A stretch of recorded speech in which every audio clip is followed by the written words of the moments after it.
College Boy is going to be the first moto. There's 2 divisions of that. Mini E, there's 2 divisions of that. And then 85, 911 Limited, Division 1, 2, and 3. Those are going to be about the 5-6 races on deck. But Megawatt, here's what we're doing, bud. I know you heard, but we're going to reiterate. Are you ready? Here's what we're doing, Meg. 125, 12, 17, BC, their practice on course. 65, 10, 11 is in staging. Mini Senior 1, 12, 14 is in staging. Those are the practices we needed to finish from yesterday. Then sight lap right behind them. Big bike on down to little bike. At the same time that's being done, when that's done, we're going to do an audio riders meeting over the PA. Everybody needs to pay attention. But at the same time as that, we need to be loading the gate for College Boy Division 1, Division 2. So we got a lot of moving parts right here.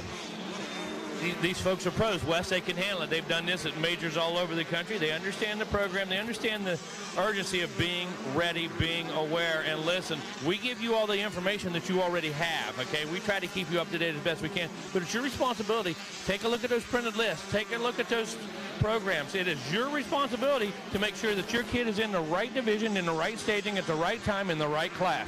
Not our problem if you miss it, because I hear this, from time to time. Here's the problem, Wes. Here's the problem. 38 other guys didn't miss the gate. You did. So I don't really think it's a problem with the information. I love this guy. You are the voice of reason. Mic drop. I'm shivering in my boots just hearing that. Shivering in my little boots. Oh, man. Hey.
And a good morning to you once again, folks, as we welcome along as well our friends on RacerTV.com. And if you're just tuning in to our live stream here from Gainesville, or Newberry, Florida, I should say, just outside of Gainesville, of course, we are at Gatorback Cycle Park in preparation for our first motos of the 2022 and 51st running of the Thor Mini-O's presented by Pro Circuit.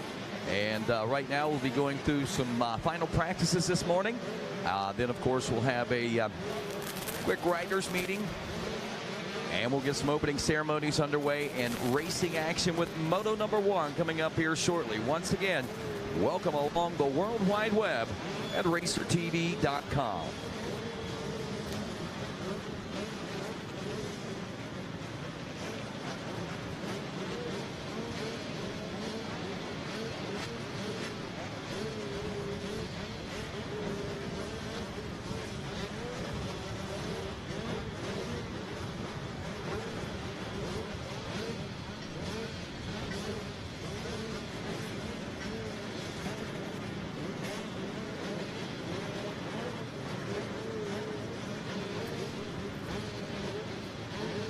All right, now, folks, as we look out onto the course, we see no bikes on the track, but we are waiting and staging with our final practices right now. Once again, we will be having a riders meeting over the PA, so make sure you're tuned in to 88.9 here at the racetrack itself as our final wave of practice now off and rolling here at the Mini O's.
All right, practice still going on here. The 125-12 to 17 BC. Rodney Tomlin, Wes Kane here, Mikey Waynes, and the world famous renowned megawatt Matt Watson here. And we're going to be bringing the action here. We got moto starting today. We've got practice finishing up from yesterday. 125-12 CBC on course. 65-10-11 in staging. And then we're going to have the mini senior 1, 12-14. And then we're going to do our sight laps, just like we did in Supercross. We'll go big bike all the way down to the shaft drive class. You guys will go nose to tail. And then we'll have a audio, everybody listen up, audio riders meeting is very important. We listen to this. At the same time, we'll be loading the gate and staging for College Boy Division I, Division II, that'll be race 1 and 2. Mini E 4 to 8 Division I, Division II will be race 3 and 4. 3 divisions of 85, 9, 11 limited, so it'll be race 5, 6, and 7.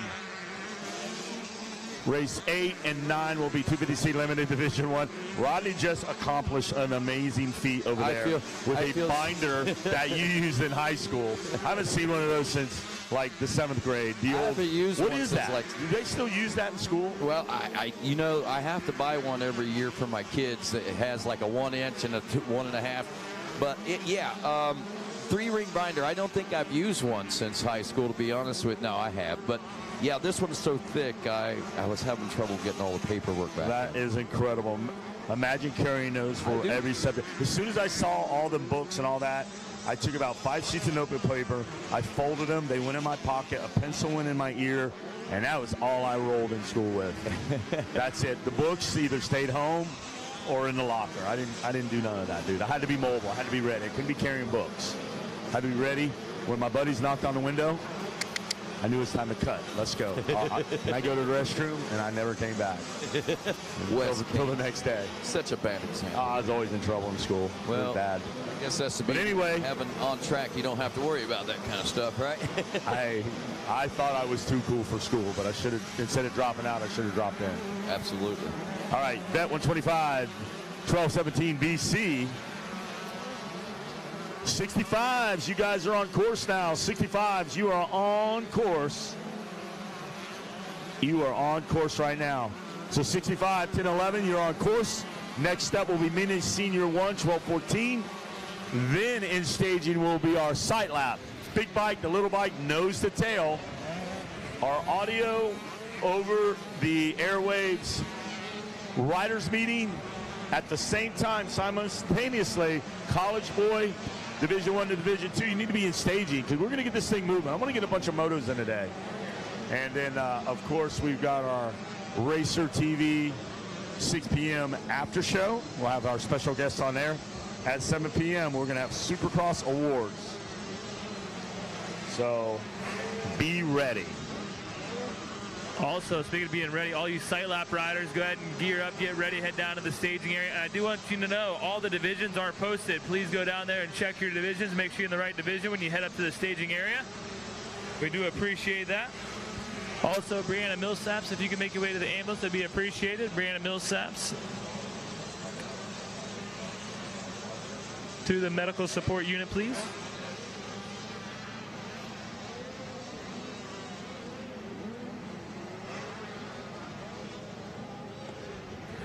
All right, Wes just touched base on it. On the track right now is 65cc, 10 to 11. That is the second to last practice. There'll be one group of those, and then we'll have the mini senior 1, 12 to 14. There will be one group of those as well, and then we'll get into the sight laps. Again, the sight laps, they will be from big bikes to little bikes. It'll be a steady run of sight laps. You guys get one lap out there to check the track out today. And again, we're going to do the audio riders meeting. It'll be broadcast 88.9. Once again, turn your radio to 88.9. You hear the FM broadcast of the riders meeting. Then after that riders meeting, we're going to get into racing. So make sure you guys are paying attention.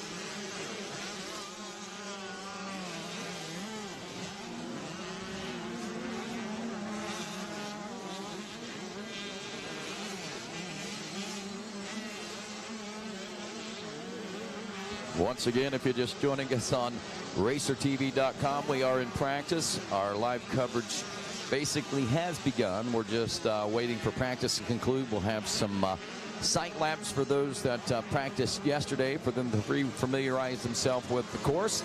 And of course, we'll have a audio writer's message over and meeting over the public address system here at the racetrack, and then we will get opening ceremonies underway with the drop of the gate and Moto 1.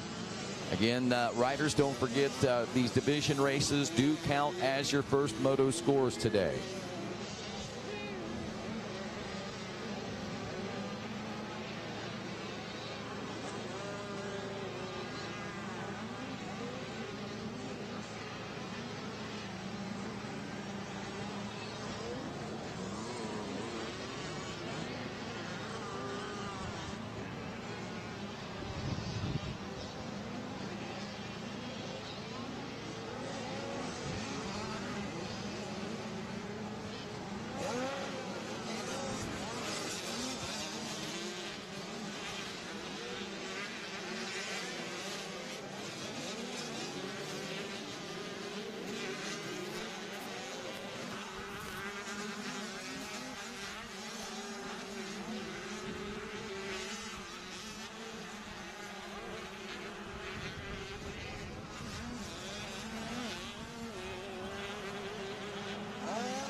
All right, 65 riders on track, 65 riders on course.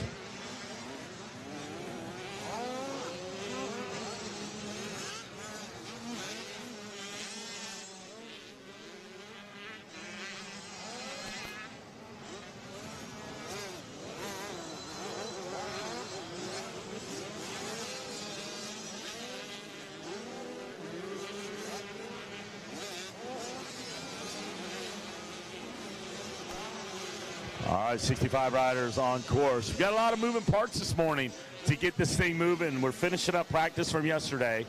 We've got sight laps, big bike to little bikes. You guys should be in staging to go behind this mini senior 1, 12 to 14. And then also in staging behind the sight laps is College Boy Division 1, Division 2. They'll be the first two races. Mini E, 4 to 8, Division 1, Division 2. Race 3 and 4, and then Division 1, 2, and 3, 85 non-11 limited. You guys need to be in staging for race 5, 6, 7. And we're going to do a audio riders meeting after the sight lap. So a lot of moving parts, guys.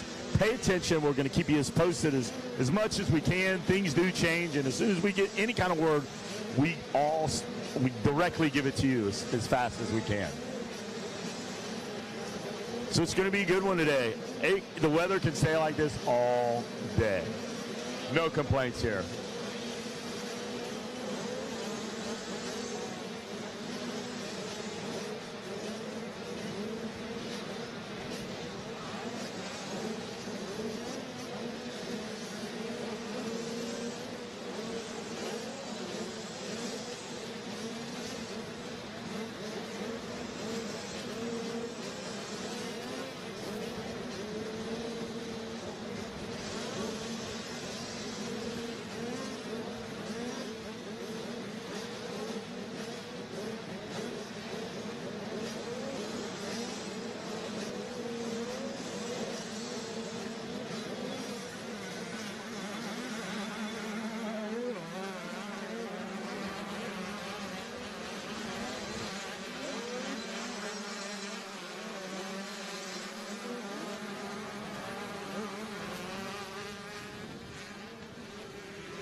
Yes, right now it's going to be Mini Senior 1, Rodney 12 to 14. That's our final practice on the track. Now sight laps need to be lining up. Big bike all the way to little bike.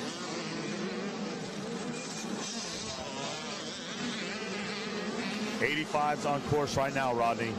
85 Mini Senior 1, 12, 14 on course. Sight lap riders, big bike to little bike, you need to be in staging. And then also, staging to go racing would be our College Boy Division 1, Division 2.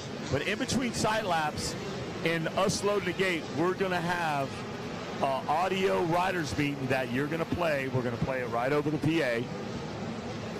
Win has it. We're going to get it done. And then it's going to be a quiet, however this long is, 5 minutes, 10 minutes. Everybody's going to be listening to this.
Go, Rodney, whenever you're ready.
Something from nothing. That's what Nihilo Concepts is about. It starts with a spark, an idea, a concept, which leads to a design, and finishes with engineered excellence with the highest quality products created with durability in mind.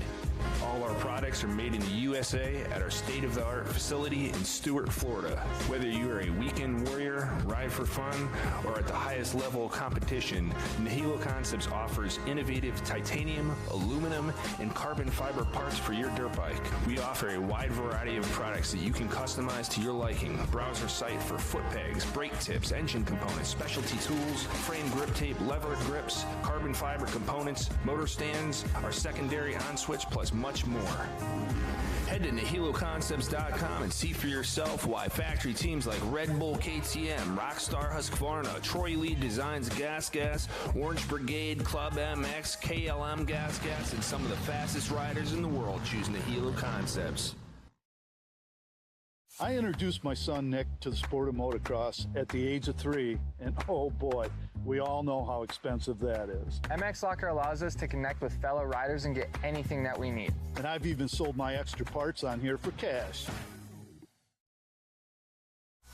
How would you like to go to a school where we take into consideration how students learn best? Well, we do that because we find if we can build the curriculum around the things you are interested in, you're going to do a better job. The mission at On Track School is that educational success is possible while chasing your dreams. Not only will our staff help students to achieve success, they will cheer you on to the finish line. We encourage you to check out On Track School at ontrackschool.com, where we can help you chase your dreams and still get a quality education. ontrackschool.com. Check it out.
new CRF 250R. Lighter, faster, stronger. Ready to help you find your edge.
VP Racing Fuels. No matter what motorcycle you race or ride, amateur or pro, we have a fuel to make more power.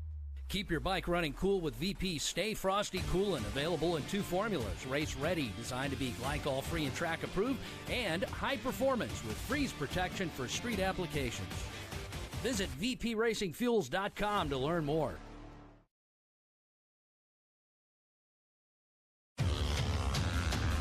All-new Yamaha YZ450F.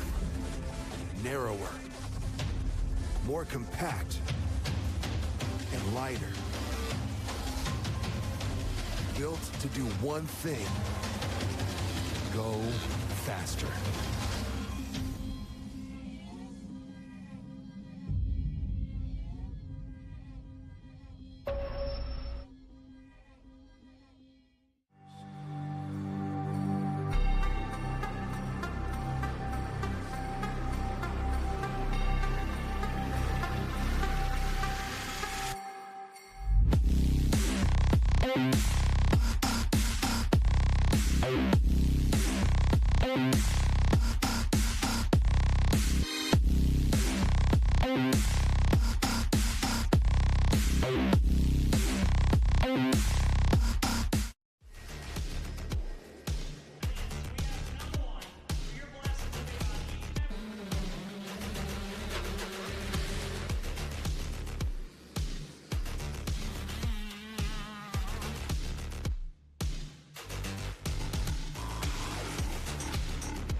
Hello, everyone, and welcome to live coverage from the 51st Annual Thor Mini O's presented by Pro Circuit here at Gatorback Cycle Park in Alachua/Newberry, Florida, just outside of Gainesville and the Swamps. And, of course, and this 51st running as we start heading toward the century mark as far as competition is concerned here in the sands of Florida. We want to take this opportunity to say a special thanks to our friends at Thor, always advancing. And, of course, don't forget to stop by the Thor booth and stop by your local dealers to check out the latest innovations from Thor.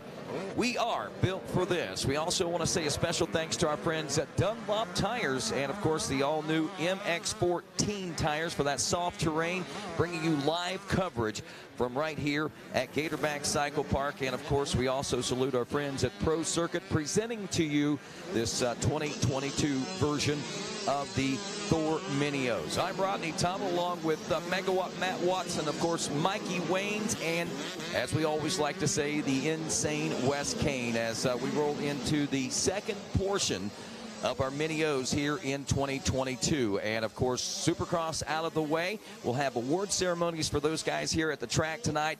And today we get underway with those first motos as we are joined with none other than Wes Kane. And Wes, I'll tell you so far, you know, historic proportions, we always talk about those things, but having to cap off the entries, we still are looking at record numbers as far as attendance is concerned once again here in Florida. I don't know how they fit them in here. You got to have a shoehorn to get everybody in here.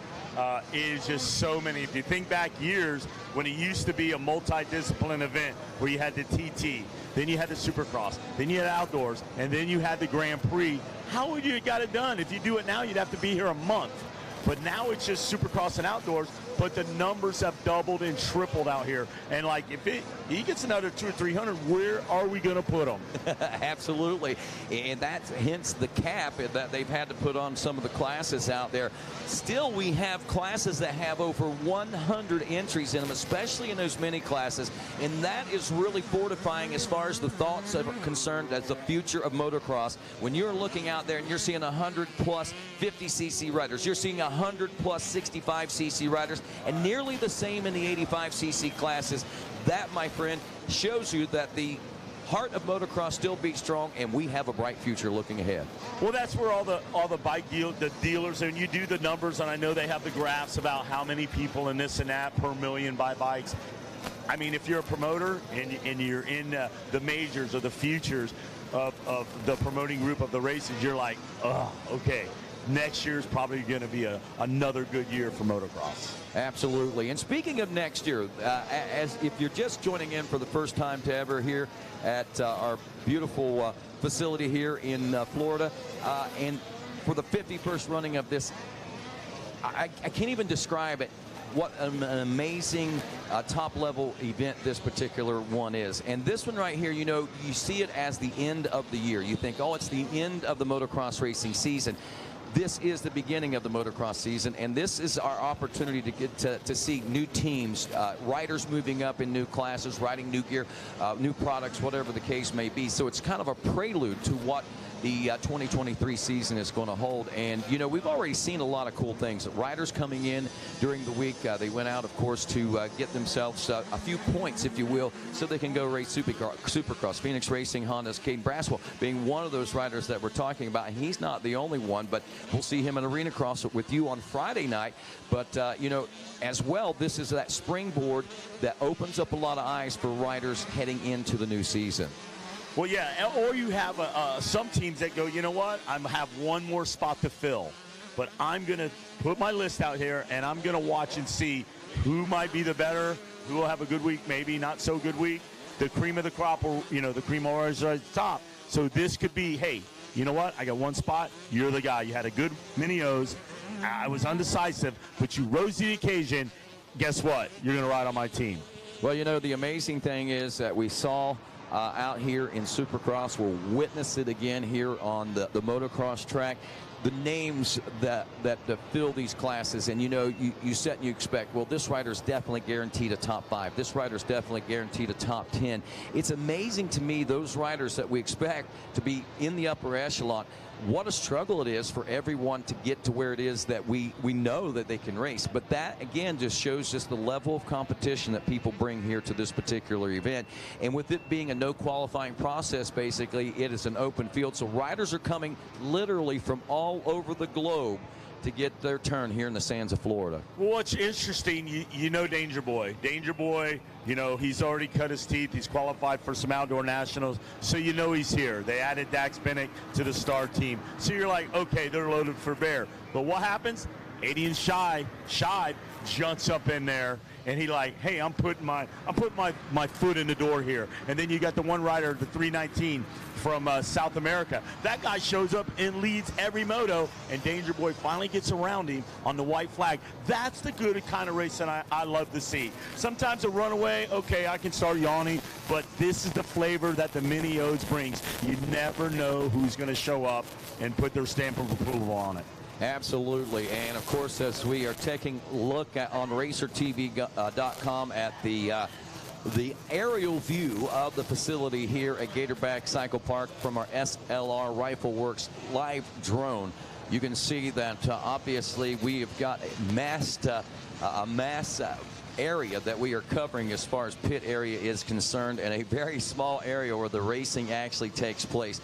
That goes to show you, my friends, just how big this particular event is. There is room, Rodney. If you're looking at the aerial view, there is room across the street. I'm looking at the top of the screen. There is room for another couple hundred more RVs. So, there's room there out there, but is there room on the racetrack? I mean, Jeff Cernick, when you go to his race, he's buying 5 acres from the neighbor. He goes, I got to put overflow there. Pat up at Baja Bra, he's paying for the corn that they got to harvest before it's even ready, so he can get another 5 acres of park people. I tell you, the heart of motocross and amateur motocross certainly beating strong, and views just like this that we're looking at shows that. We saw it at Loretta Lynn's for the last couple of years, the record number of turnouts. We've witnessed it here at the Mini O's the last couple of years, record number of turnouts, and what an amazing and beautiful facility that we're looking at right now with this Gatorback racetrack itself. Well, Rodney, like we were talking on the Racer TV after show, it's a well-oiled machine that we have here.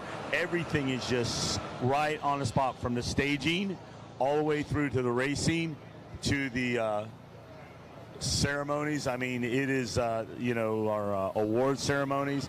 But it's a well-oiled machine, Rodney, with this many riders and this many people, and with the the services to the riders and the RV and the campers out there. It's second to none. I mean, if you need anything, you have to ask somebody, and you get it. Well, Wes Kane, we are working on opening ceremonies getting underway, and the drop of the first gate. I know they're going to put a little of attention to the racetrack and get it prepared for the racing action itself. We saw a great smooth packed racetrack this morning, but from what I understand, they're getting it ready for moto. They're getting ready to rip it up and get it set to go here on this day. And as we look out over myself, Rodney Tommel, along with Wes Kane, Mikey Wayne's here with us from out of the great state of Indiana, right in the backyard of the Ironman Raceway that not only hosts the Ironman GNCC, but now the Lucas Oil Motocross National Series finale there in your hometown. And Mikey, I tell you, that is becoming a kind of a motocross and motorcycle racing epicenter, and you're right there in the middle of it all, man. Yeah, I love it. It's I always say that the GNCC Ironman is a who's who of the industry. Whether it's off-road, your manufacturers, everybody's there for that. And then obviously the Outdoor National is just as huge. So yeah, I'm right in the thick of it, right there, nestled in the Midwest. So your second season here, I believe, if I'm third season. Come on, Rodney. Is it gone by that quickly? Your third season. Well, here listen, 2020 is a blur to all of us. We just kind of braze over it like, nope, never happened. So, well, okay, your third visit here to Mini O's. Tell me what you're taking in so far. It's amazing. First opportunity this year to do Loretta's and Mini O's. This is my third year, and it's just so cool. Like Wes was saying, you know what? Show up, bring what you got, and lay it out. So we got the big names, the Danger Boys, and then you got names that kind of the cream rise into the crop that we didn't expect, and everybody's going, who the heck is this kid? So all those aspects coming into it, it just makes for a very unique race week. At the same time, maybe some of these kids out there or grown adults, hey, I didn't do well at Loretta's. I want to close out the year, make sure I go out there and whip some butt at Minios. So I'm here to prove something. And whether that proves something to that rider is a 5th, a 10th, or a 1st, they're here for it, and I love that. I love that aspect. Absolutely. You know, one of the most exciting, when you said that, one of the things that excited me the most, and one of the things I thought about first was Barry Karsten and seeing him rising to the occasion. Insane. It's so interesting. Megawatt Matt Watson, I know it's kind of inspiring, I think. Yeah, and Mikey brought up a great point. When we talk about determination, we talk about a point to prove or solidifying maybe those performances over the summer. Hey, I'm going to go out and depends on how you look at it. Is this the first race of a new season? Is it the last race of an old season? Depends on how your season went last year is exactly how that is. And when we talk about the example, Barry Karsten really solidifying his position. You know, he gets beat a couple times by John Gruey at Loretta Lynn's. He comes out here, he puts things together, really had a renewed vigor, as you mentioned. You saw a renewed vigor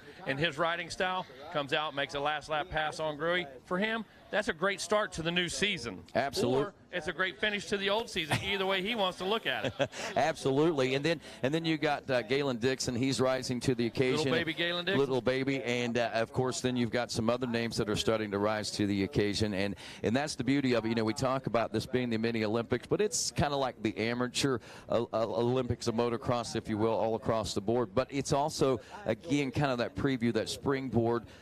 Maybe not necessarily the springboard that Loretta Lynn's is, but it is kind of that preview to the springboard. But a lot of riders are springing right into the Outdoor Nationals and Supercross right from here. What the big similarities are, Rodney, Loretta Lynn's, even a championship, there are no guarantees. What these events do is they provide you opportunity. They provide you opportunity to show your skills, show what you're made of, your personality, your speed, that type of thing. But there are no guarantees. Winning championships do not guarantee factory rides. They do not guarantee you're going to get picked up. All the pieces have to come into place. But this is one of the majors that gives you an opportunity, is what you're guaranteed here, opportunity to display your skills and your wares in front of every major sponsor. Absolutely. And, Matt, I know that, you know, Wes is going to be heading to New York this week for the Arena Cross Series. You're going to be welcoming a lot of these riders that we are seeing into the Supercross or into the motocross outdoor season next year, as you are the voice of Lucas Oil Pro Motocross. And I know that this is kind of exciting for you because you see some of these riders. You've seen some of these riders already on the racetrack, like Danger Boy and those guys, and to see them in their last moments as amateurs getting ready to make that full dedication to the pros has got to be pretty exciting from your standpoint. Rodney, it is. It's absolutely incredible. We had a transition there. Say, Rob Bidas and I, we really didn't get to hang out with some of the riders for a few years, but the last 10 years of Loretta's got closer with the next generation, and I have to tell you, we've got good relationships, and when we watch that next generation come in, you're already familiar with them. You know the ins and outs, you know the family, and that relationship is already established, so being able to present that rider to the next level is a lot of fun, and watch their success, their failures, whatever it is, we're in it together. Quentin Pruganiers, I think, is that's the number that we were talking about. Wow. The French rider that came over. Yeah, Quentin. Again, we're probably butchering the crap out of his name, but the one thing that we're not is butchering is the fact that we're seeing amazing racing out of a rider that we don't witness. And as I look at, you know, I'm thinking, you know, this kid is riding with such style, with such authority. He's got to be like a 20-some-year-old kid. 16 years old, according to the paperwork that I've got here. Wow, I didn't even look at that. I assumed he was 18, 19 years old, but a youngster, very focused, very determined, coming here for the first time. Great starts all the way across. We might butcher the name, but we can't butcher the results. He proved himself here. There's no question about that. Yeah, and if the paperwork is right, that is not only impressive, that is doubly impressive, because I got to tell you, I mean, at 16, I mean, a lot of these kids, you know, 15, 16, they're making that transition. They're not at the level you're generally at 16 years old, especially coming into American motocross like this. And we were talking about that name at dinner last night. Weren't really familiar with that kid on Monday, but we were talking about him on Tuesday. Oh, I think he's going to be someone that a lot of people are going to be recognizing over the course of time. Well, Megawatt, we're looking at 8:25, and a lot of folks, again, may be wondering what's going on. We're getting ready to play the riders meeting, I believe, and in the process we are doing the track maintenance or preparation because we want a fresh racetrack for Moto number 1. Yeah, we want pristine conditions as we work our way into our outdoor motos. Predicted maybe a little bit of precipitation last night, didn't get any, so Wynn made the call. We want to make things absolutely perfect. Going to rip things just a bit, lay down a small drink here and there, and this track will be in absolutely perfect condition. With that being said, you can see riders working their way into the gate now, Mikey. It's a matter of moments. We are going to play the riders meeting here in just a second. I want to keep everybody as informed as we possibly can. But, man, I am pumped. When I look out there across this course, Mikey, you see the water truck working its way down the gator back right now. This is going to be absolutely perfect race conditions with a little bit of overcast. You're not going to have the sun drying the track out. The bikes are going to run a little bit cooler. The bodies are going to be able to recover a little easier. And I have to tell you, extremely pumped up for Moto number 1 as we watch riders getting loaded into the gate, Rodney. Yeah, absolutely. And as they do that, like we said, we'll be playing that riders meeting here in just a few moments. Our college boys 16 to 24 Division 1.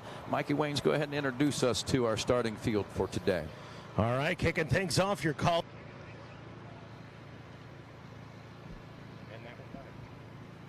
Your college boy 16 to 24 Division 1, so a couple divisions in this one. Who we got out there? How about the 004 of James Kraft aboard the Kawasaki, the number 11 Husqvarna of Chase Bright, number 18 Noah Swanson on the Gas out of Florida, the number 22 of Jordan Fancher out of Alabama aboard the Honda, the 23 of Dylan Duclos out of Wisconsin aboard the Yamaha, the number 27 Gas of Cole Bradford out of Tampa, Florida, the number 33 KTM of Landon Powers, the number 41 Gas of Eric Ismael Vasquez, the number 44 out of Florida aboard the Husqvarna of Logan Becraw, the 58 of Cameron Duro out of I don't even know how to say the name, man. That is like 18 syllables right there.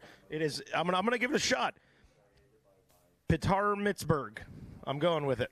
What do you think, Mega? Did I nail it? I butchered it. He's on the KTM, though, the Red Bull KTM South Africa rider. Seen some great things out of Cameron. See what he's got for these guys here in the college boy class. Liam Langer on the number 80 out of Bloomfield, New York, on the Yamaha. The number 91 of Matthias Vera out of Miami, Florida, aboard the Yamaha. The 111 Husqvarna of Seth Moran out of Ohio. The 116 of Brent Burrows out of Maryland aboard the Kawasaki. 126 Honda out of North Carolina of Jay Sean Porter. The 143 out of Georgia aboard the Yamaha of Nicholas Burgess. The 159 of Michael Lambert. The 166 of Wyatt Reimer. 174 of Brock Baker on the Yamaha out of Ohio. The 185 out of Grayson Mayfield. Eddie No Red Jr., Sid Putnam, TJ Squibb, Corey Cartson, Peyton Morningstar, Dalton Castle Singer, Cody Groves, Juan Abadia, as well as Andrew Wallace, Ryan Caniger, Crockett Myers, Jacob Henry, Matthew Maurer, the 527 of Bryce Bryant, the 575 of Corey Rogers aboard the Husqvarna, the 747 out of Orlando, Florida, aboard the Kawasaki of Sebastian. They call him Seabass. I don't know that. We're just saying it. We're going with it. I like that. You like that? And the 944 of Derek Leatherman aboard the Yamaha. And that is your first gate drop of the day there, the college boy 16 to 24 Division 1. Well, folks, we are just about there right now, my friends, and ready for the information that you've been waiting for to get you through your motocross portion. So, ladies and gentlemen, if you would please listen up at this particular time as our riders meeting is about ready to get underway with the instructions and information that you're going to need to get through the motocross portion of this 51st running of the Thor Mini O's presented by Pro Circuit.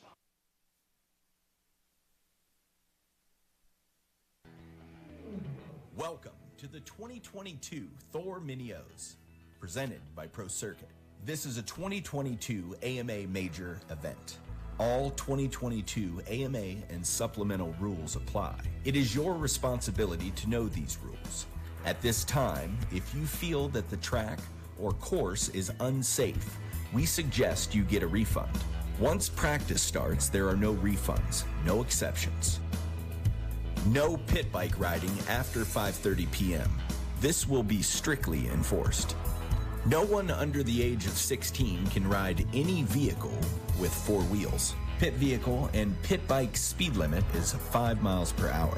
If you are caught riding a pit bike after dark or going over the speed limit, your pit bike or pit vehicle will be impounded for the remainder of the event.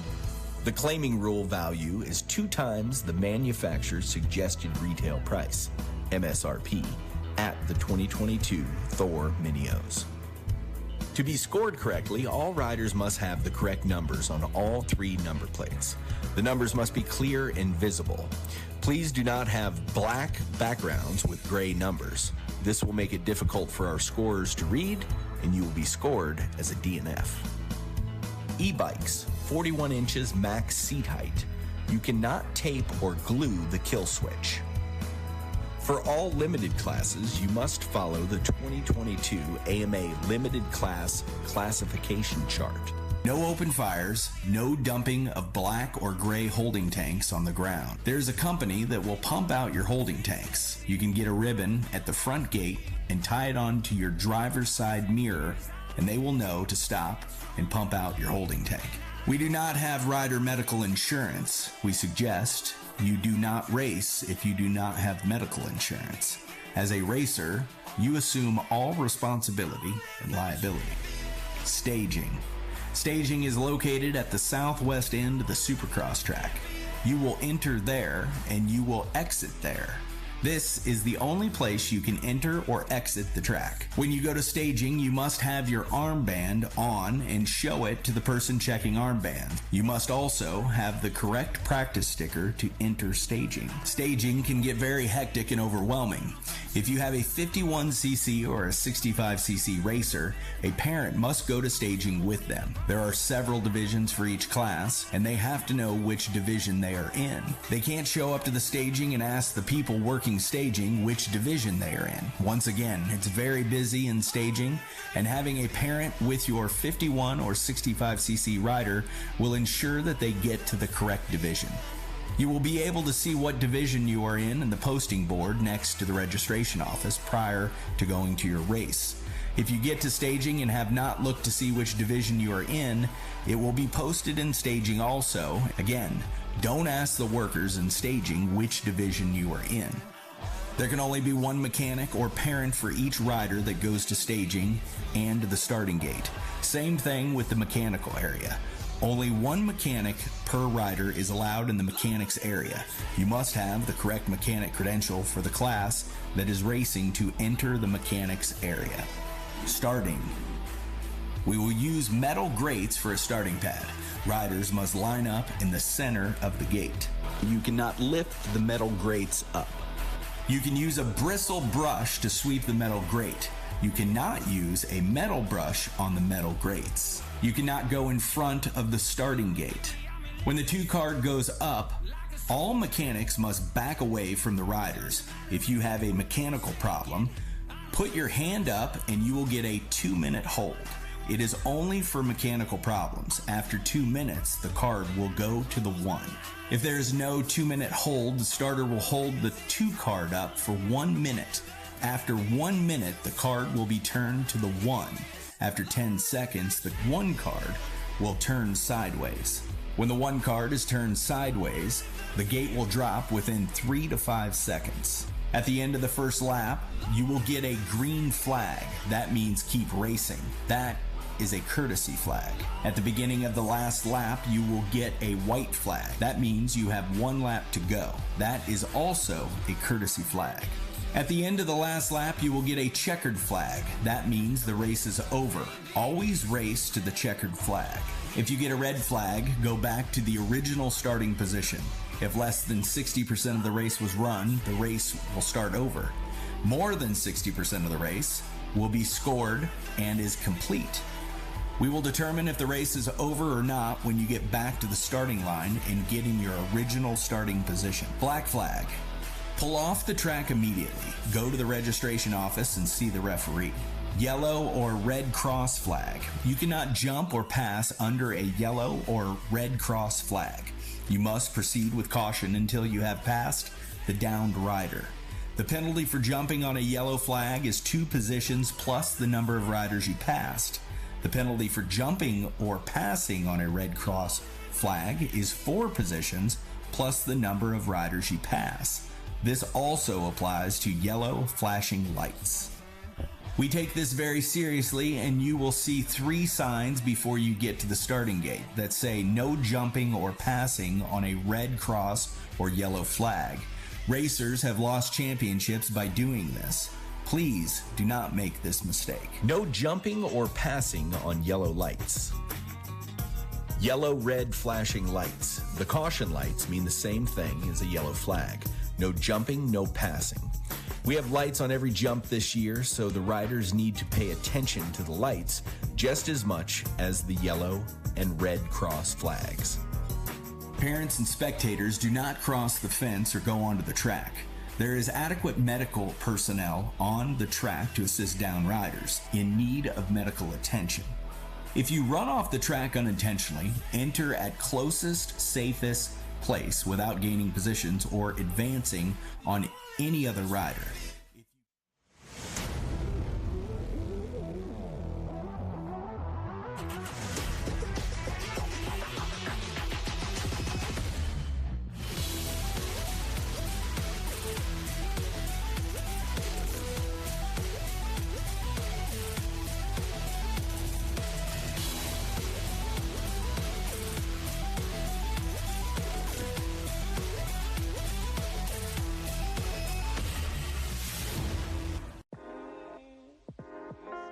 Something from nothing. That's what Nihilo Concepts is about. Starts with a spark, an idea, a concept, which leads to a design, and finishes with engineered excellence with the highest quality products created with durability in mind. All our products are made in the USA at our state-of-the-art facility in Stuart, Florida. Whether you are a weekend warrior, ride for fun, or at the highest level of competition, Nihilo Concepts offers innovative titanium, aluminum, and carbon fiber parts for your dirt bike. We offer a wide variety of products that you can customize to your liking. Browse our site for foot pegs, brake tips, engine components, specialty tools, frame grip tape, lever grips, carbon fiber components, motor stands, our secondary on-switch, plus much more. Head to NihiloConcepts.com and see for yourself why factory teams like Red Bull KTM, Rockstar Husqvarna, Troy Lee Designs Gas, Orange Brigade, Club MX, KLM Gas, and some of the fastest riders in the world choose Nihilo Concepts. I introduced my son Nick to the sport of motocross at the age of 3, and oh boy, we all know how expensive that is. MX Locker allows us to connect with fellow riders and get anything that we need. And I've even sold my extra parts on here for cash. How would you like to go to a school where we take into consideration how students learn best?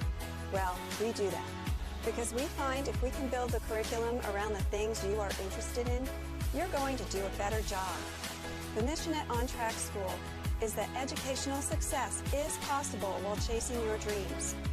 Not only will our staff help students to achieve success, they will cheer you on to the finish line. We encourage you to check out On Track School at ontrackschool.com, where we can help you chase your dreams and still get a quality education. OnTrackSchool.com. Check it out.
new CRF 250R. Lighter, faster, stronger. Ready to help you find your edge.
VP Racing Fuels. No matter what motorcycle you race or ride, amateur or pro, we have a fuel to make more power.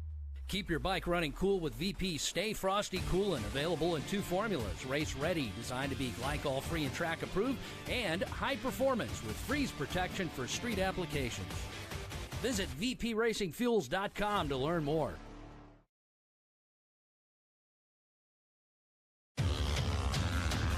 All-new Yamaha YZ450F. Narrower, more compact, and lighter. Built to do one thing: go faster.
And welcome back to Gators Back Cycle Park here in beautiful Newberry, Florida for the 51st running of the Thor Mini-O's presented by Pro Circuit. Rodney Tomlin along with Megawatt Matt Watson, also our good friend Mikey Waynes, and of course Wes Kane, and the voice of Gator Back Cycle Park, Mr. Dean Diaz, as we'll be bringing you the call over the next few days of the motocross portion of this 51st running of the Mini-O's. And Mikey Waynes, again, as we welcome folks out here, we see that the last bits of track preparation are going underway. Now, what they did this morning, rather than sending everyone out for practice, they had the track sealed in, not knowing for sure what the weather was going to do.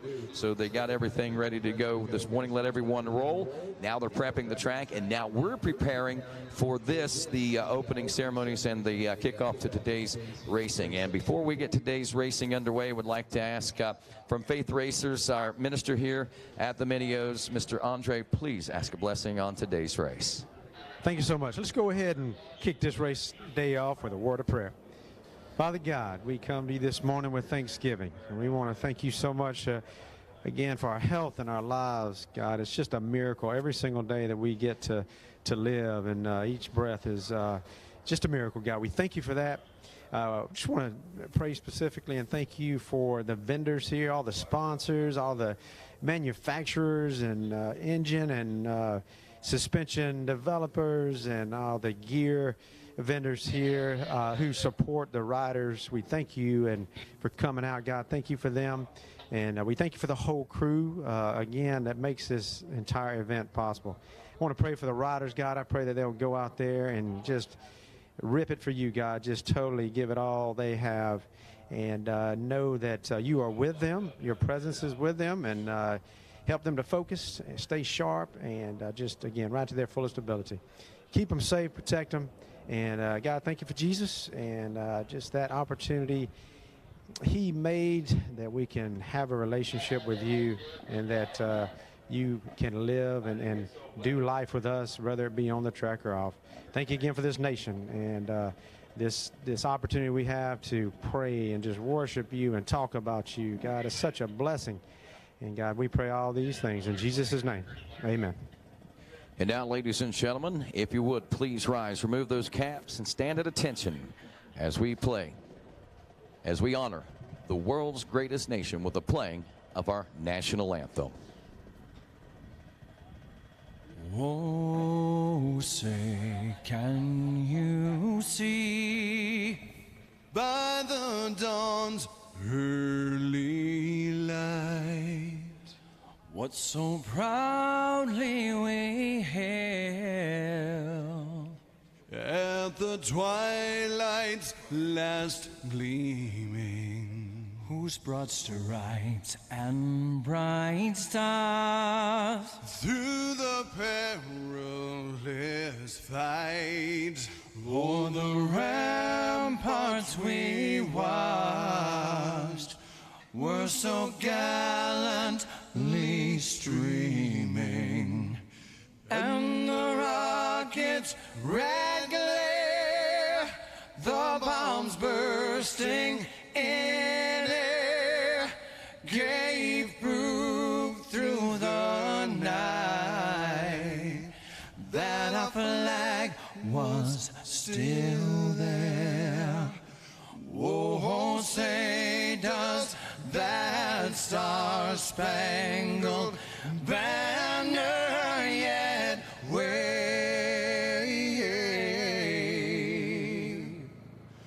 o'er the land of the free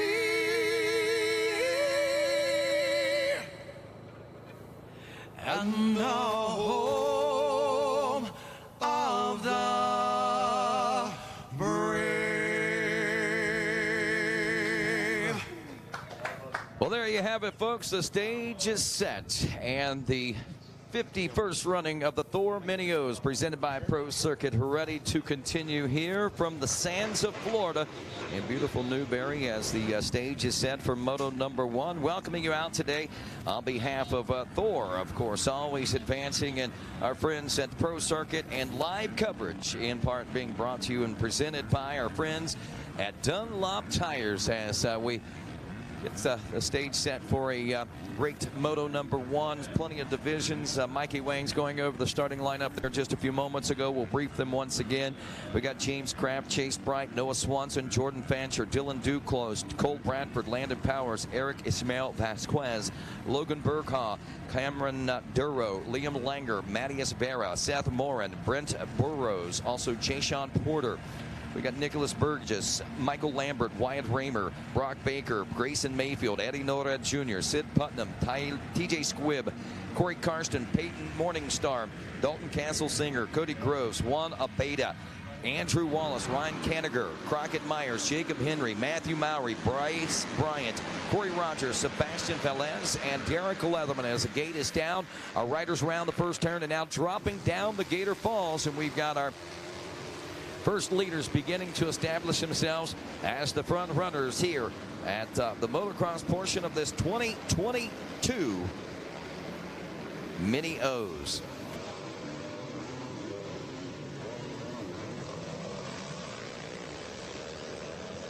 So one of our top Kawasaki riders grabbing the early lead out here in this one now.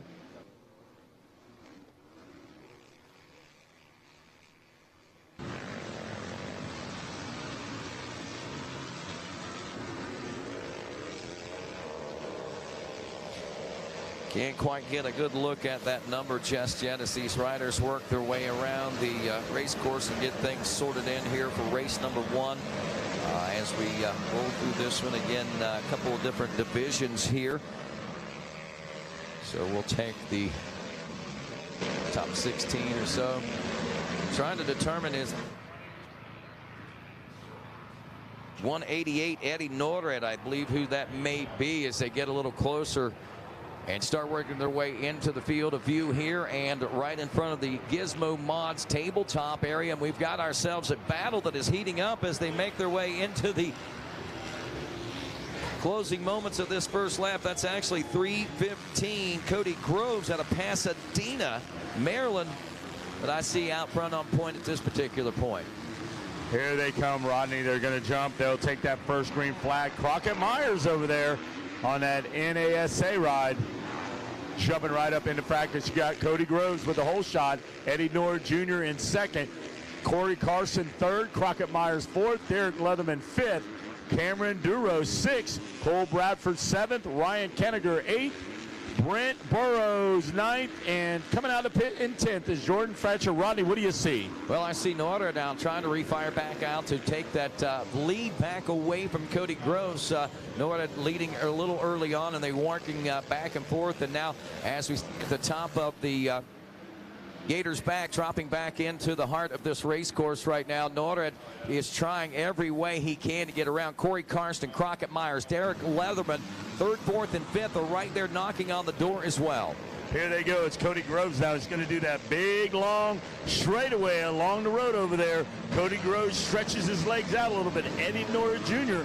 not letting him off the hook. Here they come. They make the left-hander. Crockett Myers now looks like he moves past Corey Carson now, and it's going to be a three-way split. Let's see what Crockett Myers can do on this next lap.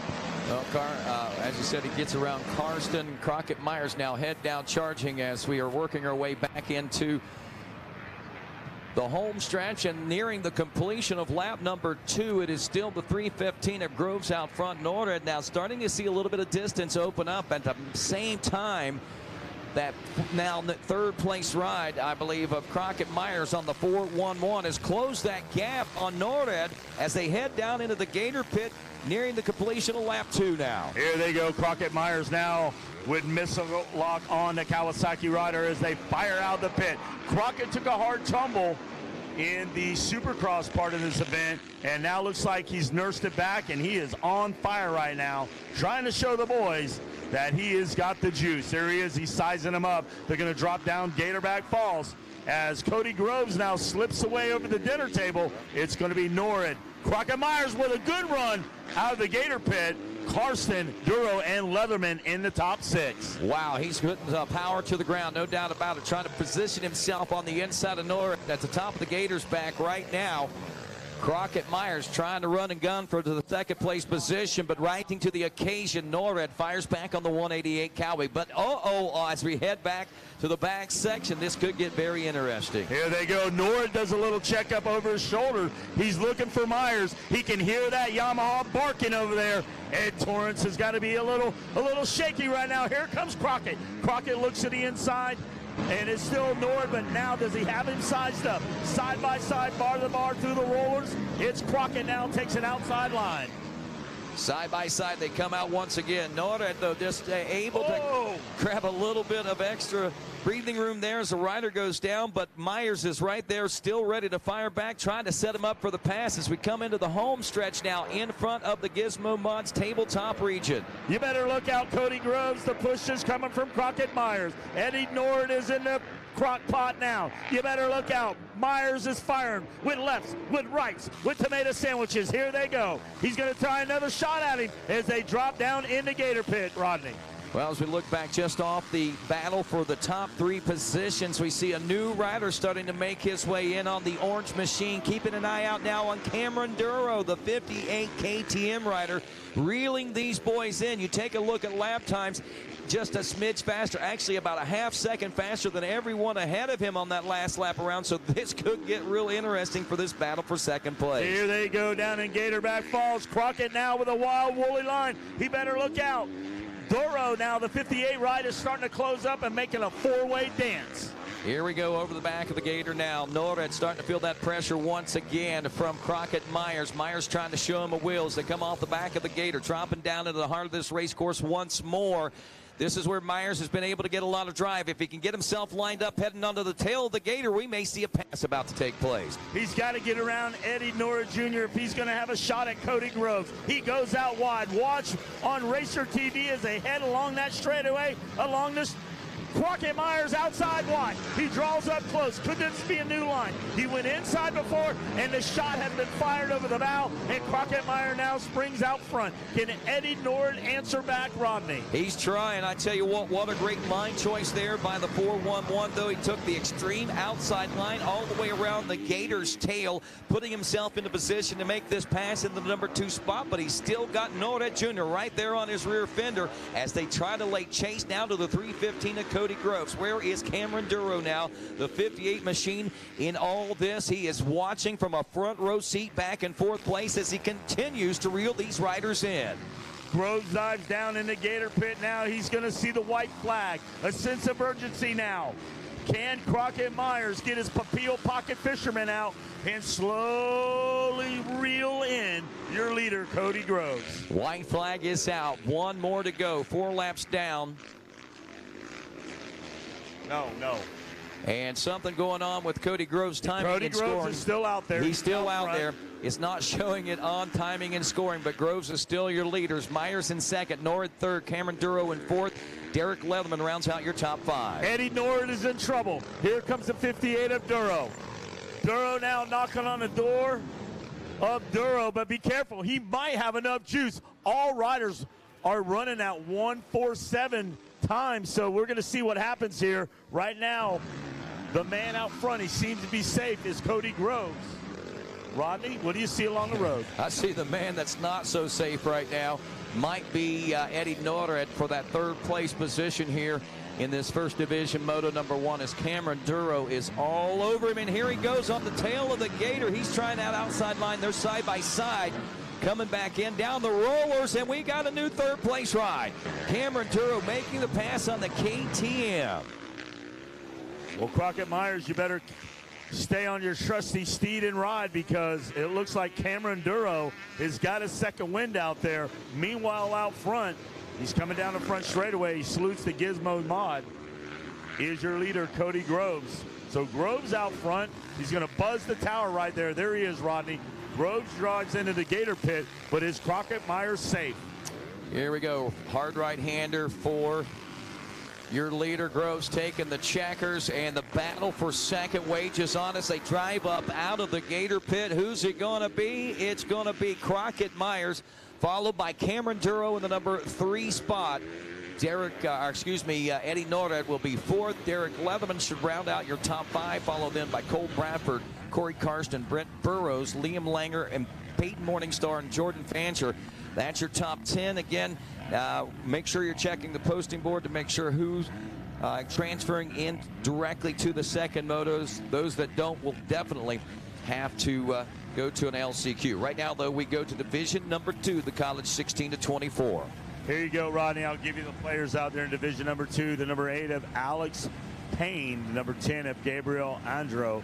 13, Ben Atkins. They're off. McKay, Nura, Slane, Zaremba, Winland, Pascal, Borden, Jet, Shoot, Razawig, Shira, Dickens, Mason, Reyes, Casey, Sanchez, Hoffman, Hodges, Sweat, Williams, Aveco, Hill, Jarvis, Perry, Snowden, Rowley, Justice, Humphrey, Arthur, Watkins, and Brewster, and Bagby. And it looks like that's Kimball Jett. So, I saw Kimball Jett last night. He ate a grilled chicken breast, a baked sweet potato with all kinds of marshmallows on it. And I said, that's really going to help you tomorrow. And lo and behold, he goes, Wes Kane, don't worry. And he held true to what he's doing. He even got on my Instagram. I had to post the young lad. And he had a Krispy Kreme donut hat on. Oh, man. And now he's out front. You go, Kimball Jett. There you go. Getting her taken care of, no doubt about that. And Kimball Jett trying to hold on to this lead out here as we get it all sorted out in our first motos. This is division number 2. Yes, sir. Well, I'm watching on Racer TV, and Kimball Jett now coming down that front straightaway, Rodney. There's the split decision maker right now. He goes outside. We're watching rider 145, I believe that is Grant Hoffman from Canton, Georgia. So Kimball Jett, you better be careful, son, because they are coming after you. There's the 81 ride and the number 10. The 81 is going to be Daniel Bortolin, and the number 10 checks in with me, Gabriel Andrigo, as they fire out of that gator pit. There he is, Kimball Jett. You better stay on that trusty steed and ride, because these guys are coming after you. You got Kimball Jett out front. He pulls the whole shot. Grant Hoffman in second. Daniel Bortolin in third. Gabriel Andro in fourth. Nate Mason, this guy rolls out good in fifth. Mitchell Zaremba won a couple Supercross titles. Now he's getting after it, the number 45 in sixth. Keegan Rowley in seventh. Hayden Justice, welcome back, in eighth. Landon Armbruster in ninth. Jackson Pascal 10th, and a couple of notables back there. Ryan Sweat in 20th, Jack Winland, Adian Dickens. You guys, Hannah Hodges, big shout out, running in the top 15. Well, as check in with our college boys 16 to 24 Division 2, top 18 transferring from these division races with 2. I believe we'll have the top 12 from 3 division races, but 2 divisions in this one, so the top 18 transferring. Again, remember, every time you go out during racing, your motos do count towards your overall score, so you definitely want to try to do as well as you can, but again, you definitely want to try to be at least in the top 18. Well, the number 10 just made the move, so the number 10, he's going to get around there. That's Andrigo is going to get around Bortolin, so he's going to move up the roster a little bit. I believe he'll roll up in third.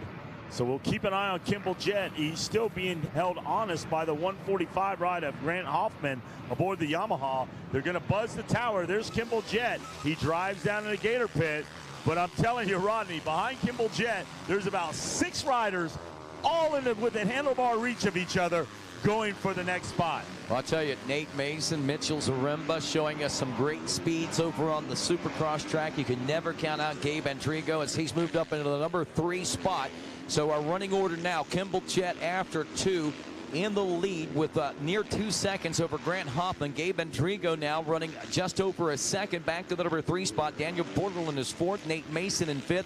Mitch Zaremba holding steadily in 6th. Keegan Rowley in 7th. Hayden Justice is 8th. Jackson Pascal in 9th. And Landon Armbruster rounds out your top 10. This Ty Casey, Evan Snowden, Franco Vecchia, Danny Perry, K.O. Begbie, Aiden Dickens, Brody Slane, and Jack Winland that are rounding out your top 18 after 2. These guys are starting to drop it down into 147s, and that's what our winner had from Division number 1. So Kimball Jett is right in the mix. I believe that next race for a Moto number 2, it's going to decide on who gets the start. Absolutely, and interestingly, our fastest lap time during practice was in the 146, 147 range, and these riders are already matching those 147s right now. Jett with a 147.456.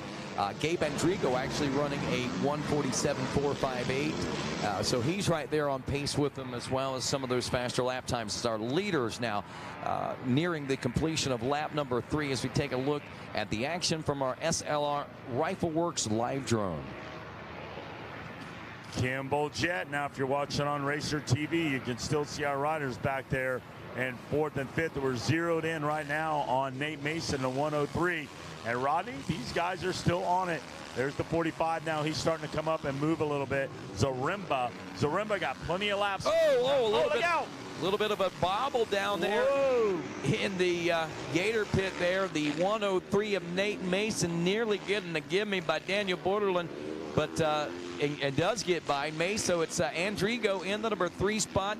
It is Mason now 4th, Zaremba up to 5th, Borderland drops to 6th, Keegan Rowley now in the number 7 spot, Jackson Pascal, Hayden Justice, and now Ty Casey rounds out the top 10. Armbruster having some problems. He drops back out of the top 10 down to 12th. Kimball Jett now drops that lap time, Rodney, down to 146, and that was one posted by the Danger Boy. But I think when the Pro Sport gets out there, you may even see a 145 or maybe less. Yeah, we could be looking at even 144s under race conditions. And speaking of race conditions right now, Nate Mason all over Andrigo for that number 3 position. The Honda is in a hot spot on the tail of the Gator right now. Well, here they come. It's still going to be Kimball Jett, Hoffman, Andrigo, Mason, Zaremba into the top 5. Pascal, Raleigh, Justice, and Casey now. Ty Casey now right on the bubble in the top 10. But look, Rodney, a little bit of passing going on. Nate Mason is now applying the pressure. Nate Mason pulling up side by side, showing not only a wheel, but the side of that motor casing on a couple of occasions as well. As we roll down the home stretch now, heading toward the finish line region, towards the now Gizmo Mods Tower. Here comes the 103 trying to pull the trigger. Can't make it happen, at least through this section. Down in front of the announcer's tower now as they get set to drop into the Gator pit. There goes Mason, Rodney. He did just squeeze by there. So now Mason drops in the pit and shuffles the deck. That's going to put Mason up in a solid top 3rd position. Wow, once he got by that, I mean, he really put some distance between himself. It looked like, I mean, slid right on by. Gabe Andrigo now dropping to 4th. Here comes Zaremba, Borderland, Keegan Rowley. They're all right there in the hunt as well. Kimball Jett still out front. Grant Hoffman still in second. 147.6, 147.7 is the lap times for those riders. Nate Mason, a 147.6 himself. From there on back, it's 148s or greater for the rest of the field.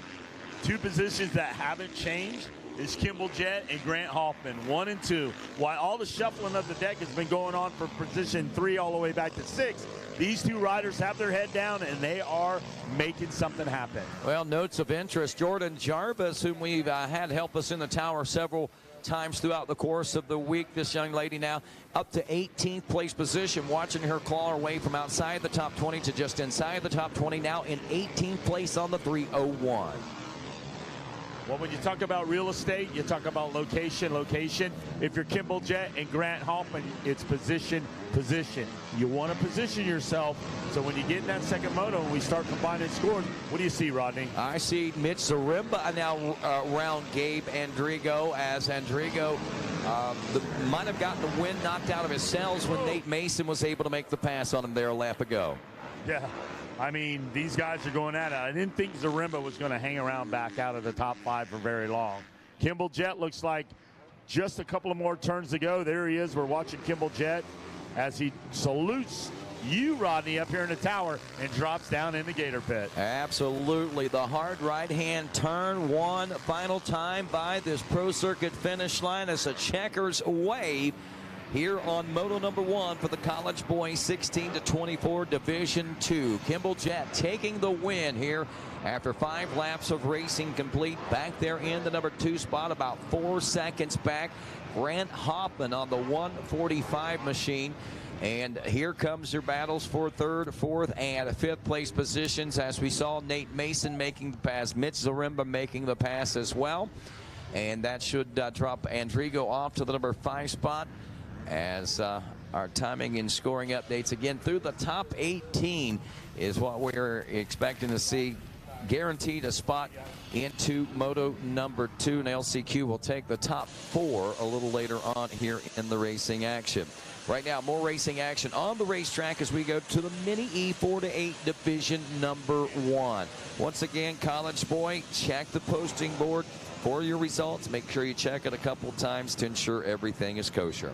All right, looks like Mini E 4-8 Division 1 on course. It's going to be the number 3 of Levi Geis, the number 5 of Frank Sullivan, the 14 of Mickey Bluehart, the 16 Tate Brush, the 20 of Dominic Steele, the 21 of Gunnar Lusk, 23 of Barrett Counts, 25 of Brody Langdon, the 28 of Jaeger Craig, the 29, there he is. He took a shot yesterday. That's old Levi Meyer. The 37 of Knox Johnson, the 45 of Ella Crisp, 54 of Parker LeBeau, the 55 of Jacob Riley, the 64 of Grady Rosser, the 95 of Ryder Hill, the 99 of Matthew Simino, the 101 of Caden Evans, the 111 of Cheyenne Heinz, the 118 Cruz Peterson, the 122 of Hayden Zinnick, the 123 of Ripton Aaron, the 211 of Brantley Tursky, the 218 Owen Taylor, Racine Kyler, the 254. Absher Hall, the 260. Tucker Chase, the 333. Christen Farnbrook, the 367. 405 of Kayla Wheaton. Gage Dismar, the 422. 502 Carter Panani. Deegan Bartholomew, the 551. The 621 Hudson Bott, the 711 of Sailor James Meadows. 716 of Hudson Workman, the 276 Justin Campolino, the 904 of Ryder Kelly, and the 998 of Ryder Dykins. It's very quiet, Rodney, out there. It is. This is the Mini E, the electric machines, and Gage Desmither in the number 1 spot. Parker LeBeau running in the number 2 spot. It's Absher Hall in the number 3 position with Brantley Tursky 4th. Gunnar Lusk rounds out your top 5 after 1. Then in 6th, the number 16 Tate Brush. 7th will be the number 3 of Levi Geis. In 8th, the 118 of Cruz Peterson. 9th is Ryder Hill. Rounding out the top 10 will be Grady Rosser. 11 through 20 now to let you know how it's shaken up. Owen Taylor in 11th on the 218. The 904 of Ryder Kelly in 12th. Levi Meyer, the 29 13th. Cheyenne Hines, the 111 is 14th and 15th. Jacob Riley after 1 on the 55. Then 16 through 20, Hayden Sinesk is 16th. Ryder Likens in 17th. 18th, Matthew Simino. 19th, Racine Kyler. And rounding out the top 20, Barrett Counts on board the number 23. That's what it looks like after lap number 1, and what it looks like on the racetrack right now is some pretty good battling starting to shape up, and that is the 422 and the 54. Desmither and LeBeau battling for the number 1 spot. Looks like LeBeau getting a little out of shape as he had put a wheel underneath there for just a moment. Something happened out there. I believe Desmither, one of these riders, bobbled back over there in that little S-turn over there. So we're going to see how they shake up when they come out of the pit. But Tursky doing a great job. Lusk, Brush, Geis, and Peterson all making it happen, Rodney. I say keep an eye on Absher Hall right now as well. That 3rd place position to see how things are working for him. Brantley Tursky, as you said, and 4th Gunnar Lusk was your 5th place ride. But this is our front runners down in the Gator pit. Desmither and LeBeau still going at it wheel to wheel as they make their I don't know what's going on. There are riders all over the place. Desmither, LeBeau, and Hall. Yeah. Let's hope they get through the stripe. We'll check our scoring. But we're trying to keep up with these little guys. I don't think that, yes, Desmither still your leader. LeBeau still in 2nd as we thought. Absher Hall still in the number 3 spot. You hear the horn out there. I can hear people yelling and screaming, and normally you don't hear that. And you know, a lot of people say, like, okay, what's going to happen? And Weege had a pretty good analysis. He goes, listen, when they play football, when they play hockey, you don't hear motor noises. When they play baseball, you don't hear motor noises. You hear crowd noises. 80, 90,000 people still show up. Yeah. So if you think when we evolve into a 250 or a 450 electric bike, they're still going to show up. People are going to show up to watch these guys race.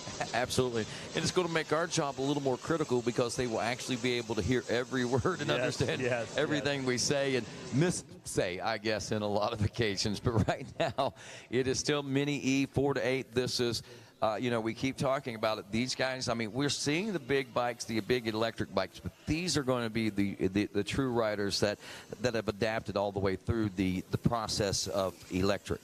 Well, I talked to Jersey Joe, and he said that 65 electric bike is coming.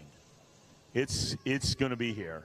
So then the next class is going to fill up with electric bikes. And before you know it, it's going to be here, guys. And we're just going to, just like we did from the 2-stroke to 4-stroke, we're going to have to welcome this.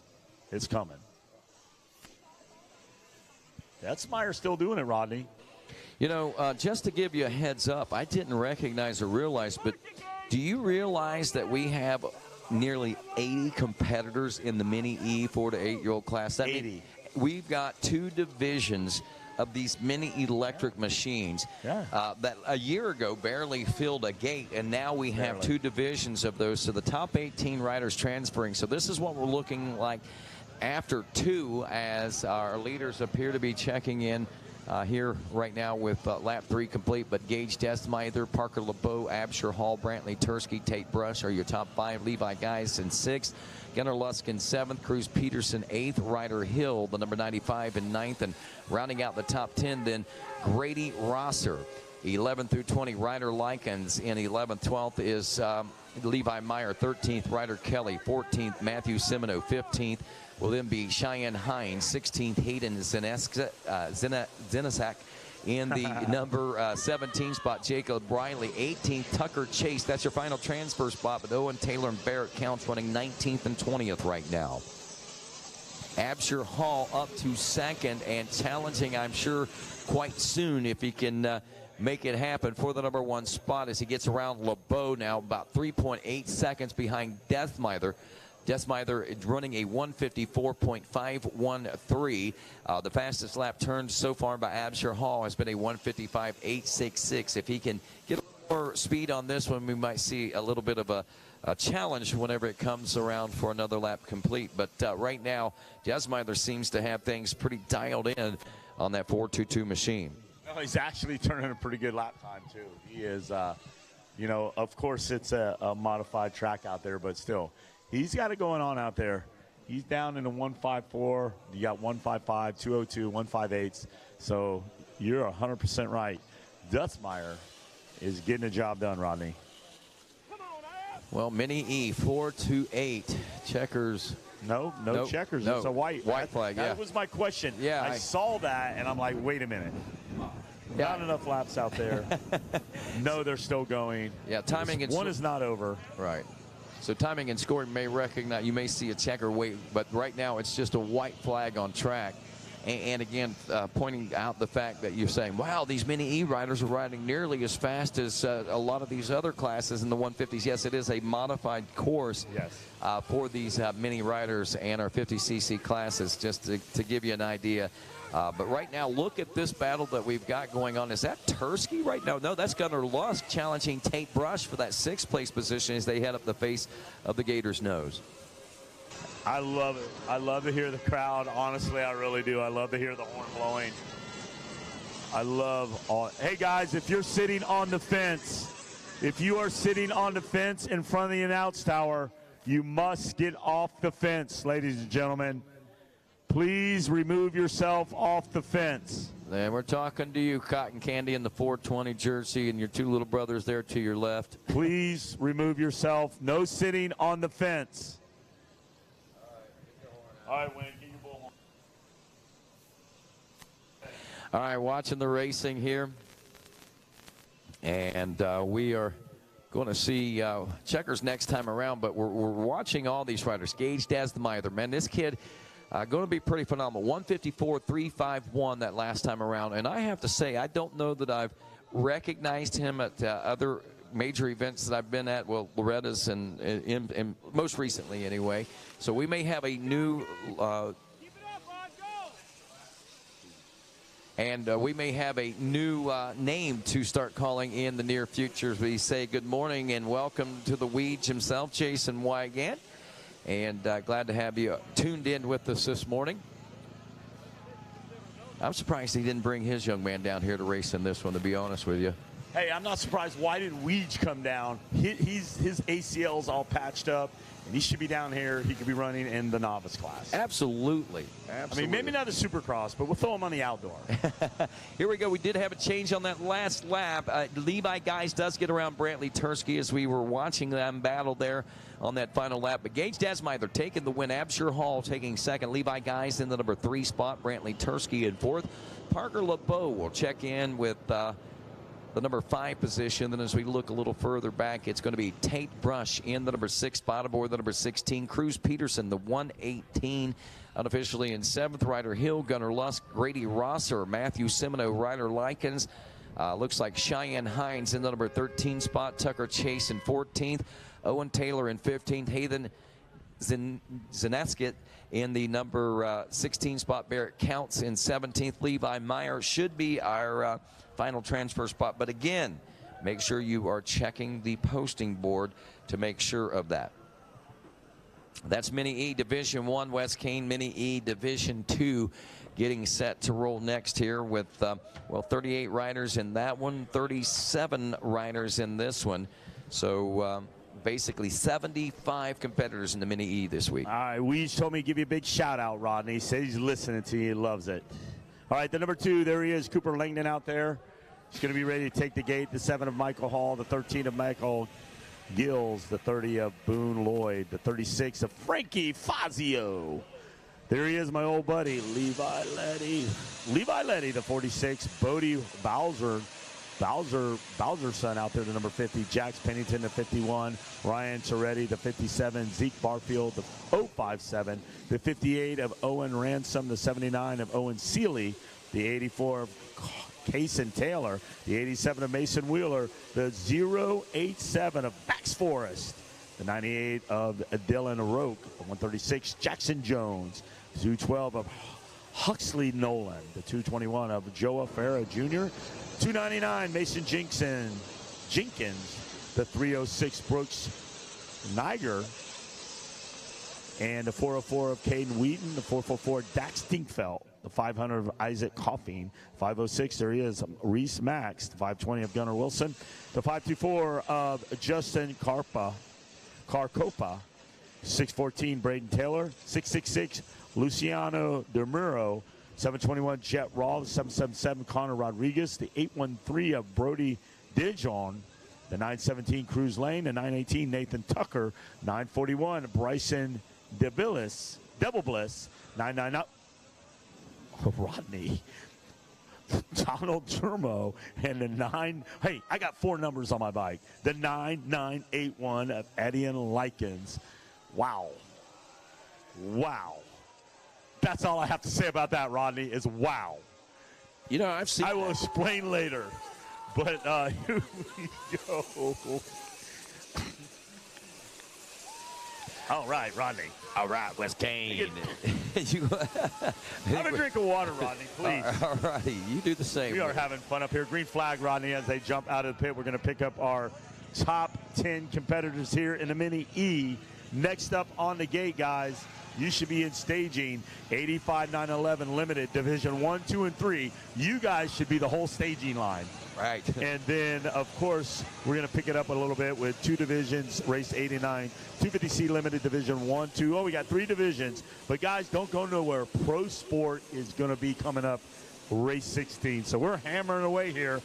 It's beautiful here at Gatorback, and it's Thanksgiving Eve. Cason Taylor leading Ryan Ciceretti, the 57 machine. The 46 of Levi Letty running in the number 3 spot. Jackson Jones on the 136 and 4th. Jet Raw, the 721 is 5th. Max Forrest in 6th aboard the 087. Hale Ferrara Jr., the number 221 in 7th. And 8th, Mason Jenkins. 9th is the 999 of Donald DeMuro. And rounding out the top 10, then Nathan Tucker. 11 through 20 after this first lap. Real quick is Bryson Devilbliss in the 11th, Daxton Dinkfeld in 12th, Mason Giles 13th, Cooper Langdon in 14th, Gunnar Wilson 15th, Dylan O'Rourke 16th, Mason Wheeler in 17th, Bodie Bowerson is 18th, Justin Carcopa in the number 19 spot, and Boone Lloyd rounds out the top 20 after 1. Working on lap number 2 now, and again remembering the top 18 transferring from these division races. The remainder will go to the LCQs. And again, reminding all riders and spectators that each time you go out on the course basically is counting towards your overall score in motocross. So make sure that you are doing your best. That's kind of the idea out there. No room for being lackadaisical in we are not qualifying. This is actual racing. Now, just to let you know, the second motos do carry the heavier weight. So if you do decide to lay back, say, from on a second place position or so in this first moto, a win would get you the overall in the second moto. But we all know that. 2 laps down, Cesaretti, Cason Taylor, Levi Letty, Jet Rao, Mason Jenkins, and Jackson Jones hasn't checked in yet. He has checked in. He's dropped back to 6 now as Jenkins gets around. Yeah, Levi Letty looks like he might be on it. He's a little bit behind old Levi. And now he's making a move. Let's see. I just got word from our spotter, Dean, that Levi Letty has moved up into second, so we're watching very closely that battle. Looks like our leader's got a good run. Is that the top 3, Little Dean? So top 3, you could throw a net right over all over those guys. That's how tough the competition is right there. We're watching on Racer TV, and you've got Letty, and Taylor, 1, 2, and 3. You better watch that 46 rider, Levi Letty. He is ruthless in his attack. He's all over our leader like Russian radiation this morning. Cason Taylor out front on the 84 machine as he has made the pass, it looks like, to lead this one around. So already I think we've had like 2 or 3 different lead changes already amongst these riders as they are in the home stretch over the Gizmo mods. We just saw 2 passes going back and forth. They're going back and forth on one another there. Nothing really solidified. The 46 machine of Levi Letty may have just pulled into the lead as they drop down into the Gator pit now. So just to let you know, we've had 3 different leaders on that lap of racing. That's how fierce the competition is. Wait till we get to the second moto when they get to decide who the winner's going to be on this one. And they will have an LCQ in the e-bike. So here they come. Here he is. He's out front. He's my old buddy. He is so funny. He goes when he laughs. I say, hey, Levi, what's up? He goes but when I first started interviewing him, I'm like, hey, what's your name? Where you from? He goes, Levi Letty. Yeah. It's so funny. Such a good kid. He goes he's got a little heinous laugh, that little guy. It's so funny. Anyway, here they go again. Let's talk about the rest of them. You got Letty, Taylor, Cesaretti out there, Raw, Jenkins, Tucker, Jones, Ferretta Jr., Forrest, Devilbliss, and Dermo. All those guys rolling up in the top 10. Big shout out there for old Daxton Dinkfeld. Just hovering around out of the top 10, but looking to make something happen. These guys are on it. E-bike riders, they're the stars of tomorrow. And here comes Levi. That's what he does when he gets on the podium. I go, hey, Levi, good ride. He goes, I laugh. Well, you know how he is. I'm not telling no fibs up here. I can't wait to get him on the podium. He's great, dude. Riding like this, he should be on the podium. Levi Letty is so funny. Well, he does. He talks with some authority on the racetrack. There's no doubt about that. Right now, wrapping up lap number 4 as they drop down into the Gator pit and heading for the finish line. I believe this time they'll have the white flag. Letty out front, but he's not got a lot of breathing room. He had just a half second or so. He just made the pass on Taylor and Cesaretti there just a lap or so ago. But this time around, a 150.935, just under the 151 mark. I think that might be the fastest mini-E lap we've seen today. There's Kaysen Taylor checking in now, just a little over a second and a half back. Cesaretti another second and a half in the number 3 spot. Then Chet Robb. Mason Jenkins now checking in the number 5 spot.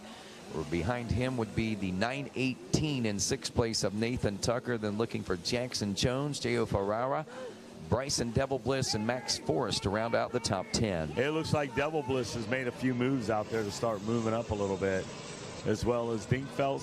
Dinkfeld grabs a couple out there. Giles, Wilson, Bowerson, Wheeler just hovering around 12 to 15. So all these guys trying to make something happen. I believe we're going top 16 or top 18 are going to roll right into the Moto number 2. We will have an LCQ out of these two divisions, where we'll take what? We'll take the top 4. So that'll make up the rest of the field there to fill that gate. White flag out. Levi Letty on the gas on the e-bike, making hay while the sun shines. Those top 3 on lap number 2 were just jousting position back and forth, but it looked like Letty dropped the hammer like Cole Trickle in Days of Thunder, and he says, I'm dropping the hammer. And there he goes out front, Levi Letty. Yeah, another rider that might be worth noting on this last lap. He turned to 155, about 3-4 seconds faster than everybody around him. Nathan Tucker, the 9:18, he might gain a couple of positions on this final lap too. You know, and these guys getting fired up, you know, and when we get to that Moto number 2, and that's where we go top 3 on the podium for our championship, you might see some spoilers in there. Levi Letty. Who? Taking the win. Kaysen Taylor looking at the number 2 position here as they roll across. Ryan Cesaretti in the number 3 spot. Chet Robb. Mason Jenkins. That's the one that I was wanting to watch here with Nathan Tucker. Is he able to gain a few extra positions here as that wave of riders, I believe, will be making their way out. We'll get them sorted out here in just a few moments. Right now, we can turn our attention to our next race, is race number 5. Looks like Division 1 of some 85cc 9 to 11-year-old riders, Wes Kane. Yes, sir. Here they are. The number 4 of Cooper Johnson, the 5 of Gage Dunham, the 15 of Colin Holbrook, the 15 of Potashenik, the 20 of Heath Nalder, the 222, there he is, the 22, Jonathan Bergeron, the 444 of Ty, the 44 of Ty McCormick, 47, there he is, Colt Martin, the 79 of Uriah Messersmith, the 90 of Lorenzo Marcelli, the 91 Austin Meads, the 94 of Blake Reisky, 97 of Jeffrey Rowe, the 100 of Travis Johnsmeyer, the 110 Gavin Reynolds, the 111 of Corbin Taylor, the 124 of Mikhail Starling, the 125 Marcus Trulio, 129, there he is, Gage Brown, the 131 Anthony Pasella, this 162 Cruz Shant, the 236 William Fisher Jr., 237 of Carter Hildebrand, Emmett Roy, the 302 Lucas Sineski, the 321 Wyatt Duff, 444 Adian Faust, the 482 the 613 Kingston Haven, 776 Jackson Bailey, the 805 Landon Palmer, 814 Corbin Durbin, 831 Grady O'Connor, to 833 Rocco Barone, and finally on the list is a 913 of Weston Crisp, and we got 85s out there, Rodney. We do. These 9 to 11 limited division number 1 riders. I believe 2 divisions, if I'm not mistaken. No, 3 divisions of these riders. So that means only the top 12 will be transferring out of these divisions. So now the business at hand gets a little serious. When you got 3 divisions, you want to go. Even if you make it to next one, you want to possibly try to get up front. Rodney, you got somebody on your radar. Yeah, Travis Johnsmeyer looks like he may have the early lead in this one on the OG 6D, the compound, the Moto Sandbox backed ride. He rides on board the number 100, but Lordy, he's got company coming in hard and fast. I see the 47 ride of Colt Martin now slides around the outside. He gets 2 riders now. And 3 wide as they go into that decision maker. There's Duff. Oh, Duff with a bad bobble. So Duff was up in the mix. He kind of got out of the rut. He started pedaling a little bit. He kept it on 2 wheels, but he lost valuable position on the riders up front. Well, Cole Martin dropping back now to the number 3 spot as he's Got his hands full here as we near the completion of this first lap. Our leader's getting ready to drop down into the Gator pit. It is the 100 of Johnsmeyer. Second place rider, we're going to get a look at him. Yeah, that number was tough to read when he came by there. And he's got Colt Martin coming, and here comes the 444 of Duff now. They're firing out of the pit. They're under the watchful eye over there of Mike Burkeen as he's watching the air assault out of the Gatorback pit. Gage Brown, the 129 machine, JM Racing, Adventure Moto 7, and Garnet backed ride. Holding on to the number 2 spot is Colt Martin now in the number 3 position. Wyatt Duff, as Wes pointed out, having a little issues on the backside of the track, trying to regain composure there on the 444 in 4th. Lucas Dresnecki in the number 5 spot. Marcus Trujillo in 6th. Gage Dunham, the number 5 and 7th. William Fisher, the 236 is 8th.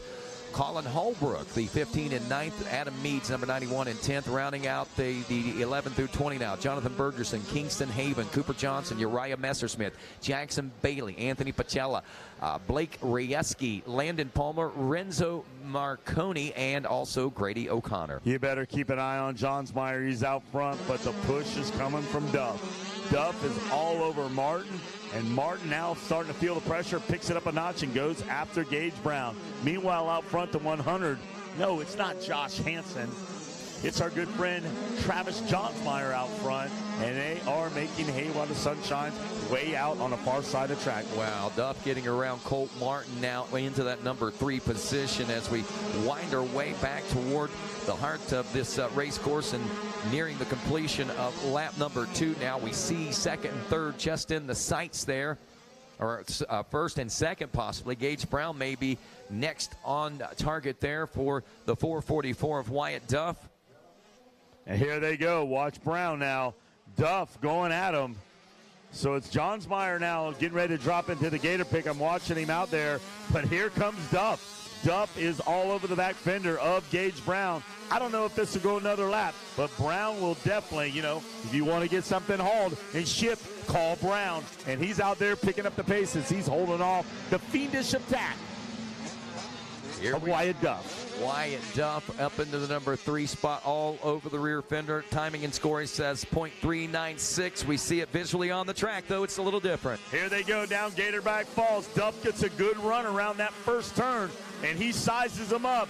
Brown takes a wide move as they head up out the Gatorback, and you can start seeing them. And if you got a camera and you're using it and you take that picture, all 3 riders are in the same frame, Rodney. Well, I wondered if that line was going to work for the 3rd place ride there, but Duff is making it work from the outside there, as they make their way back down onto the into the heart of this race course, working towards the back. It is still a heated battle for that number 2 spot. Brown and Duff going at it, and that gap between 1st and 2nd at one point looked like it was starting to shrink as they head out onto the Gators' tail now. No, Rodney, like I said 2 laps ago, the push is coming from Duff. He had a bad bobble the first lap way in the back along the street, but right now, he is like, you're watching Racer TV, all 3 riders now. I think it's going to be a 3-way split, and I don't think it's going to end like this. Here we go as we work our way back toward the home stretch now, and our riders nearly pulling up side by side once again. Wyatt Duff is showing wheels, showing side plates and everything else, and here comes Gage Brown now starting to put the pressure on Johnsmeyer as we get No, if you're out there and you see that Duff is moving and your mechanic is boarding you and you're Gage Brown, you got to get moving. Now, he looks like he pulled a little bit of gap on Duff as now your leader is starting to be challenged as they drop into pit. Sense of urgency for Gage Brown down to the Gator pit. Now the hard right-hander turn at the bottom of the pit. Johnsmeyer able to keep him at bay. Let's see who wins the drag race to the top of the hill. The 100 still holds on to the advantage right now, Wes Kane. Here they go down in the first turn. It's the who's who right here. This is division number 1. We got 3 divisions of these speedsters. Brown looks to the inside. It's a drag race down to Gatorback Falls. It's Johnsmeyer, Brown, and now Duff, 1, 2, and 3. What looked like a push for Duff and possibility of reeling both these guys in and past them has turned into a 3-way battle royale over the head of the Gator, now up under the back of the Gator. Look at him go, 1, 2, and 3 in synchronicity. 3 men enter. 1 man will leave with a checkered flag as they get ready. Watch out, Johnsmeyer, Brown. Duff now closing up on Brown. He's going to take a wild stab at him. Here we go to the outside now. Goes that third place ride, trying to catch that momentum. We've seen that work coming into this next section, pulling up. Oh! Duff makes the pass. Duff is coming. Here he goes. Johnsmeyer, you better look out. Knock, knock, knock on the door. And who is it? It's Wyatt Duff to the inside. Wow, Wyatt Duff making what looked like easy work out of both those passes as he makes his way off the tail of the Gator now, back towards the home stretch, and here comes Brown. Brown, a little out of shape. Oh, Brown got bobbled. Rodney Brown bobbled on the outside run. He loses valuable position to try to take a run at Johnsmeyer. It looked like he had him in sight, but just that little bit of a bobble took him out of it. So now Johnsmeyer gets a little bit of breathing room so he can try to attack now Wyatt Duff, who took them both by surprise here on lap number 4. Knock, knock, knock on the door, and they came through with a vengeance. Wyatt Duff had to push from 5th all the way up the front. Wow, smooth sailing ahead, and I think the white flag's going to come out on this one. Well, dropping down to the Gator pit, white flag is out as they make that drive out of the Gator pit with a new leader this time around. It is the 444 of Wyatt Duff, up from 3rd into the number 1 spot. Johnsmeyer dropping into the number 2 spot. Gage Brown now in the number 3 spot. Here comes Colt Martin back on the attack, it looks like, and look out. Gage Dunham moves up now into 5th place on the number 5. I call that doing some work, Rodney. You are making hay when the sun shines and riding a ride that dreams were made of here at the 2022 Mini-O's here Thanksgiving week. Wow. Wyatt Duff put it down. Lucas Strasnecki in the number 6 spot. Marcus Trujillo is running 7th. Colin Holbrook in the number 8 spot. Austin Meads is 9th. Cooper Johnson in 10th now. William Fisher Jr. in the 11th place position. As we look a little further back, Landon Palmer, Jackson Bailey, Cruz Samp, also Jonathan Bergeron, I should say, Corbin Durbin, and Blake Rayesky, along with Grady O'Connor, right now are the top 18. We'll see if that stands at the end of lap number 5. They're not done. Gage Brown is taking another shot at Johnsmeyer. He goes out wide. He uses that line that Duff used and was able to take the position now. So you got Duff. Oh, look out. Oh, that could have been Woolley out there. Man, Johnsmeyer going back and shutting that door. I thought that the pass was made, Wes Kane. I thought so, too.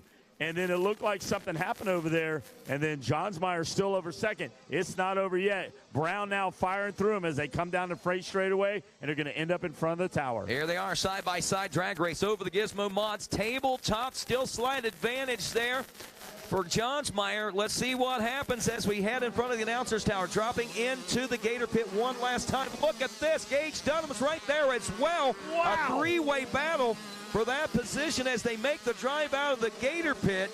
At the checkers, Wyatt Duff will take the win. 2nd will go to Travis Johnsmeyer, but what a push by Gage Brown and Cole Martin there for the 3rd and 4th place position. Actually, Gage Dunham will take the 4th place position. Colt Martin drops to the number 5 spot. Wow, Gage Dunham back there off the radar screen, plugging away on the last lap. Hey guys, I'm in this dance too. Boom. Gage Dunham jumps up in there and grabs him a top 4 spot. That's a great moto score. Sets him up for a great run at the championship when these guys all get together. Again, remember, this is a 3-division race that these guys. So we're going to have 3 first places, 3 second places, 3 third places, and so forth, going on all the way through the top 12 in these 85 9 to 11 classes. Division 2 getting set to roll next now, Wes Kane. Here we go, 85 cc 9 to 11.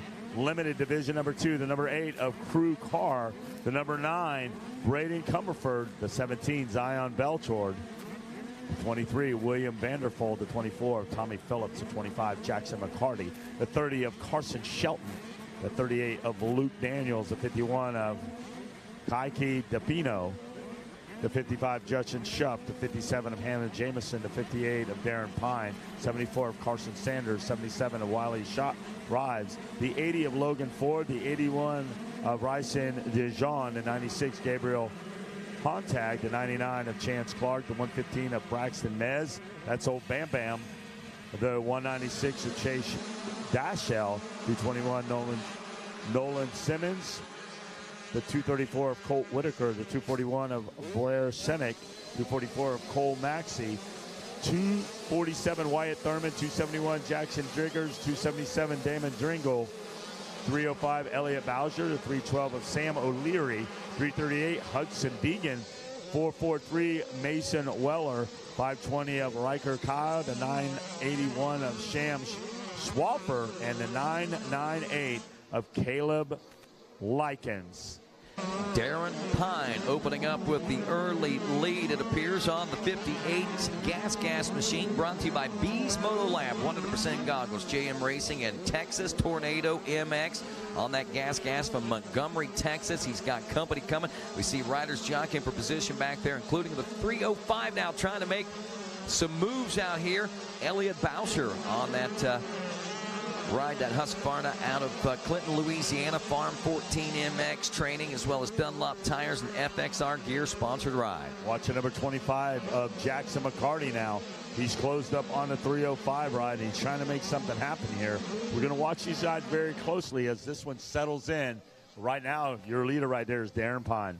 Pine out front, got somewhat of a comfort zone, I would say, at least on this first lap, but what we've seen so far is things don't seem to remain comfortable for a long time when you get up front like this, and Pine is doing everything he can to get that distance, and he's doing a great job of it. But there is your second place ride. Elliot Bowser on the move himself right now, working his way up through the pack as we make that hard right-hander in the bottom of the Gator pit. Wrap up lap number one, look at the rides and the passes going on in front of us right now in the announcer's tower as these riders come through trying to position themselves after this first lap. Keeping on the 247 out there. Wyatt Thurman back and forth. I got him. Nope. Thurman in fifth. It's going to be Darren Pine out front. Elliot Bowser in second. Jackson McCarty third. Chase Dashiell fourth. Wyatt Thurman fifth. Carson Shelton sixth. Braxton Mez, that's Bam Bam, he's in seventh. Wiley Rives in ninth. Shout out to Hudson Deegan out there in ninth, and 10th is Briar Stedick. Rodney, wow, these guys are getting the job done. They most certainly are, and what we're watching online right now, Chase Dashiell, Wyatt Thurman going at it right now for that fourth place position. And I believe we may have just seen the pass by Thurman as he was putting the pressure on Dashiell, the 196 for that fourth place position. So a little change going on there right now as riders are trying to, like we said, position themselves here in the early goings. Leaders all the way out on the tip of the tail of the Gator and working their way back this way already. Yeah, they're starting to get wild out there alongside of the road out there. And it's Thurman, we got our eyes on him on Racer TV. He makes that move around the 305 of Shelton. So Thurman's trying to get a little better spot there. But you better look out for Shelton, Mez, and Rives, Deegan all moving up on the roster. Well, our leader now, Darren Pine, over the Gizmo Mods tabletop as he drops here in front of the announcer's tower in just a moment, and has solidified this top spot and putting himself a pretty good distance over the 305 of Elliot Bowser. Now as we check in with third, that is the 25 Jackson McCarty, and here comes Wyatt Thurman now from that fourth place position as he's starting to apply the pressure as we drop through and the Gator pit and head for lap number 2 complete.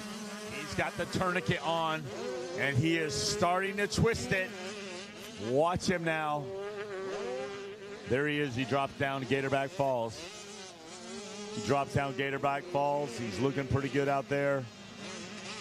Darren Pine now up on top of the Gatorback. He's got our second place competitor out there, Bowser.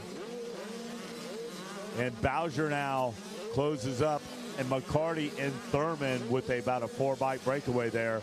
Dashiell, Shelton, Mez, Rives, Stedick, and Comfort now moves up in the top 10. It's going to be interesting. You know, we saw that tight race in division number 1. This one seems to be a little more spread out. Amazingly, though, these are also some pretty big names when you start taking into consideration Darren Pine, Elliot Bowser, McCarty, and Thurman. Dashiell, those top 5 riders, just take those alone, and you know, you've got yourself something great going on. But man, when we get these guys together with Division 1 and this Division 3 coming up, it's going to be a relative who's going to be able to make it happen out there. We have so much talent, and I might say not egos, but you got guys that are podium guys. Right. Podium guys like to get on the podium. So when you throw 10 guys from around the country that are all podium guys, that all want to be podium guys, and that's what they race for, to get up on that box, it's going to set the stage. And that's what the uniqueness is here of Mini-O's. So many guys. It's like a ingredient, and we talk about it. You put it in a crock pot, you put the steam on, and then it starts to bubble. And then the you get this right here. blows off. And then you get this right here. The crock pot, the pressure builds, and of course we get the nose to tail battling that we're witnessing. McCarty right now just ahead of Duff on those two machines. They drop down into the Gator pit and head towards the conclusion of now lap number 3. Darren Pine still out front. Elliott Bosher in the number 2 spot. McCarty, Thurman, Dashiell, 3, 4, and 5 coming at us right now. McCarty, a 156.883. That's his fastest lap so far. And 156.457, not the fastest lap by Wyatt Thurman. He's got a 155 in him. We see there from the lap previous to that. So this could get rather interesting. He could push McCarty to the limit. Oh, Darren Pine now setting the pace. I believe that's a little faster than we saw in Division 1. But you had Wyatt Duff coming through traffic to get to that lead spot where he was going to take that win. Well, joining us here in the tower now, Thor Powell, whom should be one of our top, I believe, schoolboy riders out there with us, but obviously a boxer's fracture in his hand from Supercross racing and practicing. And Thor, welcome to the tower here this morning. And what are you seeing out here right now? Man, I'm seeing a lot of kids out here having fun riding their dirt bikes, and it's a lot of fast kids out here. This 85 class is stacked this year, and I was actually in Mini Senior 1 and 2 last year, and it was really good to watch. And watching those classes this year and looking at myself, I was like, man, I was really big on the bike last year, but there's been some really good racing so far. Oh, McCarty just made a mistake right there that might let Thurman by. Yep, it did. Yep, Thurman was putting enough pressure on him, and he got him. Absolutely. Good eye there. Thor Powell, as he notices the little bobble, but look at this. McCarty is not relinquishing so easily. He is trying to fire back, but look, Wyatt Thurman has got his head down and charging, and he needs to, because we're going to see a white flag this time around for Darren Pine as he checks in now for 4 laps complete. He had a nearly 6.5 second lead over Elliott Bosher last time around, and this time we're going to see probably at least that, maybe looking at closer to 8-9 seconds between first and second. But all eyes right now back there in that battle for the number 3 spot, which is about 5 seconds behind Bosher, that 3:05 machine, or at least a lap ago that was what the case was. So on screen right now, your leader, Darren Pine. We'll watch on the racetrack this battle for 3rd place continuing to heat up here. Thurman, Jackson, McCarty, Chase Dashiell now 5th. Braxton Meese in the number 6 spot. Carson Shelton in 7th. 8th is Braden Comerford. 9th is Wiley Rives. Briar Stesic in the number 10 spot. Luke Daniels is 11th. Kiki DePino is our final transfer spot heading into the final lap on board the number 51 in 12th. Just outside the bubble heading into this final lap, the 3:12 of Sam O'Leary. Those guys running about a second apart. That one's still kind of up for grabs as Darren Pine works his way around here. Kind of a victory lap for this Division 2 of the 85cc 9-11 limited class. Pine. White flag out for Pine. So yeah. Pine looks like he might be the man to beat, but you got to think about Wyatt Duff is going to be like, hey, I'm lining up next to you. I stayed, I watched, I seen what you got. So that's where Duff comes into play. You know, you start looking at the big picture. You say, oh, no, a 3rd place position going into the moto, and so-and-so got ahead. But, again, we got to take into consideration this is a 3-division format. There's going to be a lot of those low scores, and there's going to be a lot of crazy things that happen in that final moto to settle out who is going to take home the gold, the silver, and the bronze, and so forth. Top 3 overall in this 85 9-11. It's going to get exciting, that's for sure. Yeah, it's going to be good. That's the stage we got set here. Rodney, I will let you answer Jason Wygant's text messages that he just sent me. Wow, I can't even fathom that, Weege. I might have been close, but I did not pull the trigger on that, no. I was close, though. I was in the vicinity of that exchange. Not the wild, Rodney. not the diaper Weege. Not the diaper. What is that? Weege, what are you doing over there? He's making me feel old. I He's was trying. close. That's kind of an old plug. I think an old shot at us, if you want to. We were there. Absolutely. 5 laps down. Darren Pine does take the win in this one. Elliott Basher second. Wyatt Thurman third. McCarty, Dashiell, Mees. Comerford is 7th. Carson Shelton in 8th.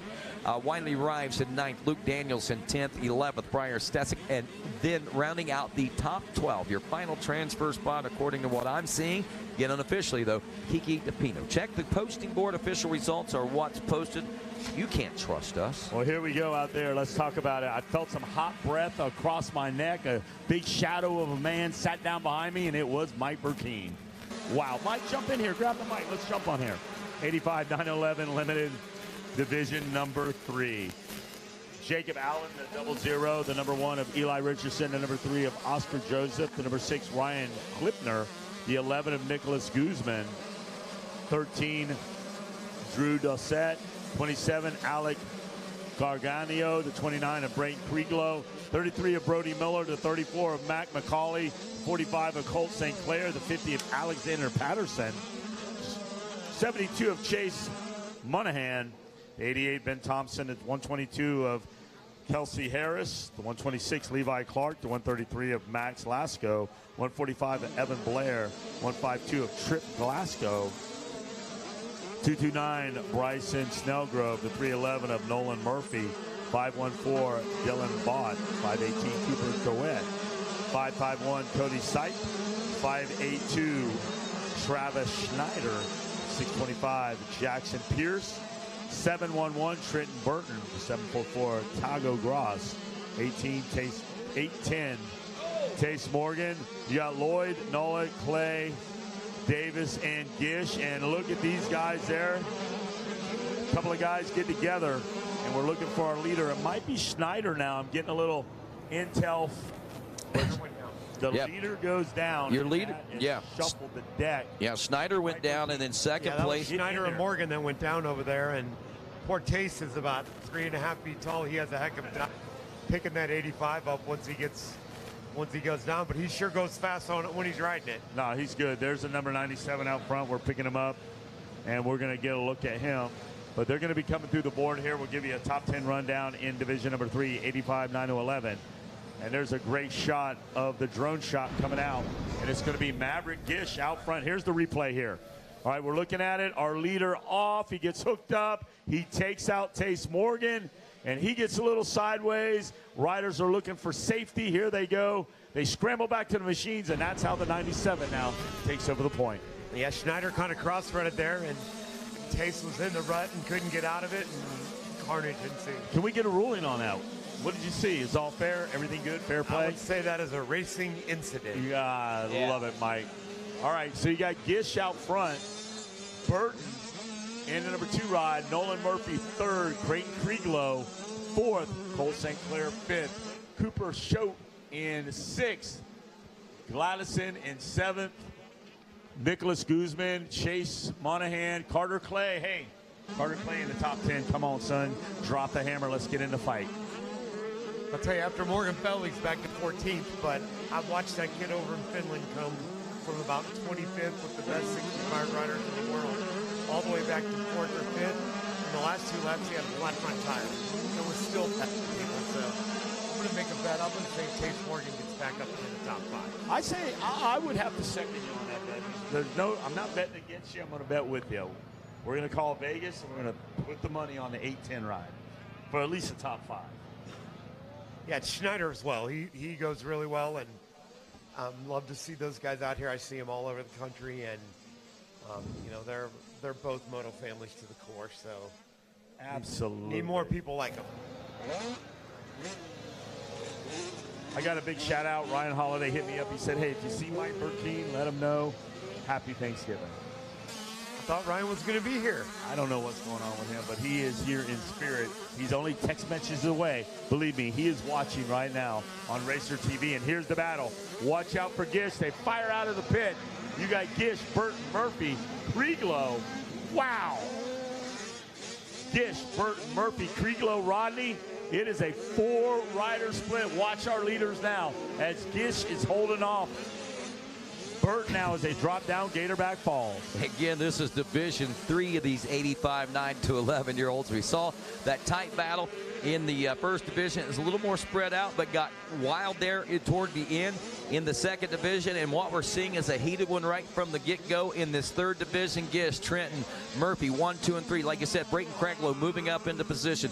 Colt St. Clair back at the number 5 spot. Cooper Coyote, got to keep an eye on Coyote, and the number 6 spot aboard the 518. Chase Moyen, Alec Gordango, Nicholas Guzman, Tace Morgan now up to 10th place position. As pointed out, he was back at about 15th, up to 10th now. We see him inside a transfer spot. We'll see if he can claw his way up even further. Carter Clay is 11. Trip Glasgow rounds out the final transfer spot in 12th with Tiago Gross and Eli Richardson in 13th and 14th. Here they come, Ronnie Gish, Burton Stills. It's like a slugfest, a Pier 6 brawl with these two competitors out here jousting for position. I don't think anybody's safe. Watch our rider back in third. That's going to be Murphy now, and Krieglow still trying to get up into fracas here. But there's your leader right there you're watching on Racer TV. It's going to be Gish, Burton, Murphy now 1, 2, and 3 as they come down the little S-turns down and salute the Gizmo Mods Tower. Right in front of the announcer section of our racing come our top 3 riders, and what was nearly nose to tails, stretching out just a little bit as we get set to drop into this Gator pit by some lap traffic. Looks like our leader's going to make it by A-OK. Gish, Burton, Murphy, 1, 2, and 3. The hard right-hand turn at the bottom of the Gator pit as they get the drive. Lap number 3 now in the history books. They fire right out of there just like the last 1997 Outdoor National. They are firing out of that Gator pit right there. You got Gish, Burton, Murphy. I'm still looking to see where Tace Morgan is. I think he might have got a few spots. We'll check him when they come through. That might have been Morgan right there firing through. Let's look at what he got. Oh, did he move up a little bit? Yes, he did, Rodney. He's up into 7th. So we got 3 spots on that lap. Got 3 spots on that lap, turning a 2-minute flat lap time. Just ahead of him is Colt St. Clair with a 2:05. I think he's probably by there, and now he's looking for Chase Moynihan on board the number 72. Big shout out back there. Jacob Allen, Travis Snyder, Levi Clark, Tygo Gross, Richardson, Carter Clay still holding fort in the top 10. Well, again, 997 Maverick Gish is your leader, but I think everyone is watching the 8:10 right now to see what he's going to be able to do. A 2-minute time, lap time on that time, a 2:05 for Colt St. Clair, a 2:01 for Chase Moyen. And then they drop the sub 2 minutes at that point. I think that maybe we might be, oh, look at here it goes. Oh, wow. He goes to the inside. Burton now he takes over the position on Gish. Can Gish fire back at him? Watch him, Rodney, as they come down that front straightaway to the right hand. You'll see on Racer TV, there's the S-turns. You go inside out, Gizmo Mods Tower, and it's a drag race side by side. But it looks like Burton still has the advantage. Well, we'll see who has the advantage as we get just a little closer here in front of the announcer's tower now. The 711 Burton in control and command now of the lead as they drop into the Gator pit, getting ready for that hard right-hander. This time they'll see the white flag. He's got to hold on to that one more lap, Wes Kane. A white flag is a sense of urgency. And now that Gish has now taken over the second, he needs to pick up the pace. Does he settle in? Can he get a better spot? We're still keeping an eye on Tace Morgan, but you can't take nothing away from Krieglow, Murphy, St. Clair, and the rest of the field. Carter Clay still soldiering up back there in the top 10. And there just went Tace Morgan into 5th place. He passed Chase Morningham right here before the finish in the outside. That was a nice pass by Tace, and he's into the top 5. That was a pretty good ride for him so far this moto. Good eye there, Thor Powell, as we're watching this battle continue to wage on for the number 1 spot. Trenton Burton is not relinquishing that number 1 spot, or excuse me, Maverick Gish not relinquishing that number 1 spot to Trenton Burton just yet. And then, of course, Nolan Murphy, Brayton Craiglow, Tace Morgan into the number 5 spot, as we pointed out, a 1:56 lap time. I'm going to say it right now. He just turned the fastest lap of this 85cc 9 to 11 limited Division 3, and he did it in traffic out there. shaping up to be a dandy here. You got Burton out front, white flag out. Now things are happening. Morgan now still rolling up, still passing people. You owe me a cup of coffee, Mike Burkeen. Trenton Burton. I thought Braswell was your kid. All right. Kids on the block. New kids on the block. That's it. They're always cycling through, man. Always cycling. All right, 7-11. 997-311. Here they come.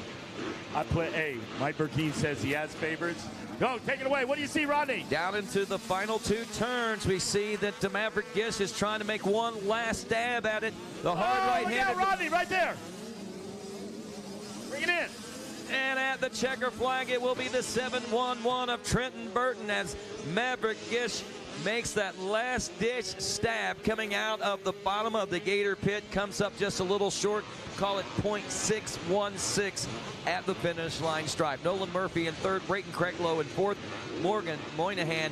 Alec Gordango, also Colt St. Clair, Carter Clay, Nicholas Guzman, Cooper Clayetti, and Tiago Gross should round out your top 12. Woo. Good job out there. A lot of these competitors here. I'm telling you, the second moto is shaping up to be a dandy. It's going to be a good one. 250C Limited Division number 1. The number 5, Brendan Kreese. Number 8, Gabe Lezek. The number 9, Stefan Tazo. The number 12, Isaiah Washington. The 15, Owen White. The 16, Lucas LaFontaine. The 18, Ashton Aruda.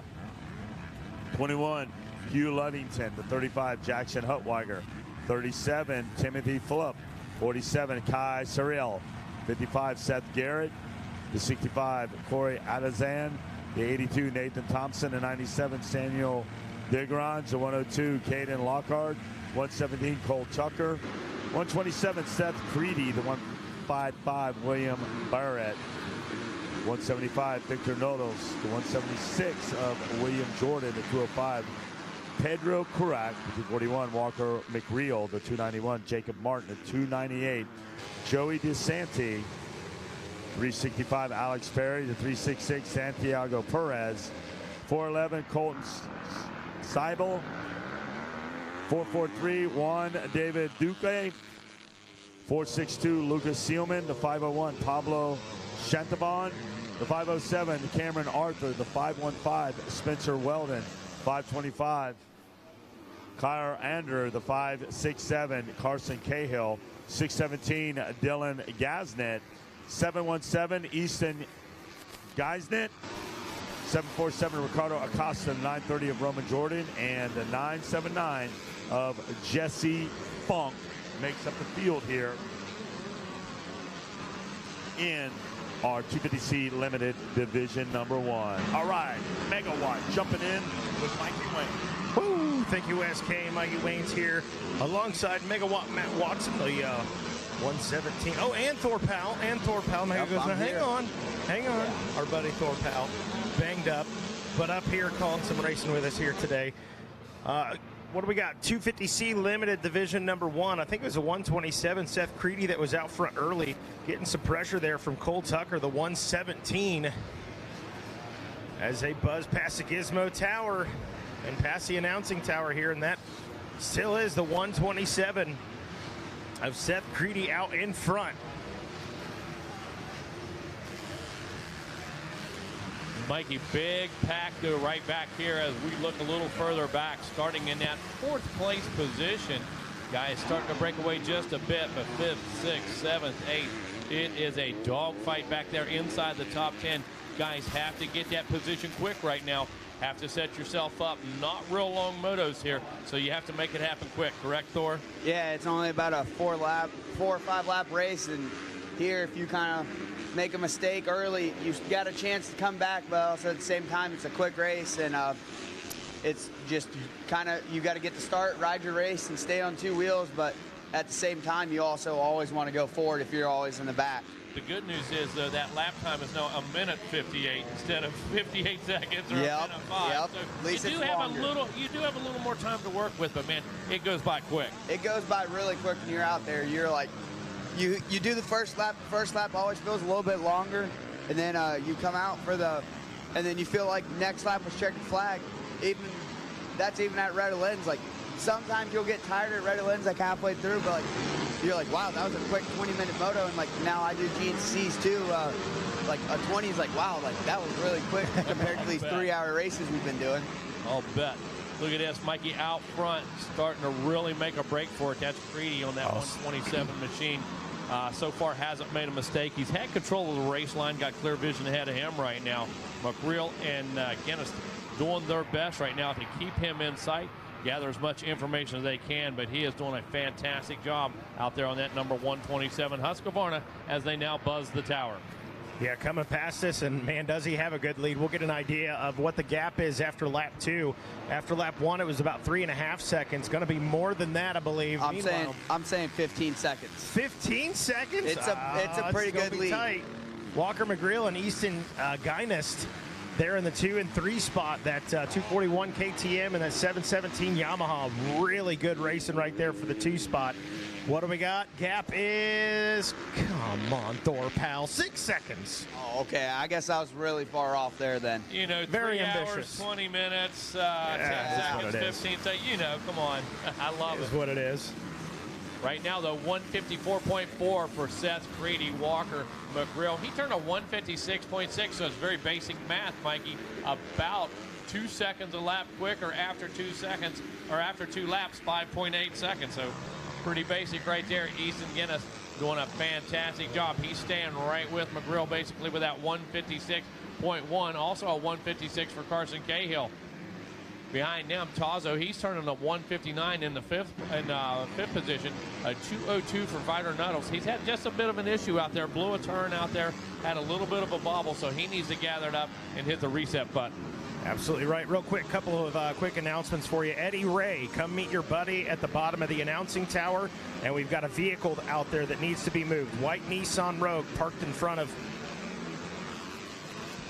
Oh, Wes Kane's got Eddie Ray's keys.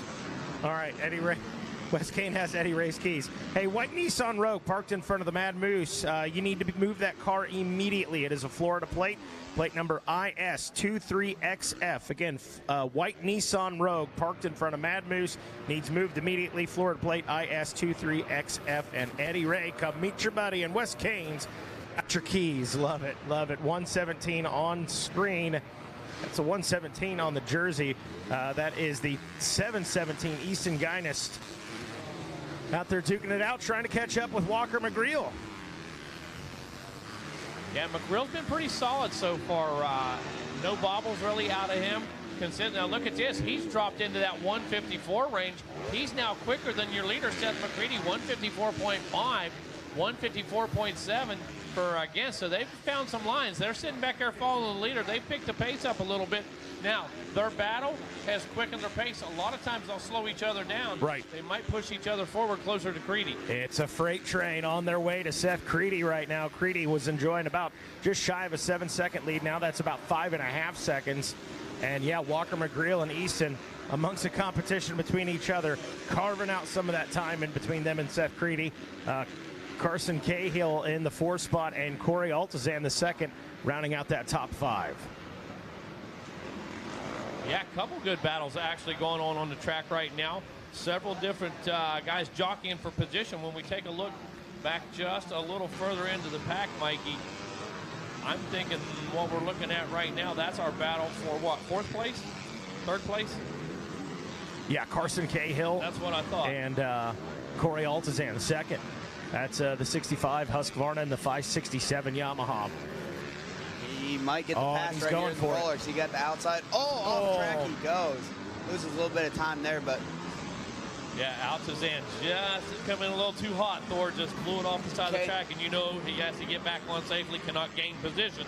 Gain position. By going off the track. It's always a little bit better to lose a little bit of time if you can make it right back up in a corner somewhere, and it looks like he's making it right back up real quick, and he should be able to get him right here in a minute.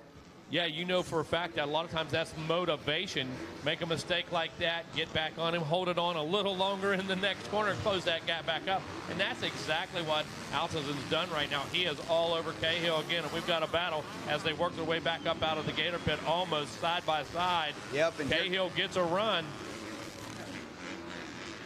White flag's out for the last lap, and joining them in that battle. Oh, we got some bar banging right there. Altison goes to the outside, uses the momentum. How about that move? That was strong. That was some strong move. He told him he was taking that inside, and he took it, and he didn't care what happened. He went for it. And it was a matter of what we said, just held it on a little longer. Yep. And look what that did going up to Gatorback. He got him, and here comes William Jordan now. He might get him too. 176 working on him. William Jordan just behind him. Hey, risking it for the biscuit right there. We saw him do it earlier. It did not pay off for him. Ended up off the track just a bit, lost a little time, regrouped, went back to work, made it happen that time with a clean but aggressive move. No question. Look at Jordan. Look at the 176 machine right now. He is all over Cahill. He wants a piece of the action. He said the dance isn't over. The music's still playing. Let's take this one to the end. Cahill not getting any breaks out here. No. Or bullying him. He's got to answer to it, answer to that pressure. Seth Creedy, by the way, rolling out there. The white flag is out of store. Powell mentioned Walker McGreal in that, and Easton Guinness in that battle for second. Carson Cahill in a battle with Corey Altazan in that 6th spot. William Jordan, Timothy Fulp 7th, 8th Ashton Aruda, Cameron Arthur 9th, and rounding out your top 10 is Juan David Dulce. There comes our leader right now, the 127, Mikey, right in front of us. Pretty much a victory lap right now for Creedy. Great ride. Putting in great laps. Even on the very last lap, still kept that thing around 157, throttled way back. Just wanted to take it easy. And great job by the 127. Got a good start, put himself in good position, and did everything he needed to do to get that win here in Moto number 1. Well, congratulations to him, the 717 of Easton Guinness after a great pass on Walker McGreal. Takes a 2 spot. Walker settles for 3rd. Corey Altazan, the 2nd, able to move up into the 4th spot around Carson Cahill. Cahill rounding out the top 5. 6th, William Jordan with Ashton Aruda finishing 7th. Timothy Fulp 8th. 9th place, Cameron Arthur. 10th place, Juan David Dulce. As we turn our attention here to race number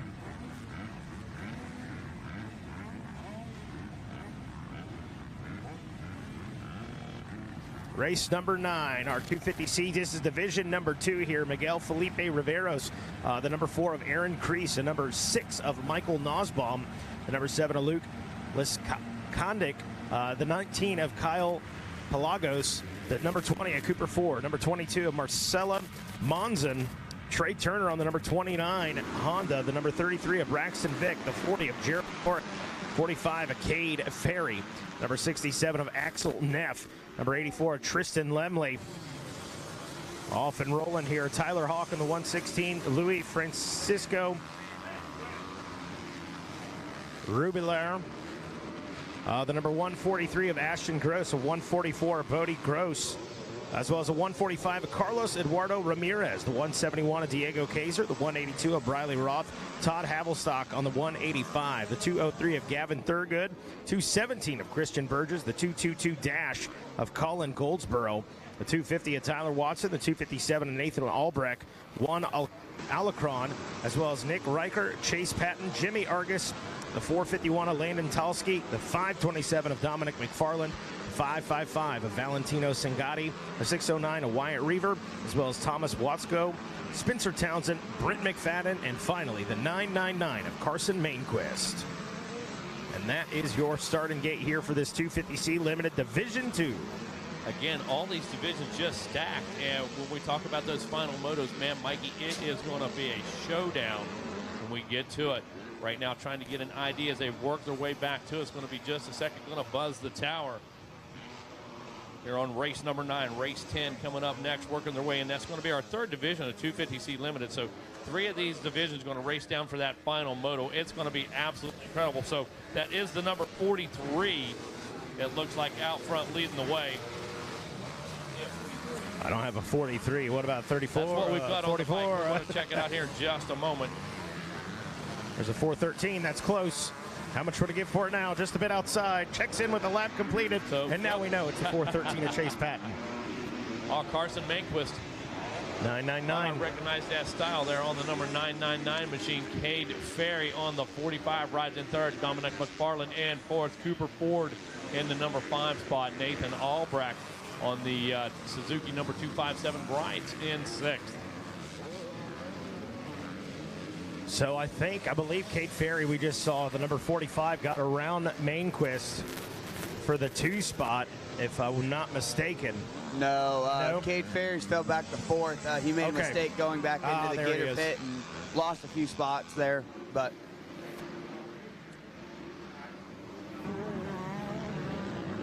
there's a really good battle right now going on for 2nd with Mainquist, and I don't know who that is right now. Cannot really see on the screen, and they're in the very back going down the sweeper, so I couldn't tell you.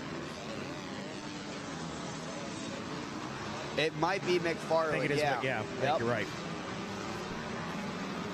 So if Did McFarland Ferry just get him, or is that the battle for the lead? Yeah, McFarland got him. That's Chase Patton out front, 43. It's going to be the 4:13 if you're watching live timing and scoring or on the ticker on Racer TV. 43 on the jersey, and boy, does he have some pressure right now. Yeah, Manquist is on the move. Manquist is picking up the pace now. He's going the long way around. He's going to try to carry that momentum, Thor. He got him right there. Look at that. That Great line right job. there is a little bit faster. I made a few passes there. Slams that door right there. Textbook. Textbook plays right there. Good job. That's the 2nd time this morning, Mega. We've seen that outside line right there, the long way around, paying off. And the key to that, Thor will tell you, there's a couple ways to approach that, but you want to do that as smoothly as possible. You don't want the point and shoot technique. He still could have went the long way around, kind of squared up the outside and ricocheted a little bit, but that smooth arc made that very successful and made him as quick as possible through there by not squaring up. Yeah. All kinds of changes. Of course, Carson Manquist, the leader, out in front. Chase Patton in the 2 spot. Kate Ferry checks in 3rd. Dominic McFarland in the number 4 spot. And Bodie Gross moves up to 5th. Tyler Hawkins 6th. Cooper Ford 7th. 8th place is Alex Payne with Kyle Pelagos in 9th. And Braxton Vick rounding out that top 10 right now after 2. So Manquist, sweet move over here as they work their way back around the tower. What does Patton have left? Does he have something in the tank? We're only 2 laps in, so I'm sure he's got something in the tank, but can he answer? Does he have some good lines? Is he going to be able to see something? He cannot let Manquist get away right now because he's on an absolute tear. He's a running 152. Oh, yeah. He's 3 to 5 seconds quicker than anybody, as you mentioned just a second ago, Mikey. That's absolutely incredible. Yeah, Carson right now trying to run away and hide. Hitting those marks. He looks really smooth on the big bike. Patient. Yep, I used to train with him back in Texas a couple years ago, and when he was on 85s, he was super big on it. And when he moved up to the big bike, he got a lot more speed. And I really like the kid's style. He's got some good speed. He flows really good, and he knows, like, right there he made a little mistake. Almost lost it right there, but like other than that, like, he's smooth with the bike. Like, he knows like where to place it, and like he's been training with Jake Masterpool and all that.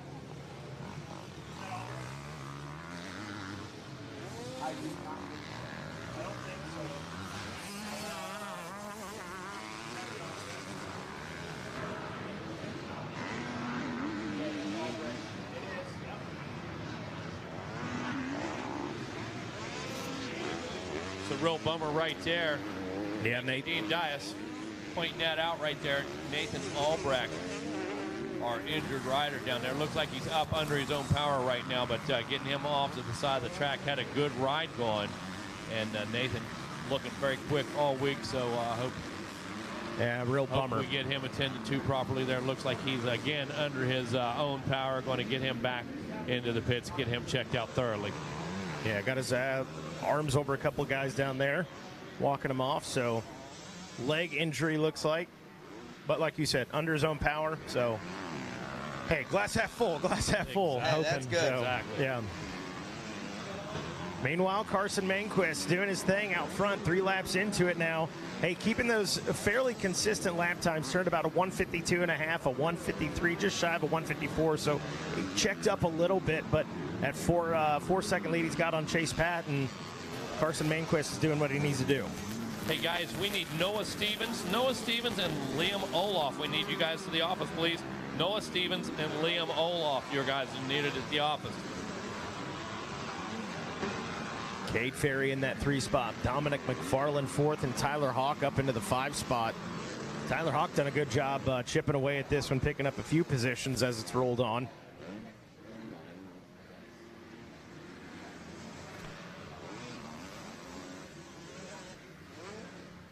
So 250C Limited Division 2.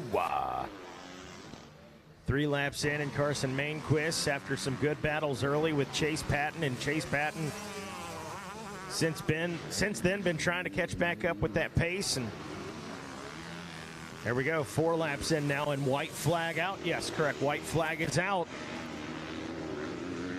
So 1 more to go here. Oh. We got some red cross flags out right there in the corners. Riders doing what they're supposed to, roll it, not gain any positions on them. And Manquist just making his lead bigger every moment, and he's doing pretty good right now. Pretty solid job by the 19 Yamaha, as we saw on screen just there a moment ago. Kyle Palagi, how do you say it? Paleologos. I'm going with it. Paleologos? Hey, you know what? He's ripping right now. I know that much. Yep. So the number 19 Yamaha up into the 4 spot. Cade Ferry second. Chase Patton and Carson Mainquist leading the way in this one. Trying to bring home a first place finish out there.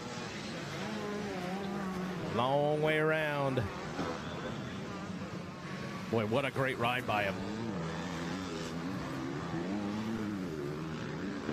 Great ride. Good battles early on, but really once he's gotten out front, grabbed the reins in this one and really never looked back. Yeah, able to make an early move, and like we said, a really smooth move, and you can see he's transitioned yet over the last few laps. White flag continues to fly, but Manquist transitioned smooth laps into speed, picked up a gap of 7 seconds now. Yeah. That's huge here at the end of this. We talked about short races, not having a lot of time to get the job done, but when you put a gap of 7 seconds on the rest of the field here, that's a big deal. And doing all the right things. All the right things. It makes you feel better for the second moto, because you come in with a little bit more confidence. Be like, I won my heat by 7 seconds. Let's sit here. Let's watch the next 2 and see what we can pick up with them, and maybe he might have some good competition coming up in Moto 2. And with that, the checkered flag flies, and Carson Mainquist hangs on for a first place finish in the 250C Division number 2. Chase Patton, second place. Cade Ferry, third. Kyle Palagios in the 4th spot. And I believe, yes, Tyler Hawk is checked in 5th place, as we turn our attention now to race number 10, your 250C Division number 3.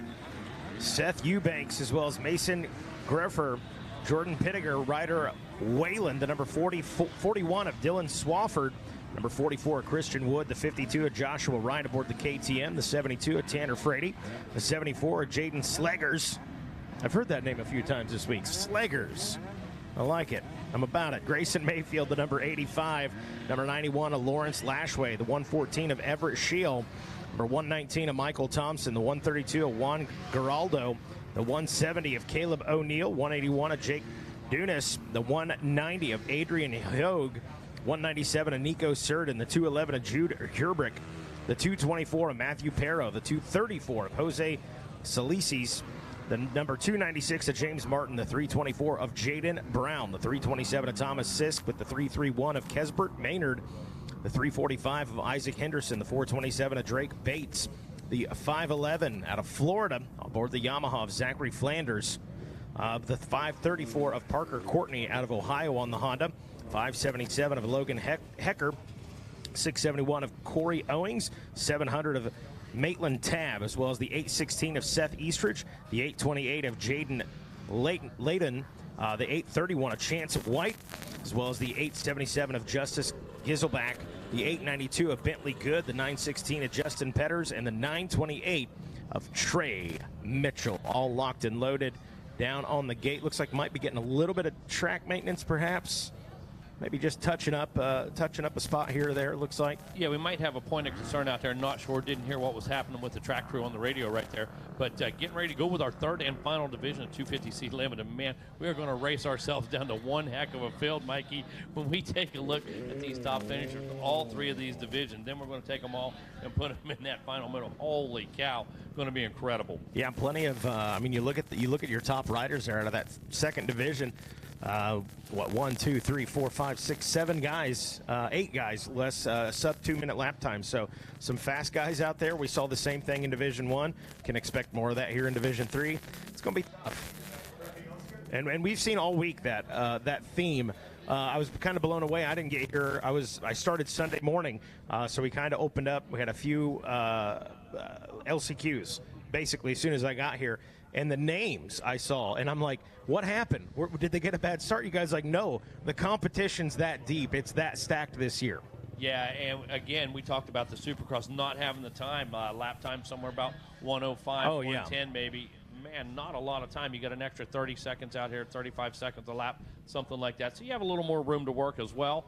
So as we see the tractor right there, just taking out a little bit of a kicker right there. Want to make sure have the best possible conditions for all of our classes as we work our way into division number 3 of our 250C Limited.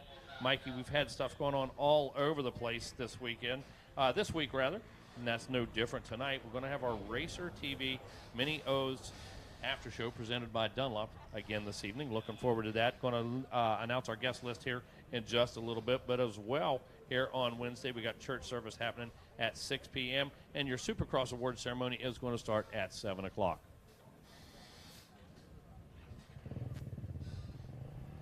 So pretty excited about that. Assuming we're doing the same format we did as Monday night with the show. Going to be live on the Racer X Facebook page, if I'm not mistaken. That's correct. Yeah, and okay. We had good views on Monday. Looking forward to having another great show tonight. Again, I'm going to announce our guest list here in just a little bit. Want to make sure everybody's confirmed and in good shape. Should be an exciting show. And one more time, there will be church service at 6 p.m. this evening, and Supercross award ceremony is going to start at 7 o'clock. My goodness, boys, the sun is coming out. Sun is shining. It's trying to peek through those clouds. We've had pretty well overcast. Matter of fact, last night, we all expected rain. Mm-hmm. Even this morning when Kern said, hey, we're going to put some water on the track, we expected the good Lord to do that for us last night. He said, no, you guys are good. We're going to put you to work tomorrow morning, so no biggie. But other than that, I mean, and not even that, just a little bit of track maintenance right here, touching up one spot. Overall, everything's been pretty fantastic. Yeah, simple touch-up right there. No maintenance involved. Going to keep the integrity of this racetrack. Don't want a smooth race surface. Don't want a speedway out there. Right. So want to keep the bumps and holes, but we want to make sure they're in the right places for sure. So just a moment away from getting 250C Limited Division number 3 underway. Coming up tomorrow, of course, is going to be your Thor Thanksgiving dinner at 6 p.m. And it looks like Camp Gatorback will open one more day. That's for your ages 4 to plus, 10 a.m. till 12. Oh, actually, they're going to be open Friday as well. I thought the last day for them was tomorrow. So Camp Gatorback, if you guys haven't been participating, all kinds of cool stuff going on over the podium, not the podium, under the pavilion over there. So 10 a.m. to 12 p.m. is Camp Gatorback every day for ages 4 plus. Sounds like we got them fired up. Mikey just moments away from getting that division number 3 of 250C underway. Yep, got the okay. Heard on the radio chatter. We can hear them firing up down there on the starting gate. So what was only a couple of minutes delay for these guys, it probably felt like 4 hours. And they say, let's go. Let's drop this gate. I'm ready to get to it. It's jockey for position.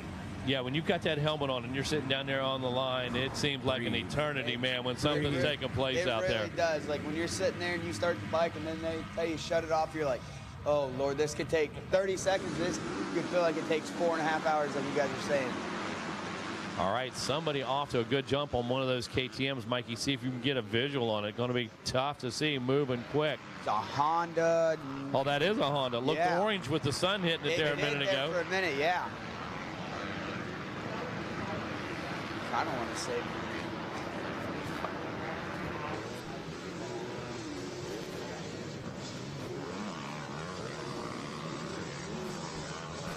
How about it? The 7-4 Jaden Slaggers.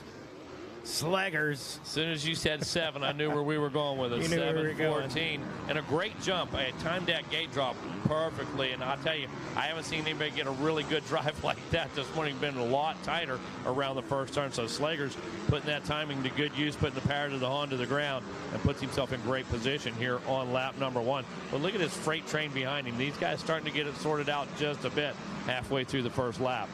You know, one of the things Rodney Tomlin pointed out was patience. Patience seems to be a big common theme this year in all these riders, from the big boys up here riding the 250s down to the little guys. Everybody just seems, hey, I don't want to throw it all away in the end. Be patient, and that's what we're seeing right here on display. And you're exactly right, and we talked about that even with the 65cc, but I was blown away with what I watched in some of our 51 classes over there on the Cobras and stuff. Yeah. These guys absolutely mature beyond their years, taking a second instead of just shoving it in there, but when necessary, those guys would hold it wide open. So a lot of maturity out of a lot of our riders this year, and good to see these guys improving that racecraft each and every race. Jordan Penninger, that rider in the 2 spot, just behind Sleggers. We'll get our eyes on it with timing and scoring, see what the gaps are. They ain't much. Sleggers out in front by 4.4 seconds. We'll say it's less than that now. Jordan Penninger in that 2 spot with Caleb O'Neill in 3rd. Michael Thompson in the 3 spot, or excuse me, Caleb O'Neill 3rd. Michael Thompson in the 4 spot, and Lawrence Lashway rounding out the top 5. Yeah, I think before this race is over, we're going to have a good 3-way battle for 2nd place right now. This should be a good one to watch, 2nd place. And then 6th and 7th right now are everyone right there is together still. They still haven't really gapped each other. Yeah, Penninger, O'Neill, and Thompson, that 2, 3, and 4 battle still happening as they work their way down into the far side of the course, about to make that 180, work their way into that incline section back there. I love this section. Got your elevation change, got a bit of an off camber as they come back around. It can change from lap to lap basically back there. Very soft. And here we go, Mikey, back into sight right now. But Jaden Sagers, he's increasing that lead by the corner right now. He's absolutely on fire and has a smooth ride going on that number 74 or 714 machine. See if he can get up in that 153, 154 range as we saw in the last race for these 250C limited riders. But yeah, look at the battle for 2nd. Penninger, O'Neill going at it. Gonna buzz past us here in a moment. And oh yeah, that battle's heating up right now. Going for it. On the inside, not able to make it stick right there. He tried to take that inside away, but O'Neill cut him off and said, nope, not today, sorry. Not today. Look at Thompson, Back though, to man. work. He not affected by it in the least bit. Didn't bother him. Said, you know what? That didn't work. Let's try this. Here he comes again, not following. Just gets outside of that roost just far enough so he's not eating it. Doesn't have to use that tear off. And here he goes. Tries to remount the attack. Little struggles there at the bottom of the Gator pit for him. Doesn't get real good drive coming out of it. Sleggers out front now. That lead from about 4.5 up to the 6.7 over the 24 Jordan Penninger. Caleb O'Neill going to work down there against Penninger. Michael Thompson checks in 4th, and Lawrence Lashway moves into the 5 spot. Now the lap time difference, just about 2.2 seconds. What's that tell you how important that start was in this particular race? Not always the case, but he nailed that gate drop, and he had a huge lead by the time they come across Gator Falls. The gap is 6.7 now, and he's running about 2 seconds quicker. So that first lap was absolutely a sprint. A sprint, yeah, you're right, absolutely. Here we go. That battle on screen. He's going around the outside. He's closing up a little bit. He made a little mistake coming out of the Gator pit. Thomas did, and he's closing back up on O'Neill. So that's our battle for 3rd right there between O'Neill and Thompson. Thompson coming out of nowhere, it seems like almost. Trying to get into it. And they're catching number 24 for 2nd, so this might be a good 3-way battle for 2nd. All 3 of them in their same shot right there. Yeah, the actual push coming from behind. These guys have not got dicey. They have not slowed each other down. They've done nothing but make each other quicker. So they're pushing that 3-way battle up to the front. See what he's got right here. A little split line section. Taking that inside. Oh, a little struggle right there. And you see that small mistake just turns into a gap. You know, it only takes a split second, and you're a couple bike lengths back from where you were. Now, all of a sudden, there's a noticeable gap. Yeah. Yeah, Penninger with a little bit of breathing room as he drops into the Gator pit. Going to come up over the face of this finish line jump. Meanwhile, O'Neill got his hands full still with Thompson. Thompson looking for the opportunity. 3 laps into it now. Sleggers. He's kind of settling into that pace. He was 7.5, now 7.9. Yeah, and look at the consistency, though. He still turned a 154. This time a 154.9, not a 154.2. Yeah. But we talked about Pittiger, O'Neill, and Thompson. 1, 2, 3. Man, look at these guys. 156.1, 156.4, 156.1. Tough to pass somebody when you're running the exact same speed, literally. No doubt. You know, it's just a matter of one line here, one line there, that half a second difference between those three guys. That theme stays throughout too, Mega. You look from 5th to 10th, it's that same scenario. A couple seconds slower, 159 ones, 159 threes. It's that tight. Very, very little room for error. To your point, the small mistake made earlier there by, I believe it was O'Neill, very costly. Yeah, right turned into 3 or 4 bike lengths. That's it. And all it takes for that little small mistake is just a little stuff of the bike or a little dab of the foot, just for like it pulls you back to the bike and you have to kind of readjust. And I believe we could almost see the top 3 running the same lap times the rest of the race. Oh, they're all so close and they can't like gap each other too much. They're all just pushing each other.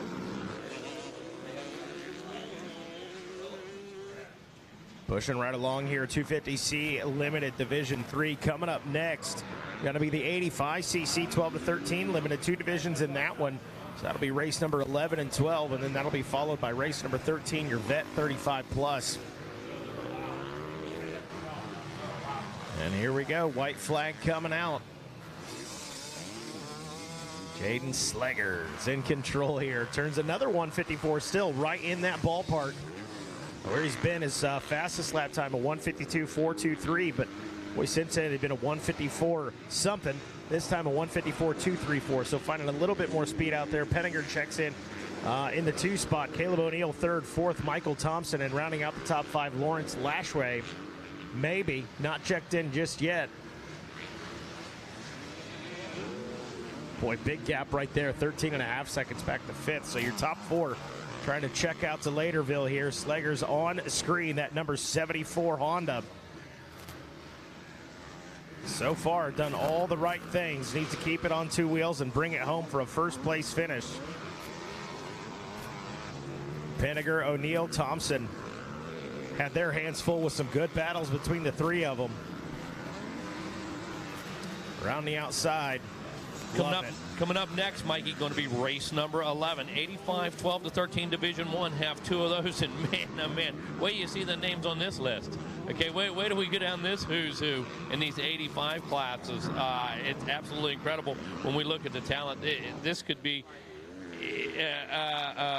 a matter of 10 different guys that can win this out of each division. It's absolutely incredible to me. This next race is probably what you can call the parents holding their breath the whole time, because there's going to be 4 or 5 people up front when if they do get a good start, the top contenders, and they're just going to go back and forth the whole entire race, and it's going to be a great race to watch. In both divisions. Yeah, in both divisions.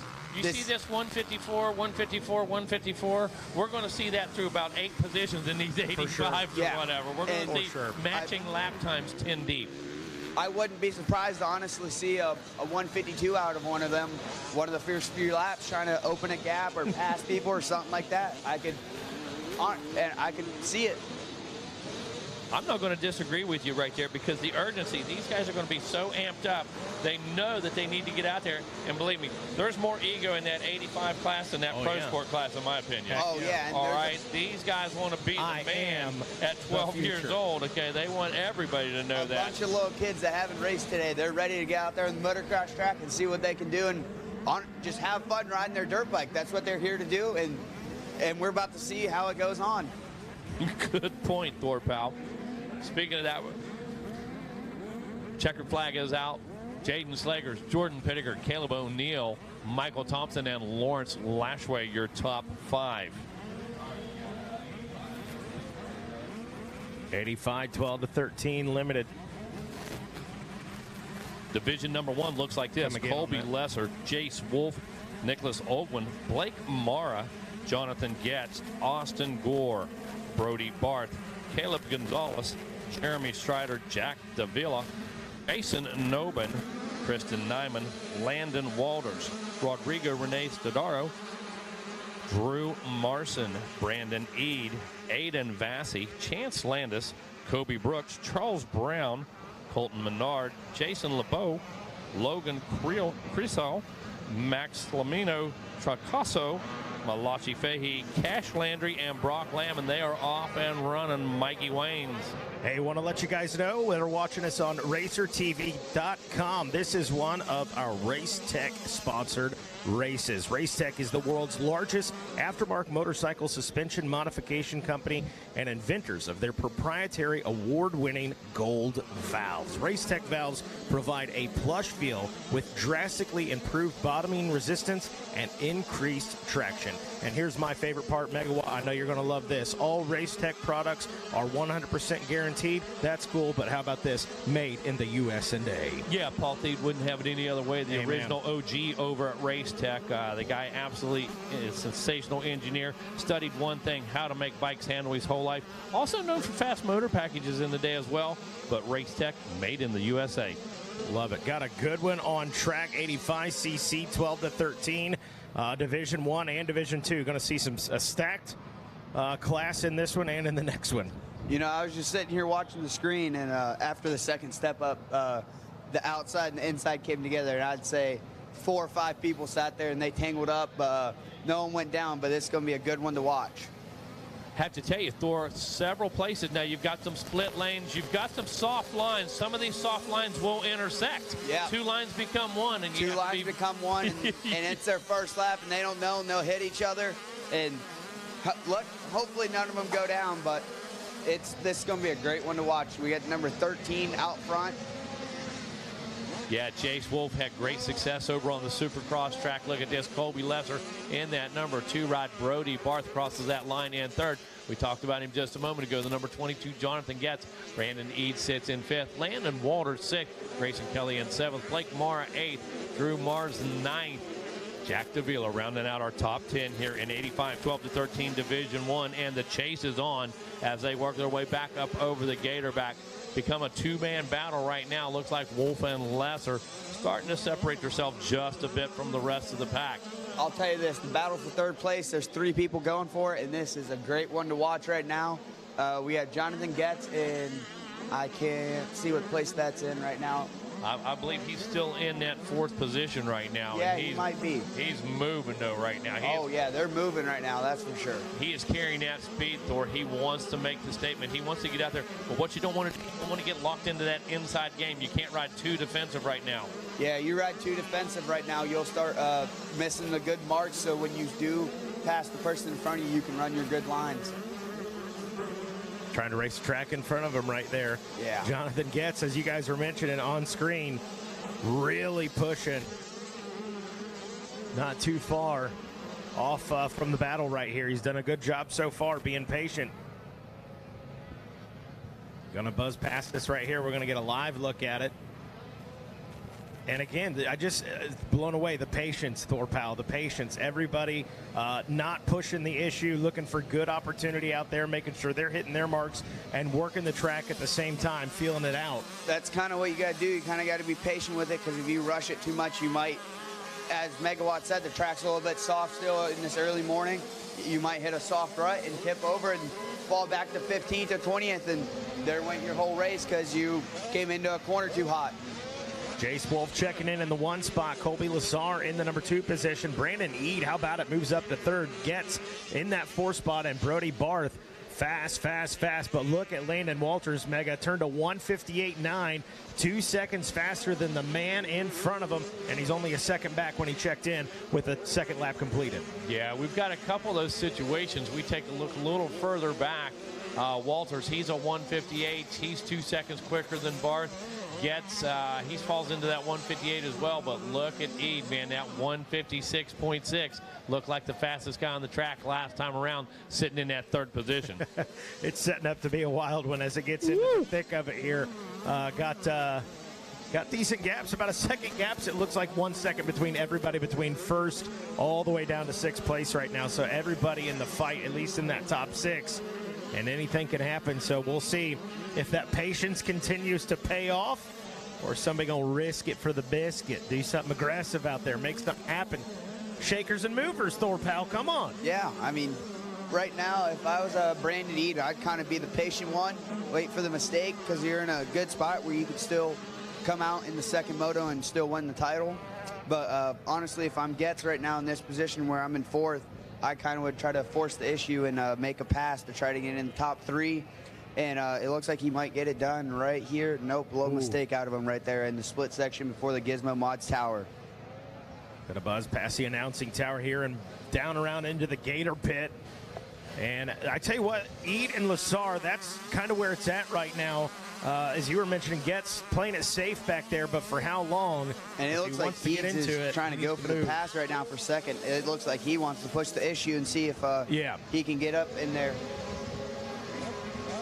And I think this is going to be our lap here, where Eid goes after it right here around the outside, tries to get a good drive right there. Showing him that front wheel, got gets him. Nice move right there. Just simply held it on a little bit longer. Waited that outside peg. Thor made sure he had that traction. Yeah, he Mike made wasn't sure going to give way. He made sure he had that traction. He showed him the front wheel, and it's basically whoever has the front wheel at that point. And whoever has the front wheel and whoever holds their breath the longest and wide open into the corner, and who wants it. Hey, that's the definition. That's the definition of sack up right there. Yeah, you need to sack up right there and hold your breath and hope for it.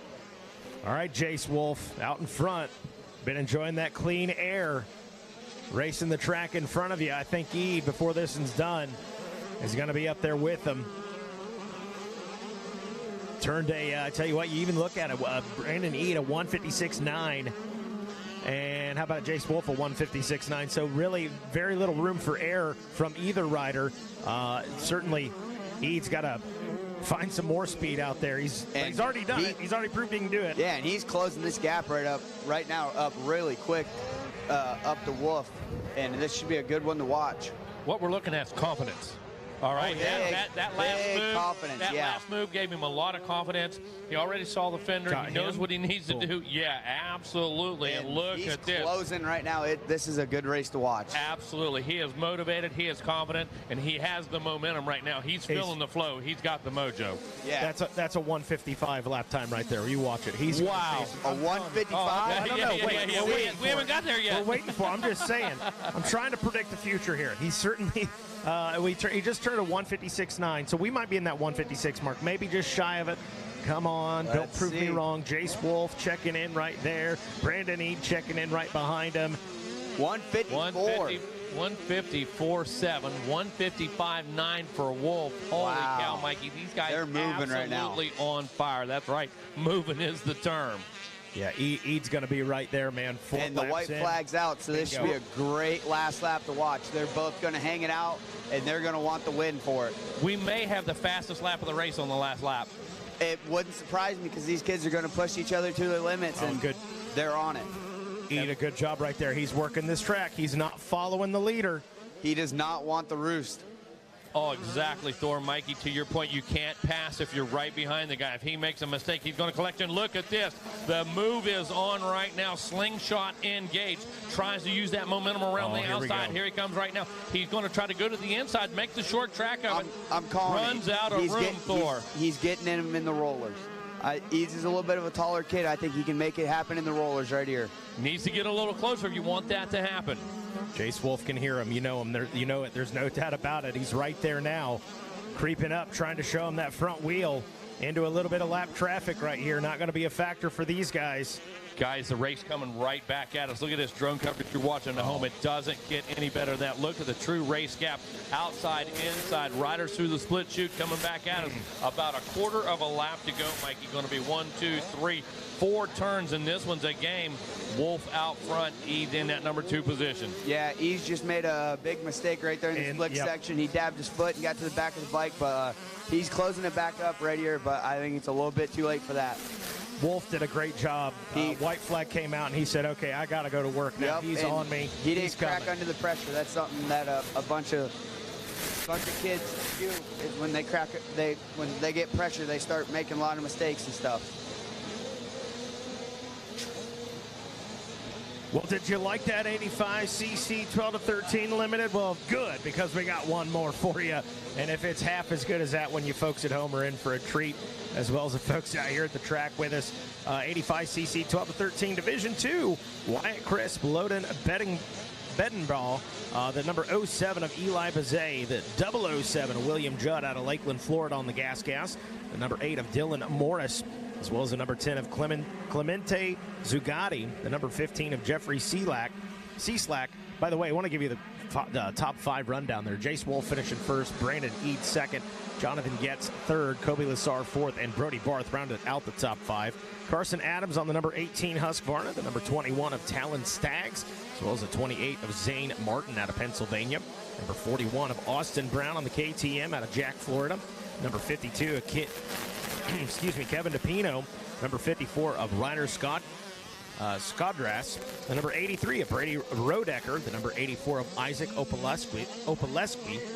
The 111 of River Slavin. The 121 of Benjamin McHale, as well as the 150 of Rual Alejandro Garcia.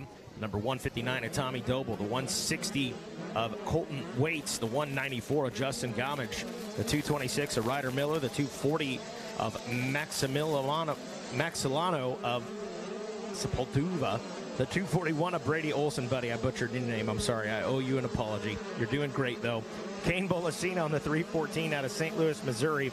Ryder Altazan on the 365 out of Louisiana, as well as Logan Webb, the 414. My buddy, CW, Caleb Wood out of Donald, South Carolina. 428 of Trey Pillions, the 602 of Austin Smith, and the 617 of Carson Bullen.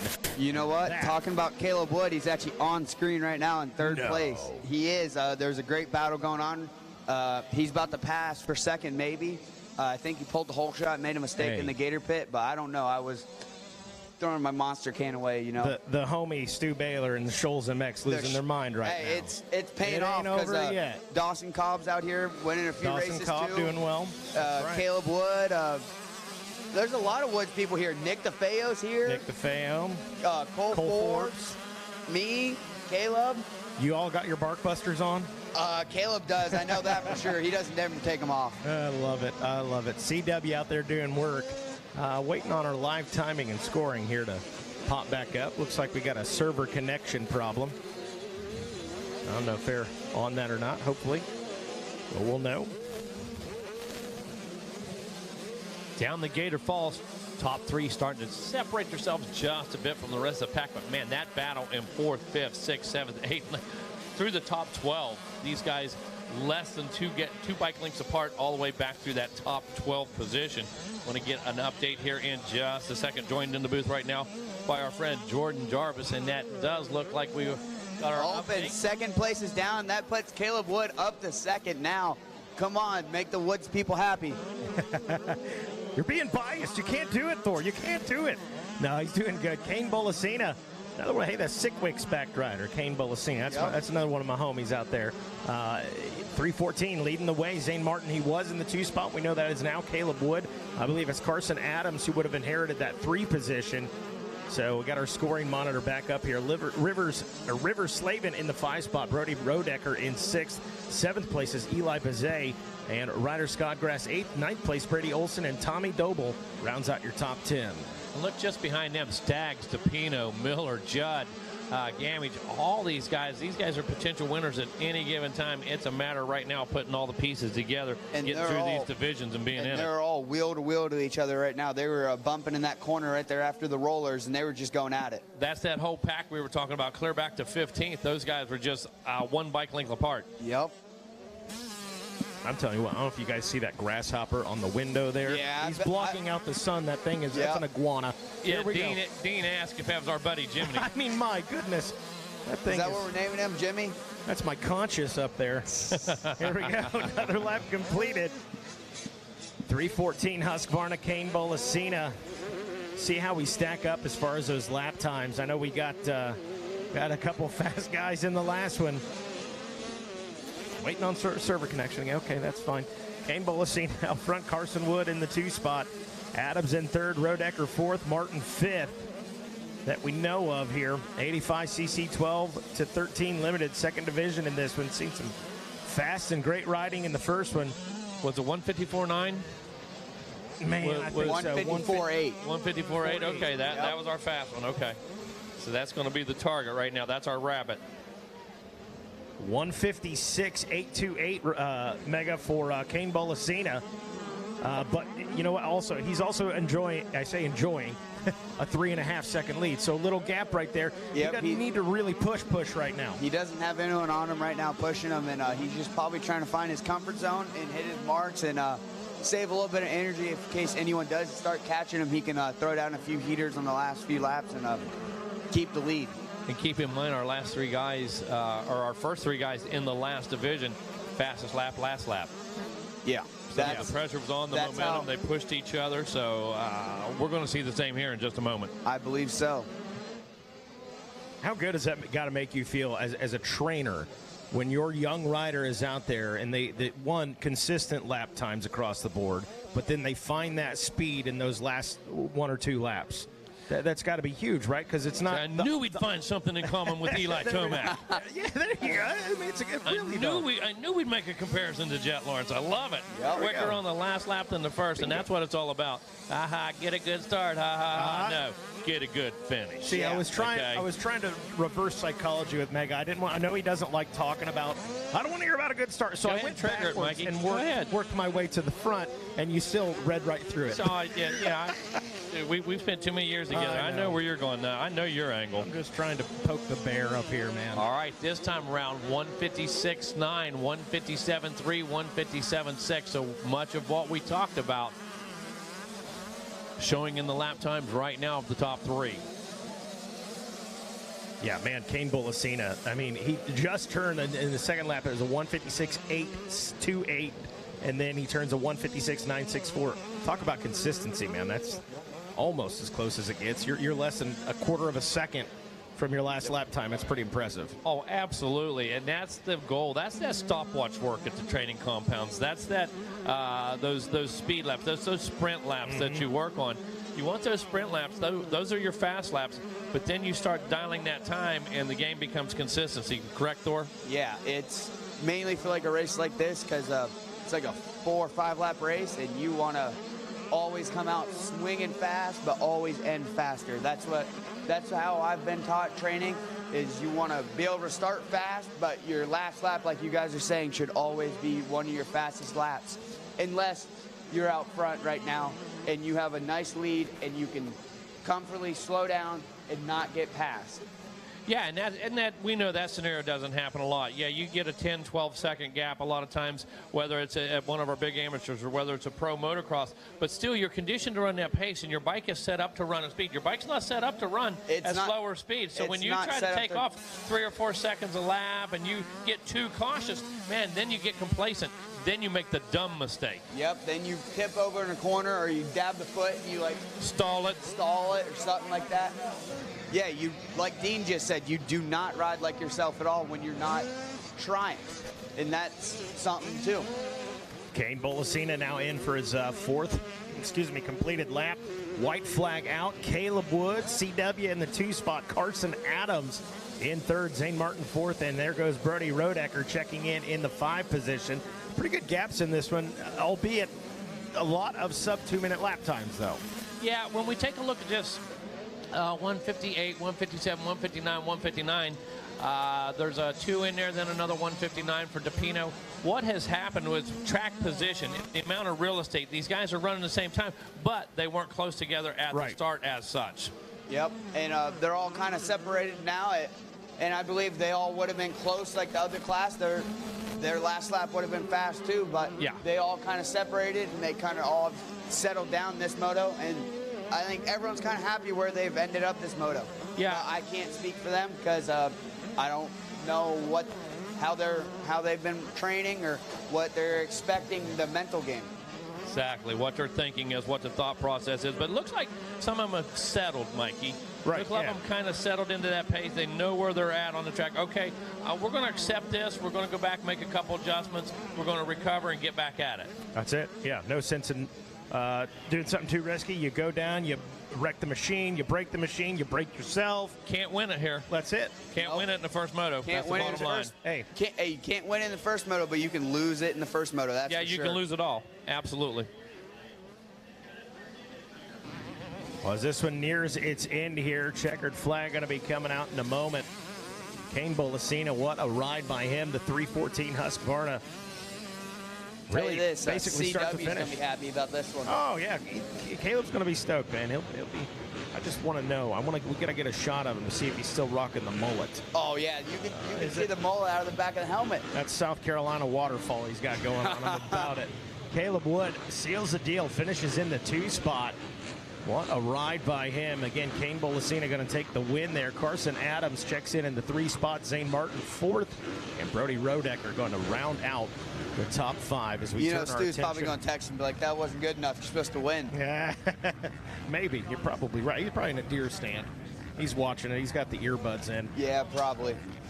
All right, well, I'm going to head out for a little bit. I'll see you guys later. Thor Powell, thanks for hanging out with us, buddy. Yep. Vet 35 Plus coming up next.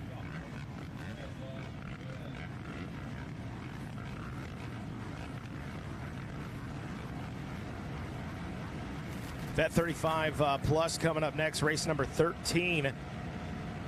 Aaron Canninger, Mike Brown out there. The number 3 Husqvarna, as well as the number 10 of Chris Nisborski, the number 11 of James Nagy, the number 011 of Joseph Wright, number 21 of Brent Gizon-Tanner, the number 26 of Marcus Johnson, the 36 of Jesse Goski, 37 of James Walker, as well as the 42 of Matthew Dorn, the 44 of Josh Inman, the 45 of Ashley Toloski, the number 50 of Austin Jones, number 56 of Anthony Caparelli, the number 58 of Adam Osborne, the number 60 of Joe Buskirk, 78 of Jeremy Parsons with the 85 of Brad Smith, number 99 of Joshua Clark, as well as the 108 of Michael Carter, number 120 of Brian Smith, the number 121 of Thiago Matoya, number 181 of Michael Mercer, the 192 of Ryan McHale, the 312 of Brandon Hughes, 374 of Cody Miller, as well as the 392 of Michael Stober. Oh, here we go, Frenchie, the 444 Gregory Paymar out there out of Pennsylvania on the Kawasaki. Number 549 of Kyle Dangler, the 626 of Shelby Haller, the 651 of John Silva, as well as the 719 of Max Friese, the 731 of Steve Roman, 740 of George Baker, the 826 of Jono Rivera, the 837 of Cody Willis, the 887 of Shane Keller, the 904 of Justin Kelly, as well as the 918 of James Jetmar, the 947 of Donnie Adams, and the 6397 of Wayne Kaufman. All right, looks like Brad Smith out front leading the way here on our first lap. Riders getting herself sorted out, but look at this. Second, third, fourth, but there's Mike Brown right there making the move into the number 2 position. Whoa, drifts it out just a bit, loses some traction. Can he regroup, stick it back to the inside? Here we go, green flag racing all the way, and yes, Brown now into the number 2 spot. Brad Smith on the number 85 machine out front leading the way. That shows Mike Mercer in the second place, but I know that was Mike Brown on the number 3 machine that we saw go through timing and scoring. So right behind them looks like Greg Paymart. There's Frenchie. Frenchie here with these MKS Moto Kicks tees. Need to stop down and check those out on Vendor Row. Very specialized set of footwear for us action sports enthusiasts, and especially motocross riders, BMX riders, that type of thing. Frenchie come out with a couple different styles, so if you want to wear a set to ride in or you want to wear a set for casual, he's got a couple different models. Check him out on Vendor Row, MKS Moto Kicks. That's it. Check him out if you're at home watching. Instagram, MKS at MKS Moto, or on Facebook, MKS Moto Kicks will get you there. Yeah, I'm going to believe that maybe something wrong with Brown's transponder. Right. May have not on screen in second, you know. Yeah, had it charged up or whatever, but no question made that move right in front of us. It went down into the pit. I was double checking. It is Mike Brown. I said that he's on screen in second. I thought I better look at the live action exactly to make sure that is still true. It is because Brad Smith is hauling the mail right now. Yeah, Brad Smith got a great start, a good jump on it. And again, we talk about the clear vision, having the race line, that type of thing. You have to be able to put it to good use. Getting the start's no good if you can't put it to use, if you can't maintain it. And Smith's excellent at that. He knows how to put good starts to use. But if there's one guy who knows to chip away, if there's one guy who knows how to find time in every corner, it's the number 3 of Mike Brown. So I think we're going to see this thing tighten up here in just another lap or so. Inching his way there as Mike Brown's checked in the 2 spot. Brad Smith out in front. I believe it's still Michael Mercer in the 3 position, and Frenchie Greg Paymar in 4th, with Justin Kelly rounding out the top 5. And let me put it to you this way too, Mikey. It shows that Steve Roman came through in the number 8 spot. Steve not getting the greatest jump off of the gate. He's moved up. Steve Roman. Absolutely. Now you've got Steve Roman in the number 4 spot. It showed him in 8th after that first lap. I watched him make a couple moves. Didn't realize he got that 3rd one. But that puts him into the number 4 position right now. Take a look at our lap times. Roman, a 1:51. He's 3 seconds quicker than the guy that was ahead of him. So actually Mercer's still ahead of him, but he's 3 seconds quicker than him, running just a couple seconds off of the lead lap. So keep your eye on Roman. Oh, and well, we just had a bobble right there as we were looking at the scoring screen. Roman had a little, not a get off, but certainly a mistake. Just caught the tail end of it, but able to get back on the bike, keep it on 2 wheels, and get back to work. Yeah, and very rare from the 731. He makes few mistakes, you know, an uncharacteristic bobble. And, of course, right now, he and his father-in-law, Mad Mike Jones, owners of the Jones and Roman MX School, and they do a fine job up there in PA near Export. Putting it on display right now.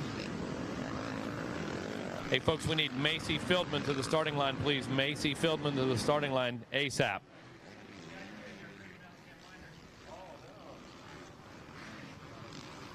So moving right along here, Brad Smith out in front. Mike Brown going to work, trying to track him down. Michael Mercer and Steve Roman, as well as Justin Kelly. That is your top 5. Some heavy hitters in there. Outside of that, give you the top 10 here. Shane Keller in the number 6 spot. Jeremy Parsons 7th. Michael Carter in 8th. 9th is Gregory Paymar. And rounding out that top 10 is Jesse Goski. All right, well, take a look. This is interesting. Smith lost a second that time around. Mike Brown still the only guy on 147. We talked about Roman stuck his foot down there just for a second, but still 3 seconds ahead, quicker than Mercer, who's ahead of him. And Steve just got him right there on Racer TV. Move is made. Steve Roman, after that little mistake, did not take him long. Take some notes, kids. Take a look at this matchup. Smith, Brown, and Roman. That's a feature anywhere you want to go and watch that one for sure. And the lap times, that's the tail of the tape out here under the race condition.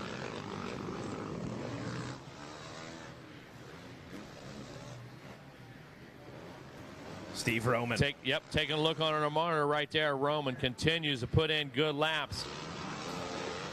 Needs to race forward now. Needs to focus on the number 3, Mike Brown. That's exactly what he's doing. One thing about Roman, he don't care what's happening behind him.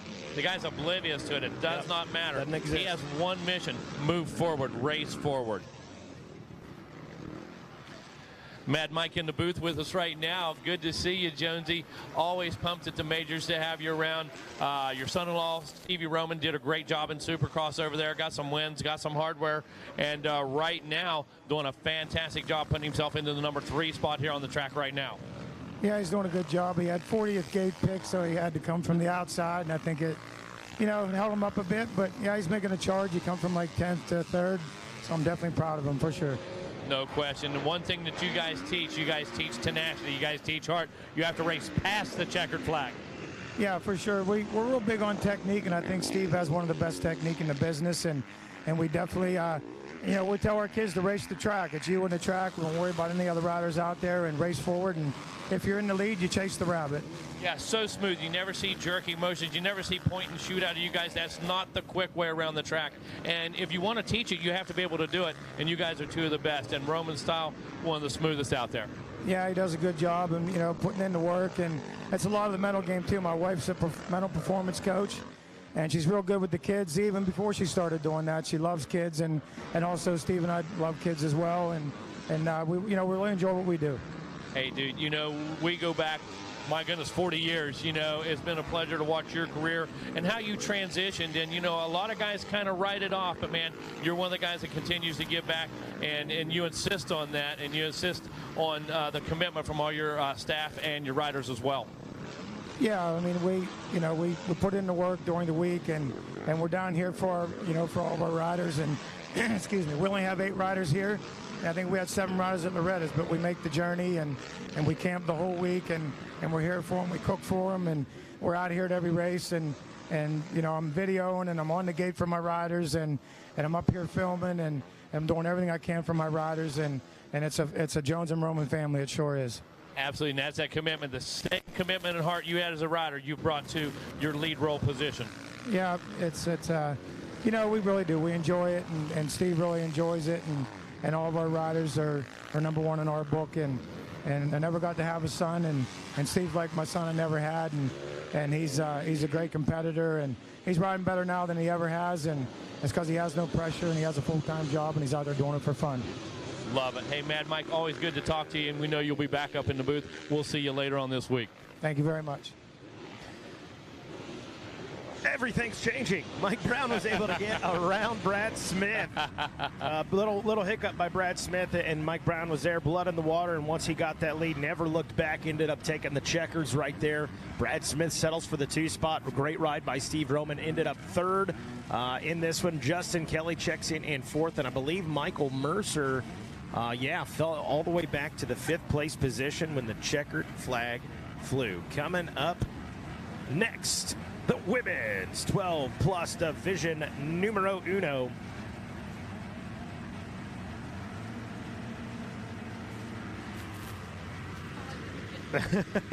There you go. Jordan Jarvis going to be joining us in the booth here for this women's 12+ division. Sarah Carver, as well as the number 10 of Isabella Kozlowski, the number 13 of Nakia Williams, the 18 of Hannah Cole, the 21 of Kylie Stallings, the 22 of Marcella Monzon, 25 of Regan Delarue, the 28 of Katie Benson, the 36 of Cynthia McCowan, the 43 of Michaela Thomas, the 50 of Gussie Greenwell, number 55 of Kristen Washington, as well as the number 59 of Morgan Johnson, number 72 of London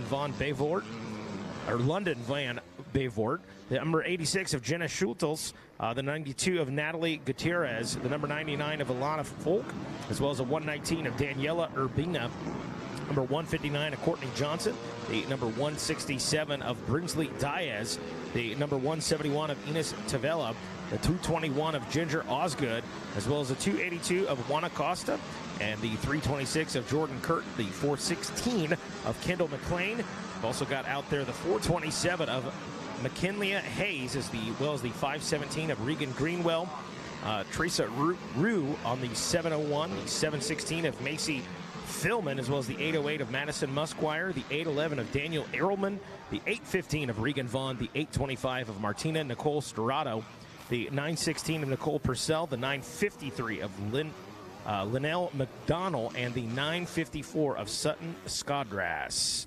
And that is your lineup, your gate drop for the women's 12+ Division 1. Well, Mikey, your lineup announcement was just about 1 lap.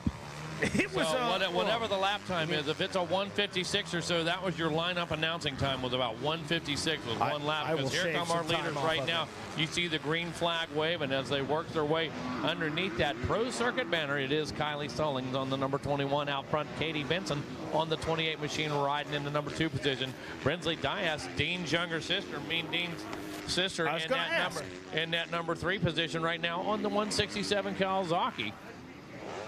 Good ride so far. Jordan Jarvis in the booth with us. Jordan, what do you see? What I'm seeing is I'm not very surprised. I mean, going into this heat race, we definitely have the front runners that we were expecting to see at the front.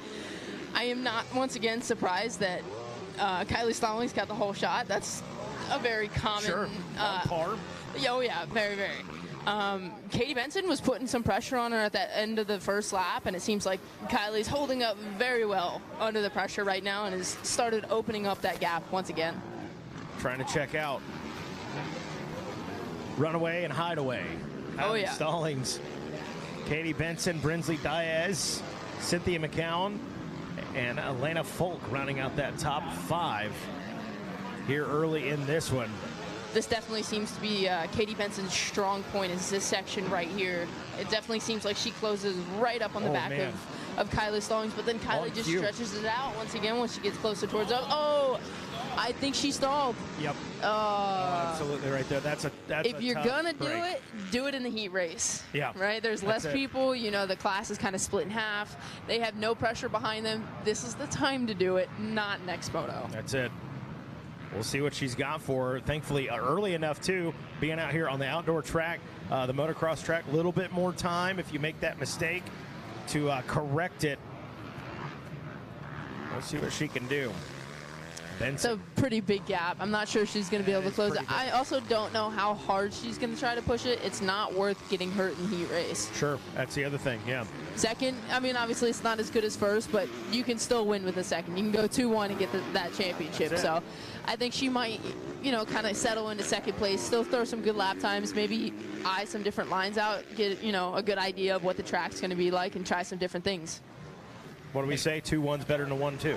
Yeah, one thing you got to remember, that same little mistake, that same stalling of the bike or putting that foot down, that can happen to any one of these girls, So I've definitely done it before. I can tell you, I've definitely done that before. I can tell you that. Right now, very early in this one, and again, now just a little more separated, but from Brinsley Dias, Katie Benson up to Katie Stallings, I'm telling you, they have definitely separated herself from the rest of the pack. I mean, they definitely have. Let's look at the lap times. Kylie Stallings just did a 1:57 to Katie Benson's 1:59. Even with a slight mistake, I think we would have seen Katie at a 1:57 as well.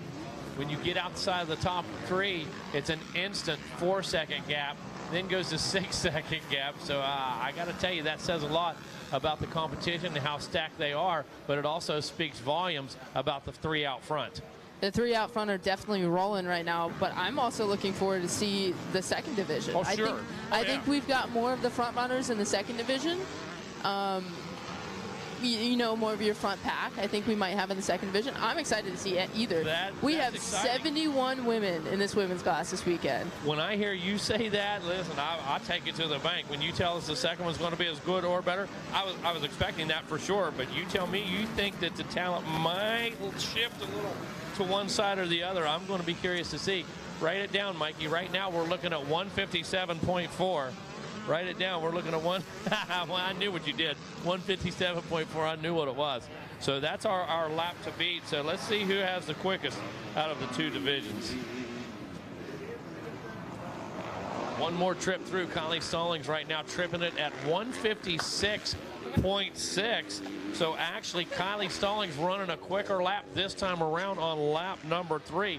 We've turned that 157.4 into a 156.6. Almost found a whole second that time around. right in that vault. My goodness, that's impressive. Kylie Stallings putting on the heater out front. Katie Benson chipping 3.9 away last time they checked in. I was down in the horseshoe area, and I was actually talking to Kylie Stallings before this, and I was talking to her about yesterday, her practices and stuff like that, and she told me yesterday that she thinks she set a better lap time in her Super Mini than she did on the 250 yesterday. So I guess we'll have to see. Man. We'll have to see. It definitely depends on the time of the day. I mean, personally, I do better when the track's rough. She very well could be doing the same. They rode yesterday kind of early, if I'm not mistaken. So we'll just have to see. We'll have to keep an eye on that for the girls' race. I think she's racing some of the boys' classes too, if I'm not mistaken. I could be wrong. Well, last time through, Kylie Stallings out front. Like we said, a 156.6 for her. Katie Benson in the number 2 ride. Brinsley Dias in the number 3 position. Cynthia McNone rides in 5th. Lillian McDonald in that number 6 spot. Alana Falk making the drive down all the way from Wellsburg, West Virginia. She's sitting in the number 7 spot. 8th is Nakia Williams. 9th, Regan Greenwell. And rounding out the top 10 is going to be Hannah Cole on the number 18 KTM. I think we're going to see a different Katie Benson in the main event. I think right now she's a little on reserve. Once it comes to the main event, she wants redemption. She had a rough Supercross race. She wants it. She wants it bad. So I think we're going to see her drop, maybe a second or 2 when it comes down to main events. And you would know, and you hear me say it all the time, I love this class. I love it. I love the podiums in this class because, listen, there is no clutch. They're as bad as Megawatt. If they think it, they say it.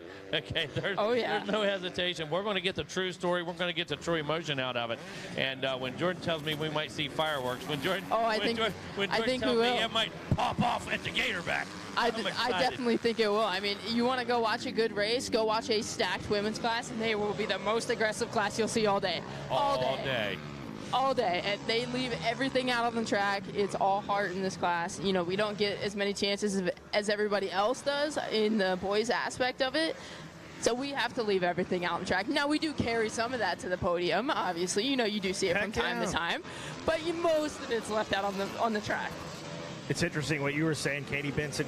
When we get to that main, you expect to see big things out of her in the next one. You eliminate that one mistake that she had in this one, and she's right there with Kylie Stallings. Definitely. It's certainly closer than what she is right now. Within striking distance, as it stands now, that 5-second gap. Seems like you said, Benson sort of settled in. Okay, let's not force the issue. Let's not give up any more positions. Absolutely.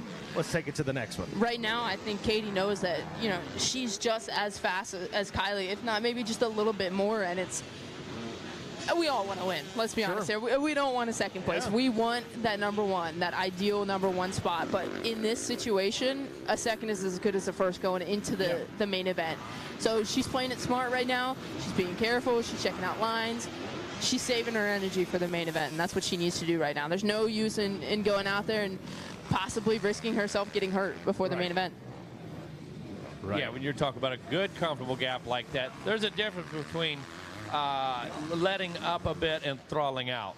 There's a big difference between that. Last time around, what was the gap?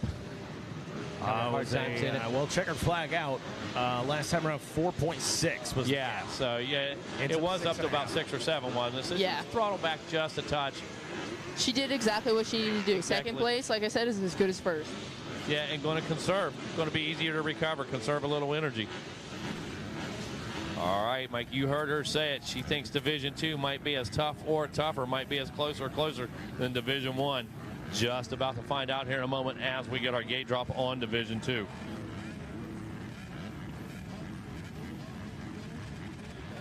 All right, taking a look at it. The number 1 of Haley Ball, the number 3 of Mela Guerin, the number 5 of Andrea Ivan Garcia, the number 7 of Lauren Dion, the number 12 of Katie Nalder, the number 17 of Megan Gagnon, number 19 of Madison Dedick, the number 32 of Tiffany Finala, the number 38 of Aura Schmelian,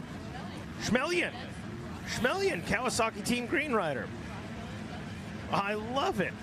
Number 39, Jaden Anderson out of Crystal, Michigan on the Kawasaki. The number 41 of Ella Solomon. Number 45 of Angelica Vasquez. The number 46 of Bailey Long. Number 49 of Alicia Goggle. The number 67 of Samantha Davis. 71 of Mia Kramer. Number 77 of Jaden DeLima. The number 80 of Riley Turney. The number 87 of Piper Bell. As well as the number 95 of Jasmine Jonas. Off and rolling now. The number 115 of Brianna Sheltema. The number 143 of Haley Dow, the number 172 of Hannah Hodges, the number 183 of Brooke Whipple, Haley Vassallo on the number 245, as well as Joanna Fake on the 285, 316 of Haley Nowicki, the number 362 of Caitlin Helzer, the 445 of Shelby Rowland, the 463 of Heather Moore, the 484 of Cheyenne DeLima, the number 813 of Ignacia Riveros, the 908 of Javier Kuick, the 919 of Josefa Andrea Sturado, and the 921 of Nicole Voorhees.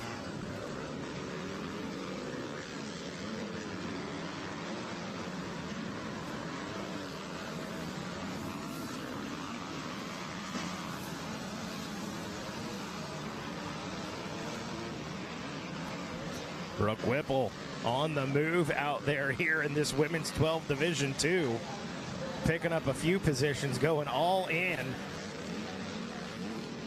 Malia out front, I believe, or at least was. Alicia. We had a good couple corners going with Brooke Whipple before she made a mistake and actually went down going into the highway section. I'm not sure what you guys call it. It's bad road. It's bad road. Yeah, and I think that's the number 49 Absolutely. of Alicia Gogol that's actually made it back out front. 49, yeah, Alicia Goggle out of Florida on the gas, the MB3 MX Brown Academy back drive. Followed by, no surprise, Hannah Hodges gets another good start. Right there. I'm seeing the big names you're talking about here, Division II. Yeah, we've got Shelby Rowland is up there. Yeah, Shelby on that number 445 machine. She's sitting in that number 4 spot. Sheltema right behind her. She's going to try to make a charge. I was looking for Ignacia. That was one of the heavy hitters that I was predicting to be up front. No question. I will agree with that without question. There's Nicole Voorhees sitting in that number 9 spot. Look for her to pick up a couple positions, I'm sure. And it actually looks like, I'm looking at that battle going up over the step-ups, it looks like Brianna Sheldma has gotten around Shelby Rowland, and it looks like Ignacia Riveros is right on their tail. Shelby making a bit of a bobble right there, kind of opening the door, left it wide open.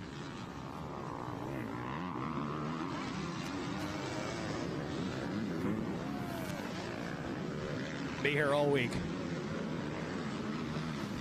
So taking a look at our leaders, back down through 20 miles of bad road. Here we come back along that rhythm section down along the campground. Starting to pick up time right now. Goggle out there hitting good lines, keeping the momentum, riding the wide track. As a matter of fact, a little bit defensive. Nose Hodges is the rider on her tail, number 172 machine.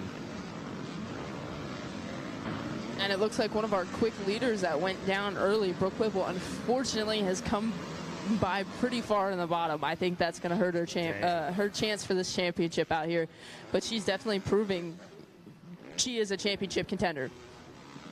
Yeah, no question. Making a statement about that. You know, a lot of things happen here when we talk about multiple division, that kind of thing. We talk about small mistakes become big mistakes. So not everything proven and settled here. That's for sure. Unfortunately, when you make those kind of big mistakes, you got to have the speed to fix that and correct it if you do make that mistake. But unfortunately, it looked like she was down for too long.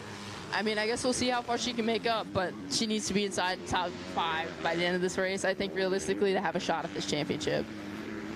That 172, Hannah Hodges checking in right there in the 1 spot, so she gets around the 49 gas ride, it looks like. Alicia Goggle, Brianna Sheltema in the number 3 position, Ignacia Riveros on the move, Jordan Jarvis up into the 4 position, and Shelby Rowland rounding out that top 5. Ignacia Riveros was one of the ones that we didn't get a chance to see on Supercross, which was a big bummer. All right, Mikey, take a look at this. Read that for me. Well, I can't really read your writing. I'm going with a 156.4. 156.4.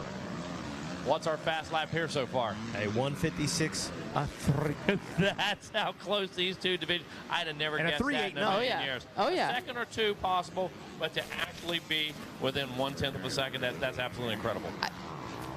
About it. I think we're going to see an even faster lap time in the main event. You know, Kylie Stallings kind of went a little unchallenged there for a little bit, and it looks the same for Hannah Hodges. I think they're going to both be pushing themselves in the next main event, and they're both going to be getting, you know, clicking off some fast lap times. Maybe for the main event, we'll also see Brooke Whipple come back into the picture. Sure. She might not be in the championship fight anymore. Yeah, exactly. She could be the spoiler right there. Shake some things up. Listen, I'll tell you, she's got speed. I saw that. Oh, yeah, she's she not definitely afraid has to speed. put it in there because those were championship moves that she made in the first 3 or 4 turns. So bummed for her. Wanted to see how that was going to play out. But Hannah Hodges, I believe there's some more left. I believe that 156.3. I believe that may be a 155 next time around. On the move, certainly, no doubt about that. That's unfortunate. Live timing just kind of shut off there for a second. Like on cue. It'll be back, I promise. Back, we got to get our hamsters down there on the wheel to get back. I mean, in the meantime, you know, the women are great race on screen, are nice enough to be fairly close together that we can keep a good eye on them. All right, so I'm going to believe that's going to be 4 laps or 3 laps complete? 3 laps. 3 laps in. Hodges, Goggle, Sheltema into that number 3 ride. Rivera's holding down the 4 spot, and Shelby Rowland hanging on to that number 5 position. We have a train of battles going right in front of us right now between 3rd to 6th, 5th, I think. I don't know. They are all right on top of each other right now, and it looks like Ignacia Riveros might be putting a pass on Alicia Goggle right now. Hodges having a bit of a hiccup last time around. Might have blown out one of those berms, might have got a foot stuck, but a 157.4. So about a half a second, 3/4 second slower on that 3rd lap. She's cruising right now. She has no reason to put down big heaters or anything like that. She just needs to get out there, make it a clean race, get ready for the main events. I know she was out in College Boy. I'm not sure if she has any other races. She didn't make it in College Boy. She has to go to the LCQ, so she's got that to worry about. But that gave her a good idea of what to expect for this race. Yeah, got to preserve the equipment, got to preserve the body, got to be in it to win it. Oh, yeah. Can't throw it away. Can't go out here and try to make a statement, be 4 seconds quicker per lap.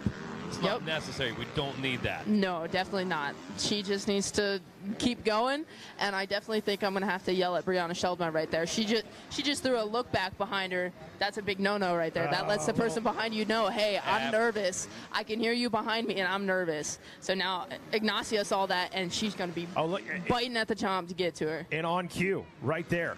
Pulls up, showing her the front wheel.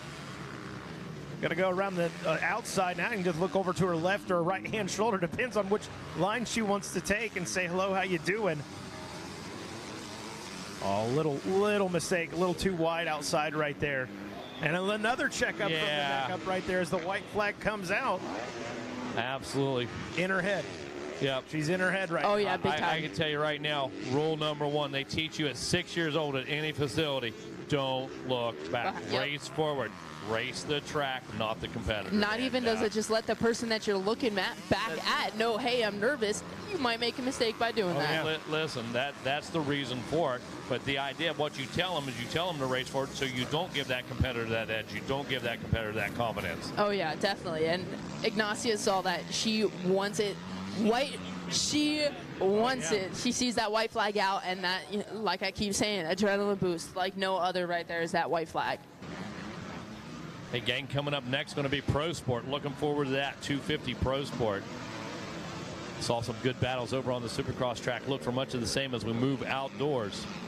And less than half a lap in this one. Shelton hanging on for now. Stacks coming up. We got the Pro Sport. We got the 250B Limited. Super Mini 1 after that. Good one on screen. Something happening to the number 445 machine. Shelby Rowland dropping back into that number 7 position. Must have some kind of issue there.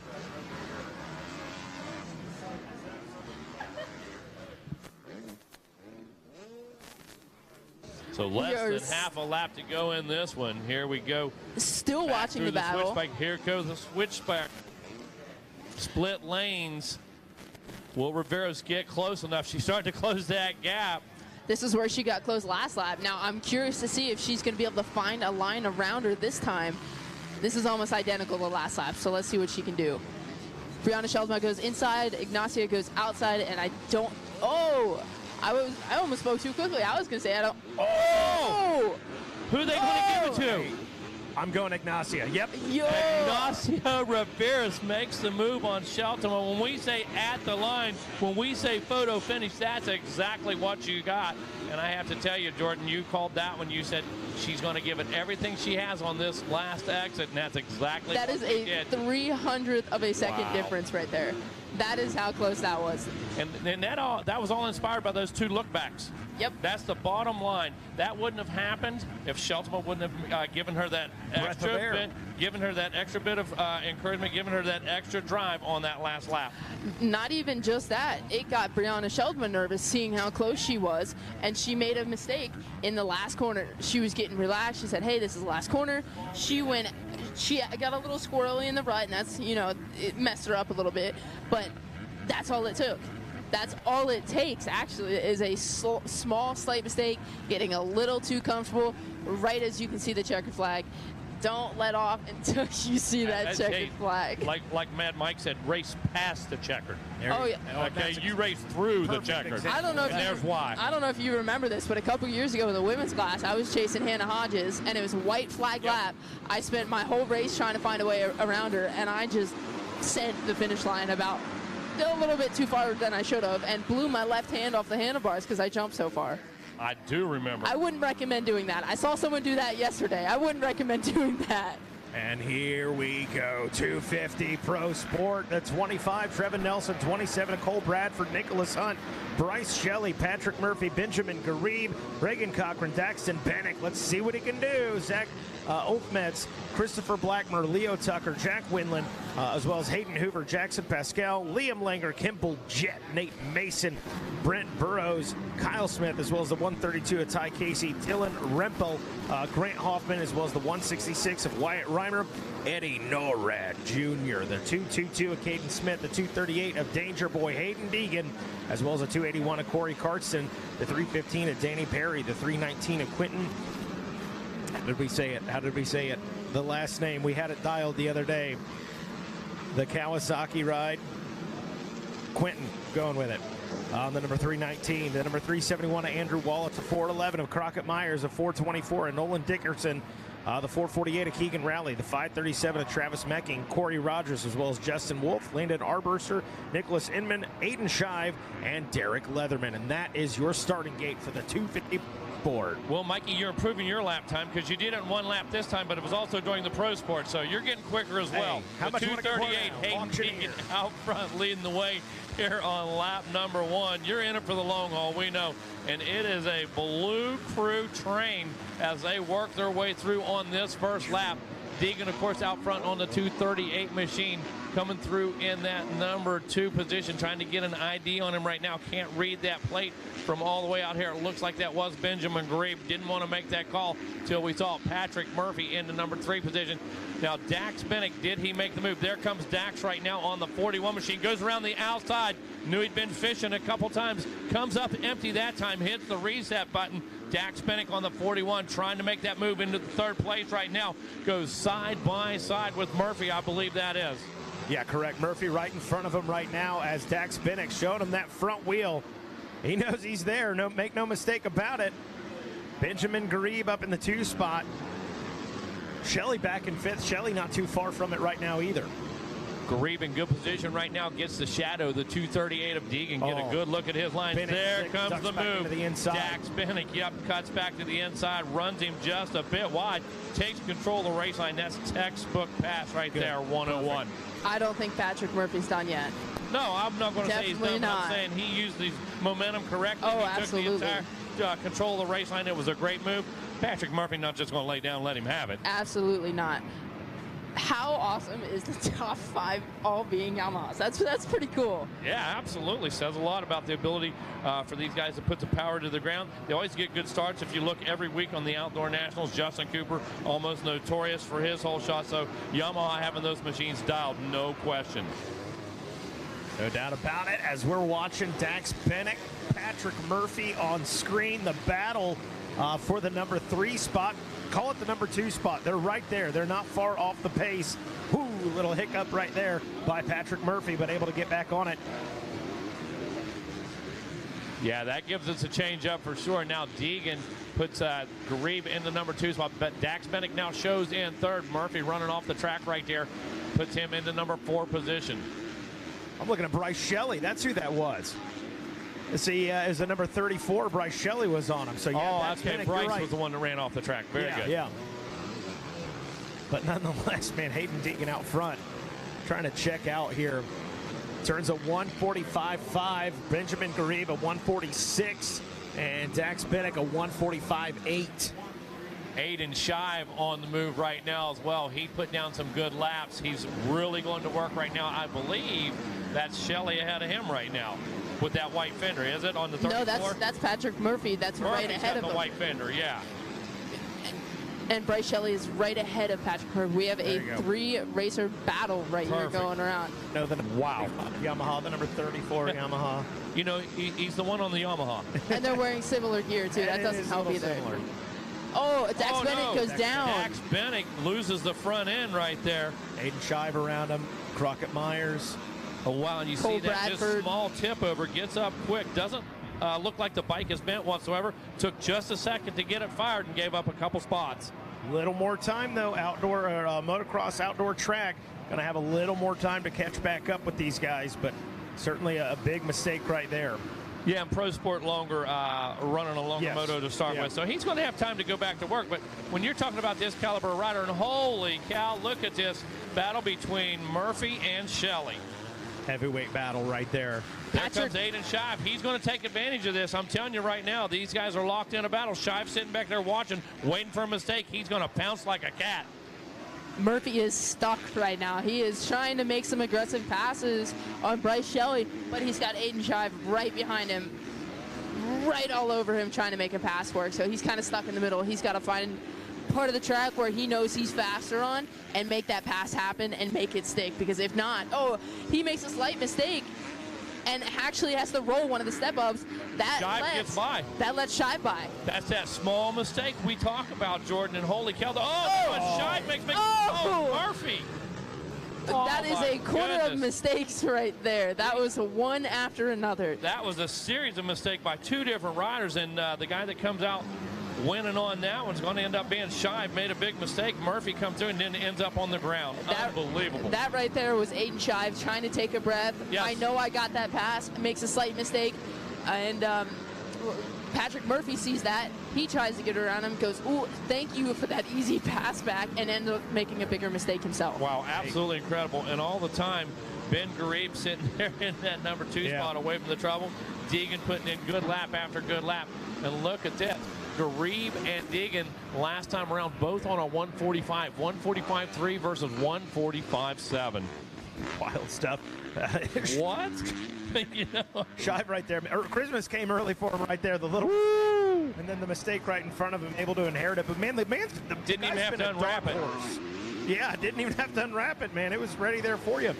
Shive has been in the fight all week, Megawatt. Yes. Supercross track, he's been that guy that comes in and like a heavyweight boxer, like, all right, let's go, boys. I'm going to take this team to this Kawasaki ride and stick it to you. Yeah, you were exposed to him earlier this summer. You've seen him ride before. Yeah. And let me tell you something. There's one word to describe him. I mean, it'd be tenacious. You know, tenacious is right. He's willing to hang it out there. If he needs to cross the line to make that pass, he'll take that chance.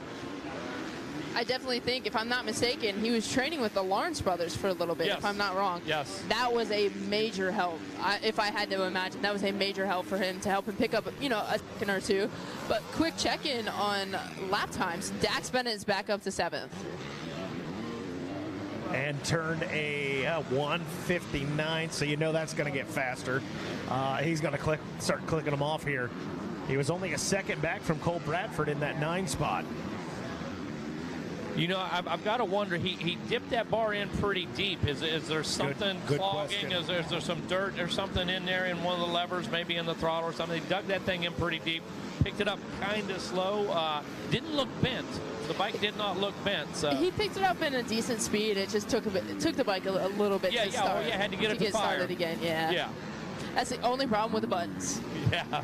If it don't start, you can't do nothing about it. You just have to sit there and let it crank. But let me tell you, if you fall out of Pro National in a 35-minute moto and it's hot and you can just click that button instead of having to start it, oh, it makes a world of difference right there. Yeah, but you're in trouble when you hit the button and it does nothing. So oh, yeah. You're in trouble. You better hope you're somewhere around a hill and you can try and bump start it, because if not, it's not going anywhere. You're going to have to push that off the track. So on the 4th lap, Hayden Deegan starts to take command not only on the track but of the lap times. This time 1.2 seconds quicker last time around. Now he opens that gap up just a little more. Still 1.2 seconds quicker as they go out on lap number 5. Battle right there between, I believe it was Daxton Bennett and Quentin. Quentin checks in the 5 spot. And that is Dax Bennett. That was behind him, still is. That's her battle on screen. Just picked up another spot. Dax is running a 148. Quentin ahead of him a 149. Aiden ahead of him a 149. So definitely Dax has the speed, starting to get it gathered back up. He does have the speed, but right now what he's kind of running into, the farther he gets up, the quicker everybody is, so the harder it is to make a pass happen. So he's trying to make something happen right now, but it's tough because we all know that this what is his name, Quentin? I'm not even going to try to pronounce his last name. QP, yeah. Is that what he was saying yesterday? Is that what Rodney was saying? Pruganiers? Pruganiers, I'm going with it. Yep. I think that's right. That sounds good, but we all know that Quentin is fast. Oh, man. So we know Dax is struggling, because Dax actually he raced with him in the 1A moto. He was the one who had to get around to get that championship that Dax got. So he knows all too well that this kid's extremely fast and hard to pass. Listen, he led his final moto over there all the way to the last lap, and him and Deegan didn't come together, but they got into the same race line. And this kid's real. This kid's only 16 years old over here making a statement. Yeah, you're exactly right. Bud Racing back Cowie, 16 years old, and Dax Bennett. Man, and we've been watching this on Racer TV for what seems like hours. Dax Bennett working the track inside, outside, just looking for opportunity, refusing to follow the leader, and he's like, what the heck have I got to do to get around this kid? Right now we have the battle of the young kids. Dax is 16, Hayden is 16. Boom. They're all super young kids. We got a bright future ahead of them. This A class is looking harder and harder every year at the Nationals. Dax just going to work on him right now, inside, outside, just really applying the pressure in a nice, smooth manner. He's letting this thing come to him. Perugini's got just a little bit of advantage right there. Dax lost some drive, but here's the thing. Dax is in control of this one. He's the one applying the pressure. There's nobody behind him right now, so the race is all about Perugini's. That's who he's focusing on right now. You're looking at the track and you see a ton of different line choices, but what you don't see is how rough these lines are. You're coming through them and they're super choppy and it's hard to make passes. You might have a good rut, but it's farther out, or you could just suck it up and deal with a super choppy rut that might not be as fast. It's very difficult to pass right now. Yeah, you can't see the end of a lot of these ruts. You can't see the end of a lot of these berm corners. And like you said, they'll get a hook or they'll get some chatter in the end of it. And you think you're in a great line halfway through, you realize you're not. You watch close enough and you can see the back wheel bouncing up and down in all these ruts. So it's definitely hard to pass right now. Dax Bennett is all over the track trying to make a pass happen. See what happens here when they get into the split line section. Different line choices right there. Pinnock coming in on him. Oh, wow. Flirting with it. Here's the front wheel. Here we go. I think if Dax didn't make that slight mistake of dabbing his foot, I think it would have been even closer. That may be true. He's been fishing on this hill 3 or 4 times today. Wow. Perugini's gets the drive he needed right there. Dax had him set up. Here we go. Back to the inside now. A little dab like right you're there. Talking about that chatter in the end of that rut. The small mistakes take up the most time, and the best way you find that out is go race Arena Cross and see you don't make it in by a couple tenths. And all that is chopping the throttle or dabbing your foot. It's the small mistakes that cost the most amount of time. Wow. Look at this. Quintin has weathered the storm right now. He has taken everything Dax could throw at him, but I believe only 7 laps in. Dax taking another look at it. He knows where he's quicker. He knows where he can close the gap at. Problem is, we have to get in position to do that. You have to close the gap before you pull the trigger. Right now, I'm thinking this is probably going to hurt Dax quite a bit more in the championship run than anything else, which is unfortunate, but he still has 2 more classes. So right now, he just needs to do the best that he can, and remember, he's got 2 more A motos that he can absolutely win. And the guy out there doing work right now, Hayden Deegan, has put in lap after lap, so consistent, 147.1. But my hat's off to Ben Garib. Garib, man, that guy's taking. Look what he's turning. He's turning a 147.5 here at the end of this one as well, man. That is a fantastic moto. There comes Danger Boy right now. You see the 238 going right past us. Garib in tow right here. Here he comes. Great ride by the number 39 machine. Yeah, both of them as well have the 145s as their fastest lap time. A 145.3 for Hayden, a 145.7 for Benjamin Garib. So in the flow of the track now, 8 laps in for Danger Boy in that 147, 148 mark. Benjamin Garib checking up a little bit. 7.5 seconds is a gap between first and second. All right, I think he might be wearing down a little bit. I think that crash might be wearing on Dax just a little bit, whatever the effects of it might have been, starting to catch up with him just a touch. Throttle back just a bit. Quintin able to open up that gap.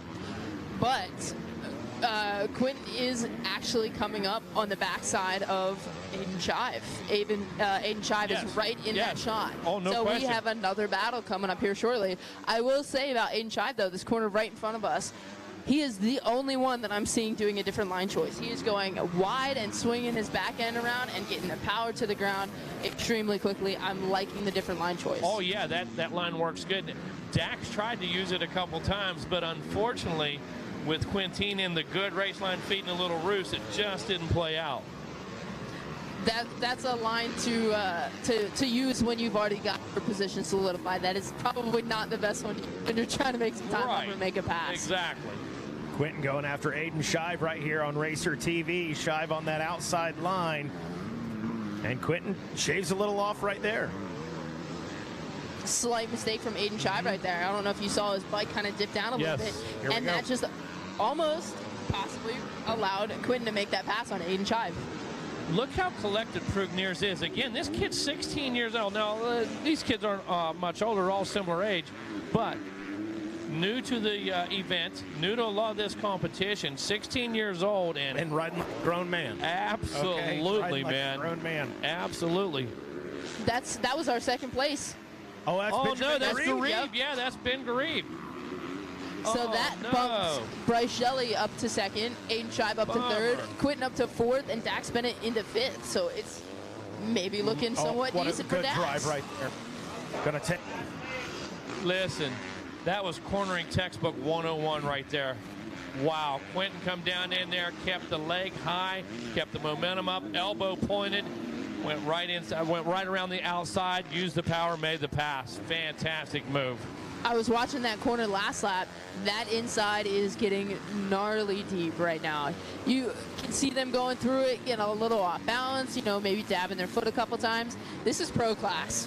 When you see the pro class riders doing that, you know that rut is deep and gnarly.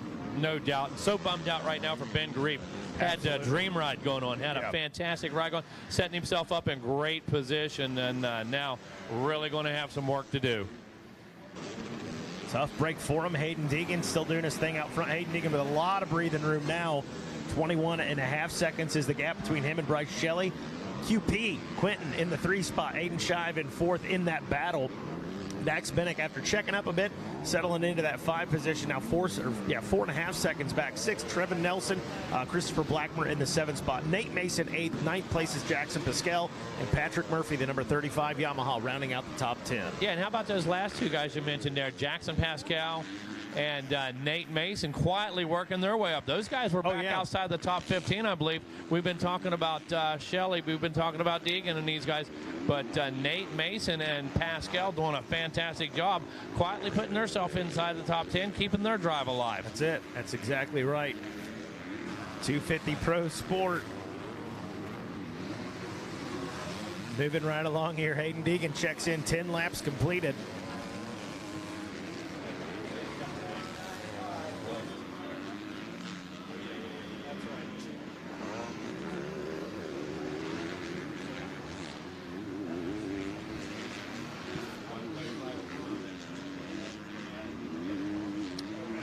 Racer TV is still currently following Quentin, but in that wide shot that they just did right there, I saw a little bit of the number 34. I think Quentin's catching up to Bryce Shelley at a decent rate right now, because I want to say that gap was about 6 seconds last lap. It's now down to 3. You're absolutely right. Right there he is. You just saw Shelley out of the picture, and Quentin comes right into the same frame. Here we go. Going to be game on here in just a second, yeah. Jordan. No question about that. Quentin absolutely relentless, and I haven't seen him get tired yet. He seems to be physical, seems to be in shape. No, he has definitely not gotten tired yet, but the white flag. No. Well, it looks like the flagger has it in his hand. So I think this is going to be a 12-lap race, if I had to guess. I'm with you. But that is still a lot of time left for possibly Quentin to get this next position, get past around Bryce Shelley, or make a mistake. We've seen several riders make small mistakes that cost them big time. We've seen what one straightaway can do. Oh, yeah, absolutely. At the end of a race. So, yeah, you're talking all kinds of. There it is. Danger Boy comes through. White flag is out. One to go. All right. Quentin, I got to work. Bryce Shelley in the sights, in the crosshairs. Can he make it happen? Does he have enough time? Does he have enough track between him and the checkered flag to make it happen? Exactly. I almost feel guilty. We haven't given Deegan a lot of airtime, but the guy's been flawless. The guy's been out front. Flawless. He hasn't been challenged. He hasn't made a bobble. He hasn't done. All he's done is put in perfect laps. Still sub 150. Yeah. On his lap time incredible. 149 here on this last lap, as you're talking about. I think Hayden's perfectly okay with where he's at, how his race is going. I think he'll deal with not quite as much airtime. Yeah, he'll be fine. He'll be fine. On screen right there, the 238. See some of that flawless riding he's been doing. Knock on wood. We've had a few announcer jinxes this week. Nate Mason made his way past Jackson Pascal. Mason now up into the number 8 spot. So, again, well outside the top 15 on the start. Nate just quietly put in some good laps, chipped away. You know what? Increases his chance throughout the rest of the week right there. Creating every spot. Yep. Creating opportunity. Opportunity. That's all we need is opportunity. That's all you're going to get. The rest is up to you. You're not guaranteed anything. I'm going to jump in here real quick. go back to the battle between Bryce Shelley and Quinton. It's now down to about a little over a second and a half. Let's go. I was told that I should be saying hello to Hannah. I hope your basketball practice and games are going great. I was talking to your dad about that. I hope you're having a good day. I will definitely see you soon. Oh, no, it's fine, Hannah. Mikey Wayne's up here, her uncle. Listen, you use bougie. You use the term bougie. She had to send you a text. I got a 13-year-old telling you how to get down. So I'm out. Listen, man. All right, you've been axed, Uncle Mikey. I said, can I say bet? Can I say no cap? She's like, that would be cool. And I'm like, I'm not saying that. I'm a grown-up. Checkered flag is out for Hayden Deegan. We're now looking at the battle once again between Bryce Shelley and Quinton. It is close. We'll see what he can make happen. Bottom line is, I cannot wait to watch these guys again. Yeah. I mean, this was wild. So many different storylines, so many different scenarios between these guys and the battles that they had right there, setting the bar. Well, this next. Hey. Let's go. And how about Dax Bennick, dude? Yeah. I mean, that guy absolutely 110% left it all on the track. Had a fantastic run, making a move, went down, slightly bent those bars, got the levers twisted up, this and that, gave up a little position. But look at this. Keeps it alive in that number 5 spot, man. That's what it's about down here at the Mini O's. That's what makes Mini O's so difficult, is minimizing the small lead to. Well, 250p. 250p limited division number 1 coming up next, race number 17. We're going to turn things back over to the insane Wes Kane and the Rodney Tomlin. I'm glad I don't have a moniker like that attached to my name. The insane. All right, here we go. We are rolling through, just wrapping up with 250 Pro Sport, picking up with 250B Limited. The first of 2 divisions in this one. Top 18 once again transferring. Looks like the 28, I believe, possibly out front. We'll check in just a little closer here in just a few moments as things get sorted out here on lap 1, and our leaders start making their way toward the conclusion of lap 1. We are now in front of the Gizmo Mod spectator portion of our racetrack as our leaders now making their way in sight. And it appears, I can't tell if that's the 20 or the 90, but we'll get a for sure lock on that number. Be nice to have these guys all have uniform numbers out there. That's for doggone sure. I thought the AMA had a rule on that. But anyway, here we go. We are off and rolling. Lap number 1 in the history books for the 250B limited class now. All right, here we go. Looks like that's the number 20 ride of Tyler Millay out front. So we got Millay, Freehill, Cooper, Jadon Cooper, Walker, Burns, Fedesto, Series, Pekazars, Renfro, and Barbara out there. So looks like Millay got the good start, Rodney. Absolutely, and got the hammer down on that one. And of course, we've got 2x2x2 battles through the top 10 right now. Looks like first and second maybe stretching out a little bit as Freehill starting to see a little bit of a fade back there. But Jadon Cooper and Walker, the 24 machine, going at it right now for that number 3 position. Yeah, you better watch for the rider from Baytown, Texas, Jadon Cooper out there. He is under the watchful eye of Sean Hackley, and he's getting it done. Jadon's right up in there. He's going after the Kawasaki rider of Walker, and I'm going to tell you, Brock Walker can be a handful at times. Well, obviously, he's a handful right now. We've got a battle going on for that number 3 spot as we watch this one unfold. Again, up front, things stretching out a little bit for Mollett and Freehill. Keeping an eye back there a little bit. One rider I want to keep an eye on today. I saw some great rides out of Jordan Renfro over on the Supercross side of things. Started kind of, and as the week progressed, worked himself up into a top 5 solidly. He starts out in a top 10 here at the end of lap 1. Yeah, Renfro's up there at Josh Wood's GPF, and he's been, tattered with a few injuries, but He is out there running the top 9. You also got to keep an eye on Landon Peppard and Reese Wheaton, Lucas Geisler, Noah Smearden. They are not going to stay back there. No, not at all. So things are going to be shuffling around quite a bit. Millette and Freehill checking in about a second apart, and 149.952. Brock Walker has stretched it out now over Jadon Cooper, and Alexander Doorstop is now in the number 5 spot. Jordan Renfro up from 9th to 6th. Colin Burns is 7th. Maximo Sakaris now in the number 8 spot. Noah Spurden outside the top 10, now in 9th. And Victor Borba rounds out your top 10. We got Brandon Ma, Reese Wheaton, Nick Paxiar's, Lucas Geisler, Jesse Wessel in 15th. Andreas Sanchez and Joseph Spadero 17th, Juan Abeda in 18th, Landon Peppard 19th, Micah Grubbs rounding out the top 20. Rodney, I'm watching his battle. Look, Malay kind of got out of that rut right there. And here, Freehill tries to stick it in there. The drag race is alongside the road. Racer TV is lighting up. Freehill takes over the point, but Malay tries to dive back to the inside. Can Freehill hold off the attack of Malay? Wow, Nate Freehill seizing the moment and the opening. Go get him, Rodney. And they're firing right back. Malay trying to make things happen once again. This is not over. The hot seat is heated up as they head down in front of the announcers or the spectators portion of this racetrack, now heading toward the Gizmo Mods tabletop. They're nearly side by side. It looks like Freehill going to pull this one out just a little bit. Wow, Rodney, you better look out, though. I saw the Kawasaki ride of Brock Walker now starting to ease up in there. There he is. Walker right there.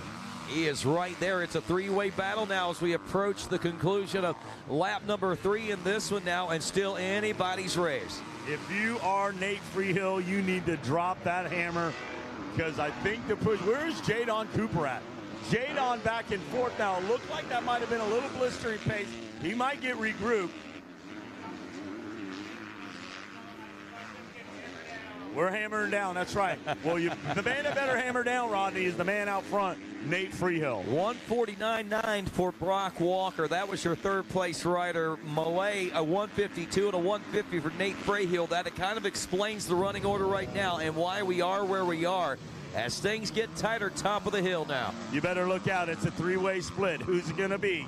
3-man enter, 1-man leave. And there's Freehill. He got a good run, but I don't think Brock Walker's done. You highly noted it. He's running 149, the faster of the trio, Rodney. All righty, watching Walker now as he's searching for that line as they head and work their way back toward the tail of the gator. This is where a lot of times made up, and look at that. Different line choices seem to pay different dividends each time, and Brock Walker's outside to inside's got it pulled up side by side, but over that anthill, a little tough to make that pass. See what happens through the drive, through the rollers, and look at that. Wes Caney makes that pass. Well, Brock Walker, we said early on, he is not done now. Starting to feel the pressure.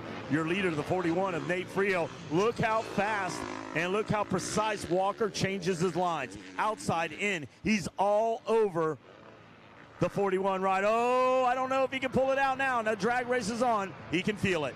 Well, I tell you, you can tell he's feeling his weaknesses this morning, and he is comfortable on any line he chooses. Inside, outside, middle of the track. Nothing seems to be slowing this rider down any whatsoever. Throwing a blanket over the top 3 as they head into the bottom of the gator pit. Looks like Malay wanting to try to sneak in there, but he got a little mistake there by Freehill, and all of a sudden we got an open door, and Brock Walker takes over the lead from 3rd to 1st on lap number 3. It seemed like Freehill might have just almost stalled the bike, and he gave it one last dump of the clutch, and it seemed like it refired. Lucky for him.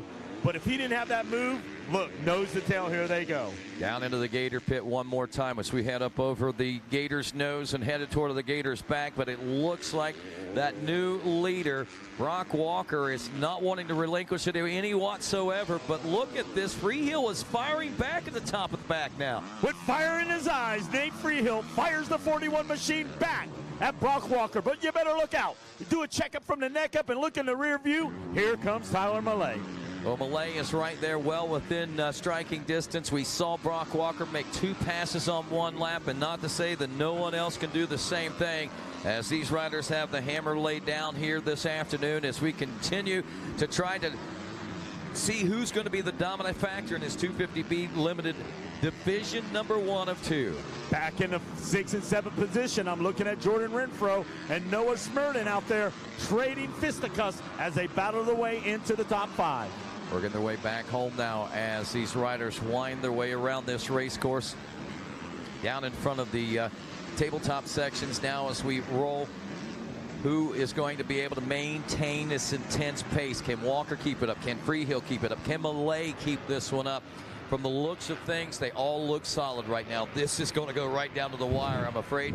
For somebody, 2 people are going to come up a little short, but one's going to come out with a big head after this one. Nothing but good racing here. And Rodney, this is what we're talking about. Walker, Freehill didn't have the ride they needed in Supercross. Now Malay, he did pretty good. I believe he got on a podium one time. So Freehill and Walker says, I'm out for vengeance. There's a good shot right there of the 107 ride of Jordan Renfro, the GPF Josh Woods trained man, trying to make it happen. As he pumps that fist in the air, he feels solid in his spot right now. Moving up through the pack and holding a solid first moto position right now as it is Brock Walker, Nate Freehill, Tyler Malay, Jadon Cooper, Alexander Fedorstov, Noah Smurden in 6th, Jordan Renfro in 7th, Maximo Sakiris is 8th, Colin Burns in 9th, Reese Wheaton in 10th, Jesse Wessel is 11th, 12th is Vitor Borba, Brandon Ma in 13th, and it looks like Joseph Spadero now. Brandon Ma up to 12th actually. Vitor Borba in the number 13 spot. Joseph Spadero is 14th. Nicholas Paxiars in 15th. Lucas Geisler is 16th. 17th. Andre Sanchez and Landon Peppard back in the number 18 spot. We got to keep it on this one right now. Walker's still out front. You got Freehill, Malay, but it looks like Jadon Cooper now is starting to get up in the mix. He might have got a second wind on there. We'll keep an eye on it, but Cooper looks like he's back on track. Well, that 600 of Alexander Fedorstov is back there in that number 5 spot, starting to push Jadon Cooper just a little bit. So we're starting to see things tighten up for the 4th place position. Just when you think things are settling in, Wes Canes, they start to heat up. Oh, Rodney, this one's not over till the lady sings. I won't say if she's big or skinny, but she's got a big voice right now. I'm going to leave it like that. But when that checkers falls is when the dust will settle, and we'll see which one of these gladiators. But it's tightening up right there.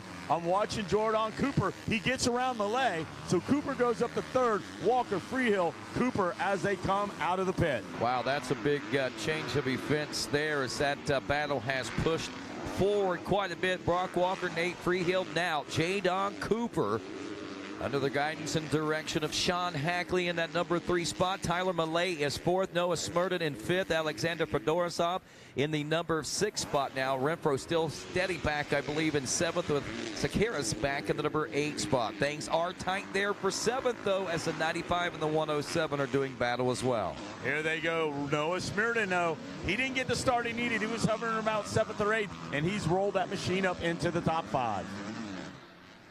Several battles shaping up in these waning moments of this moto. We have 6 laps in the history books right now, and just a little more ways to go now. Steady as she goes now for your leader. Brock Walker settled in his pace. Freehill goes down. Tough break for Freehill. So Freehill about to go into the road section of the course, and that is going to take him out of the contention. Tough break for Nate Freehill. Back up on his machine, but that is going to move Cooper up to 2nd.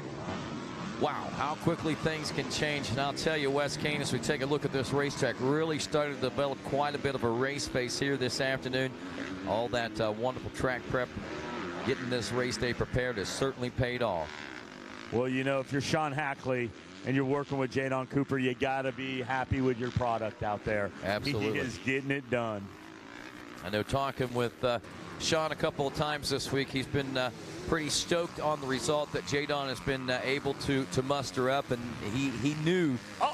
Brock Walker's got a equipment malfunction. He's got dragging that number plate. White flag out, one more to go. Could that be a factor? Could that be the wrench in your spokes? to demise and where you can't finish up front. Well, that's quite possible as we continue to motor along. That obviously is going to take your focus off things just a little bit. And if someone sees that and obviously sees you're starting to fade any whatsoever, they're going to strike. They call it blood in the water, if you will, and like sharks, they're starting to circle. Well, here comes Noah Smurden on the back fender of Cooper. So the push is coming. This lap is going to be critical here in our 250B limited division number 1. And speaking of blood in the water, look at second, third, Cooper and Smurden. Head down, charging. They're side by side as they head in this back section. All the while, they're closing the gap on Walker up front. He's made the pass. The number 4 machine has made the pass on Cooper and now going after Brock Walker.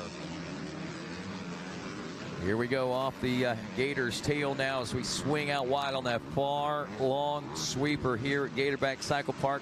Work our way back in and toward the roller section. A lot of passing and time made up in this section. I'm telling you, here it comes, guys. You guys are watching. Now Cooper's trying to get back to the inside of Smurden. This one here is going to go down to the wire. I don't know if that's enough distraction right there for Brock Walker, but it's definitely, they're closing the gap, Rodney, as they come down that front straightaway. Certainly leaving Brock Walker with a lot to think about as he approaches these closing moments and that checker flag in this first moto of competition for the 250B limited class as they work their way down in front of the announcer's tower now. It looks like Walker should be able to hang on to it, but right in position, though. Don't count Smurden out as we drop down into the Gator pit one final time. You got to get down there and get up. You got to make this turn real precise there. Brock Walker looks like he's got one dab. He comes out, and Brock Walker's going to be able to hang on and take the moto win in division number 1. Looks like Smurden's going to finish up second. Cooper in the top 3, Malay 4, and waiting for our top 5 guy to come in. Tough break for Freehill. Had a good run, but he's headed to that next moto. Doesn't have to go to Concy, so they got to be happy. Absolutely. So, wow, what a race. 8 laps of intensity, to say the least. Race 17 now in the history books as we go to race 18. This is 250B limited division 2.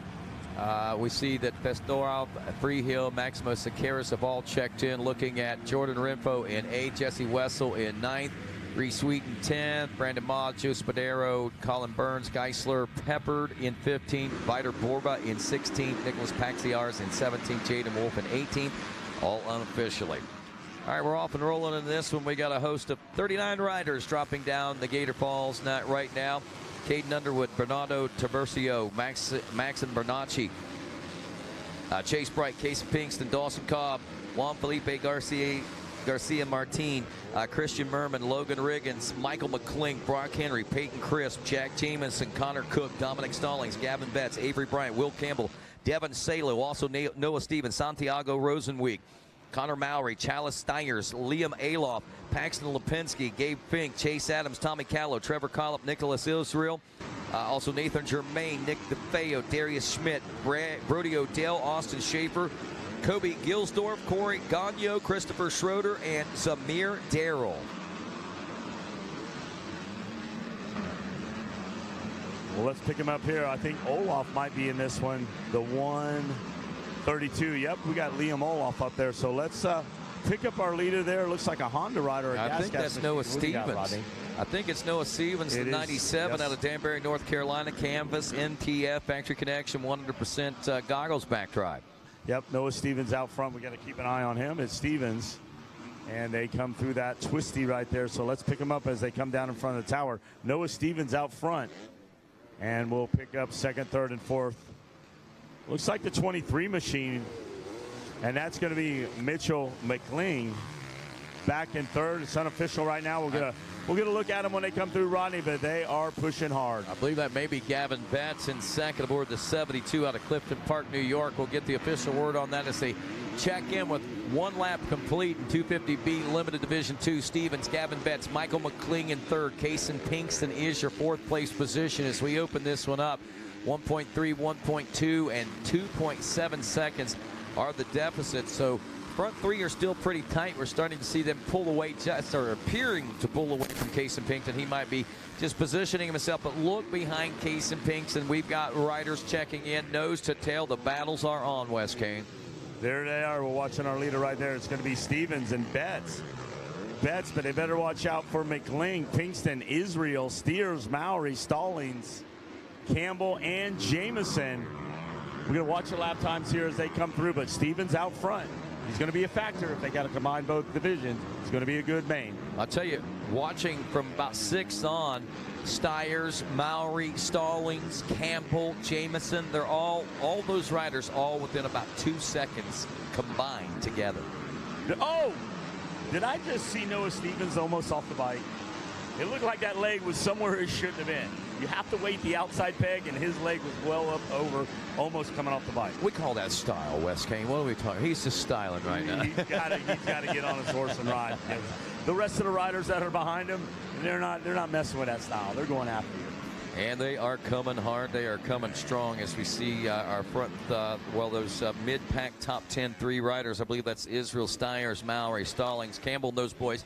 Trying to get that all sorted out right now. Still Stevens and Betts and McLean 1, 2, and 3. There goes Noah Stevens into the Gator pit now. Gavin Betts still in that number 2 spot. There is the 23 of Pinkston, but here comes the 209 of Nick Israel. Here comes Chalice Stiers and Connor Mowry. They are wheel to wheel, side by side, going down into the Gator pit right now as that battle wages on and intensifies. Lap number 2 now in the history book. Stevens, Betts, McLean, Pinkston, Israel. What's going on with Stiers, Mowry, and Stallings to see how that one's starting to shape up now here after 2. We see Israel up to 4th.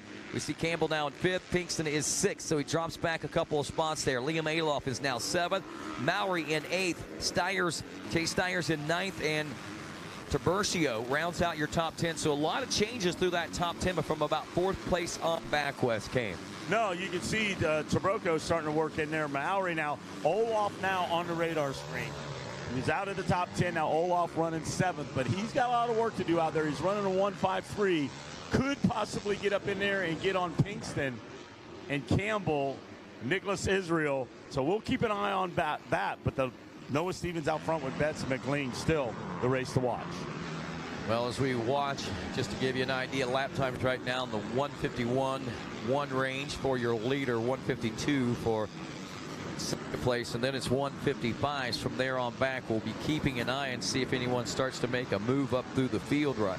But right now, everyone's settling into pace. We're seeing Pinkston and Campbell and those guys battling for a top 5 position right now as we're watching on screen, and they are nose to tail, and several positions are jockeying and trying to make these passes, and this is only 3 laps into this one, so we're still kind of early before these riders begin to settle in. Well, there's the race right there for 2nd, 3rd right now. Noah Stevens buzzes the tower, and there is rider number 72. Betts is still in 2nd. McLean in 3rd. Did Olof pick a couple spots up? That battle right there is starting to heat up, and here comes Olof. I believe Israel may have gotten around McLean there for the number 3 spot as they dip down into the Gator pit there. So we might have another change in our top 5 this time around. Stevens, Betts, and now checking in Israel in the number 3 spot. McLean in 4th. Campbell in 5th. Alof up to 6th. Pinkston now 7th. Stiers in 8th. Tiburcio in 9th. And Stiers dropping now on the 121 back to the number 10 spot. Olof now trying to make a move up the Gators back. He's got a couple of riders in front of him. So Olof now moves up to 6. He actually has Campbell and McLean in his sights. Take the shot, take the shots. Not good, not good. Well, Nick Israel starting to open things up over that battle now for 4th place position as McLean feeling that heat from Campbell and Olof now.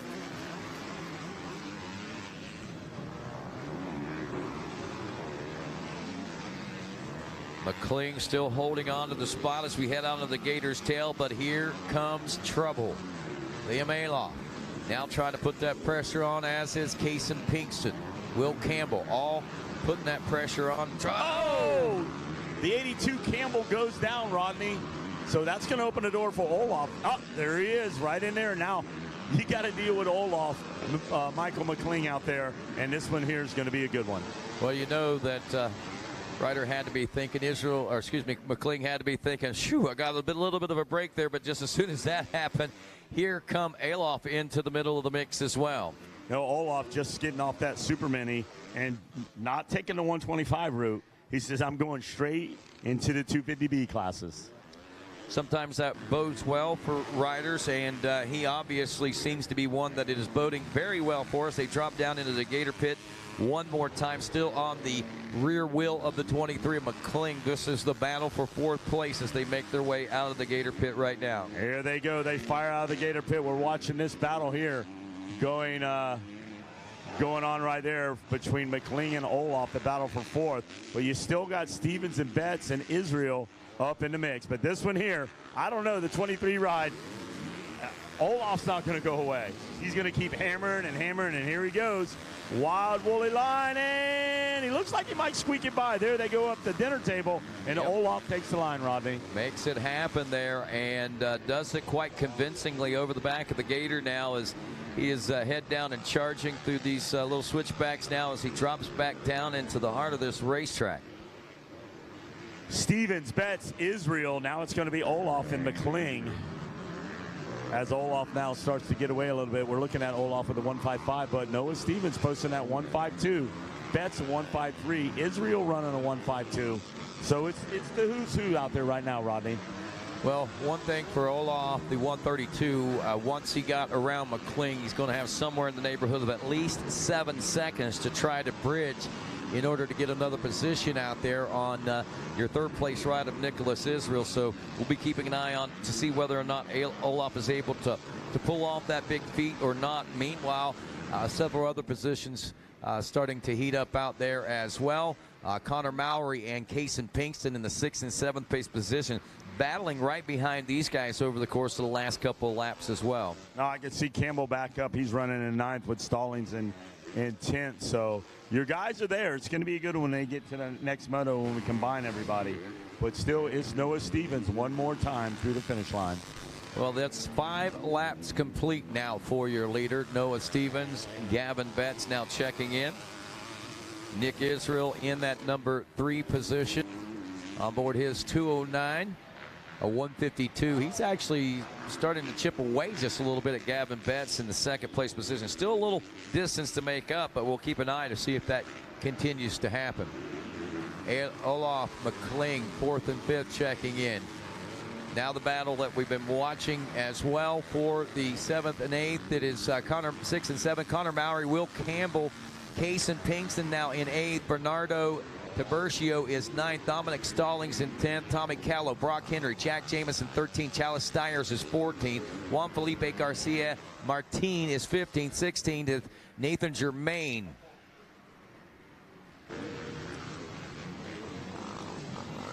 And Avery Bryant and Devin Salo in 17th and 18th. Paskin Lupinski 19th. Austin Schaefer in 20th. That's your top 20. That is with just a handful, about 3 laps or so left to go in this one. Yep, Stevens looks like you still can't put on cruise control, Rodney. You got to keep moving, and especially if you're Olaf. There might be a big difference. What have we got? A little deficit of... Well, it was 8.5 seconds. Yeah, so it went from 6 seconds to 8 seconds, but Olaf did a whole lot of work just to get to the position. He wasn't even in the top 10 when this thing got going. So, and when you look at the big picture, 2 divisions, that 4 is not really a bad score heading into Moto 2. You don't have to burn yourself out. And I got this from Red Dog a while ago. If you're there and there's no possible way that you're going to get that gap, just maintain, manage your race, and save that string. Save it for the next one. Absolutely. Stevens checks in with 6 laps down now. Betts is in. Israel is in. 2.9 seconds, still chipping away. That one almost a full second that we saw chipped away that time. Olaf checking in. Looks like he settled into that 4th place position, realizing no need to put the extra effort in at this point to risk anything that's not worth it at this point. No, don't exert yourself. You still got plenty of racing to do in the next 3 days. Absolutely.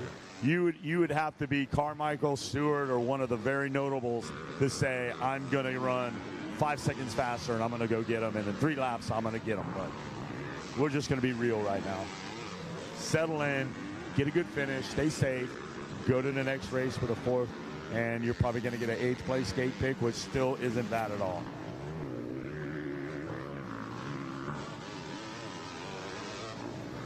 So 6 laps complete, working on the final 2 right now. We'll see a white flag coming out, I believe, next time around.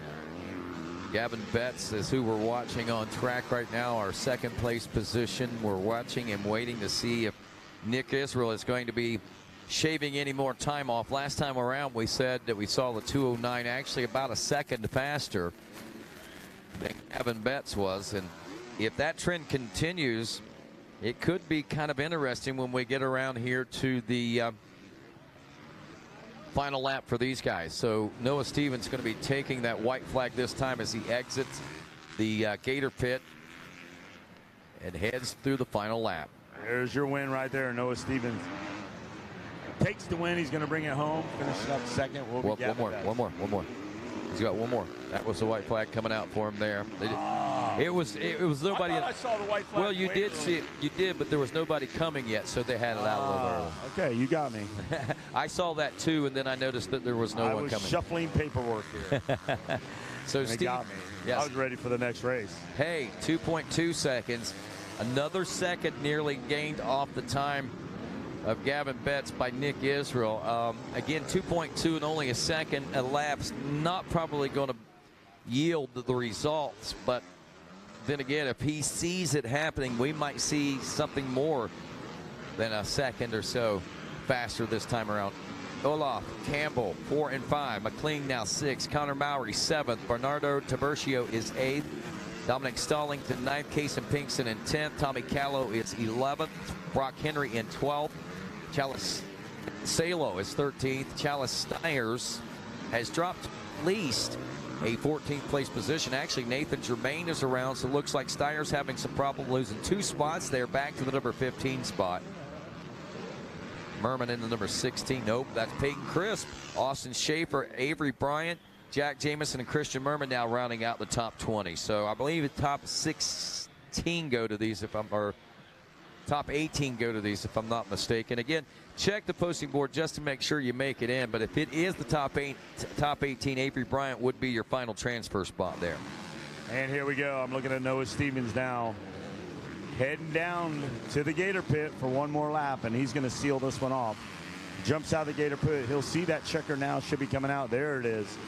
And that's going to fall for Noah Stevens. So Stevens going to take the divisional win here. All bets are on the 72 of Betts. Gavin Betts looks like he's going to roll up in the second with Israel and Olaf rounding out your top 4. Rodney, we got Super Mini 1, division number 1, 12 to 15. I'll let you know who the players are. The number 5, Matuis Oliveira. 05, Lincoln Bartholomew. The 15 of Colin Dwayne. The 18, Landon Gordon. The 19, Cameron Harding. The 28, Zane Martin. The 29, Preston Ross. 42, Camden Lutz. The 46, Matthew Williams. 47, Heath Fisher. The 48, Tyler Tulos. The 50, Madden Jones. 51, Anaka Abruzza. The 15, Emilio Latcher. The 79, Matt Shane. The 83, Gavin Fortner. The 87, Nicholas Stefanik. The 92, Christian Nyman. The 112 of Slade Shields. The 127, Delano Haney. 151, Carter Griffin. The 161, Piero Pirola. The 198, Charles Brown. The 217, Nicholas Kelly. 252, Jake Ashwell. The 321, KJ Martinez. 363, Afrazio Fazo. 404, Riley Bussey. 505, Tommy Petz. The 816, the 613 of Cole Pranger. 711, Eli Gross. 723, Landon Gibson. 737, Talon Colton. 808, Maverick Gold. The 811, Max Bowling. The 812, Drew Embleton. The 863, Braden Locklear and Brendan Harrison and Oliver Camp. take over the starting gate. Well, right now, folks, as we get ready to roll into our second division of 250B Limited, it looks like we got a little track maintenance getting ready to get underway, and that's going to give us a moment for a little bit of a break. So we're going to take a quick break here on RacerTV.com as our continuing live coverage of the 2022 and 51st running of the Thor Mini-O's presented by Pro Circuit, being presented to you on Racer TV today by Dunlop Tires. Will continue after this.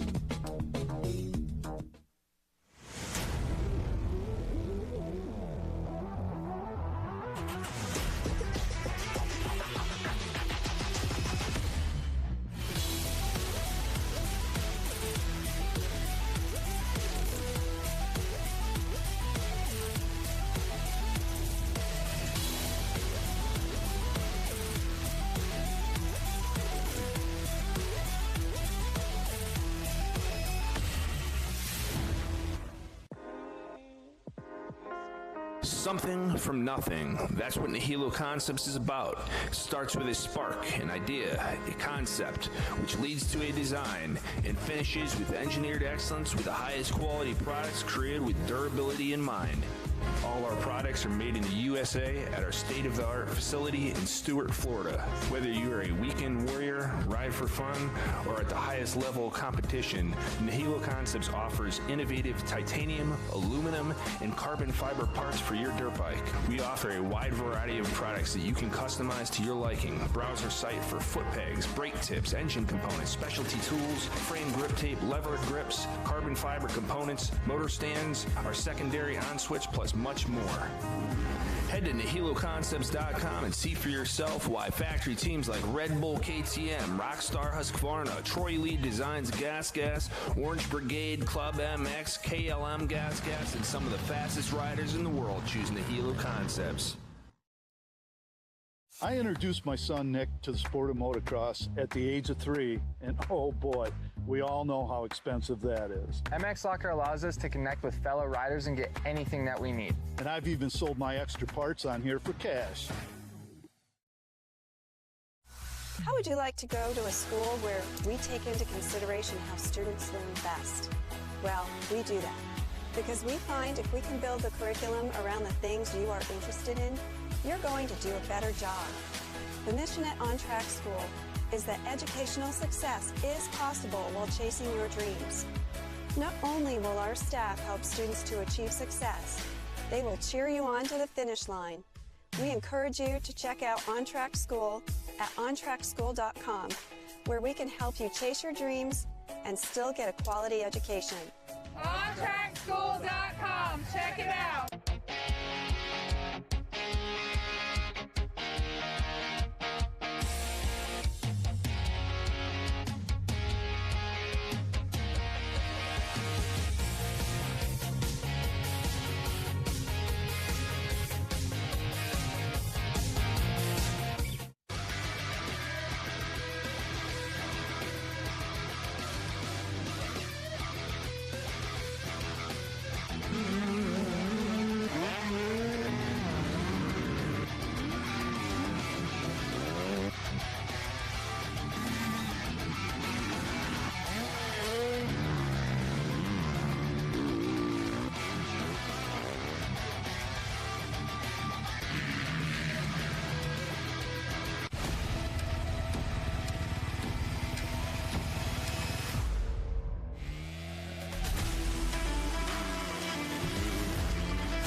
New CRF 250R.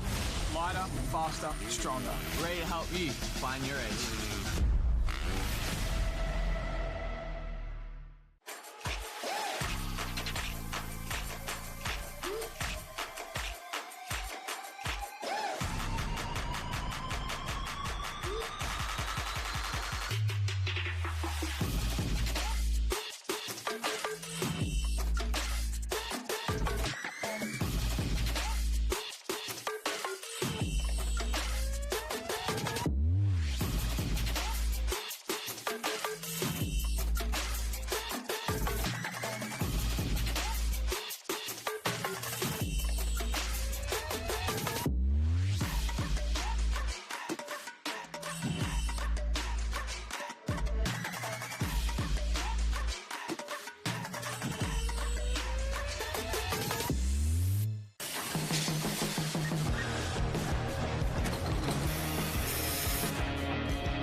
VP Racing Fuels. No matter what motorcycle you race or ride, amateur or pro, we have a fuel to make more power. Keep your bike running cool with VP Stay Frosty Coolant, available in 2 formulas: Race Ready, designed to be glycol-free and track approved, and High Performance with freeze protection for street applications. Visit vpracingfuels.com to learn more. The all-new Yamaha YZ450F.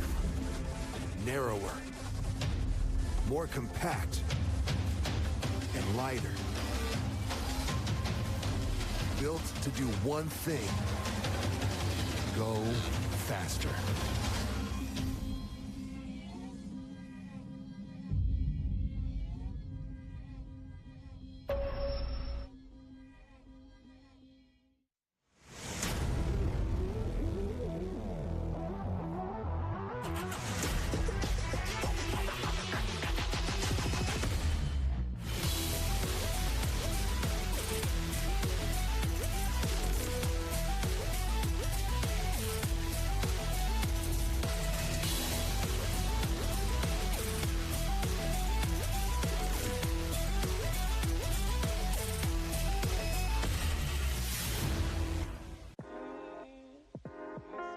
Something from nothing. That's what Nihilo Concepts is about. Starts with a spark, an idea, a concept, which leads to a design, and finishes with engineered excellence with the highest quality products created with durability in mind.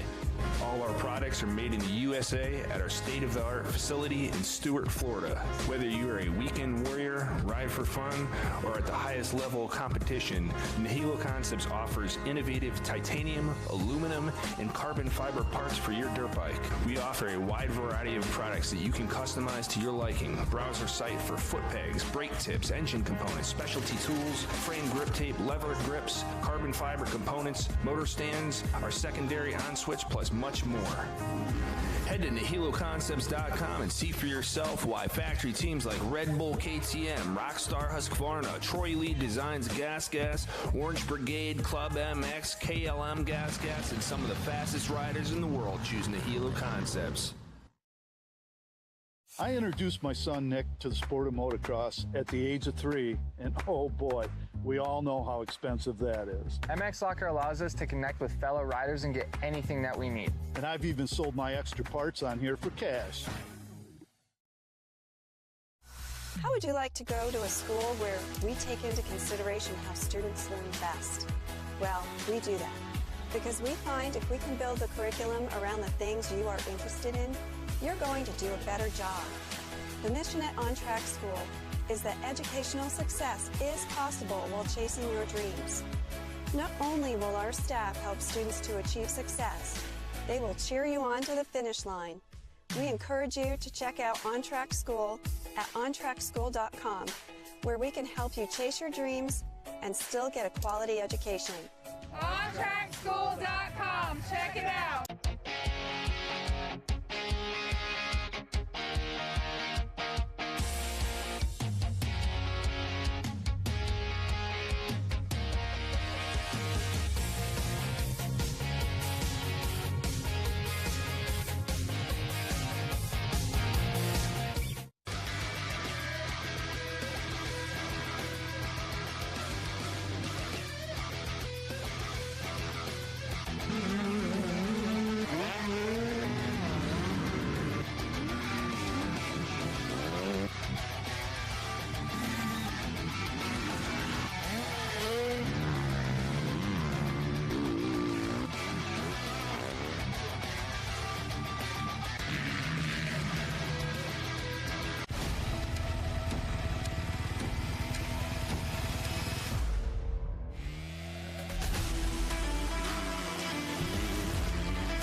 The new CRF 250R.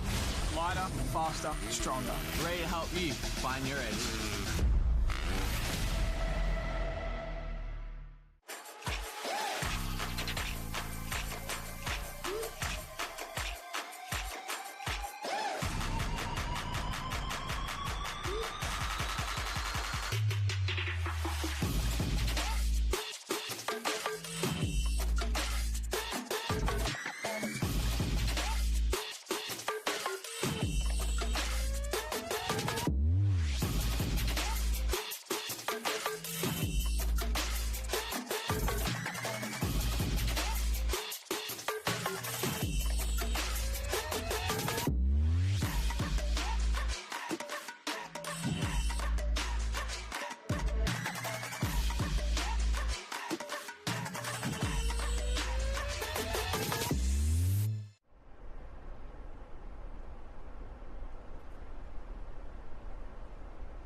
VP Racing Fuels. No matter what motorcycle you race or ride, amateur or pro, we have a fuel to make more power. Keep your bike running cool with VP Stay Frosty Coolant, available in 2 formulas: Race Ready, designed to be glycol-free and track approved, and High Performance with freeze protection for street applications. Visit vpracingfuels.com to learn more.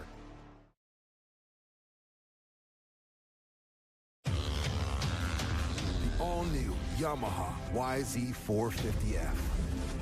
Narrower, more compact, and lighter. Built to do one thing: go faster.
And welcome back to Gatorback Cycle Park, beautiful Newberry, Florida. It is the 51st running of the Thor Mini-O's presented by Pro Circuit. Your live coverage here on RacerTV.com, being brought to you by your friends at Dunlop Tires.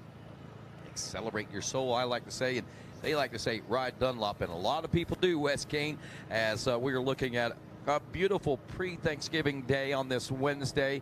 We've had mostly cloudy skies today, but we have seen some peaks of that Florida sunshine and an occasional blue sky here and there. But I tell you, probably a promoter's dream as far as keeping a racetrack ready to go. But these guys out doing a full course reconstruction. As I was noting just prior to the break, man, this track really taken on a major race face out there. This has really been beat up this morning in this first moto of racing. Well, anybody that's been here at Gatorback knows if you don't stay on top of this, if you don't keep your foot on the neck of the Gatorback, this track will get away from you. It'll rise up and it will be gnarly. And once it's to that point, you can't fix it. You just have to let it run its course throughout the day. But, you know, everybody here at Unlimited Sports and, you know, the crew teamed up with the MTF squad, Big Brian and Brad Smith, they've got a handle on it.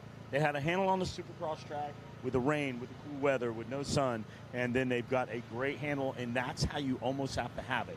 Years ago, Gatorback just was, in practice it was muddy, and then that's just the way it stayed all day until it got, the ruts got so curled over and gnarly. But ever since Wynn and his crew has taken over, you got to maintain this thing. You have to stay on it all day, and that's what they're doing. You know, that's amazing. You bring that up. The science of motocross, at not only in the riding itself, but the science in track preparations have changed so much over the years.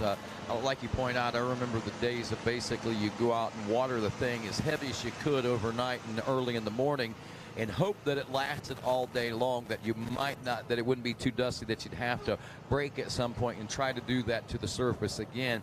But with technology and approaching it from a scientific manner, these guys have really learned the science of dirt and keeping it at its optimal level. There's more traction and everything that it takes on.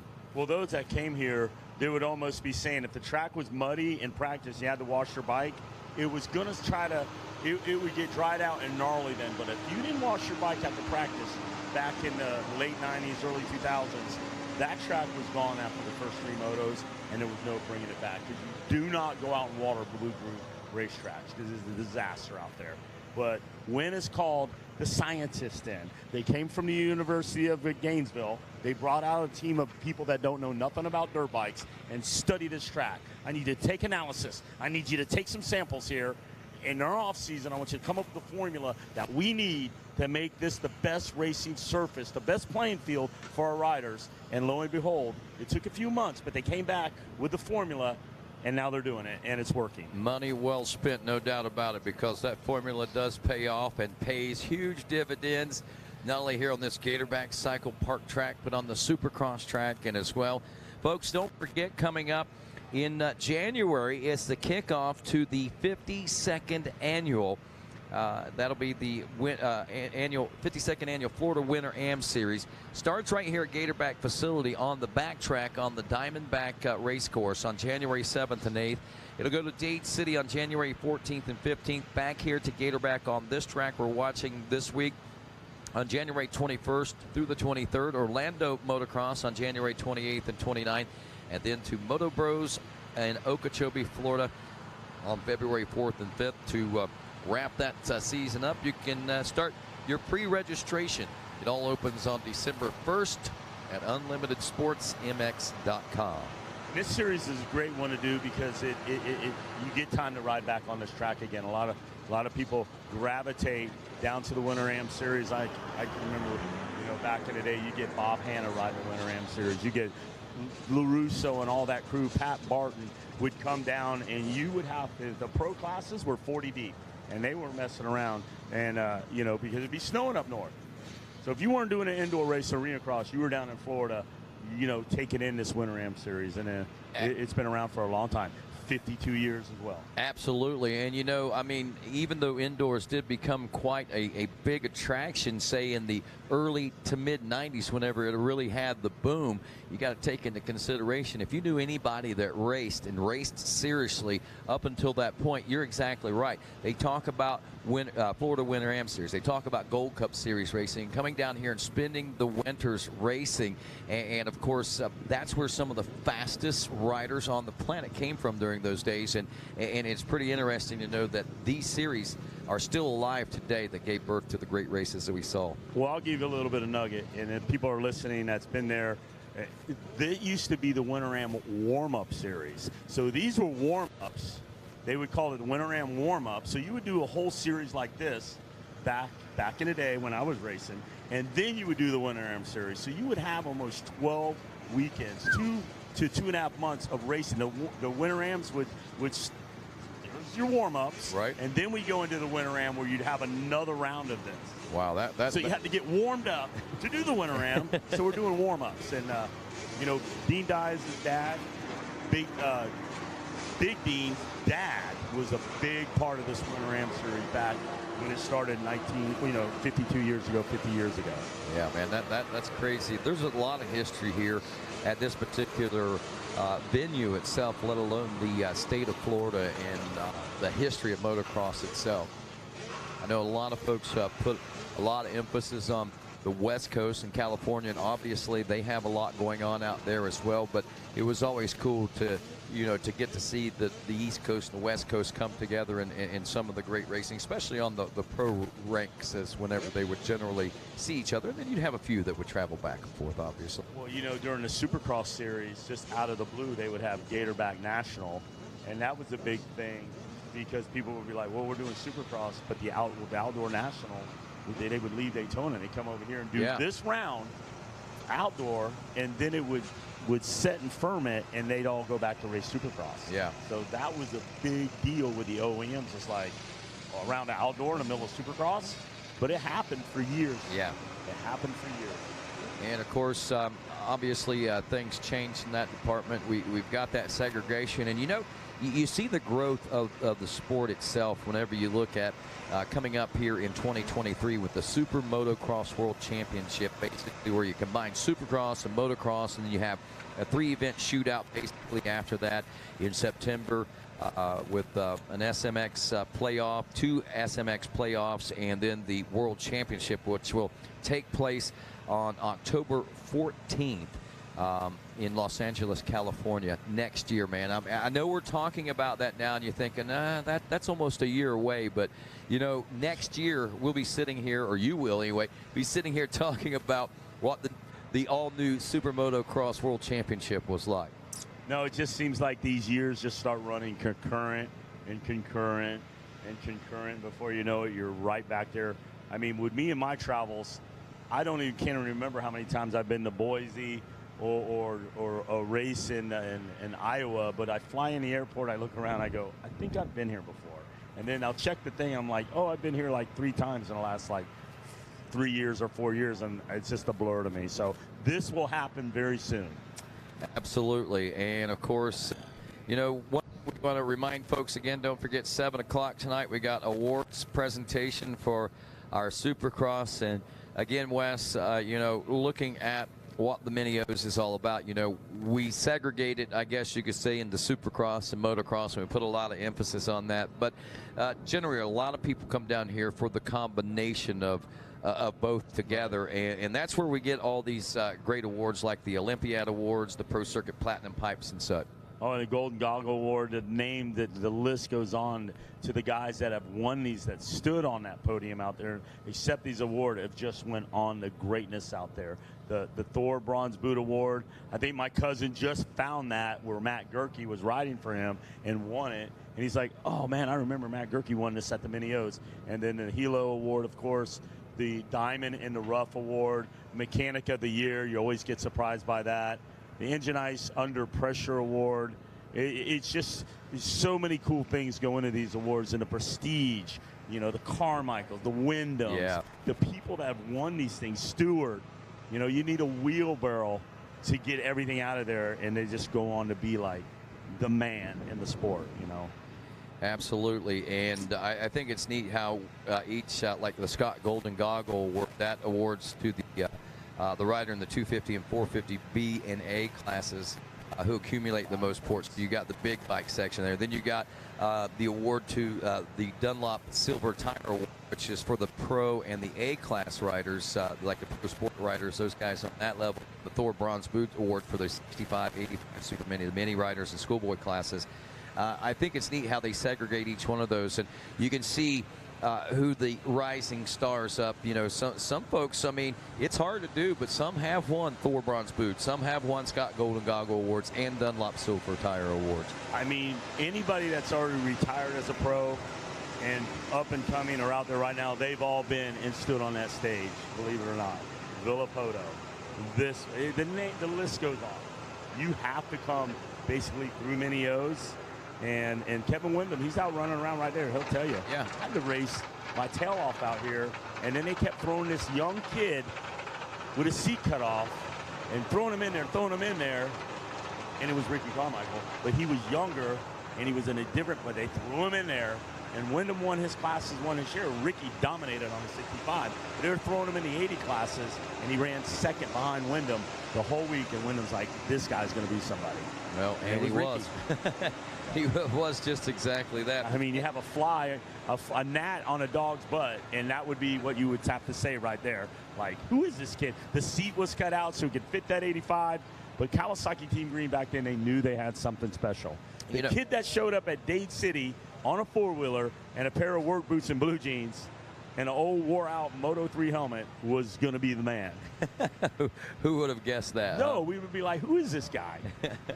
Pretty crazy, no doubt. Yeah. Track maintenance should be winding down. We're seeing most of the water trucks. I think we got maybe one more round of water for some of these guys as they're emptying out. A little bit more tilling and plowing going on right now to refreshen this race course, Wes Kane, to get it ready to go for the remainder, or at least this next portion of racing that we've got to roll straight into here in just a few moments.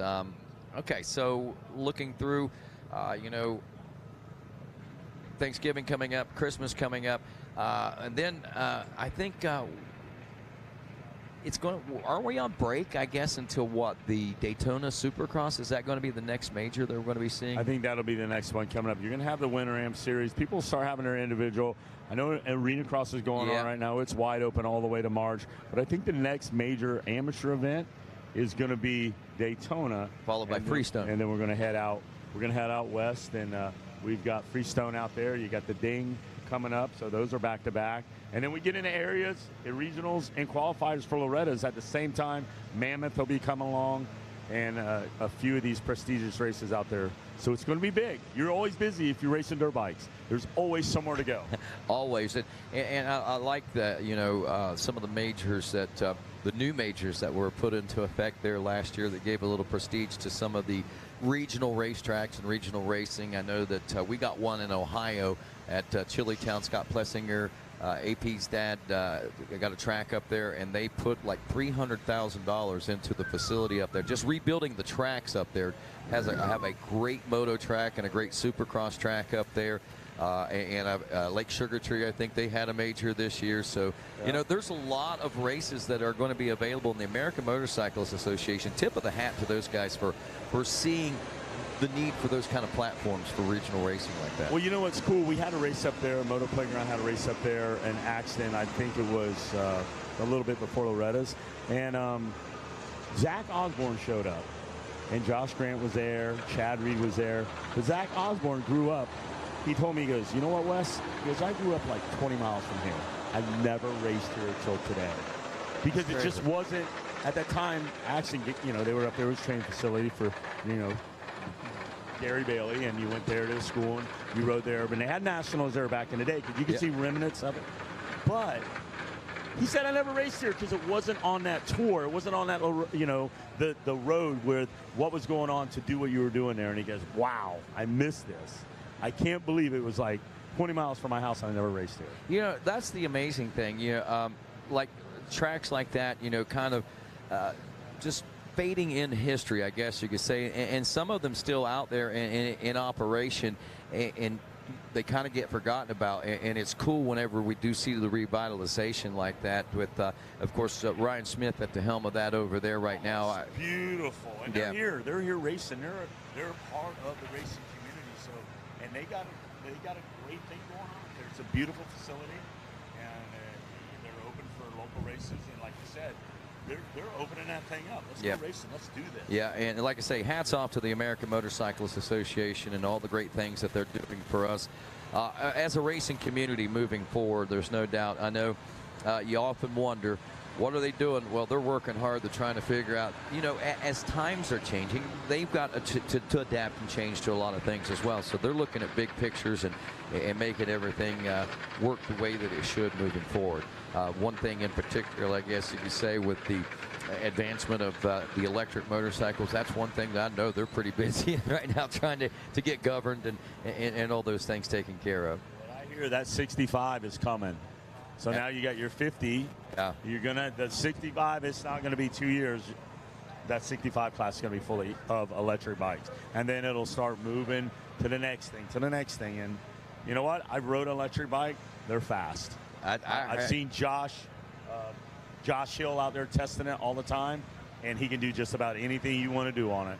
Well, I tell you, I've heard nothing but great things about them. The throttle response is just ridiculous from what people have told. So can't wait to see. Honestly, I'm looking forward to seeing what it brings in the future. Hey, folks, don't forget Thor, built for this, and introducing the all-new Sentinel LTD knee guard featuring a low-profile co-modeled ABS TPU chassis, anatomical flush-mounted hinge design, lightweight molded EVA foam liner, and strategic venting. The Sentinel LTD knee brace, or knee guard, is built for this. They've got them ranging in all sizes, and you want to stop over and see all the great things that our friends at Thor are offering and have built for this over the course of time. And right now, I also want to take an opportunity to say thanks to our friends at Dunlop Motorcycle Tires, bringing you continuing coverage of our streaming here at the 51st annual Thor Mini-O's presented by Pro Circuit. And of course, Team Dunlop Elite alumni such as Eli Tomac and Justin Barsha rely on Dunlop Geomax tires for the performance they need to win. For amateur sponsorship opportunities and more information, be sure and visit teamdunlop.com. They have some available. Well, machines starting to fire up on the starting line, Wes Kane, and it looks like we're about ready to kick off with our Super Mini 112 to 15 Division number 1. Riders like Matthias Oliveira, Lincoln Bartholomew, looks like Cullen Dwayne, Landon Gordon, Cameron Harding, Zane Martin, Preston Ross, Camden Lutz, Matthew Williams, Heath Fisher, Tyler Tulas, Madden Jones, Inaki Abruzwa, Emil Lancher, Max Shane, Gavin Fortner, Nicholas Stefancic, Christian Nyman, Slade Shields, also Delano Hanley, Carter Griffin, Petro Paroli, Charles Brown, Nicholas Kelly, Jake Ashwill, KJ Martinez, Vittorio Fazio, Riley Bussey, Tommy Petsy, Cole Pranger, Eli Gross, Landon Gibson, Tavin Krutop, Marvin Gold. Also, actually, that's Maverick Gold, Max Bowling, Drew Embleton, Braden Locklear, Brennan Harrison, and Oliver Camp, as we are off and rolling, and a couple of Team Green Cowies on point in this one now. Well, I think that's the 18 ride. Landon Gordon looks like he had a pretty good jump out of the gate. It could be this number 71. And it is. It is the 18 and 71, Wes Kane. Oh, well, my eyes don't deceive me. That could be Matthew Gross out there. But you better watch out. You let Landon Gordon get a start like that, he is going to do a checkout. 10 items or less in the express lane, he's going to be gone. Yeah. Hey, very good point. Green is in there. Yeah, good point put out by Dean Diaz. He says we got those Team Greeners riders up front. We've seen a lot of the orange up front in recent years in this class, and back up front with some green machines. You better watch Max Shane out there. He's already moved up in the number 2 spot. And this one here, there's the 51. I'm checking him out too. That's going to be Inaki Abruzza. But you better watch Max Shane out of California. He is going to latch on the back of Landon Gordon and give it all he's got. Fresh new racetrack for the Super Mini 112 to 15 Division 1 riders as they make their way near complete lap 1 down in front of the announcer's tower past the spectator section. Now your leader is that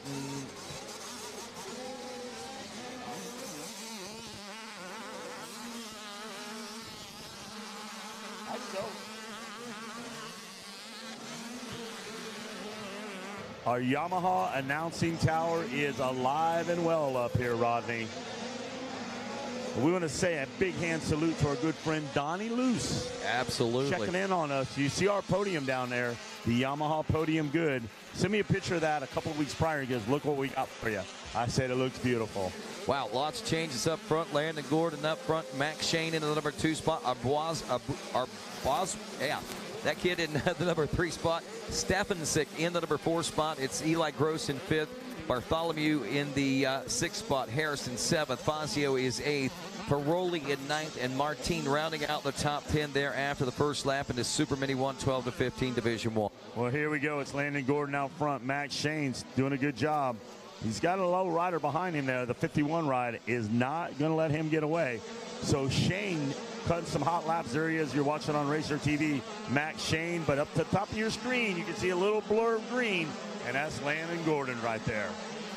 Well, Gordon obviously getting off to a great start out here on the moto track. Went to work early, looking at just over 2 seconds lead over Max Shane at the end of the first lap of racing. And if we start to look at that, it's probably not much more than that, but maybe closer to 3 now, as Shane has got his hands about to be full with riders closing in and closing that gap up. Those guys are coming. They're coming. They're working it. And here he goes, Max Shane. You can see the rider in 3rd, Abarzo, right? Am I wrong or right? Arbasois, maybe. I'm not real sure, but I call Abarzois. Abarzua. Okay, if we got it wrong, I'm sorry. Yeah. Stefancic out there, Gross, Bartholomew, Harrison, Fazio, Perillo, and Martin. Again, moms and dads, if you would like to send us, get us a message with phonetic spelling, we'll try to make that work out for you. And we do apologize, but what we don't apologize for is what's going on this racetrack, and that is the great racing action we're watching unfold right now as Landon Gordon continues to lead this one, but things really tight back there in the number 2 spot. Shane and Arbuzwa in that number 2 and 3 spot, going at it over the head of the Gator now as they climb atop and head toward the Gator back. There he is, Landon Gordon out front. Those 2 gladiators getting after it. Shane and the number 51, Stefancic. Harrison Gross now had a good jump in there, now dropped back to 6th, Rodney. Well, as we continue to motor on, looking a little further back, as we told you, Eli Gross in the number 6 spot, Vittorio Fazio in the number 7 spot, Pietro Piroli in 8th, and Landon Gibson up to 9th, or in 9th now. Zane Martin in 10th, Riley Bussey is 11th, Max Bowling 12th, Heath Fisher in 13th, and Neil Latcher 14th, Delano Hanley 15th. Lincoln Bartholomew in the number 16 spot. Then we see Jake Ashwell and Madden Jones in the 17 and 18 spots. Yeah, you got to give it up for Landon Gibson up there. He didn't get the start he needed, but that guy, Rodney, he will fight to the very end, tooth and nail. And that's why Daniel Blair said, you know what, you're going to ride for gas. I got you something here. So Blair's watching very closely, hand-selecting some of these guys to come through his Orange Brigade program. But you know what? Ryan Holiday did his homework when he got Landon Gordon, excuse me. Well, I'll tell you what, I got to say one thing, Wes Kane. I don't know if I would want to be in the situation of those team managers and those riders trying to put these teams together, because it would be so hard to choose some of the talent that's coming up through the field right now. I mean, you want them all. They're all so good, and you see so many great things out of each and every one of them. But just to make the choices, that would be so tough. Now, I talked to Ryan Holiday, and he's got a certain thing. He's got a depth chart. He's got a formula, and it's pretty intense how he calculates and figures and combined, like where you go, who the racer. It's a whole process, and when you sit down and talk to him, it kind of makes sense on some of the things that he does, where you're thinking, okay, this guy's great.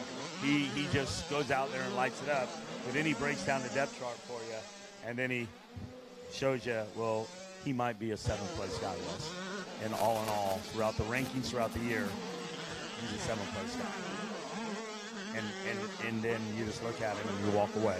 Right. Then you go, okay, enough said. You can't argue with numbers sometimes. Right. But, you know, it's interesting, the approach that some other team managers take, and they see that diamond in the rough kind of thing, and they'll say, well, I can take this 7th place guy, and maybe we can make him into a top 3 guy. Well, Cole Gress back in the day hired everybody. He hired everybody. If you won, has rode for Coldgrass. Everybody, if you won a race, Coldgrass went over there. He patted you on the back. He said, "How'd you like to ride for American Suzuki?" I mean, you ask Ben Riddle, he'll tell you. Well, it would work out for some, I'm sure, and get bikes in underneath them, and not only that, a little confidence too. Yeah, and put you on the radar. It was good. All right, so wrapping up lap 4 now for our leaders. We've got 3 down. It was Gordon, Shane, Arbuzwa, and then Stefancic, your top 4 with Brendan Harrison in 5th at the end of 3. At the end of 4, Landon Gordon is still out front in this one. Max Shane, I believe, is still that number 2 spot. Let's double check that. I know they're going back and forth and have been. There's your leader. He's down in the Gator pit right there. Just went down Gator box. But now Max Shane got to stay on it. The rider in 3rd is not letting him get away. No, he was able to get a little bit of breathing room right there, it looks like, by about half a second. So that gap now looking at 1.5 seconds between the two. But I'll tell you, Max Shane, that right there is a whole lot of breathing room for him after what he was having applied to him there for a few moments. The gap, 8.6 seconds up to first place now. So it looks like Landon Gordon pretty much got this one dialed in. He's just got to stay on point and keep moving forward. Things starting to tighten up back and forth in 5th, it looks like now, for Nicholas Stefancic and Brendan Harrison as well. We'll be watching for Eli Gross back there. He's a little further back, but Harrison, Stefancic, and that 3rd place ride of our Bourgeois could be getting themselves into a 3-way battle here pretty soon. Yeah, and you're never safe here. You know, even though Landon Gordon might have that 8-second jump out there, and then Shane, you know, back there, you got 1 second behind him. Nobody's safe out here. Anything can happen. What do you see? I see Brendan Harrison making the pass on Stefancic now, as he was able to just basically thread a needle there, get out front, put that wheel in there, and now starting to pull away just a little bit. Oh, Rodney, this race right there, Max Shane right in front of us, Rodney. It is tooth and nail, fender to fender, bar to bar. Absolutely, and we've got Max Shane and Inaki Arbuzwa right there, nose to tail, dropping down into the Gator pit, and they've got other company there with them in a lap rider. Boy, Rodney. Shane kind of bobbled down at the bottom in there. He kind of did the, you know, what we saw early on with Freehill. Yeah. That inside rut, they're having to paddle through it a little bit and dab that leg one too many times. And that enabled our 3rd place rider to get just a little closer as they drop down Gatorback Falls. Well, Max Shane holding on to the number 2 spot as they head up onto the Gator itself now. Arbuzwa now backing down just a little bit on Shane, but watch for things to intensify coming off the back of the Gator. This really seems to be where the battles intensify. They get a lot of momentum coming down this hill right here. They swing that right-hand turn, and we got a couple of good high-speed sections right here where if you're willing to grip it and rip it, you might be able to make a pad. I don't think Max Shane is leaving anything on the table right now. Oh, look. He looks to 51, looks to the inside. Shane's going to have to close it up. Yep, he's on. He's there. He's just using that peripheral vision to stay up. But right here, he goes inside. Shane able to hold him off. But I'm telling you, one slip up. And the rider in 3rd, the number 51, Abuzra, is going to be on him. Here they go. He stabs at him again. Look out. Shane closes the door, Rodney. Look at him come down through the stripe. Well, I'll tell you what, he is rising to the occasion, just fighting to hang on to that number 2 spot right now. And how about it for the 51 of Inaki Arbuzwa, as he is really made some big waves. I mean, we caught his name several times over on the Supercross, and here we are watching him today, and there is Landon Gibson heading home for checkers in the win in this Super Mini 1 Division 1. Landon Gordon. I did the same thing, Rodney. Gordon. Sorry about that. No, it's Landon Gordon. We don't want Ryan Holiday to be like, hey, no, sorry about that. No. It's easy to make a slip of the tongue like that. Well, they're both LGs. We're forgiven. Yeah. We correct it. Landon Gordon's going to take the win. Matt Shane 2nd. Anika Aruza in 3rd. Brendan Harrison 4th. And top 5, Nicholas Stefancic. Great job out there. And I'll give Landon Gibson a shout out for out there doing a good job. Brings that bike down into the top 7. Absolutely. Outstanding performance there. Division 2.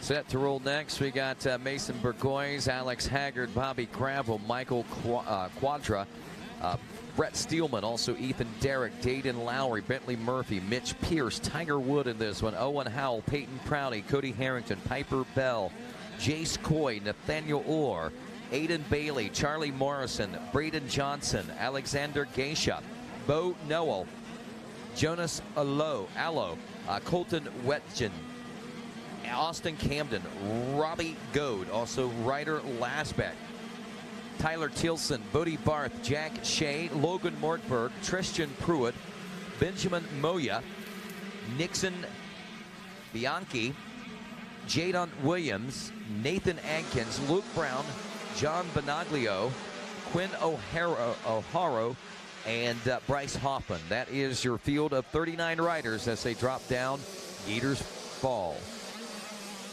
First time through now as these riders are jockeying for position, trying to get it all sorted out here on lap number 1. We'll get a line on them when they come through, but there's your Super Mini 1, 12 to 15 division number 2. Tristan Pruitt, I might have to say, could be up in the mint. I believe that was a 98 or 99 maybe that we just saw going through there. That if that's the case, now I don't know. They're moving so fast, yeah. I can't keep up with it right now. Could it be? I don't want to speculate and say the wrong thing. Right on. It's just a little too far let out. him ferment. Tiger Woods is in this one, so he could probably be up in there. That might be Tiger Wood up front. We'll get a look at him when they come by, but I see a couple KTMs chasing a red bike. Yeah. The number 11, no, is that 17? Could that be the 43? Let's get a look at it. Oh, I just can't make it out. Here we go. There's a gaggle of riders, though. Whoever they are fighting for position out there. And whoever is out front better get on your trusty steed and ride, because those boys are coming. Absolutely. Numbers turning from 191. Fuzzy. All right, 191. Austin Camden out there, I'm getting reports. O'Neill, 100%, factory connection. Roost, Lynx Racing, and Asterix on the gas. All right, we're going to pick them up when they come out of the pit. We're going to rely on our e-score. Yeah, I just can't see the monitor. Our monitor a little fuzzy. That is Camden. Tiger Wood in the number 2 spot. Go. And look back there in 3rd, 4th, 5th, 6th, 7th place positions now as they are set to drop into the Gator pit. We've got the battle going on there. Aiden Bailey, Barth is back there, Mortberg and Johnson, as well as Harrington and Pierce as they are nose to tail going up and onto the Gators' back now. This thing is stacked right there. Austin Camden had the whole shot, but lo and behold, the MTF superstar, there he is. It's going to be Tiger Wood. Bumping, there he is. Watch him, Rodney, looking for a way around our leader. Oh, very calculated move as he slides right on through into the number 1 spot. Just dives down on that inside line, grips it, and now out on the Gators' tail as he starts to put some distance between himself and the 2nd place ride of Camden now. There he is, your leader out there at 43. It's the young fella from the UK. He's looking good out there, Tiger Wood. Very polite, very well-mannered young man. Every time he comes up on the podium, he takes his helmet off. He looks at me and goes, "Hello, Wesley." Hello, and Wesley. I go, hello, Tiger Woods. He's just so cool. Australia, wherever he's from. South Africa. Awesome. Yeah, and, you know, I don't forget things like that. He's just a good kid all around. Well, like you say, international flavor here with us. A lot of international riders making their way in. A lot of South American riders here at Gatorback in general. But, you know, a lot of European riders here this year, as we've seen many of those make their debut here. One in particular I can think of, Ken Roxon, on an 85cc. We remember him coming through here. I remember him. They wore him out a little bit. Yeah. Tomac, Barsha, Treadle, they wore the poor guy out. I think his jersey was ripped off at one time. He had an interpreter with him. But when he came back the next year, he was real. Yeah. And he took over. Yes, he did. It was great racing to see Roxon come over here from Germany and just lay the wood down to it. Well, we see Nathaniel Orr moving up a couple of spots into a 13th place position for him. Tristan Pruitt also moving up into a 16th place position. So that should put him in qualifying spots, but I know these guys are wanting more. Here's the way it looks after 2. Tiger Wood, Austin Camden, Logan Mortberg, Braden Johnson, Brody Barth rounding out the top 5. Aiden Bailey in 6th, Cody Harrington in 7th. Mitch Pierce is 8th, Jace Joy in 9th, Bobby Gravel in 9th, or 10th. In 11th, and Benjamin Moya, Ethan Derrick in 12th, Nathaniel Orr 13th, Mason Burgoyce in 14th, Alexander Geisha 15th, Tristan Pruitt in 16th, Robbie Goad in 17th, Jack Shea in 18th, Piper Bell 19th, Jonas Allo rounds out your top 20. You know, I see Tristan Pruitt back there. Didn't get the start he needed, but that little guy right there, he's going to find his way around. Shout out to Jace Boyd, number 71 in 9th. Yeah, but Tiger Wood and Camden still going at it. Mortberg, Johnson, Barth, Bailey. Those guys are really making some headway here, and we're going to see those guys. And what makes it so special when we throw them in there with, you know, Division I winner, Landon Gordon, Landon Gibson, and the rest of the field. It makes for like a 125 outdoor national. Yeah. The talent's deep, and those bikes are going to be ripping. You know, that couldn't have been a better analogy than what you just said. It is exactly similar to that, in my opinion. Well, back in the day, you know, when you come to a Winter Am, it would be 7 to 16 super mini. Now you had Ricky all the way down to Pastrana, to Ernesto, to Josh Woods, to anybody you want to name, Shea Bentley, and they were in that thing, and it just never lifted when they fired out. You had 40 of the best dudes ever. Camden under pressure right now over the Gators' head, under the Gators' back, as Logan Mortberg, the 317, is laying down the challenge now as we drop off the Gators' back and back down into the heartland of Gatorbank Cycle Park. That 317 machine wanting to try and solidify that second place position. Logan Mortberg, or is that Pruitt? That's Mortberg. That is Mortberg. He's not able to get that right there. Might have done it. Coming off the Gators' tail, he got on the inside. They were side by side coming off that back. Now he has got about 6 bike lengths as they head over the molehill now and head toward the rhythm section. And look at this. Here comes Braden Johnson, I believe, on the 111, to throw his hat in the ring now in a battle for a top 3 spot. That's what makes this race so unique and special. This track is big enough. These guys get to dice it out. It's got all the elevation changes, and the track's in good shape. They just did a total regroom on it, and now you're getting to see these guys out here give it everything they got. They're not leaving nothing on the table, Rodney. Nothing left at all as they are pouring it on here. Our battle for the top 3 spots. Now our leader, Tiger Wood, is through. He's got about an 8+ second lead, but it's 2nd, 3rd, 4th, and maybe even 5th that might be up in the air right now. Well, 5th seems to be a little comfortable back there. Brody Barth. Let's see what happens as we finish up lap number 4 now. As Tiger Woods, Logan Mortberg now checking in 2nd. Austin Camden now in the number 3 position. And the 111, Braden Johnson holding steady back in 4th. Yeah, 10 seconds now he throws down against the rest of the field. But they are coming out there. They're watching now. Pruitt makes up a couple spots. Something must have happened where he got jammed up somewhere in a bad situation, because normally Pruitt is one of the top players out here. A couple of riders on the move from back in the top 10. Bobby Gravel and Benjamin Moya both outside the top 10 a couple of laps ago, now running 9th and 10th. Jace Coy dropping back to the number 11 spot. And we see Nathaniel Orr back in 13th right now. So still some room for some changes. And we are running shy on time, though, as these riders will be seeing a white and then checker flag soon. Yeah, everybody's settled in their pace right now. So you got Wood, Mortberg, Camden. It looks like Mortberg's the one that kind of worked his way through those 5 or 6 guys that kind of like running at 152. And you got Wood at a 151. So Mortberg able to work his way through some of those guys running a, well, you can see that 5.5, 5.4, 5.6, you know. These are legit lap times. They are. These guys right now. Absolutely. 151.286 is last time around for Tiger Wood, just to give you an idea of what kind of blistering pace he sets A 150.332 was his fastest lap.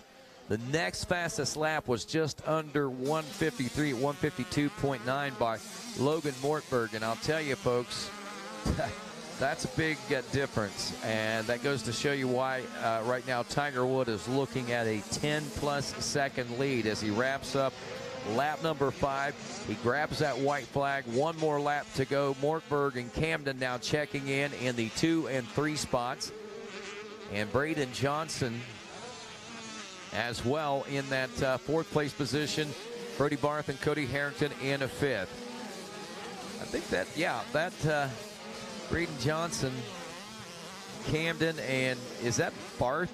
No, that's Johnson and Camden challenging for Pruitt 3rd right now. Move up a few more spots. He was back Yeah. to 17, so he's running a 154.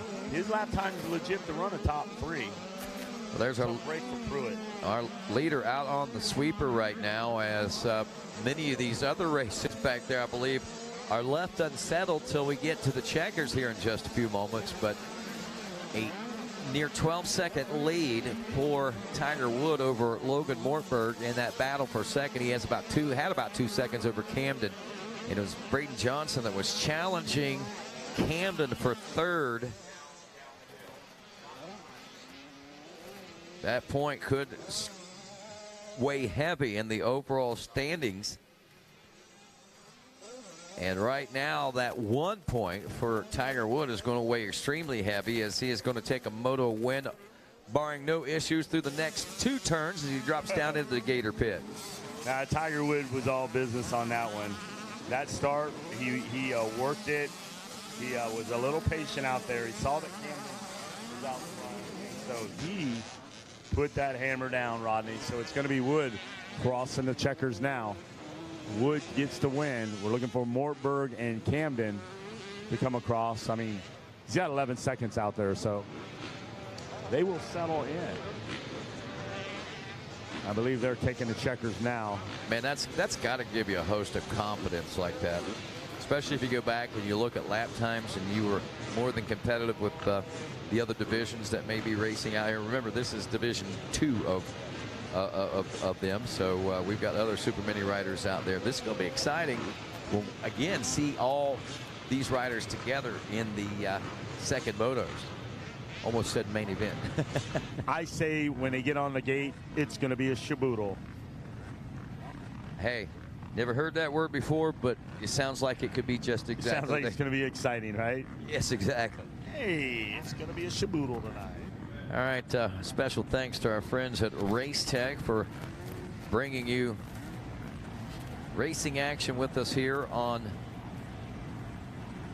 RacerTV.com. Our Masters 50 going on out there, and we are calling it live from the Yamaha announce tower. Number 2, Mad Jack Camilio, John Camilio. Number 3, Mike Brown. James Nagy to number 11, Larry Bank. You can bank on him.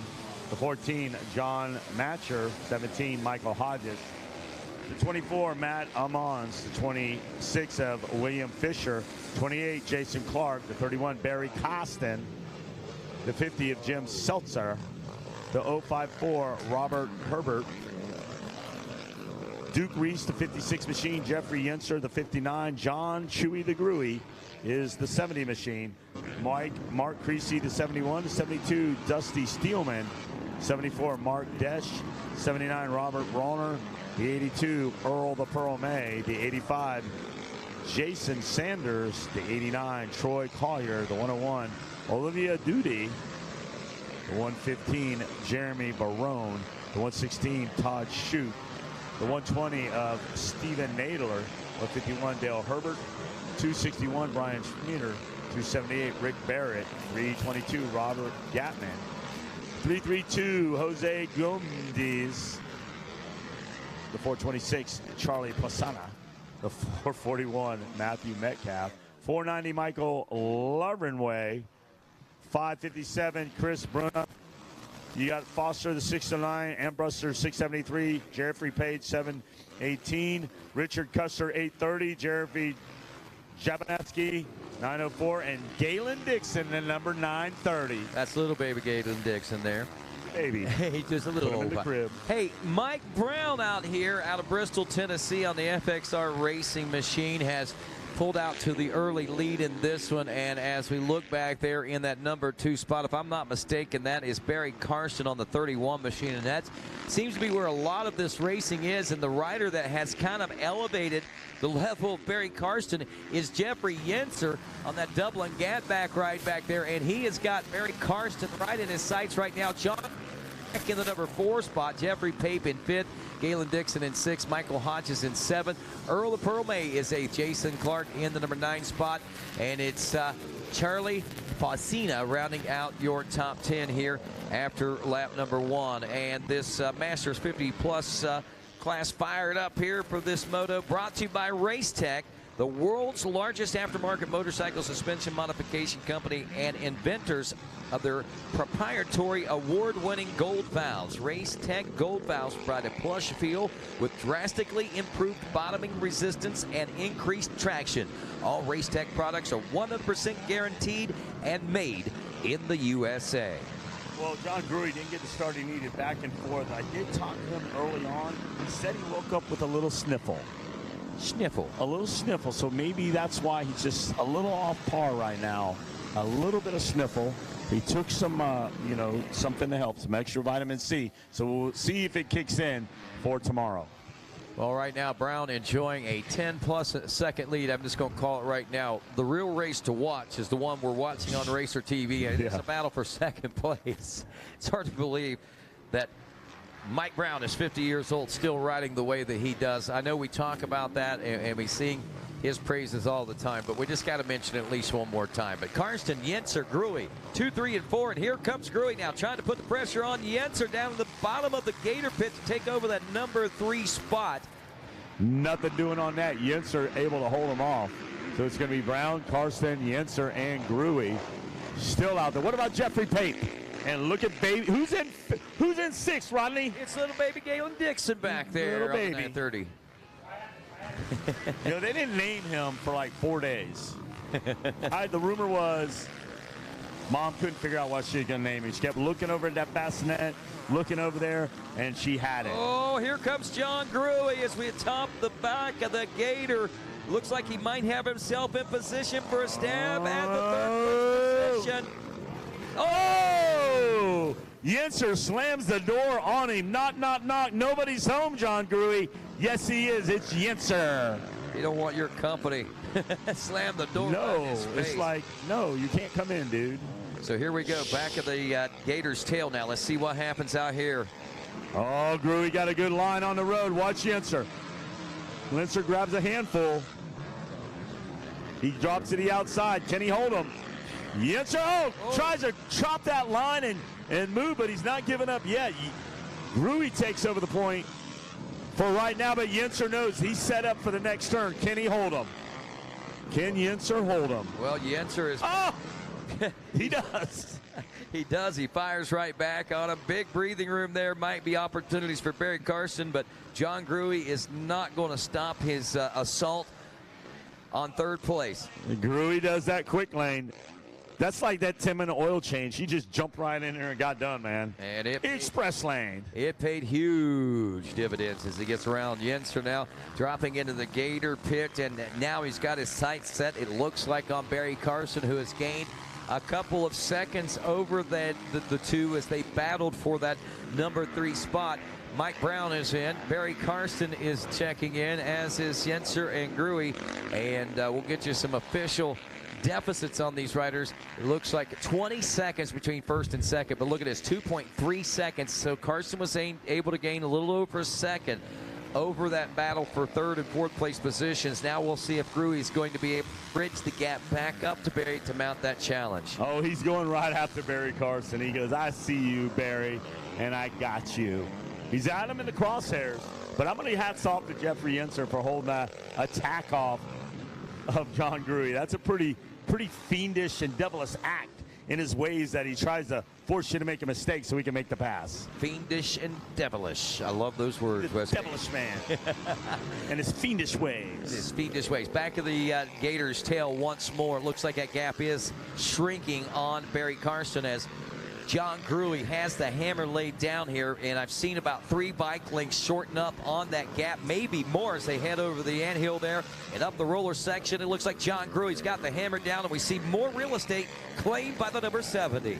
You better look out the number 31, Barry Costin, out of Broomville, New Jersey, because here comes John Gruey. Gruey now looking pretty solid out there. Watch this little line right here. He drops to the inside. Barry, you go out. You pay the toll to rock and roll, but here comes John Gruey.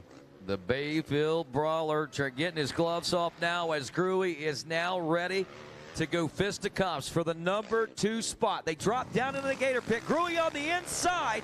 Now Karsten will have the inside line at the bottom of the hill. Which will it pay dividends for? They're backpedaling out. The race is out of the pit. White flag now. Can Barry Carson hold off the 70 ride of Gruey?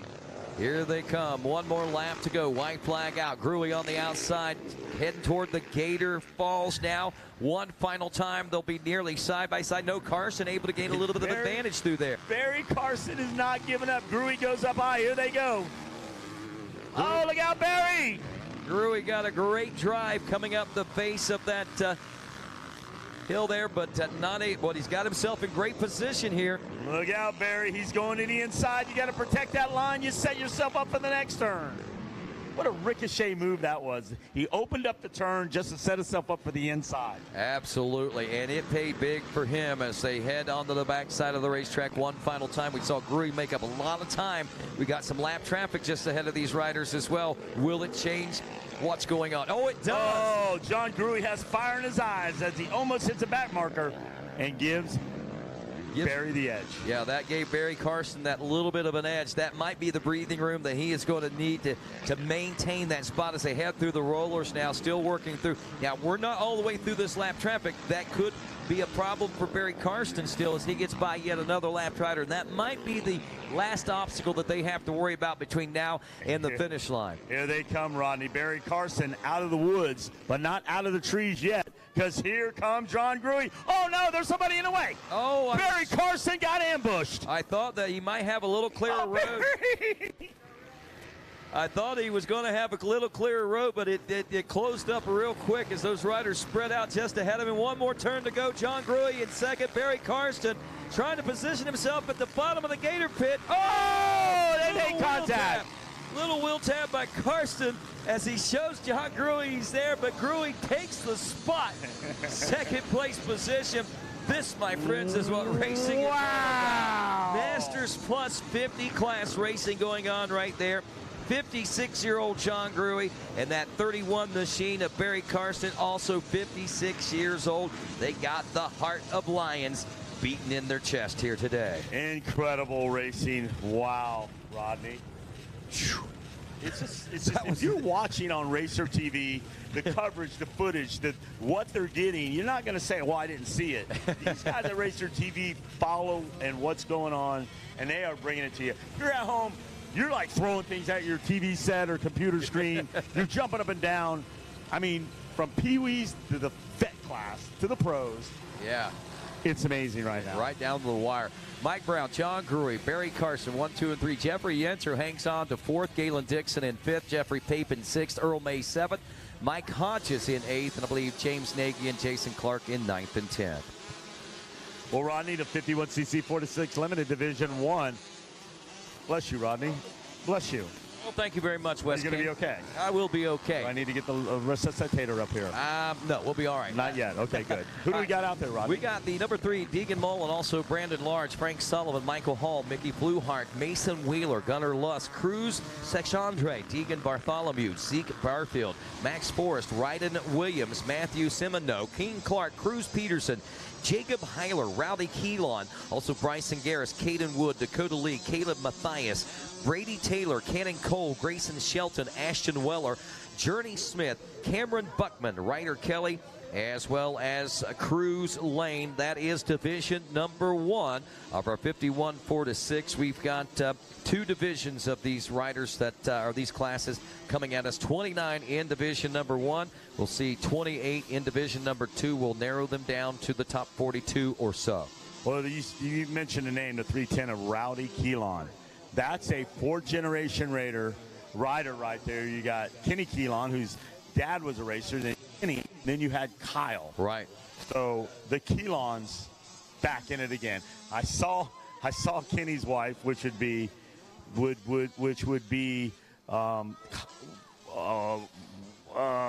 Rowdy's grandmother, and I said, "You're back in it. You're back in it." And she is, "Yeah, I'm back in it." We thought we were done when Kyle retired, but no, we are back in it with the grandchild. Well, I'll tell you, I may be stepping away from the booth, but in all honesty, I plan to step in as a racing grandpa here pretty soon. I've got my 3-year-old grandson where he's already in training, believe it or not, on the Strider. I can't wait, Rodney. You're going to be one of these running with the grandfather Pee-wee family guys or dads or whatever. There goes Rodney down there. I love it. I mean, we got your son a bike here, I think it was 2 years ago. About 3 years ago. We had to pull the trigger. Somebody was trying to take advantage of you, and we got the bike at a good deal, and off you went. But I tell you what's happening now. The 753 Cameron Buckman out there. Mason Wheeler in 2nd. Michael Hall 3rd. Cruz Peterson 4th. Gunnar Lust 5th. Brady Taylor 6th. Max Forrest 7th. Ryder Kelly 8th. Mickey Fluhart in 9th. Galen Shelton 10th. Zeke Barfeld 11th. Dakota Lee 12th. Cruz Shanadair, right? Yeah, something like that. Okay, I'm trying to work it. In 13th, Cruz Lane 14th. Bryson Garris 15th. Frank Sullivan 16th. Deegan Bartholomew 17th. Caden Wood 18th. Deegan Mullen 19th. And Jacob Heiler rounds out your top 20 in our 51cc 4-6 limited division 1, and we got action on the track. This is an abbreviated course now. Mason Wheeler under pressure now from Michael Hall. This is a battle for 2nd place we're watching on Racer TV right now. 3.5 seconds out front of those 2 riders. Cameron Buckman, the 750. Buckman. Does that have anything to do with the buck snort up there outside of Waverly? He's the Buckman from Bucksnort. He could be. He could be. He could be. Yeah. We'll leave that one on the table. He's got some growing to do to beat that guy, though. Hey, if the walls over there could talk. Amen on that one. All right, so Buckman looking good. Wheeler, Hall, Peterson, and Lusk in your top 5. As these are the guys. These are the future of our sport out there. Absolutely, and 4 to 6-year-old riders, as we said, as we've working on lap number 2 complete here now. Cameron Buckman checking in a 158.2 on that 2nd lap around. He's got a great pace going. Mason Wheeler and Michael Hall are still waiting it out for that 2nd place position. .831 is what it says on the clock. I don't know if that's the case or not. Michael Hall still in 3rd. Gunnar Lusk up to 4th. Brady Taylor in 5th. Max Forrest in 6th. Cruz Peterson dropping now, I think, to the 7th place position as we see our good buddy here, Mr. Dean Diane's checking in with. Jump on in here, Dean. Yeah, watching Michael Hall, the number 7 machine, trying to reel in Mason Wheeler right now. He's going to go to that first step up. Light him up. And onto that 2nd step up there. Little Mikey Hall had the privilege of working with him a little bit down at Orlando Mex Park. He's doing a great job out here. And also helped out Buckman out there in the lead. He's looking good out in front. On the number 753 Cobra. Little Dean hit me in the arm, and I'm telling you, when I sat next to Fro, Jeff Emmett, right, he must have hit me like 8 or 9. Every 2 seconds, he's hit me. And I'm like, what are you doing, Jeff? He goes, hey. He talks with his hands. He talks with his hands. He wants to make sure I had bruises. And I messaged Ralph Shaheen, and I go, does he do that all the time? Ralph goes, all the time. Hit you. I mean, that's not a bad thing to be like. No, it's good. I thought I had a bug on me. Pay attention, Wes. Pay attention. I know, but come on. Hit my mic. I'm a little tender over there. Did you see that? Yes, I saw that. All right, just making sure. Tell us what you saw. I saw Mason Wheeler almost going for that whole gizmo tabletop right there. He knew Michael Hall was coming. I don't know if he had rear view mirrors on that thing or anything, but he is checking out right now and trying to reel in our leader, Cameron Buckman, on the number 753 machine. We watch him drop into the Scott Boulder turn right here. Got a lap traffic or bench markers, as you call them. He gets through there clean. I call them back markers. Back markers. I don't want to call them lappers. I don't want to call them in a way. They're just, but somebody over there probably had a board that said full send. So he sees it and he sent it. Full send. No doubt about it. Some of those guys that are getting lapped out there obviously had some issues on those opening laps, and that's the problem. As we watch Cameron Buckman wind down into the pit right now in the number 753 Cobra. He's been leading this thing out start to finish. And it looks like he's opened up at about an 8-second gap now over our second place rider, Mason Wheeler. Man, I'm not going to lie. I looked down to see where Cameron Buckman was from. I was thinking, is he from California? Is he from Florida? Is he from South Carolina? No, New York.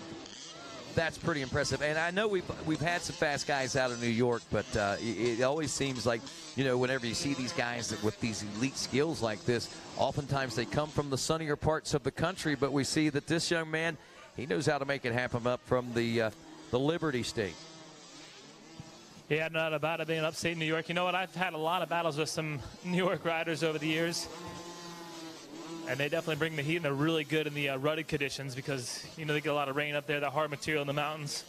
What do we see here on screen? Oh, we got Journey Smith. I thought I saw the 744 out there making some moves out there, but I don't see him in our top 10 as we watch.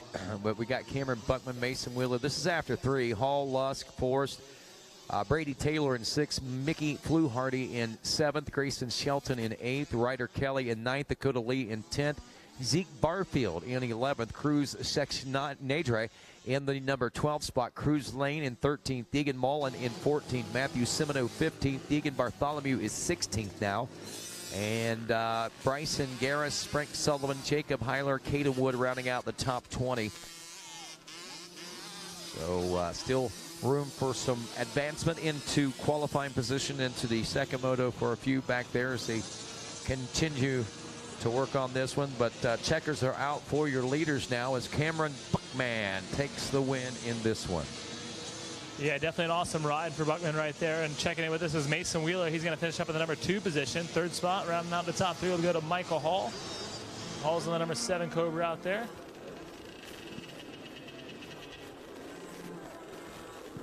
Gunnar Luft's going to take that 4th place position. 5th spot's going to go to Max Forrest. So awesome ride there for Forrest to put it in that 5th place position by the end of this one. Of course, Max Forrest is out there on the number 87 machine. And they got a 638 check in the 6th place position. That's going to go to Grayson Shelton. 7th spot will be Brady Taylor on the 614. Your 8th place rider going to be Mickey Fluhar.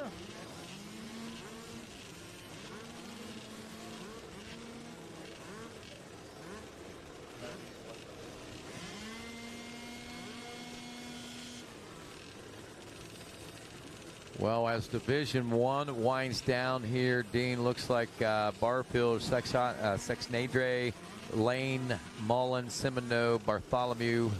A few changes in there. Deegan Mullen moving up to 13th. Simino dropping off to moving up to 14th now. Looks like still waiting on Lane and Bartholomew.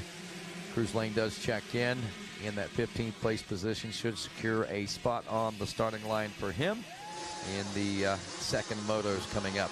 Coming up next, again, make sure you check the posting board, see where that cutoff is and whether or not you made it.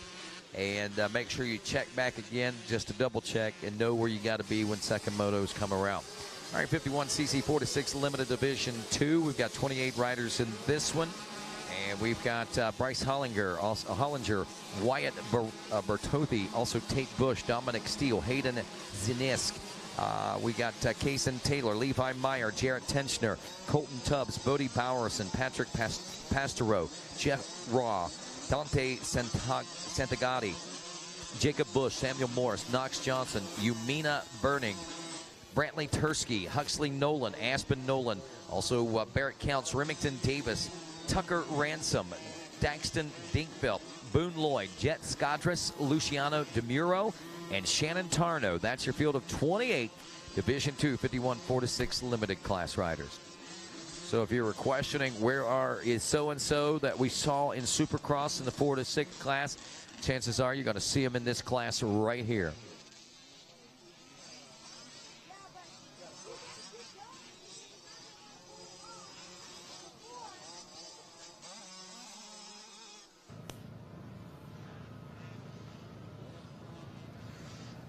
Right now is right. The 710 of Shannon Tarnow out of Thrall, Texas. VS Moto Lab, Minton Motors, Viral and O'Neill. Tapped House also. Some folks that are getting on board with this young man, and rightfully so, as he is showing some major speeds out there, but he's also, wow! Mercy, did you see that launch out of the Gator Pit? It might have caused Shannon Tarnow to maybe lose that position after getting a little out of shape. Jet Raw in the number 2 spot was right there with him. Brantley Tursky in 3rd. Yumina Burning in the number 4 spot. Tate Brush in 5th. Jarrett Tenchner in 6th. Hayden Zinasek in the number 7 spot. Daxton Dinkfeld is running 8th. Levi Meyer in 9th. Barrett Counts is 10th. And Patrick Pastereau rounds out 11th place. Samuel Morris 12th. Huxley Nolan 13th. Bodie Bowers in 14th. Colton Tubbs in 15th. Dominic Steele 16th. And Luciano DeMiro and Casey Taylor in 17th and 18th. Jet Skadres in 19th. And Knox Johnson rounding out the top 20. That's what it looks like after lap 1. We'll see what it settles into after this one is complete. We're watching them now. Watch them in the backfield as they work their way around as they're going to head down that high speed, a little abbreviated track. They make that quick little left-hander, the 180, and they're back on course headed toward that gizmo. The old gizmo, you can have that. It's a fig bar. I'll tell you one rider to keep an eye on, guys, is Yumina Burning. This little girl is a ripper. She came in, got her flight, went out to a day with me at Orlando. Man, this girl has mad balance, has some mad skills out here, and she's a competitor. I believe she may have made a pass in that 3rd place position. Brantley Tursky. Yeah, Tate Brush out there. I see a little Levi Meyer running about in 9th right now. He weighs a whole 35 pounds. I believe we have a new lead. Looks like Jet Rao has gotten around Tarnow, but Tarnow going to rail the outside right here on the Scott Bowl. Well, Tarnow, if you remember, kind of overjumped the finish line there. Lost, I think, the momentum up front and lost that position, but he's got himself right back where he needs to be here at the end of lap number 2, it looks like. So Tarnow regains the lead. Raw drops back to the number 2 spot. The battle for 3rd place between Brantley Tursky and Yumina Burning, as pointed out here by Dean Dias. Yumina able to make that pass into the number 3 spot. Tursky now in the number 4 position. Daxton Dinkfeld out there doing a great job. Oh, Daxton Dinkfeld from Pennsylvania. Yeah, he's good. Oh, Dax is in the mix. He's running top 8. He's representing that District 5 up there. They always push somebody through. You better watch out, though. He's got your boy Levi Meyer just behind him in that 9th spot. And he better get on it. Levi got busted up yesterday in practice in that e-bike. They said he cartwheeled from here to New Mexico. That's a long way. Yeah. I told him not trying to make him feel good. I said, man, I'll come over and play Light Bright with you later if you want. I've dropped him like a hot potato and went out to Texas Roadhouse. I was just trying to make him feel good. But, nah, he's good. I checked on him. I felt bad for the little guy. These guys are out there giving their best. These are our future right here. You owe that kid a Light Bright night. You know that, right? What's that? You owe him a Light Bright night. I know. He like perked up when I said, hey, I'll come over and play Light Bright with you. And he was just like, really? Then I hollered on the way in. They were still up. I go, how's Levi? It's about 9:30. He's all right. I go, okay. Tell him I asked. I'm going to bed. Levi was still awake at 9:30? No, but his dad and them were. Josh Woods are over there by the fire. I can't stay up. Well, wait a minute. Levi, I've been up there, and he's a night owl. He's got cartoons going. He's eating cereal out of the box. That's my guy right there. It's crazy, man. All right, wrapping up lap number 3 now here in just a moment. Tarnow and Raw. Let's see what kind of differences we're looking at now for these riders. White flag is out on this one, by the way. It looked like Tarnow had it, but I'll tell you what, coming back is little Jet Rao, man, as we watch him get ready to go into the pit here.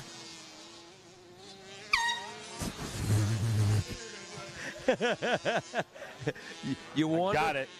I've never seen that, but that wasp don't know what to do. Wes Kane just air horned a wasp, and he stunned it. Better that than him bite me. And I've never seen that before either. That was good, Dean. Dean just I knew that was going right where it went. kids these days. The Mega Wasp Watts. Killer, Dean Diaz. This is all we got. This is what our world's up. What we're turning to. That's our replacement right there. Me, you, Rodney, we're all retired. It's going to be Mikey Waynes and Little Dean.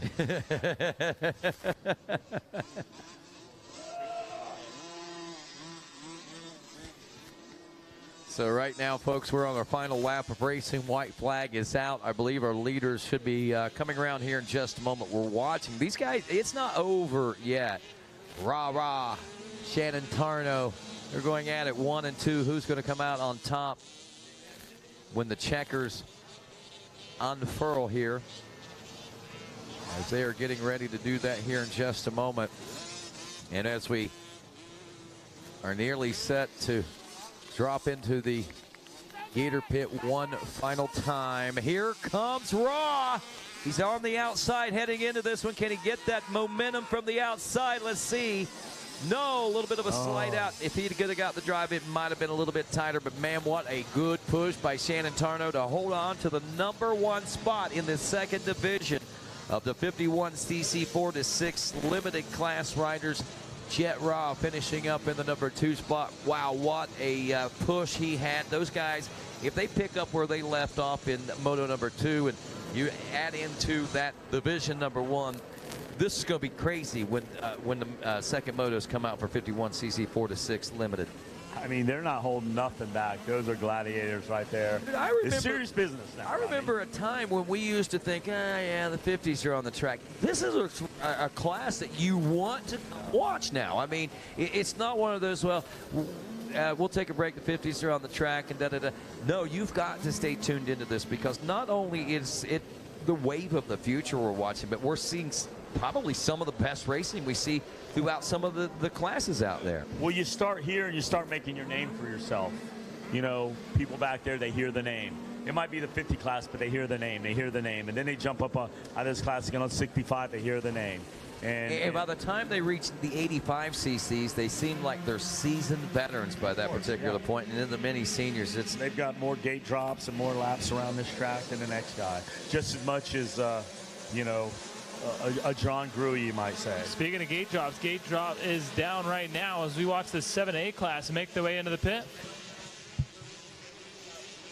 Well, Ollie Johnson, Bentley Mara, Braden Vandergrift, Chandler Powell, all in this one with Aiden Held, Liam Levering, John Everett Pastero, Parker LeBeau, Eli Herrick, Weston Otto, Bill Cassidy, Kingston Taylor, Easton Ruffing, Jackson McGuire, Tanny Bruckman, Gavin Wellsine, Jax Pennington, Lincoln Lampath, also Ryder McMillan, Carson Ballinger, Brooks Naringer, Gage Dithmeyer.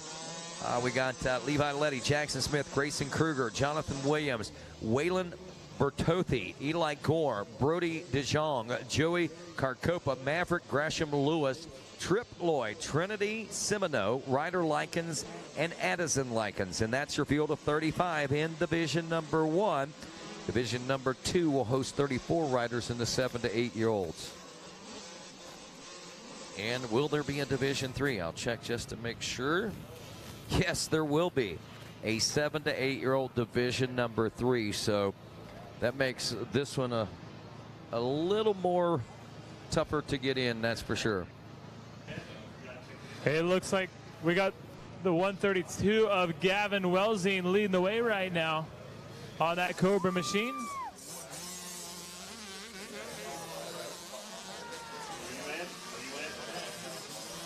Okay. As we watch him come through, I can confirm it right now. It is the 132 of Gavin Wellsine checking in with us here on lap #1. And behind him is Maverick Greshman. Greshman did a great job leading now the #8 machine of Braden Vandergrift. And behind Vandergrift, we have our 4th place rider, the 09 of Aiden Held. 5th spot is Levi Letty. 6th place position, Jackson McGuire.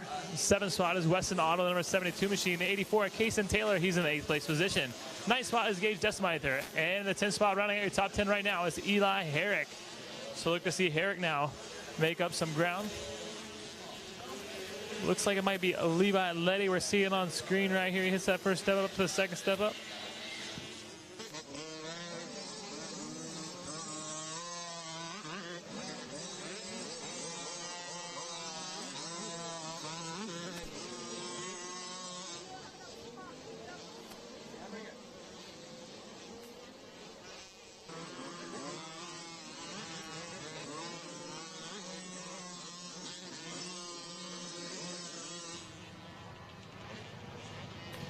Yep, I got a good look at the back right there. Megawatt, it is number 469 on Levi Letty. As we watch him come through that spectator area right now, he checked in that 5th place position that last time around. I can't wait to see what he's running this time. Yeah, it looks like he's got a real good pace going right now, putting himself in good position. That's exactly what we need to do. He was sitting in that 5th spot, as you said, as they work their way back around. Here we go, going to work down into the Gator pit, going to work their way back up out and find out exactly what our order is. Looks like we do have a little shakeup there. Hard for me to identify with some of their gear, and I can't read those little numbers, so I apologize for that. Yeah, what we're seeing on the screen is Levi Letty right now trying to attack Vandergriff, and there he goes to the inside. Before the finish line right there, we'll get a check in on the monitor. Of course, Gavin Wellesley is our leader. Riding with another bit of confidence right now. Got a 5-second lead over Maverick Gresham Lewis, who is in that 2nd place position. Levi Letty moving all the way up to 3rd that lap from 5th on the number 469. So he's on a mission right now. The number 8, Braden Vandergriff, he's in the 4th spot. And the 5th spot is Aiden Held, who round out the top 5. Now, interesting position. Wellesley running a 144. Take a look at Gresham Lewis. He's on a 146, as well as Levi Letty checking in on a 146 as well. So now all three within about a second of each other on that lap time. But how's the real estate going to play out? How's that gap and distance going to work into the equation? Yeah, no doubt about it. As we watch these guys on screen, we're watching Vandergriff on the number 8 KTM. And behind him, trying to make a move, is the 09 of Aiden Held. Aiden Held, he was a good rider over there on the Supercross track, so it's good to see him continuing that that success over here on the motocross track. They're going to make the way, and they do a little track cut right here, like you guys were saying earlier. That's why the lap times look just as fast as Hayden Deegan's, is because they are cutting a little bit of the track over there. And that's just to keep this show on schedule. Yeah, that was crazy. I asked those guys twice yesterday, and I couldn't see the cut. You know, they didn't have the camera on it. Brian Johnson comes over and asks, and they're like, oh, yeah, it's a condensed track. We've got a shorter course for the riders. So I just started to have to ask him my questions through Brian Johnson. Man, this track, I'm watching them as they're riding right now. I wish I was out there. It's perfect. It has good moisture, and some spots are tilled. And these little guys are doing a great job of navigating their way through the track. As I'm looking up the time of the scoring monitors right now. Look at that, a 142 for Gavin Wellesley. And of course, he has a nice clear track, but man, a 142, that is impressive there for this 51cc 7A class. So he basically found a 1.5 seconds right there, is basically what he found last time around. And Levi Letty stepping up as well. He's going to move in that number 2 position. That'll give him a good chance for an overall after the second moto. And he's going to drop it down to 144. Maverick Gresham Lewis, he's going to be a 147. Your 4th place rider, the number 8, Braden Vandergriff, going to check in with 147. 146 for Aiden Held, so Held on a move right now, and that's probably because he has the number 66 right behind him. That's Eli Herrick, who's going to run a 145 in that lap right there. The number 72 of Weston Otto, he's in your 7th place position. The 84 of Kason Taylor in the 8th spot. Ninth spot is John Everett Pastro, and then Carson Mallinger. He's in the number 295, and he is running the 10th place position. You know, it's something when we're over to Supercross track, Dean, and we take a look at the triple, we take a look at we watch these guys.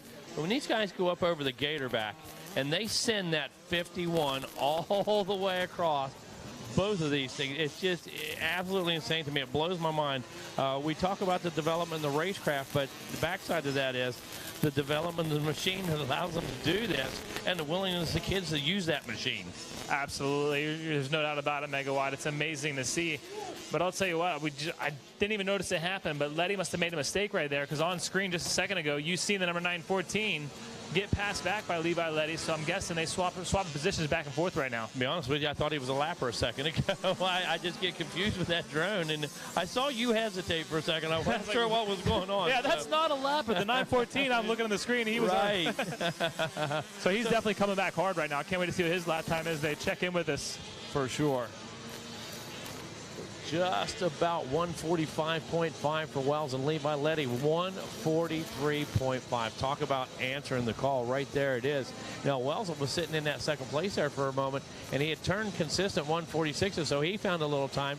But as soon as he found something, Levi Letty, he answered and dropped down into the 143.5 range. Yeah, awesome riders right there. Of course, Gavin Wells in the win, finished with a 2nd lead, putting a little bit of cruise control that last lap, and Levi Letty stepping it up with his fastest lap time that last lap with a 143.547 or 574, and that's impressive because he had to make the pass back on the number 914. of Maverick Gresham Lewis, who was definitely on a hard ride right there, running 144. Then, of course, in our 4th place position was the number 09, Aiden Held. The number 8, Braden Vandergrift, he's going to finish up in the 5th spot. 6th spot is going to go to Eli Herrick. 7th spot will be Weston Otto. Additional go to Casey Taylor. In 9th spot is John Everett Pastro. And behind Pastro, we got the number 295 machine, Carson Ballinger. He will finish up the 10 and round the top 10. Who we got on the track next? Got Division 2. Like so many classes today, these guys have so many entries. We're breaking this one down into 2 divisions. Race number 25. 3 divisions in this one, as a matter of fact. I saw 4 to 6 limited, 4 to 6 limited, but when you look at 7 to 8, holy cow, 3 in a row, as Mikey Wayne's just pointed out. So, man, oh man, what does that say about our 65 class in a couple years? What does that tell you we're going to be looking at then, Mikey? Buckle up, Buttercup. Going to be the same situation. Trickle effect. Hey, Blame Striders, Brent Blame Stasix. These guys are old wild veterans here. So 3 divisions in the 51cc 7 to 11 limited. We are on Division 2, race number 25. And coming up next going to be race number 26. Again, another one of those 51cc 7 to 8 limited divisions. Cooper Langdon out there, as well as Cannon Stone, Amado Gonzalez Adams, I believe. The paper cuts off. How about Miles Giles, or Mason Giles, Deegan Kime, Bryce Williams, Colin Klipner, Owen Seeley, Dylan Rourke, Joe Calindo, Cheyenne Hines, Pratt Parker, Jackson Jones, Caroline Dawson, Nolan Bycom, Calvin Smallridge, Forrest McPherson, Brody Kuhn, Owen Taylor, Cameron Berry, Carter Chambers, Absher Hall, big hitter right there, the AOT backed ride, the KTM there, Tucker Tix, as well as Jace Porter, Bo Engel, as well as EJ Dutton, Gunnar Barnett, Gunnar Wilson, Brooks Linehan, Ezra Brewer, Hank Tix, Trenton Foote, Donald DeMuro, and Connor Rodriguez. Oh, and a rider down. Well, that might have been, well, it wasn't a leader, but he was certainly up there. What, 3rd, 4th, 5th? As they re-entered the track right there from the cut. Came up over that camel hump. Bit slick right there. Lost the front end. Got plenty of time, though. Opening lap. Should be good shape. Switching seats. I can't. You sit over there. The glare on the TV. I can't see anything. I'm blind. Talk to me, Goose. Little musical chairs going on here in the booth. We had to explain to them the other day what a cakewalk was, and that's true. It looked like we were having one there just a minute ago. That's it. Out in front, Carter Chambers, at 256, leading this one. He says it's a cakewalk. I know what a cakewalk is. I'm out front. Said, I'm hearing you, Mega. And Absher Hall said, it ain't going to be a cakewalk for long, but I'm coming for you. Not too far off the pace, less than a second's difference. Colin Klipner in the 3 spot. Donald DeMuro in 4th place, and Cooper Langdon rounding out the top 5 here for your 51cc 7 to 8 limited Division 2. As you said, 3 of these divisions, holy cow, going to race themselves down. And when we get the best of the best, man, it's going to be absolute showtime when we get all these divisions combined, get these riders lined up according to gate pick, and drop the gate for that 3rd and final moto. Going to be good. A lot at stake for the youngsters. In this one, good battles out front. Absher Hall was right there with them, battling with Carter Chambers. Little gap there between 2nd and 3rd, about a 5-second gap between the 2 of them. And that just threw me. I heard you talking earlier about them cutting the track, and I saw them slow down. I'm like, what's going on? And oh, yeah, that's right, 50s. Had to abbreviate the track a little bit. I said, it up. The cut. The cut. It is, too. Pretty cool looking line, really, that they use right there. That. Pretty technical, as a matter of fact. Yes. Yeah, I like that. Wow. Did you see that? It's beautiful. It's a thing of beauty. Downside, it didn't even hardly compress that shock in the least bit, dude. I mean, looking like Pro Sport class. It does, man. And I tell you what, this time of day with Megawatt Matt Watson and I stepping in here, had a couple-hour break there with Wes Kane and Rodney calling the races. We've reached that point in the day where when you look at this track, now it's starting to do that justice to the line choices. You know it, man. For these guys. I love seeing that. And it's great. And folks at home right now, with the overcast falling away right now, with the clouds moving away and those drone shots, now you're seeing about 4 or 5 different distinct colors. Yes. Of the sand, the topsoil, and the loam. So you're seeing about 6 surfaces in one lap. Yeah. You're seeing about 6 different textures. Got everything at the melting pot, if you will.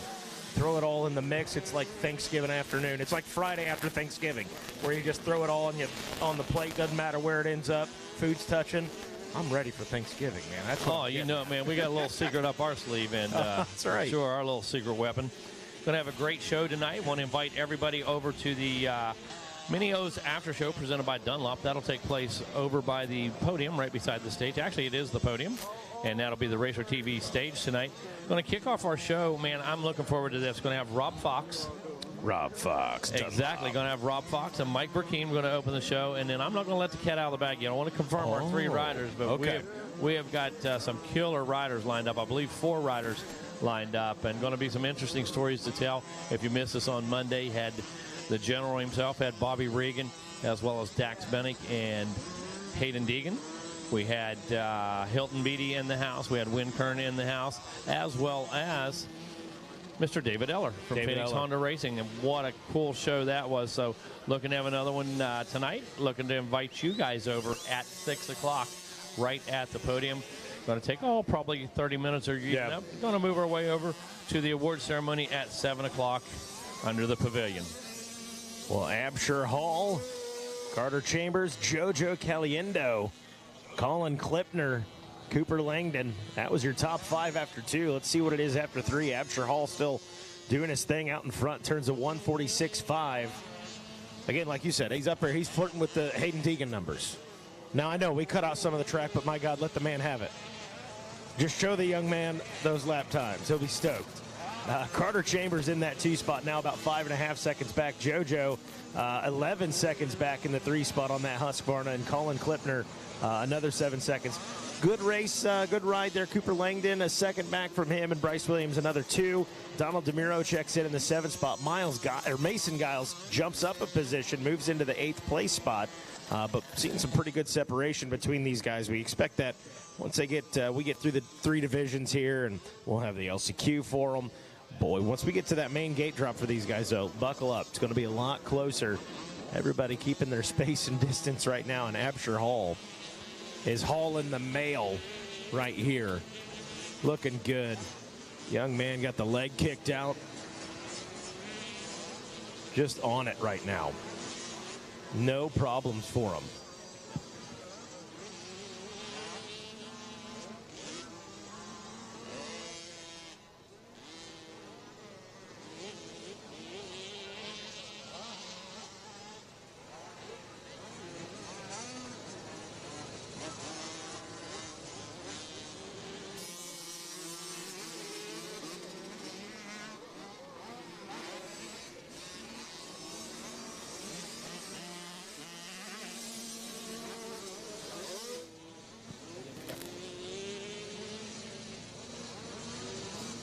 Oh, I got the inside scoop, folks. I got the inside scoop here. I think I may know who's coming on the show tonight. And to echo Megawatt's thoughts, don't want to miss it tonight. Again, 6 o'clock, right? Racer X Facebook page. Racer X Facebook page. We'll be going live with that one. Absher Hall getting it done. 4 laps in for him. The 2.60 takes first place. Carter Chambers takes the 2 spot. And JoJo on the 103 Husqvarna rounds out your top 3. And coming up after him should be Colin Klipner. A little bit of a gap there, as well as Cooper Langdon rounding out that top 5. Give you the full rundown of the top 10 here. Bryce Williams finishes 6th. Donald DeMuro 7th. 8th place Mason Giles. Forrest McPherson 9th. And E.J. Dutton rounding out that top 10. Take a look now. 51.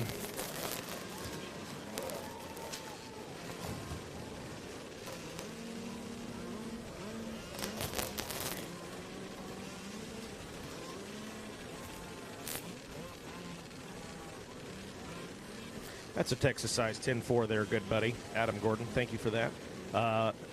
Race number 26, 51cc Limited Division 3.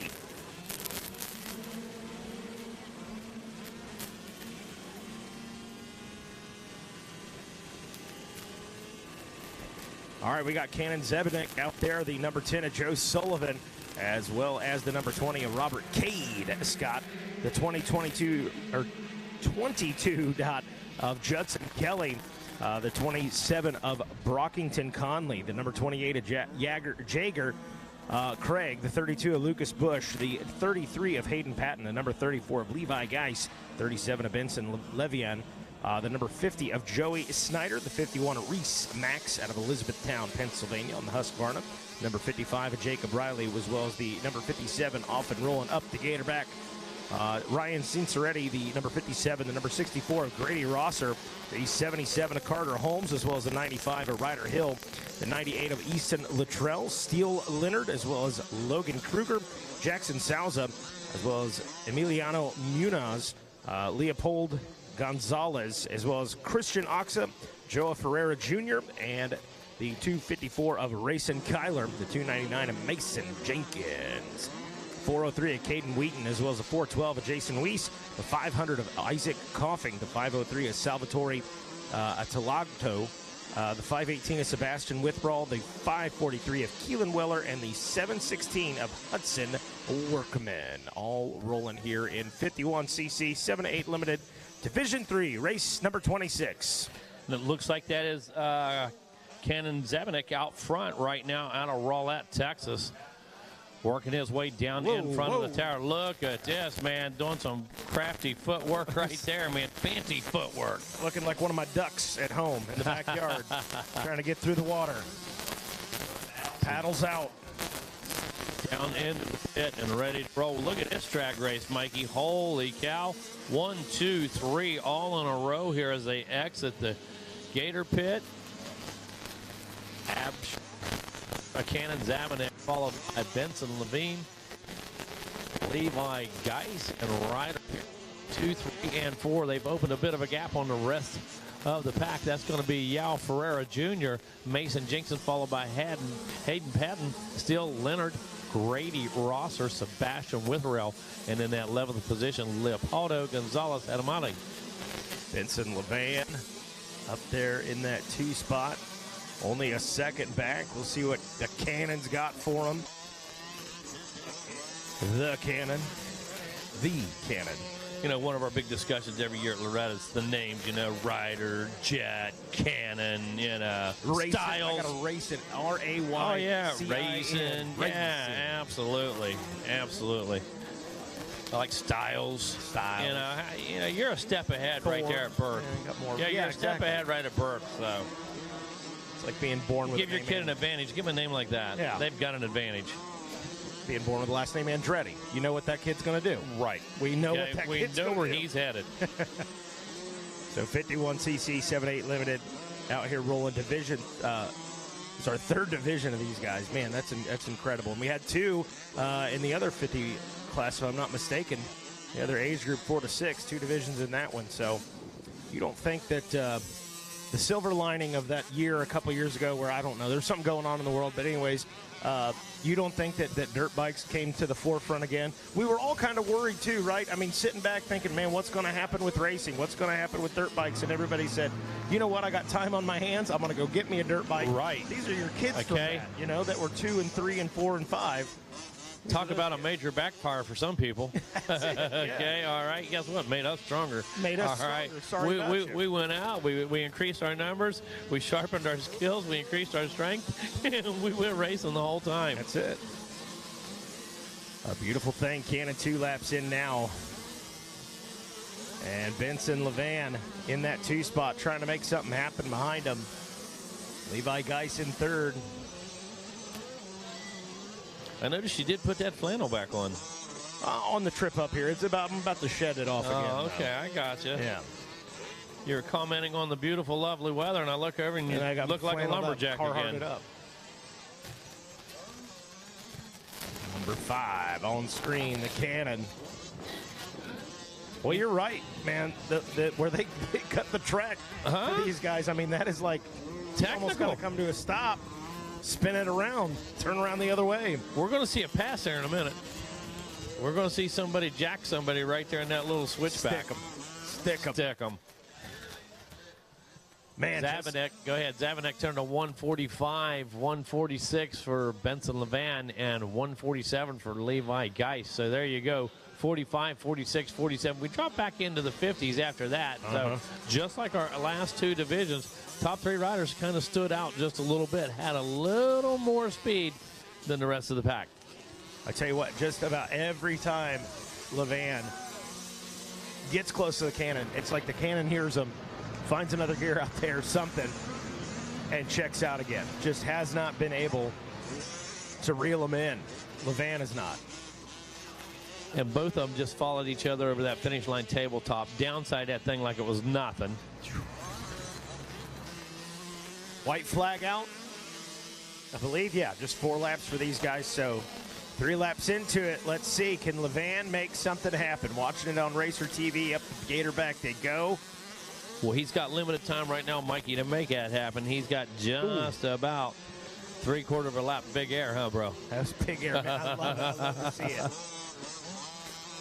The landing for these guys makes my 37-year-old bones hurt. It makes Which should a little bit. And then bam! It should, because I got to tell you, they are covering some distance. They've got the altitude when they do it, and there is no such thing as a smooth landing. These guys just send it. No. And I meant with your body. No such thing as a smooth landing. Yeah, what you're saying. Okay. Yeah. Well, here we go. Going to have to make a last run at him. Levan running out of time. Got a little bit of real estate to make up. He can hold it open here when we get down to the twist and shout. Will he be able to close that gap? Cannon has done so well this whole moto here for him. Grabbing a little air.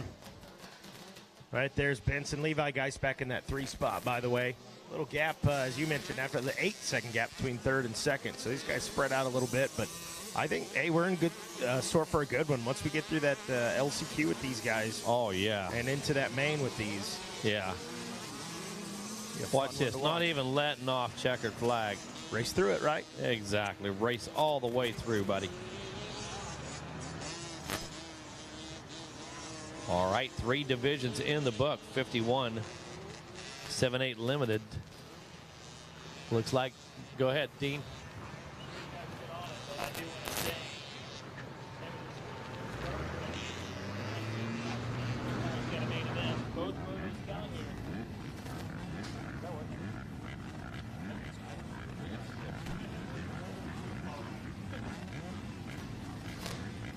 Yeah, good point, Dan. Explain that a little better.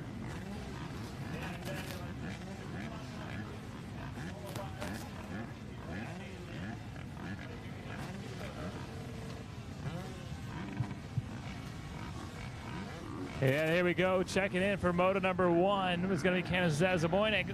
Benson Levon going to finish up in the 2nd spot. The number 34, Levi Geist, going to finish up in 3rd. 4th spot will go to João Pereira Jr. And your 5th place position, Mason Jenkins. 6th spot will go to Ryder Hill. 7th spot is going to go to Hayden Patton on the number 33 machine. The number 101, Steele Leonard, going to finish up in the 8th spot. 9th spot going to go to the 518 of Sebastian Witherell. And 10th spot around here, top 10 will be Grady Ross. So that's your top 10 rundown here. And 51cc 7-8 limited division number 3. But again, guys, like I was trying to say, these are your first motos. These qualifiers, they count as your first motos. And we will have an LCQ, then we'll have the second motos following that. A little different than the Supercross. We're going to switch up to a little moto style out here.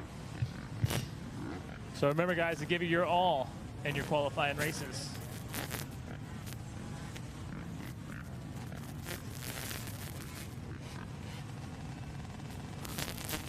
All right, coming up next, still got some little rippers checking through the finish line there. Yeah. Race number 27, your junior 25 plus, Ryan Robertson on the number 1. The number 01 of Dylan Taylor. Number 12 KTM of Shane Waite. Number 15 of Oscar Esperis. The 27 of Justin Kurtz on the Kawasaki. The number 27 of Leandro Segovia. The number 31 of Cole McLean. The 34 of Mitchell France on the Yamaha. The 49 of Alicia Goggle. The 52 of Javier Porter. The 56 of Duke Reese, the 66 of Brody Zelenzi, the number 83 of Lachlan Bray, the 89 of Hunter Semini, the 92 of Kyle Jennis on the Yamaha, number 97 of Pedro Bueno. Call him Pedro Good. I think so. I'm going with it. Rider out of California. You got the 99 of Michael Clark, the 108 of Michael Carter, the 138 of Steve Shore, as well as the 141 of Tommy Ferris, the 183 of Brooke Whipple, as well as the 188 of Jasper Goodwin, 189 of Marco and Tizena, the 191 Suzuki of Roberto Castro, the 227 of Russell Allen on the KTM, Also got out there out of Florida the 293 of Michael Ash, the 351 of Eric Grondel, as well as the 380 Honda of Mark Denton, the 408 out of Live Oak, Florida on the Honda of Brandon Slane, the 483 of George Finch, the 497 of Andrew Maroney, the 511 Yamaha of Kyle Turnus, the 580 KTM of Dustin Jensen, the 637 of Robert Piazza Jr., the 694 KTM of Nicholas Inman, the 704 of Joshua Weston, the 731 of Steve Roman, as well as the 785 of Alec Forte, the 871 of Travis Eck, the number 900 of Jed Dry, the 912 of Brandon Albright out of York, PA on the Yamaha, and finally the 954 Kawasaki of Matthew Hogentogler. That is your starting gate for your Junior 25 Plus. That sets the stage, my man. Taking a quick break here to put just a bit of a drink down, getting them fired back up right now. Want to make sure that all the conditions are perfect right now. All conditions are fair as we send our Junior 25 Plus into that first turn. Mikey, looking forward to really getting some of these divisions put together, get some of these LCQs underway right now. You know, we talk about gate drops and this and that, and man, now all of a sudden we're getting the woulda, coulda, shouldas. We're starting to, what if this matchup happens and this matchup happens? So already here we are, just about, 27 races in, and the speculation's already starting, buddy. Yeah, I love it. I love it. You start comparing those, fastest lap times, fastest consistent lap times of these guys, and all those pieces coming together between those different divisions with the best of the best. And a lot at stake, it's a lot at stake. Like Dean was saying, you get a bad finish and you got one of these races in 3 divisions. No good. No bueno. Yeah, no bueno. Absolutely. Well, right now I'm going to get just a little bit of this cloud cover moved out. Take a look at it. I looked at my phone just a minute ago, and to be honest with you, ever improving conditions. Thought we were going to see just a little more chance of precipitation, but every couple hours looks like that system is going to be just a bit north of us. Look like they're going to get some storms up in the Carolinas starting tomorrow evening through the weekend, but we should be in good shape as we race through the remainder of our Thanksgiving holiday. Good to hear. Love it. Sorry for you folks up north. Come on down. Get in the truck. Load up the camper. Fly United. Fly. All right, we're off and rolling here. Junior 25 Plus like a rocket ship.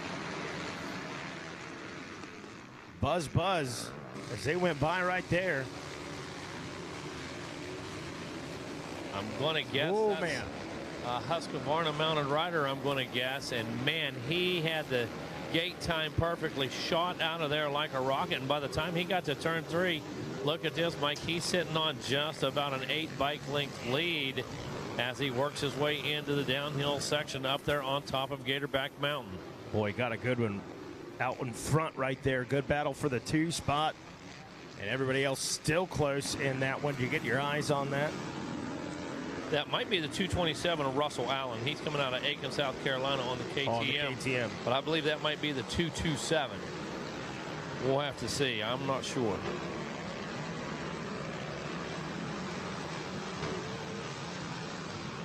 Top 3 right there. Top 4, call it. Looking for that 731 machine of Stevie Roman. Had to work his way through the pack earlier in, I believe, the plus 35 class. Worked his way up into that number 3 position. Of course, it was Mike Brown taking the win.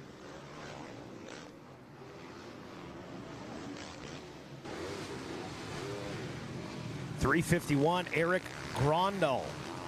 That is the Husqvarna out front. You are correct. I believe that is our rider out front. We'll get confirmation on that right here. It is. That's the 351 of Eric Grondel. And boy, good lead for him early in this one. Plenty of guys there that want the fight. Roberto Castro in the 2 spot on that Suzuki. Michael Clark in 3rd place. Mitchell France in number 4 spot. Dustin Jensen back in 5th with Oscar Esparas in 6th place. Alec Forte in the number 7 spot with Brandon Albright in 8th. 9th place is Michael Ash. And rounding out the top 10 is Brody Zelenzi. So Grondel enjoying that lead in lap number 1. We'll see. Oh, we got a rider unknown on that transponder. We'll figure out who that is in the 2 spot. Piazza Jr. That's who that is. The 637 Piazza Jr. in the 2 spot. So Castro in 3rd, at least for the moment, but good battles everywhere. Oh, and that's exactly what you're going to see in these Junior Plus 25 classes. A lot of these guys running 25 plus, 35 plus, 40 plus. Matter of fact, you have to mention our buddy Frenchie? Was he in this one? Was Paymart in this one? I don't think so.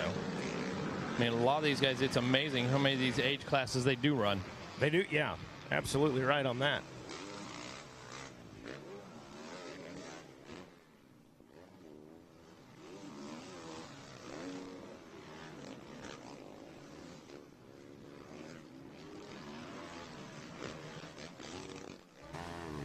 So buzzing by the announcing tower, going to be in here with 2 laps completed. Get our eyes on what we're looking at as far as lap times are concerned. 351. Excuse me, 351 of Eric Grondel checking in there. In first place, a 1:47.996. Got a 1 second lead on Robert Piazza Jr. Michael Clark, the rider on the move, up into the 3 spot. Saw that pass earlier. Roberto Castro in 4th place. Mitchell France rounding out that top 5 as leaders head up the Gatorback. Mikey, I have to tell you, only about 8 bikes are really on a breakaway. There's 2 distinct packs, the lead pack and the second pack, but after that, it's pretty much all the way back to 30th place, 35th place. Those guys are just almost single file, going 3 wide as they drop down Gator Falls. A lot of traffic out there. A lot of traffic. Plenty of time left to make something happen as close as these guys are right now. And now finally starting to see some of these guys break out from the pack to try and work the track a little bit, looking for some opportunities. They said enough of this follow the leader stuff. Yeah, that only works for about a lap and a half, especially in these shorter races like this. You really have to make something happen, take full advantage of it, and make your own opportunity, basically.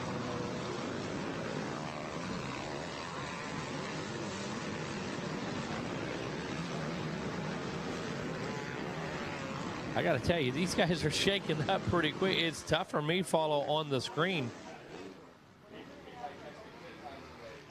Grondal still out front, I believe, on that Husqvarna. He just left our picture. Is that him going? Yes, that's him going down into the Gator pit now. Piazza on that black Yamaha right behind him. Piazza Jr., he's another one of those PA guys, made his way down here. Yeah, boy, good ride by Eric Grondel. Okay, now look at that. Yeah, go ahead. Yeah, both of these guys on 147s, 147.8, 147.7, but there's about 25 yards, 30 yards between them physically on the track.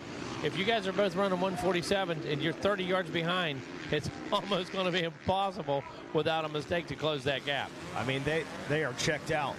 They are about done up the Gator back while the rest of the pack follows behind. I got to hand it, though. We saw a moment ago Oscar Esperas pulling off a 2-for-1, and he moves up into the 3 spot. He's that guy now leading that big pack of riders that are in a battle. Got a long road to hoe if he wants to catch up to a 1 and a 2, but certainly a good ride by him. Yeah, he was working his way right through. Looked like he had a good pace, had some good lines. And like you said, 2 very distinct packs. The first 2 guys, then 3 through 10, and then after that, it's pretty much, man, oh man, wide open, free-for-all. Mayhem back there.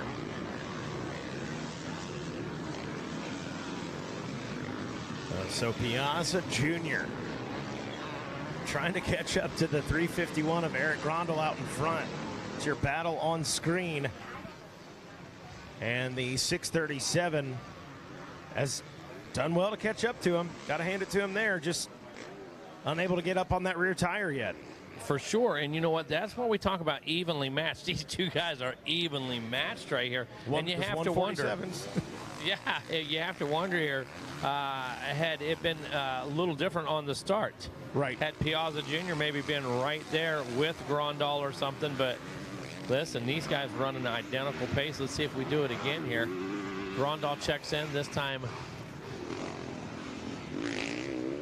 147.8, and Piazza giving up just a bit of time. He's a 148.2.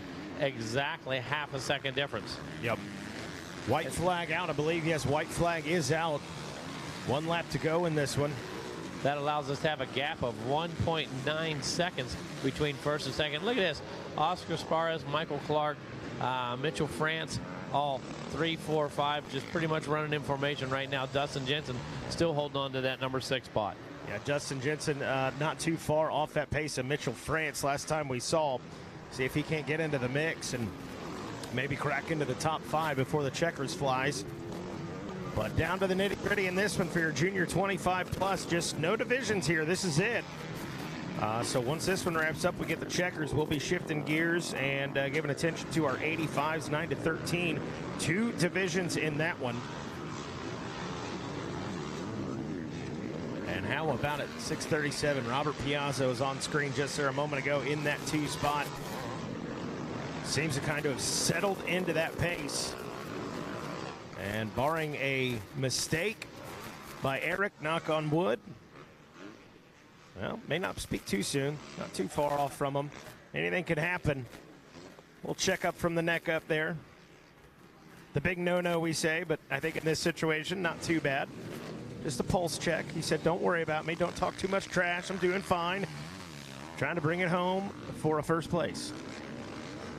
And he does. There it goes. Bang! Checkered flag flies. Junior 25. Gets it. Gets it.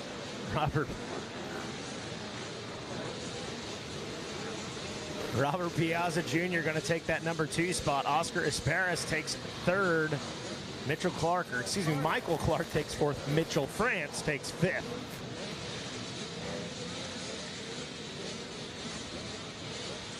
And look at that, even on the last lap, 148-1, 148-1 between these guys. Impressive. That's absolutely incredible, man. And then 153 for Esparas, 150 for France. He's like, man, just give me one more lap. Just give me one more lap. Just want one more. Put me in, coach. Yeah, Dustin Jensen rounding out that top 5, man. This was a great moto.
Right on time, Mikey. Here they come through the finish line now, just with those introductions. Leader makes his way through. You see the green flag flying right now. 85, 9 to 13, division number 1. Colby Lesser with that early lead. Jace Wolf in that number 2 ride. Talon Staggs in the number 3 position. Caleb Wood in the number 4 ride. Wyatt Duff now holding down the number 5.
All right, hey guys, be sure you break something, need something welded up, smash something. We got the hookup. Josh's Welding Service out located down there at the end of Vendor Row.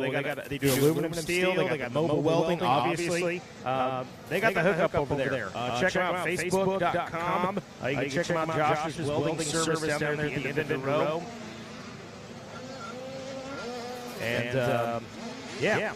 Send some business his way down there at the end of the road. We are back up and rolling. Sorry about the technical difficulties there. Meanwhile, the number 11, Colby Lassar, 2 laps in, running a 157, got a 1 second lead over Jace Wolf, the 13. Talon Staggs in the number 3 spot. Wyatt Duff in 4th, and Caleb Wood rounding out the top 5. So Duff picking up one last time around. I believe Thurman picked up a couple. You were talking about Josh's welding services. He mentioned he did 12-volt electrical work as well. Titanium, aluminum, all kinds of metal fabrication and repair, welding, all kinds of things he can help you with, whether it's on the rig, on the bike, on the trailer.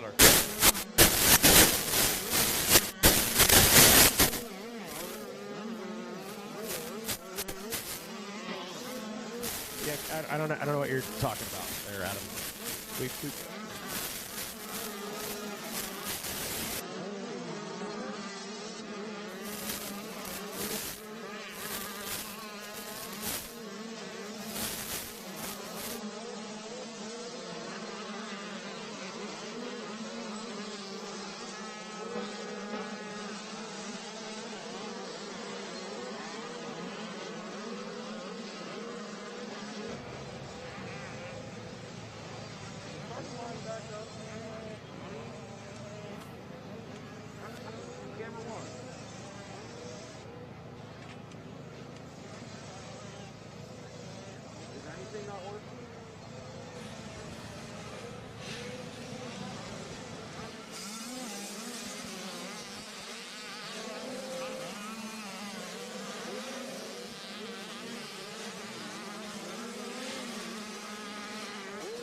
All right, after a quick mic switch there, back in action, Colby Lesser out front.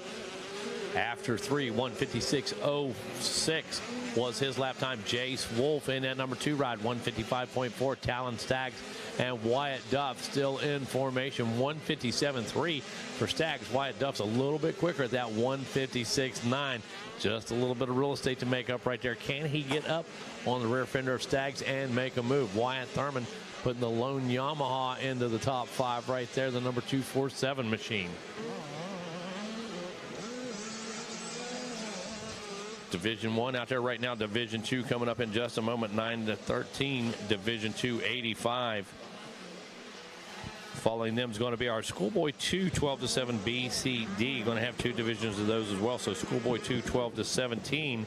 Following this, 85, 9-13, Division 1 and 2.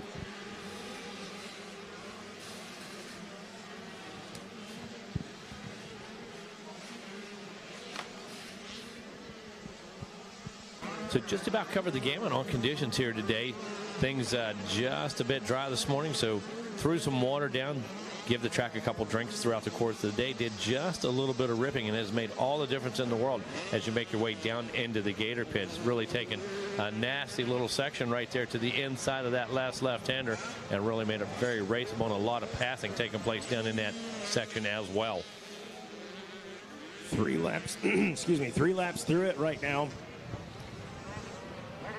And Colby Lassar looking good out front. Jace Wolf, I like those lap times. I'm telling you, man. 2 minutes for these guys, I'm about it. Yeah, I'm telling you, Wolf kept an eye on him. He's running 155 last time of the round, and it looked like he was really out on a burner. Not sure if he made a mistake there or not. But here we go, back up to the finish line. Colby Lesser this time 156.7. Jace Wolf 156.4. Talon Staggs 156.8. Your first 3 riders all on the 156 lap time. That is impressive. Love to see it out of these 85s. And Thurman's been on the move. He's turned 155, I think, 2 laps in a row, but just had a bit of a gap to overcome. So running out of time here with the white flag lap, but running just about 2 seconds quicker than the guys ahead of him. Is he going to have enough time? White flag out. We see the caution flag down here entering the Gator Pit. Okay, they've lifted that flag. Looked like one rider was down there in that final 180 right-hander before exiting the Gator Pit. Good battle on screen right there. Just working the outside line, trying to find some speed. Get around the 17 machine. Jace Wolf.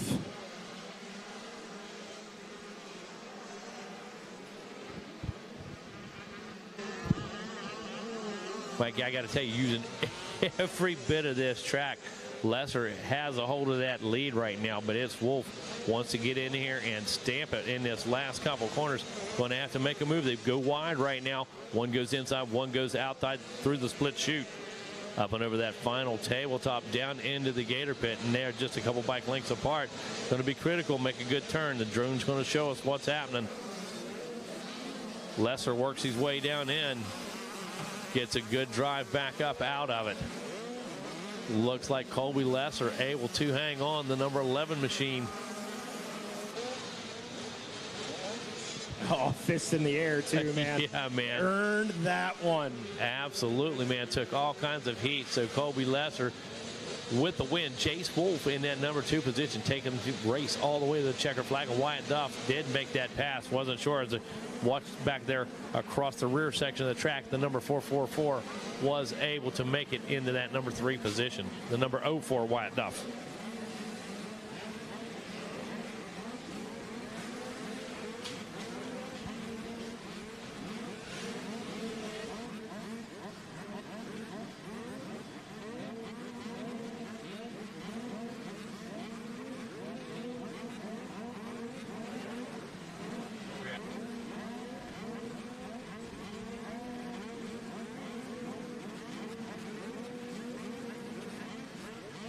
All right, race number 29, your 85cc 9-11 Division 2. Jacob Allen on the 00 machine out of Hudson, Florida. The number 3 of Oscar Joseph, the number 4 of Jay Stanley, the number 5 of Matthias Oliveira, the number 09 of Braden Comerford, the number 14 of Nicholas Olgian, the number 23 of Cole Talent, the number 25 of Jackson McCarty on the KTM, the 28 of Zane Martin on the KTM, the number 32 Yamaha of Ethan Stiles, the number 36 of Bentley Murphy aboard the Kawasaki, number 42 Husqvarna on the Renner Racing backed Husqvarna, as I said, Camden Lutz, number 45 of Colt St. Clair, as well as the number 52 of Kevin DePino on the KTM, number 58 of Darren Prine out of Montgomery, Texas on the Gas machine, the 060 of Caden McCoy out of Rochester, Minnesota on the KTM, the 68 of Josie Schuff, as well as the 76 of Jason Nobin, the number 80 of Logan Ford on the KTM, the 81 of Max Bowling out of Virginia, the number 88 of Ben Thompson, the number 91 of Austin Meads, as well as the number 99 of Jada Jonas, the number 121 of Benjamin McHale, the number 128 of Bo Noel, as well as the 129 of Gage Brown out of Cypress, Texas on the gas. And here we go. The number 157 of Aiden Vassey, the 165 of Dakota Baker, the 214 of Jason LaBeouf, as well as the 240 of Maximiliano, the number 241 of Brady Olson, the number 244 of Cole Maxey, the 251 of Maximiliano Troncoso, the number 305 of Elliot Boucher, the 317 of Tristan Pruitt, the 428 of Trey Pillions, as well as the 613 of Kingston Haven, the 617 of Carson Bullen, and the 814 of Corbin Durbin. Well, you're picking up some speed, Mikey. They've just about got half a lap in. So, yeah, you're definitely picking up some speed on that delivery right there. Leaders into the back section, the far reaches of the course. Out along the highway, here we go. Leaders back down into what's going to be the rollers here in one moment. Up and over the anthill. Into the rollers we go.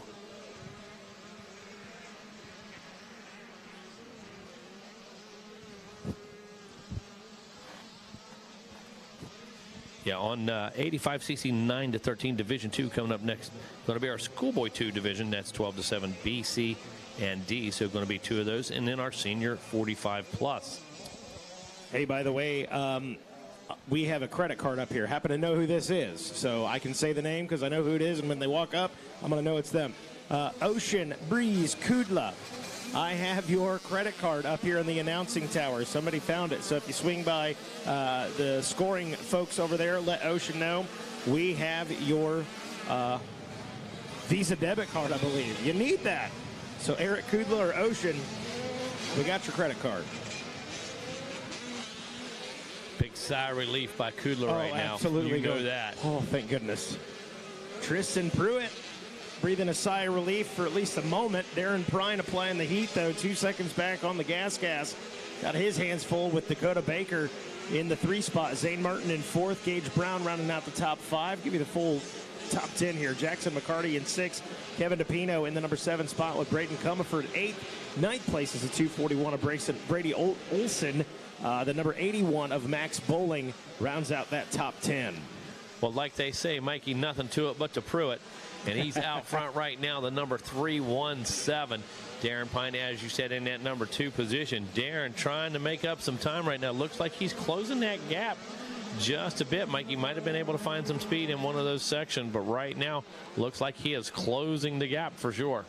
I believe that is Zane Martin out front right there. Had a good battle. Oh, can he keep it on 2 wheels? Yes. Nice recovery there. Loses a position. He's out of that battle he was in, but you got to hand it to him for keeping it on 2 wheels right there. Yeah, a little sketchy, but was able to maintain on that. Grabbed a handful, kept the thing on 2 wheels, straightened it out. Martin coming through now on the 28 machine. Oh, he goes down. He's just simply slipped off the side of that bike. Not even sure how that happened. It just kind of bounced back on him. Not sure if it kicked or not, but next thing I know, he's running beside the bike. Got to keep your head on a swivel, boys. Figuratively, not literally. Don't check up from the neck up. Don't look back. Race track, but you know what I'm saying. Don't be going out and buying swivels. Don't be buying swivels. Oh, my goodness. Oh, look at that. Side by side right there. Wow. Going to duck down into the gator pit. Seen plenty of passing here. Big move to the inside. That might be Darren Pine. That is Pine. Darren Pine making a big man move right there. The grown man move. Yeah, I can't believe he was able to square that thing up that easy. You sure that wasn't Zane Martin? Well, we were watching the Martin battle. I'm pretty sure that was Zane Martin for position right there. Cut that thing back under. I haven't seen anybody run that tight to the inside all day long, Mikey. Yeah, that was impressive. I think you're right. 28 machine. 28 KTM. Darren Prine on the gas. Wow, look at all those line choices out there. They're like 7 or 8 berms. The sunlight and shadows in the TV booth, nightmare for the TV. Outside for the fans watching at home, incredible. Incredible to see those lines. 2 laps in, Pruitt still out front. Darren Pine in hot pursuit. Dakota Baker in that number 3 rod. Tristan Pruitt, second lap there, 154.951. Be interesting to see what he does third lap around once he gets wrapped up with that one. Yeah, because it seemed he was shot out of a cannon there on the start. Man, he had a fantastic gate drop. Was able to get all that power to the ground, got himself out front, put himself in good position. But what are we going to be able to do with here as the laps start to wind down? Similar line choices through there, through the split section, buzzing past the Gizmo Tower. Back on that throttle.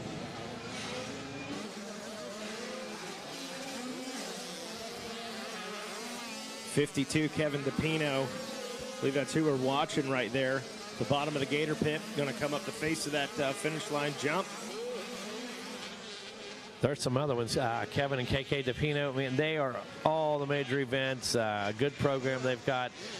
Spend a lot of times down at the training compounds making progress all winter long, but they hit all the majors, and always, gamers, you can count on DePino's always inside the top 5, top 10. Those guys are going to be there. Right now, sitting 5th is DePino. The rider he's trying to track down is at 129, Gage Brown. Dakota Baker up in the 3 spot. Darren Pine in the number 2 position. And Tristan Pruitt still leading this thing And still consistent. Got a little faster. Now his fastest lap time of 154.686. Everybody else, 155s for Pine and Baker, a 157 for Gage Brown. And DePino, a 158. Then we got a couple 159s, and then it really drops off. Yeah, just slowly putting it together there, Pruitt. As when you mentioned that 154, nobody else has touched it here so far in the 9 to 13.85. He's uncharted territory right now. Territory. Love it. 58 Darren Pine on screen right there. I kept saying Prine. It's Pine. I know what it is. Well, I know you do. I'm saying for myself. I'm a big John Prine fan. I think that's what my brain saw was Prine. Drop the R. Don't even need it. It's Pine, baby. Well, now you're a big Darren Pine fan. Hey, I'm becoming one. There you have it. He's rolling out there. Is that Brown we're looking at on the monitor? Riding in that 4th place position right now. He said black gear, black bike, Florida sun, don't bother me none. Nothing. I love it. I love it. Tristan Pruitt 4 laps in now, white flag out. Leading this one, got a 2-second lead over Darren Pine. Dakota Baker still in that 3 position. And I believe it is Gage Brown. Yes, Gage Brown in the 4 spot, and DePino should check in the 5 position. And a little bit of separation between these guys. Not a lot. I mean, anything can happen this last lap. But nothing under a second. Matter of fact, closest one's going to be that Jackson McCarty in 6 trying to crack into the top 5, and that's a 1-7 difference between those two. Yeah, it's just not there. You're not seeing it. Yep, not there. Everybody spaced out. There comes Pruitt now working his way back into our view. Down off of the hill back into the front section. That said, hey, first moto, just go out there, get a good finish. Yeah. Get a good finish. That's it, man. Got to be in it to win it. Got to get out of this one alive. Got to get a good start gate pick. Then start doing work. Saw a few nerves early in this one. A couple riders went down early, kind of messed up their moto. So important to control that. So important to just, take care of business, do work, control the breathing, control the heart rate, know what's about to happen.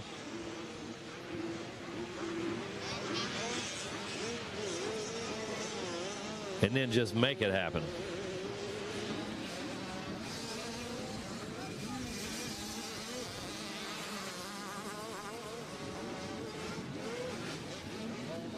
Again, coming up next, Schoolboy 2, 12 to 17, BCD. 2 divisions there. Schoolboy 2, 12 to 17, BCD. Then race number 32, our senior 45 plus.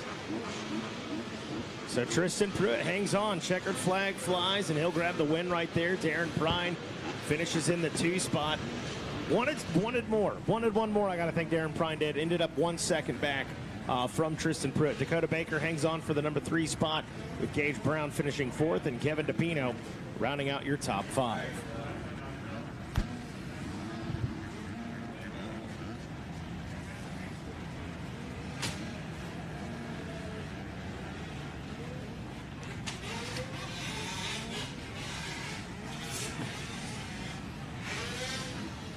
Schoolboy 2, 12 to 17, BC.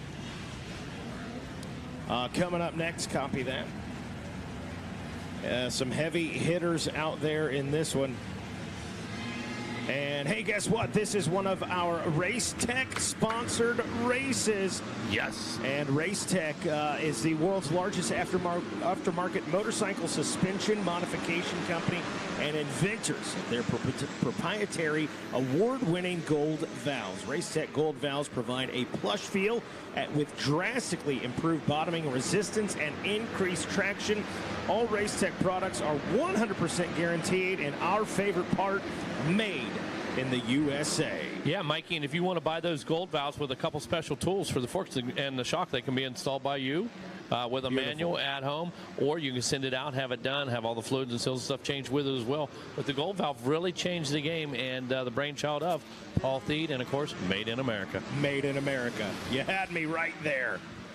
All right, Schoolboy 2, Caden Underwood, Miguel Rojas, Jack Holland, Nicholas Packraz, Micah Grubbs, Eric Ismail Vasquez, Brock Henry, Augustine Berenici, Connor Cook, as well as Gage Furton, Joseph Spadaro, Devin Salo, Mason Call, Noah Stevens, as well as the 99 of Noah Voss, Guilherme Brassolin. I'm going with it. On the 109 Yamaha, the number 111 is Sean Keller, the Deegan Van Vliet on the number 115, Jay Covert, as well as Lucas Geisler, Victor Borba, Hayden Jamison, Chase Adams, as well as Tommy Calloway, Trevor Colop, Grayson Fair, as well as Nathan Germain, Brock Walker, Avery Long, Jake Colbert, Nate Freehill, Cody Cameron, Grayson Watkins, Jack Mabe, as well as Alexander Ferdostov, Corey Gagno, and Reese Wheaton out there battling. Right on time, Mikey. Here we go at the finish line. Holy cow, we've got a battle there almost side by side as Avery Long brings that 263 Yamaha through first. Grayson Fair on the 186 KTM. He's followed by Noah Stevens, but Noah right now looking for room. Look at that. Look at Brock Walker. Brock Walker has put himself up into the mix. All of a sudden, he's now in that number 3 spot. Yep. And I believe that might have put Stevens back a spot.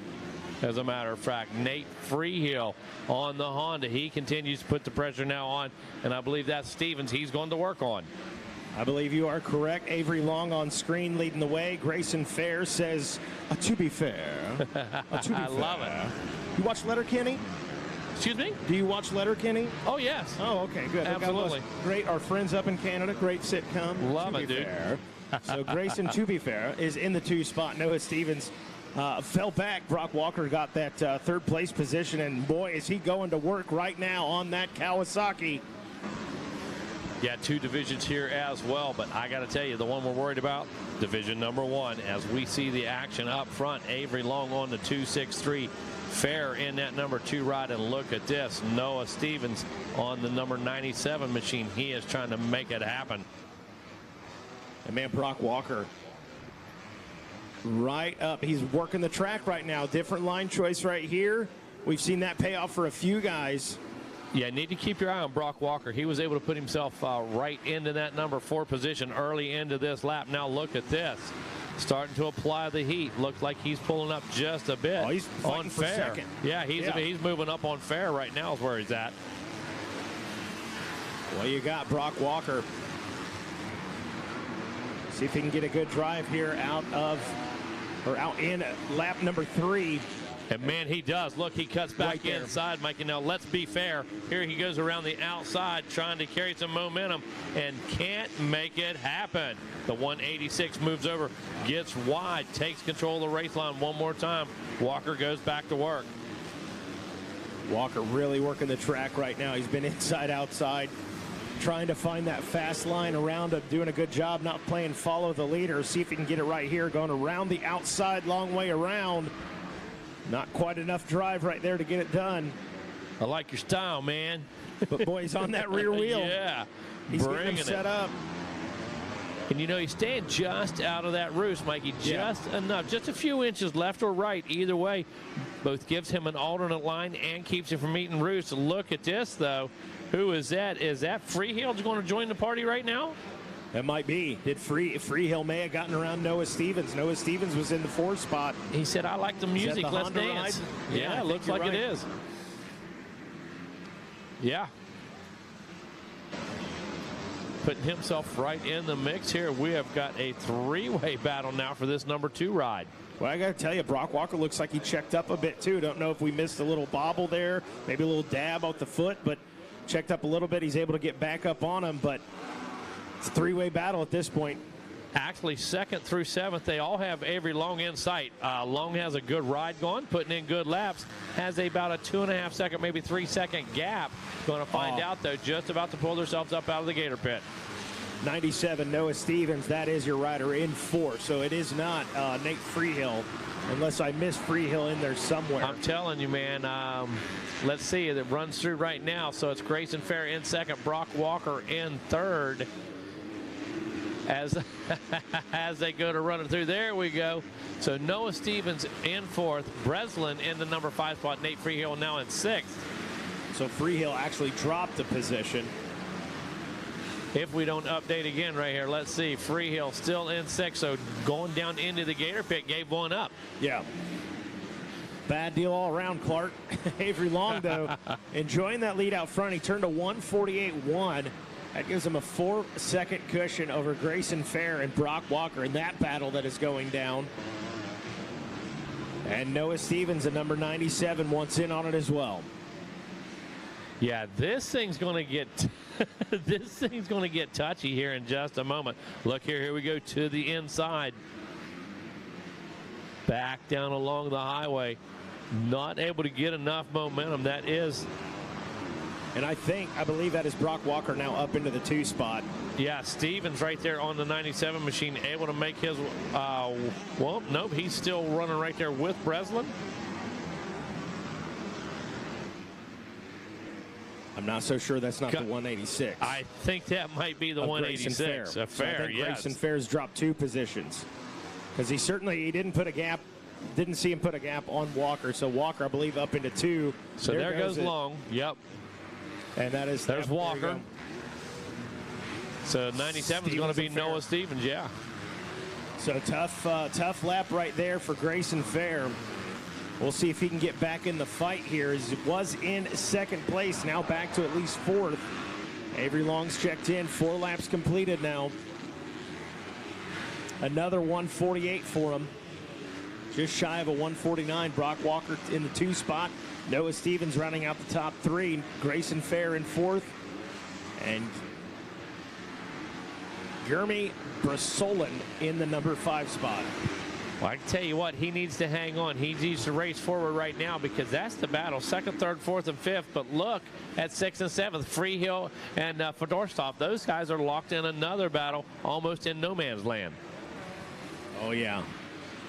Shaking things up here late in this one. Schoolboy 2, BC Division 1. We got more of it coming up after this. After some great riding here by Avery Long on that number 263 Yamaha. Wow, so we've got Long, Fair, Holland, Rojas, Padero. And then in the next one, we've got Smearden, Byrne, Pinkston, back with Rick. Unbelievable, dude. Let's go. Love it. Boy, Brock Walker doing a good job. And tell you what, Noah Stevens, he ain't done. He wants a piece.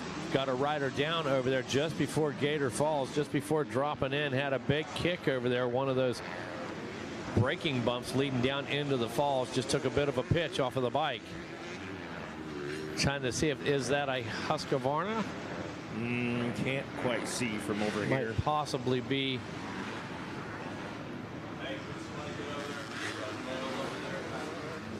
But here come our leaders. Here we go back down into the pit.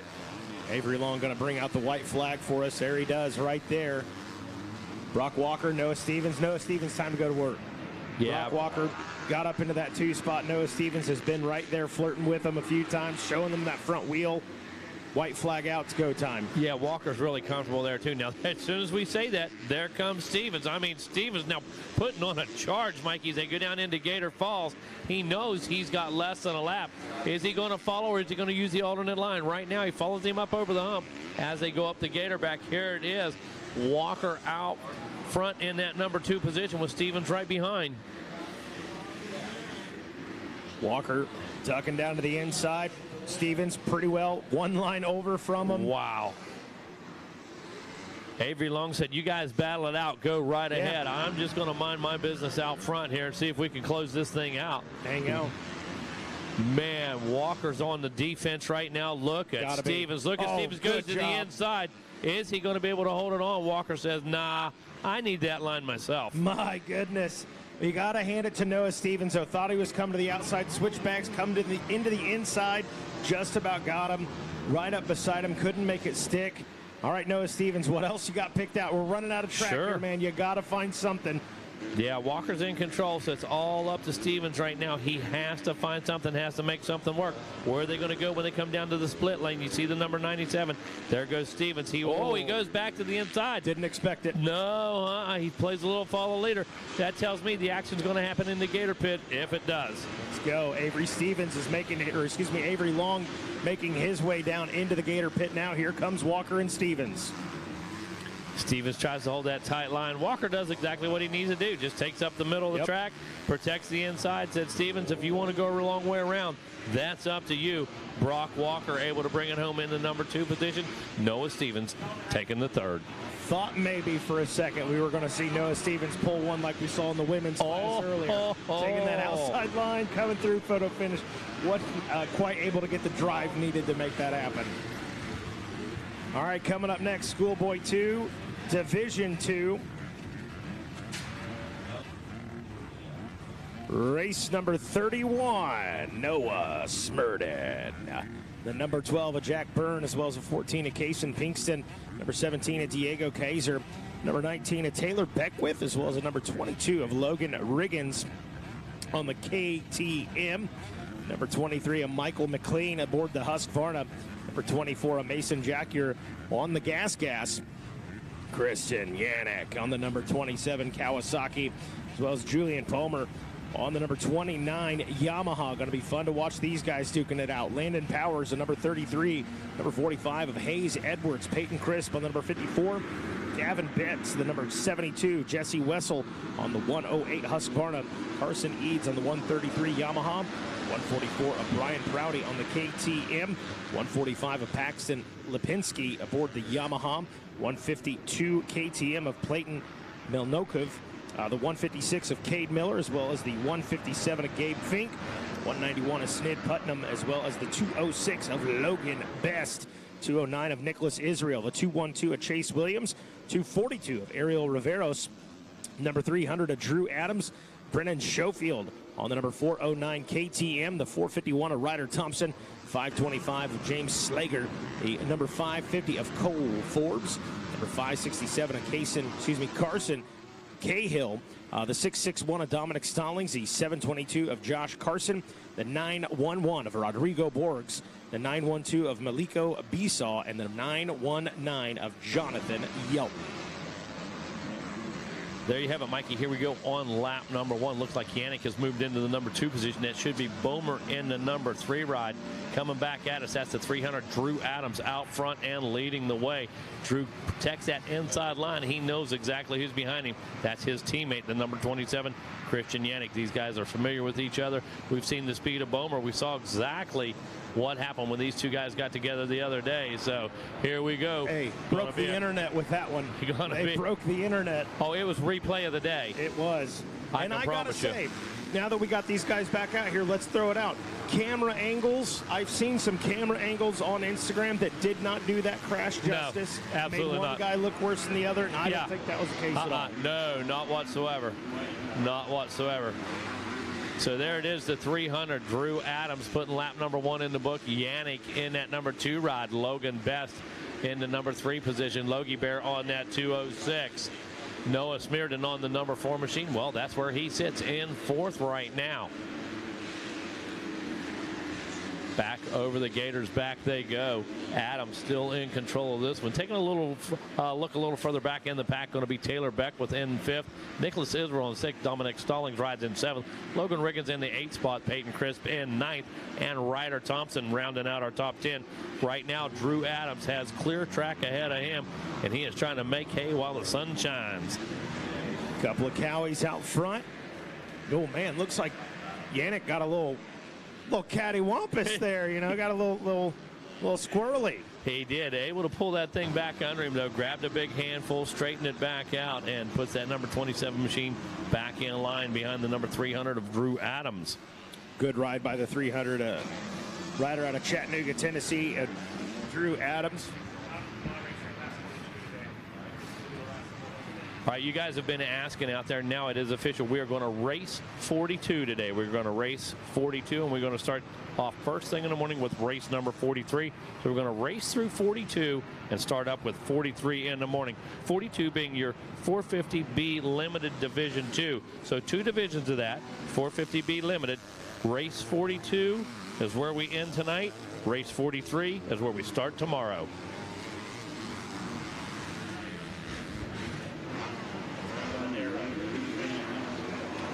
Mikey put some visual aids on there for me so I don't get it messed up. You know, thank goodness he had his crayons with him, man, or I'd be in trouble. I had my Crayolas out. Yeah. Drew a picture for you. Speaking of Drew, how about it? Drew Adams. Drew Adams, you know, super kid. Watched him since he's on 65s. Talked to his mom and dad every now and then. You know, just loose acquaintances, but really like their program. Like how they go about the son's career, like how they pursue the future, and really have a lot of good things to say about that young man and his program. Rides Dunlop, Monster Energy, Kawasaki backed ride. Out of Chattanooga, Tennessee. I will say I got a few bones to pick about the hometown and the traffic as I went through on the way down here. But other than that, Drew Adams, heck of a dude. Yeah, they need to learn how to manage some traffic lanes up there, man. That's all I can say. It's wild. There's no choo-choo coming through there. No, there isn't. At all. Slow rolling. That is not what Drew Adams doing, though, out front. Or is Christian Yannick. Noah Smurden in that 3 spot. Taylor Beckwith, good ride for him so far in the 4 spot. And Nicholas Israel rounding out the top 5.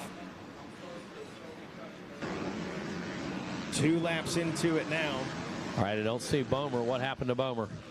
Really good question. I was just thinking that myself. He was in that 4th position on lap number 1. I do not see the number 29 registering yet. And not, I mean, yeah, outside of the top 20. We'll keep our eyes on that, though. Maybe transponder issues or something, but haven't seen any flags or anything to be concerned with, so something definitely happened in that number 29 machine, Julian Bomer.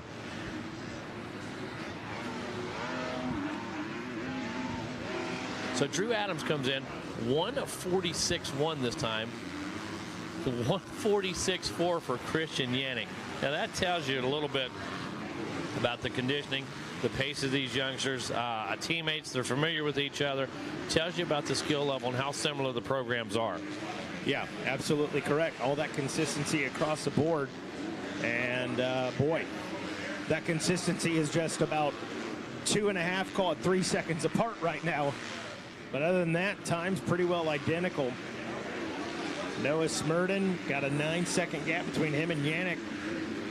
Nicholas Israel, 5 seconds back to him. Ryder Thompson, a rider on the move on that number 451 Gas back in 5th. Been up on the rear wheel of the 209 KTM of Nicholas Israel. And Israel, he's one of these guys. It's slowly improving. You know, race after race after race, becoming more and more of a household name is Nicholas Israel. Rightfully so. Turning a 1:59.6. I'd say it's pretty impressive. You better believe it. Right ahead of him, we see Noah Smurden just ahead of him. He's at a 1:49.7, so really respectable times by Israel. Behind him, Thompson, Beckwith, Stallings through that 7th position. Westphal, Christ, and Schofield round out the top 10. Smooth sailing out front for Drew Adams to this moment. As he just buzzed past the announcing tower, going to dip down into the Gator pit, as is Christian Yannick in the 2 position. They turn to 1:46.181, a 1:46.415 in lap number 3. See what lap number 4 ends up being. Are they still that consistent, Mega? Oh my goodness. Man. It's like it didn't even change. Are you kidding? 1/100th of a second for Drew Adams, and I'm not sure Yannick's even changed. 1:46.265, 1:46.230. That's impressive. It doesn't get any better than that, Mikey. And look at the big drag race back over the Gatorback. But I have to tell you right now, I believe Drew Adams really getting more confident each and every lap. I don't want to say new kid in the class. I've been there a couple seasons, but I have to tell you, I'm seeing the confidence starting to grow. Christian Yannick has that lightning speed at any given time, showing the consistency right now. But Adams very, very confident in his choices and decisions. Like you said, not the new kid on the block, but still, let me look, 14. Yeah, yes. So he's still a young gun in this one. 12 to 17 age group. You got some kids that are AMA 17 out there, what have you. So, yeah, impressive by Drew Adams, to say the least, and answering to the pressure of these guys. Oh, absolutely. But take a look, Israel, he's 18 years old. McLean's 18 years old, So they've got several years on it. Landon Powers, 18 years old, and Drew just turning 14 a little while back. Yeah, impressive stuff. Young whippersnapper doing work. And Yannick's only 16, so he's right dead in the middle of the class. To the upper side. The upper side. he's to the upper side of the dead middle. On the back side of the 12 to 17. So we never did see Bomer. Never did figure out what happened to the number 29 machine. Was in that third place on lap number 1. Or actually out on lap number 2 was into that third position. So not exactly sure what happened to the number 29. 5 laps in now. Drew Adams brings out the white flag. Christian Yannick in that 2 spot. Again, slowing up a little bit, both guys, but still consistent as far as they relate to one another. A 147.178 for Drew, a 147.211 for Christian Yannick. And the gap now about 2.5 seconds. So it looks like those guys have kind of settled in those positions. Yannick may come out in the second moto and say, anything you can do, I can do better. I'm going to go 2-1. Exactly. How about that, bud? And it's just amazing how one drops to a 147.1, the other's a 147.2. Yeah. So it's just so consistent all the way across the board. Noah Smurden in that 3 spot. Nicholas Israel in 4th, and Ryder Thompson rounding out your top 5. Give you the full rundown of the top 10 here. Dominic Stallings in 6th. Taylor Beckwith in the number 7 spot with Jesse Wessel in 8th. Cole Forbes, GNCC rider there in the number, cracking into the top 10 in 9th. And Gavin Betts rounding out the top 10. Yeah, Betts, he's been in a battle, it seems like, the whole time. Outside of the top 10, I believe, is where he started. I don't think he was inside and fell back. I believe he has worked himself up, but it has been without an easy road. Let's put it that way. He has battled each and every pass. He's made each and every position. I think Drew Adams starting to feel it, saying, man, I'm close. Hang on, had a little dab back there, made me a little nervous. Not a lot of nervous, just a little nervous. Drew Adams able to keep it on 2 wheels, working around some of the lap traffic, down into the Gator pit, rider down. Oh. Ooh, that could have been sketchy. Man. Heads up play there by Drew Adams, and there we go. Bang, checkered flag flies. And look at Yannick right behind. He was there. Again, on this last lap. Let's check it out. Let's see that last time. Oh, when we say Yannick closed the gap a little bit, he did. And, of course, Drew got down there, Ryder down in that last turn. And was he the first throttled back. Yep, he throttled back. So first man up on all the lap traffic, but nonetheless, solid ride by both guys. Noah Smurden just checked in. Wow. Take 3rd, Nicholas Israel 4th, and Ryder Thompson. Woo. We'll rat out your top 5. Man, that was a good one. Was good.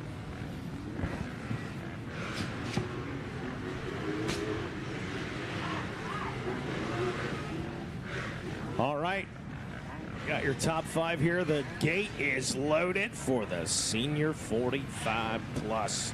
Some big names in this one, no doubt. How about at the number 3, a Mike Brown, number 11, a James Nagy, the number 20, a Gabriel Catala, the 21, a Charles Hawk, as well as a 24 of Matt Amons, number 28, a Jason Clark, with the number 31, a Barry Karsten. The number 42, a Brett White on the KTM, the 43, a John Kinnaman. Let's see, the 45 of Ashley Talski, number 47 of Kyle Bowie, number 50 of Jim Setzer on the KTM, the number 56 of Duke Reese, as well as the number 58 of Brent Bell Soul on the Husqvarna. The 59 of Jeffrey Yenser, followed by the 60 of Joe Buskirk. Kenneth Scott wears the 61. John Gruy on the 70. There comes Mark Crease on the 71. Dusty Stillman wears 72. 73 is Gene Jones. Mark Desch, 74. Jason Dedick on the 76. The 78, Jeremy Parsons. Earl May on the 82. The 85 is Jason Landers. Mark Powers on the 102. The 119 is Tony Lang. The 120, Stephen Naldler. 233, Jeremy Tiffany. 322 is Bobby Gatman. Sidney Satori wears the 332, while Mike Eckert comes at us with the 381. The 510 is James Max, while the 522 is Jeff Lermer. Andre Panay is the 614. Selby Holler wears 626, and the 651 belongs to John Silva. Tressa Rao is on the 701 machine. Jeffrey Jacobowski on the 904. James Jetmer on the 918. And little baby Galen Dixon on the number 930. That completes our senior 45 lineup. Mike Brown out in front in this one. I think my lap time was a little quicker than yours, bro. It was, you know what? I did the first half of them. Come on. You bobbled on the start. I bobbled on the start. He bobbled on the start. That's what I was saying. Yeah. Gene said, you sound surprised. Mike Brown out front. And the crowd gasped. My goodness. Yeah, Mike Brown, Bristol, Tennessee, Husqvarna, the FXR Racing backed ride. Now, earlier in that plus 35, started about 4th place. Had to really put in some work, was able to make the pass, I believe, on the final lap. Did Mike Brown in that plus 35. So right now there comes the number 3, Mike Brown, out there on the KTM back down into the Gator pit. Oh, I did say Husky, didn't I? You did. I did. Gasp. Whoops. Sorry, Mike Brown. I got you, buddy. John Gruy in the 2 spot, I believe. Yeah, number 70. John Gruy, Michigan rider. Is that the back? Is that Barry Carson right behind him? Well, this thing's going to line out nicely if that's the case. It is Barry Carson, Jeff Parsons on that number 78 machine, and Yenser. Yenser's not going to be happy sitting in that 5 spot. I can promise you. Galen Dixon getting a nice start. John Silva in the 6th spot. Yeah, Yenser. The young gun, right? Yeah, Yenser. He's not going to be happy. Not the youngest in this one. This is the plus 45, 45 plus. But right. But, you know, compared to Barry, 56, a gentleman's 56, Barry Carson. And John Gruy, a gentleman's 56 as well. 56 years young in this senior 45 plus class. Number 59, Jeffrey Yenser. That was him on screen just a moment ago. Still on screen right there. And Earl May, 59 years young. Earl the Pearl. Hey, Earl the Pearl ran some EMTB GNCCs this year. Yeah, that guy's a machine. He is, dude. Yeah, some he's a podiums machine as well. Exactly, and he was new to it. And he was new to it. Yeah. Very cool stuff. Yenser on screen, the number 59. Yep. 59, run the old Davy Coombs number. Oh, there you go. Davy's eyes just lit up right there. I doubt it. Yeah, probably not. I doubt it. Yeah. Thanks, Becca. Yeah, I doubt it. So senior plus 45 out there. That is race 32. 65, 10 to 11 limited coming up next. We're going to race through 42. That'll be your 450B limited division number 2. That'll be our final race of the day. Going to kick things off tomorrow with race number 43 at 85cc 12 to 13 division 1. Not a bad way to end the day. 450B limited. Not a bad way to start the day. Exactly. That was a good call. Yeah. This will be good. A little bit of breeze picking up. Haven't checked the weather lately. Showed no precipitation there earlier. Not sure what's brewing for the next couple days. Going to be curious to take a look at that here in a moment. I'm almost scared. I'm almost scared to look at the weather, Megan. I'm almost scared. I'm going to do it. But we are getting down to the nitty-gritty here this week. Hard to believe. I know we say that every year, first day here. Well, before we'll be talking about how it's wrapped. Yeah, we're getting to that point where you have to hear us say all those cliches. But tomorrow, most importantly, Thanksgiving. A little turkey, some dressing, the trimmings. Maybe you guys are at the grocery store right now. You got Racer TV in your ear. You're getting into it. You're shoulder checking shopping carts. Hopefully not. Be safe. Mike Brown. No doubt. Mike Brown putting on a heater right now, leading this one. John Gruy in the 2 spot. Barry Carson is in 3rd with Jeremy Parsons in 4th, and Jeffrey Yenser rounding out that top 5. How about a Mike Brown turning a sub 150, a 149.136. So pretty daggone impressive for Mike Brown, a man who knows a thing or two. All right, Mike, what do you got on that weather? Looking pretty good here. You know, today, high of 76 degrees, partially cloudy. Tomorrow, partially cloudy, high of 78. Friday, high of 80, partially cloudy. We don't see any precipitation until Sunday for the drive home, my man. Oh, wonderful. Look at that. Hey, I'd just as soon have it then. I'd rather be in the truck heading home than at the track getting poured on. Yeah, rather drive in it than work in it. That's it right there. Mike Brown checks in. 3 laps completed now. Another 149 lap time, a 149.780 that time around. John Gruy in the 2 spot. Barry Karsten in 3rd place. Jeremy Parsons in 4th. Maybe. Yes, there he is. And Yenser, I believe, still in that 5 spot. John Gruy on screen right there. Barry Karsten, the number 31 behind him on that Suzuki ride. Okay, Mikey, here we go with the numbers game again. John Gruy, 153.7. Barry Carson, 153.4. I know where you're going. Parsons, 154.6. Mike Brown, 149.7. Insane. So 153.7 minus 149.7 gives us a gap of 4 seconds per lap. Do the math. Now that's 14-second gap on the track. Impressive. Impressive ride. Again. Now, I thought you were going to play this one out. I thought you were going to do the math. You were going to break it down by the hundredths of a second and say that Barry Carson is going to pass John Gruey at the finish line like he did on the Supercross track. No, I'm sitting here hoping we see that kind of action. I'm sitting here hoping Carson gets up on the rear fender. I hope he's doing it right now. I hope these guys go lever to lever all the way through this thing. 3 laps in, plenty of time. Carson going to the outside. Gruey, he likes to work those insides. Little smaller stature, doesn't have as much physical size and weight as some of these guys, so the inside's a little easier for him. These guys up into the lap traffic now, as are John Gruey and Barry Carson. Carson trying to track him down. John Gruey splitting a couple lappers right there. I don't know that Barry Carson's got that luxury as he entered them. Absolutely. Following right through. Look at that. There comes the bat. Oh, buddy. Oh, buddy. You know Barry's thinking it. Oh, yeah. He's like, I just got to get right up there on him. White flag out. This is what we saw on the Supercross side of things. It was for a win, but nonetheless, it's for a battle right here. And he is literally closing the gap again, Mikey. Funny thing about Carson, you know, in that RV business stuff, he's back there at a water tank on his back.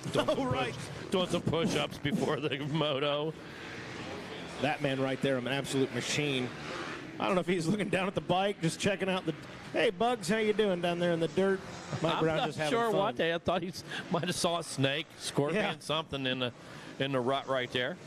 Took time to check it out. Oh, Gruey goes inside, has a small hiccup. The Bear comes to the outside. Can he carry the momentum? Getting down to within a few bike lengths, and Mikey, I think we're setting it up for another rematch here. Going to be a showdown at the finish line between the number 70 and the number 31. Here we go. John Gruey in front of Barry Carson. Seen this once already, as we talked about on the Supercross side of things, and here comes Barry. Look at this. The Bear goes outside, up over the hump. Now we go into the rollers right now. Gruey kind of bounces through them. Has some good momentum. The Bear closes it back up, though, knows exactly what he has to do. Knows where he wants to make his move. I think you're absolutely right.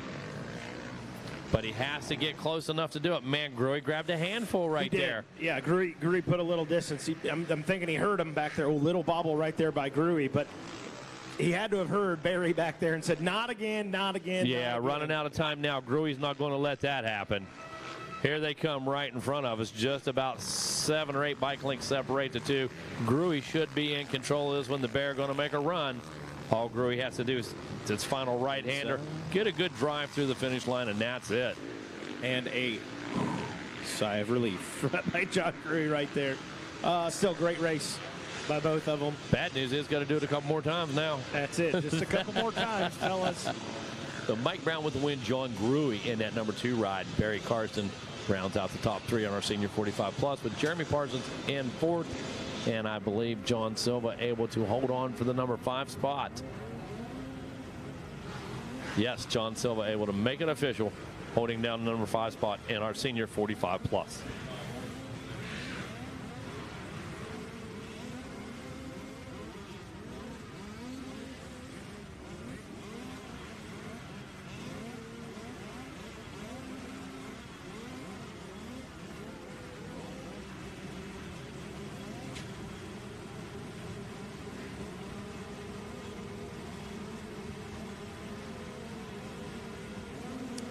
All right, race number 33, your 65cc 10 to 11 limited.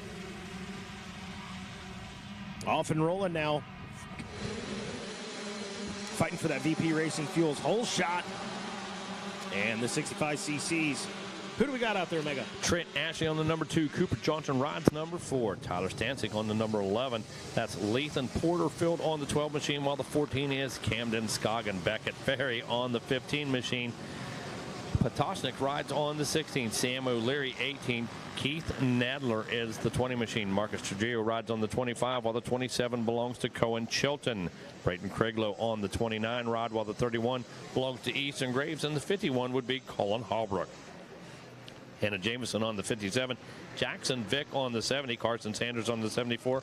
Willie Rivas on the 77. Easton Kirby on the 80. And Bryson DeYoung on the 81. Alston Fraley on the 91. Ryder Bloomquist on the 98. Nick Haven rides the 111, while the 115 is Braxton Mees. The 119 is Owen Malone, while the 120 belongs to Wilfredo Martinez. Jacobo Roman Vespley rides the 137. Cruz Sant on the 162. The 196, Chase Dashel. Jeremiah Villano on the 222, while Braden Wetgens on the 241.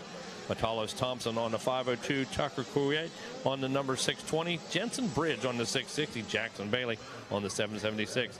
Brayton Willis on the 837. The 913 is Weston Chris. 955, Andrew Johnson. And the 998 of Caleb Likens. I got to tell you what, Cooper Johnson with an incredible move, incredible pass on the 31 of Easton Graves right there. And Cooper Johnson with the clean air out in front, trying to run away and hide right now. We'll see what Easton Graves and the rest of the class has got in store for him as they drop into the Gator pit. Right-hander up into the face of this finish line jump right here. And we'll get our eyes on the rest of the pack as Cooper Johnson checks in. Again, Easton Graves in that 2 spot. That is Chase Dashel in the number 3 position with Braxton Mess, the 115 Husqvarna in 4th. And Jackson Vick rounding out the top 5. Outside of that, the 776 Jackson Bailey in 6th place. Colin Holbrook in the number 7 spot with Marcus Trujillo in 8th. 9th place is Sam O'Leary, and Tucker Couillet rounds out your top 10. Jackson Vick trying to go to work on, I believe that's Braxton Mees on that 115. Here we go. Jackson sends it up over the top. Can he close the gap on Mees? As a matter of fact, looks like Mees closed up on Chase Dashel. Bit of a battle as they work their way back down into the bottom of the course. Mikey, looks like we do have a change right there. I believe that was Vick able to pick up a position, and Mees went with him. I think Vick is actually behind our 2 riders right here. Let's see, 1, 2, 3, 4.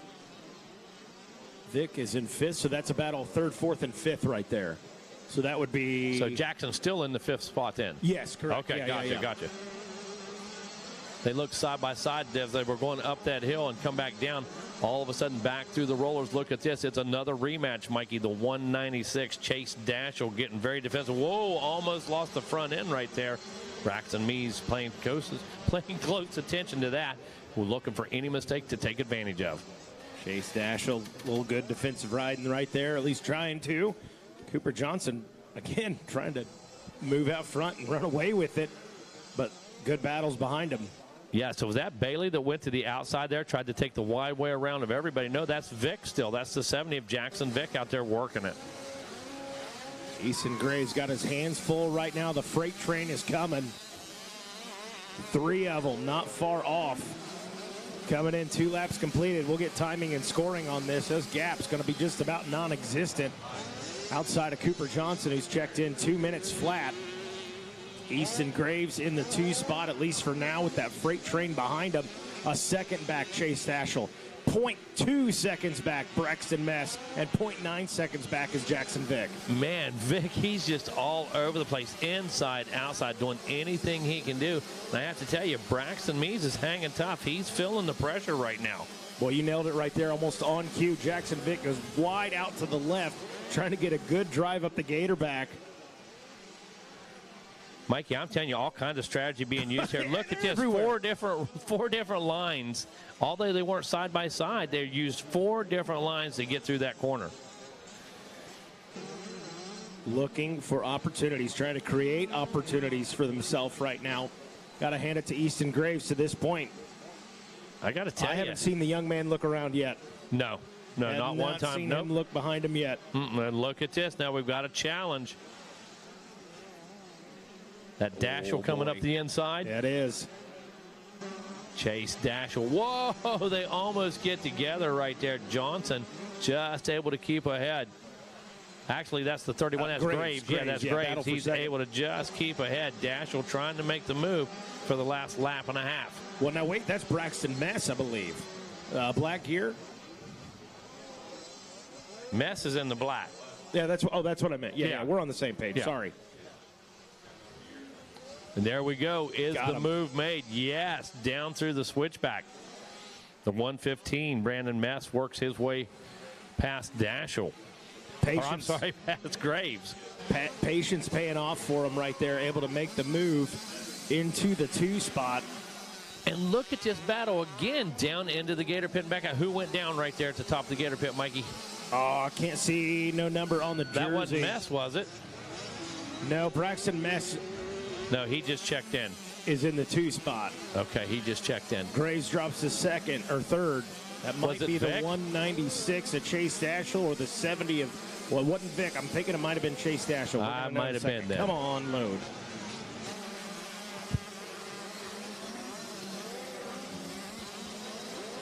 Jackson Vic. Yep, Chase Dashel checked in at 9th. So there tough break for the 196.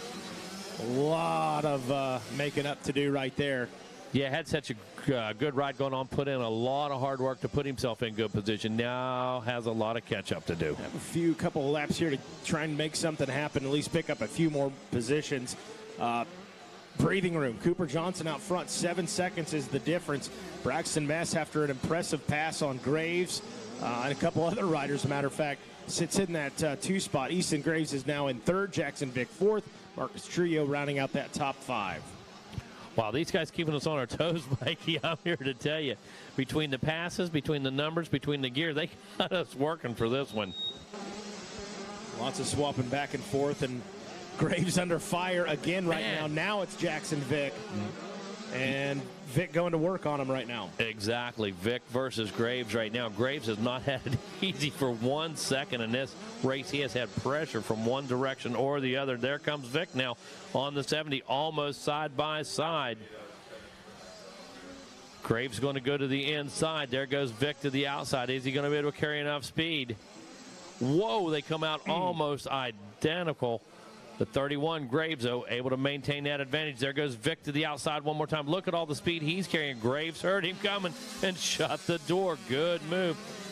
Working those outsides, though. Vic not going to give up on it. He's going to keep going to the well until he gets a drink. Exactly. That's exactly what's happening with Vic right now. He says, if you're going inside, I'm going outside. You're going outside, I'm going inside. Here we go through the finish. White flag outside by side. Vic almost pencils that thing, man. Sends that front end skyward, coming after Graves with everything he has. Graves says, you better bring more than that. Man, Graves, great riding by him. Again, kudos to Graves. I know, sitting there was in the 2nd place spot, but you got to hand it to the young man. Like we were saying earlier, I've not seen that helmet turn to see what's going on behind him once. Not worried about it. He is focused on his race. Nope. And Vic, again, man, he just gets a big run around the outside, but just can't make it stick too much distance. Easton Graves must have heard me. I saw a little checkup from the neck up right there. So Vic in his head, he's more than hearing him now. I think that's because he made a little bobble when he looked over, I believe. But right now, look, he's hit the reset button. He's going back at it. The 31, Graves, acting like another day at the office, bro. Oh, yeah, into a little lap traffic right there. No problems. Well, no problems for Graves. No problems for Vic. Long way around. Yeah, Cooper Johnson still leading, by the way. Vic definitely giving up some real estate in that last exchange right there for sure.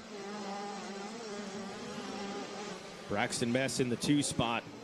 Been watching that battle there for the 3rd place position between Easton Graves and Vic. Cooper Johnson on screen now, your leader. We'll check in for the checkers. Just sent it. Oh, yeah, I mean, laid that thing inside out, dude, okay? Cooper Johnson looking good, giving the cameraman something to follow. That said, buddy, you're going to be on Racer TV, man. You got to, if you get out front, give the people at home a show. Wow. I tell all these kids, make me say your name. Well, Cooper Johnson just did. He did. Absolutely. Great laps, not only taking the win, putting in good style for us as well. Great ride by Braxton Mess, too. Can't say enough about Easton Graves. That Easton guy, Graves. wow. Good riding, good defensive riding. In a battle this whole time. Yeah, poor Easton Graves never got a break, never had a breath. No. You can breathe now, buddy. Exactly. Yep.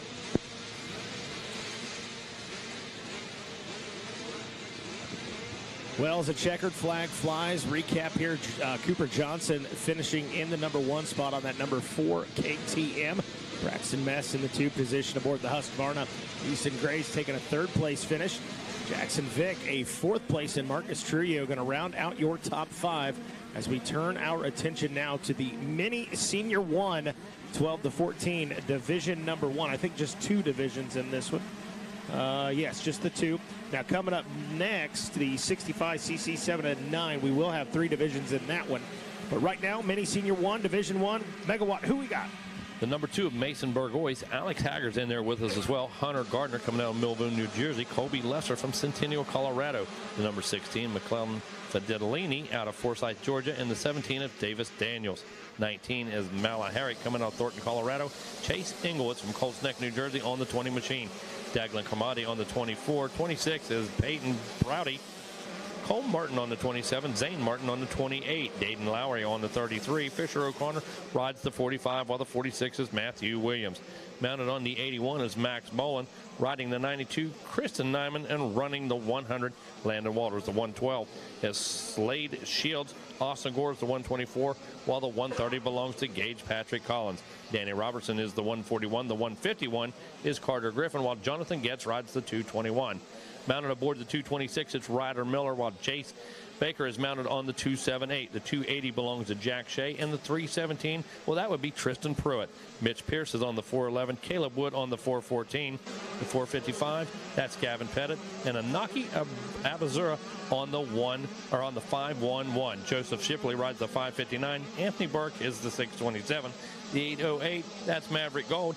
Oliver Camp rides the 910, and mounted on the 926, that's Carson McComley.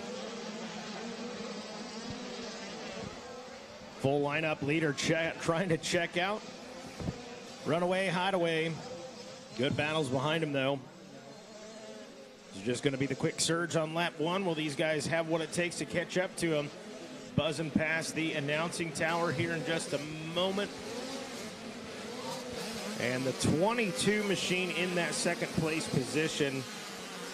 I'm going to guess that is Jonathan Getz, 221. If you're following live timing and scoring, 22 on the machine, 22 on the jersey. Checking in 1 lap completed, and that's Colby Lassar out front. Great things from him this week. Jonathan Getz in the 2 spot on the gas, and we will have to wait and see how the rest of it lines up. Yeah, Colby's had a great week all week. Does a fantastic job. Of course, we're no stranger to the name Jonathan Getz. There's Joseph Shipley out of PA on the number 559 in the number 3 ride, while Oliver Camp holds down the number 4 position. And Naki Arbazua on the number 511 holds down the 5 spot, while Mala Herrick brings herself into the number 6 position. Tristan Pruitt in 7th. Max Bowling in 8th. Danny Robertson in 9th. And Matthew Williams going to round out the top 10. Lassar and Getz on screen right there. Lassar out in front, got a good little lead right now. When he checked in, it was a 2.5 seconds. But the 221 on scoring of Jonathan Getz going to work right here. Trying to get him squared up and in the crosshairs. Going to take the long way around on the outside. And boy, look at the acceleration bumps, my goodness. Holy cow, that's what I was looking at, and it just came out of your mouth. As I said, like, look at the way that's affecting these little bikes.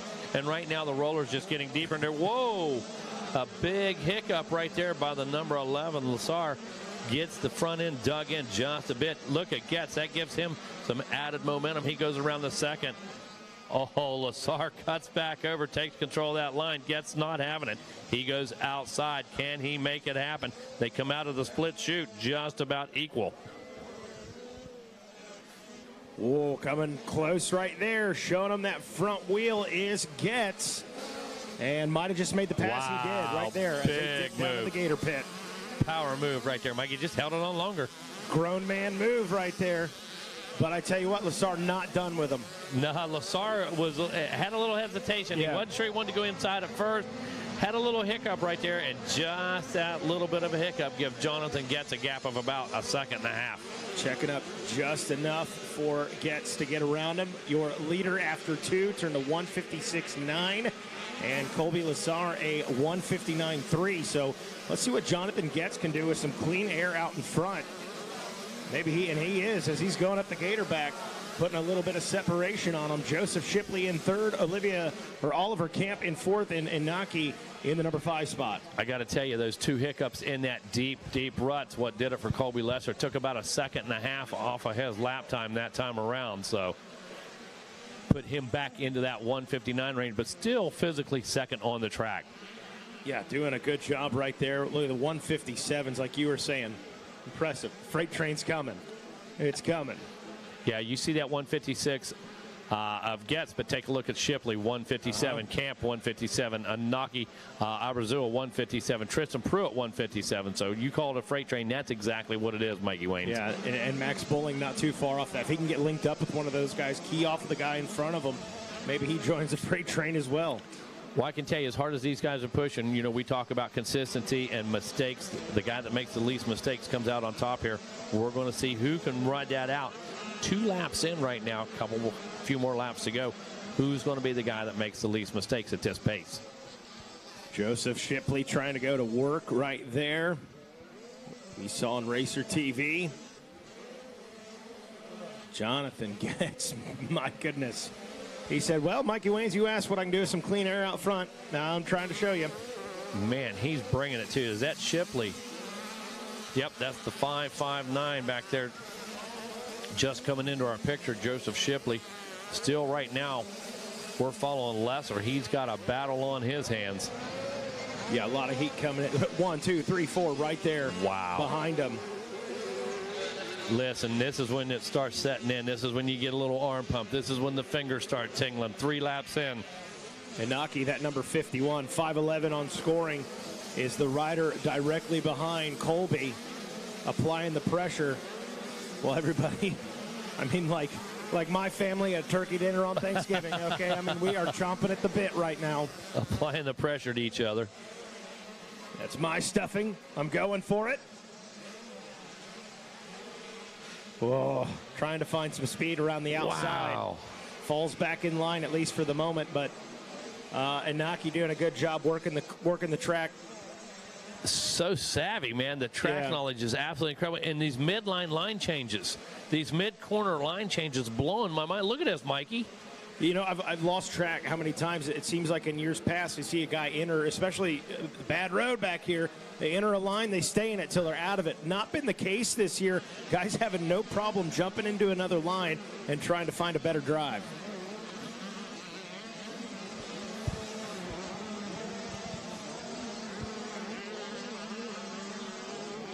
Well, battery change for Megawatt there. We'll be right back. Jonathan Getz leading the way in this one. He turned another 157 after lap number 3, by the way. Colby Lazar turned a 2-minute flat, and Naki a 157 behind him in the 3 spot. Joseph Shipley in the 4 spot, and Tristan Pruitt rounding out that top 5 as Jonathan Getz dips down in the Gator pit. Going to come up here for the face of the jump, and that will bring out the white flag. 1 lap to go in it. Jonathan Getz started in the 2 spot, got around Colby, and since then, tried not looking back. He's done a good job so far. Naki now around Colby Lazar for the 2 spot. So Naki certainly going to have his work cut out for him with 1 lap left if he wants a chance to catch up to Jonathan Getz, but let's not count him out. Real quick, folks, need a rider to the office immediately, please. Dash McMillan to the rider registration office, please. Again, Dash McMillan to the rider registration office immediately. Thank you. Colby Lazar in that 3 spot. Oliver Camp in the number 4 position. Tristan Pruitt rounding out the top 5. So Shipley actually falling back to the 6th spot. Yeah, Shipley come under attack there, made a small mistake. It looked like one of the berms blew out on him. He was expecting a little more traction than he had, gave up just a little bit of track position there, and surrenders the position. Well, tough break for him. Again, white flag out. Getz in control.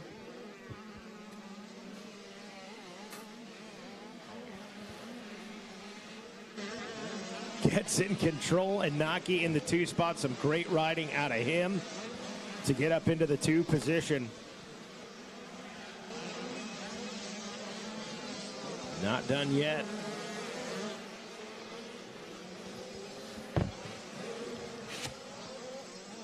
Following our leader right there, the 22, Jonathan Getz on that gas ride. Just got to ride smooth, hit your marks, bring it home for a first place finish.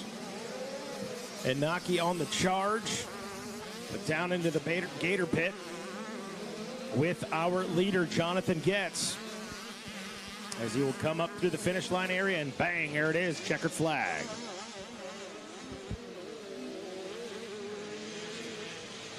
First of two divisions there, Mikey. Mini Senior 1, 12 to 14, Division 1 in the books now. Division 2 coming up.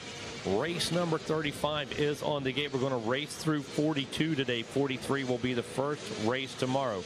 450B Limited. Division 2 will be the final race of today. 85cc 12 to 13 will get us kicked off tomorrow. Race number 43.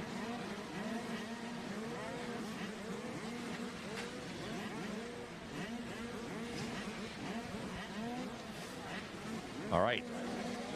Division 2, Matthias Olivero, Michael Kudura, Deegan Johnson, Nicholas Wilson, Brandon Eade, Colin Dwayne, Tanner Johnson, Nathan Hummel, Bentley Murphy, Austin Brown, Heath Fisher, Tommy Doble, Aiden Henley, Caden Wisner, Jeffrey Sislak, Brady Rodeker, Isaac Opelwitzki, River Slavin, Raul Alejandro Garcia, Colton Waits, Nathan Orr, Chance Landris, Austin Camden, Justin Gamage, Gregory Jordan, Leon Gomez Cortrade, Jack Davison, Carson Wood, Kane Bolasina, Benjamin Moya, Bryson Richard, Ethan Abels, John Benaglio, Drew Embleton, Brennan Harrison, and Colby Slager make up our our Mini Senior 1, 12 to 14 Division 2.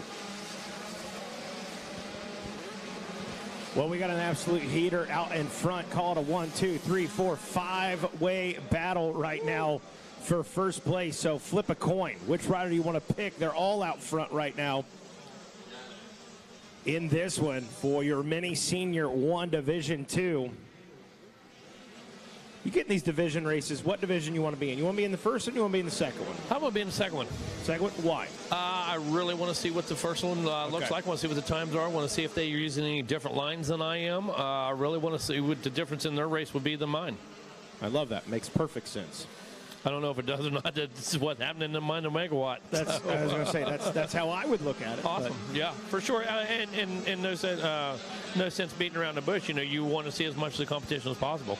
Yeah, there you go. So if you've got 3, your answer is I want to be the third one. Yeah, I mean, you could be in Division 1, pull over and watch Division 2, but still you want to know where the bar's set. You want to know what the first group looks like. Good point. There you go. Griff Cotter texts. He goes, but aren't you on the gate if you're in Division 2? Griff says he's going Division 1. Is that what he said? Well, he said, but you're on the gate, right? He said, I'm going Division 1. Nah, not me. Not me? All right. No. I mean, Dad will keep you informed. That'll be, all right, son. Jonathan Getz, fastest lap was a 1:56.7. Do that or find someplace else to eat tonight. Probably going to have more lines on the second division as well. So that's true. Here we go. Brennan Harrison, the 904 KTM out in front. Leading the way, Carson Wood, the 261 Kawasaki in the number 2 spot. The 191 Gas of Austin Camden in 3rd place. 4th place is Nathan Hummel and Heath Fisher rounding out the top 5. Kane Bolasina back in 6th place. Nathaniel Orr in 7th. Brandon Eade in 8th place. Gregory Jordan in 9th. And Brady Rodecker rounding out your top 10 right now. Brennan Harrison checked in with a 2-second lead, a 2-second gap between him and Carson Wood. But Carson Wood going to work right now. The 261 is. And I tell you what, Megan, we saw this a lot on the Supercross side of things. Carson Wood, decent starts, not perfect starts. He's in there in the top 3, and he's really had to battle from the 2 position, from the 3 position. It's been a common theme with him this week. Yeah, for sure. Always seen him up front in the hunt, but none of the whole shot runaway stuff. No, this clear track all the time. Has to get in there, has to do work, has to put himself in position, and we know he has the ability to do that. We know he has the speed, and look at this. Has a great line right now, trying to run it up the inside. Going at him right now. There he goes, Nathaniel Hummel.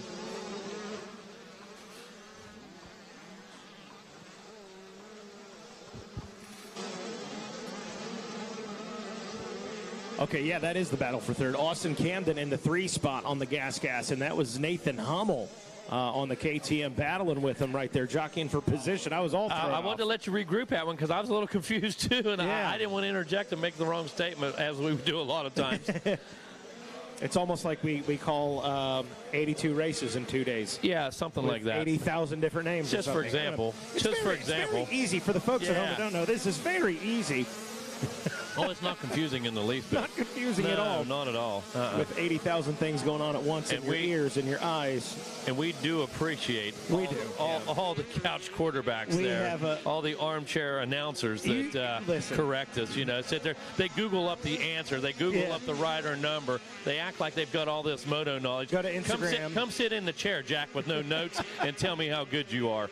Bring it. Don't sing it, son. And if you think you're hard on us, you should hear us talk to each other off air. Okay, there ain't nothing as hard on us as announcers, as fellow announcers. Oh, no. Wes Kane, because he's... Let me tell you something. It gets rougher than night and Joe with us, don't it, Wes? I'll promise you that right now. Watching from afar. Oh, goodness gracious. Full send. Brennan Harrison, young man doing work out there. Turned another fast lap time. That time 1:54.583. Carson Wood still trying to do work from the number 2 spot at 2:61. Nathan Hummel in third, Austin Camden fourth, and Heath Fisher rounding out the top 5.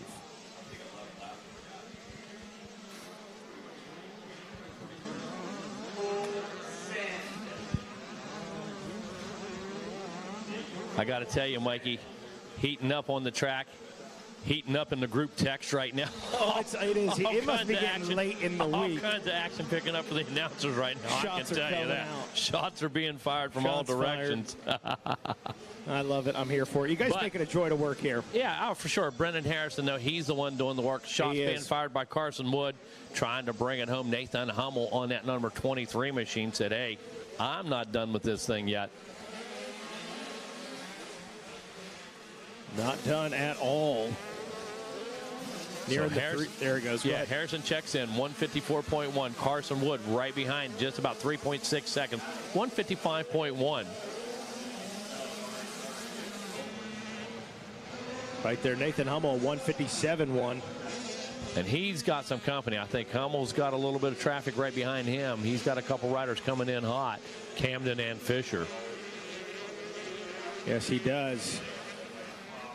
Heath Fisher was on screen right there. Saw that 47 in the mix. As we roll up the gator back. Throttle up. Leaders trying to gap out, check out. Brennan Harrison up by 3.5 on Carson Wood. Carson Wood up 8.5. Call it 9, 8.9 in front of Nathan Hummel. Austin Camden in the 4th spot. Heath Fisher in 4th. And that battle for that 3rd place position is a heated one.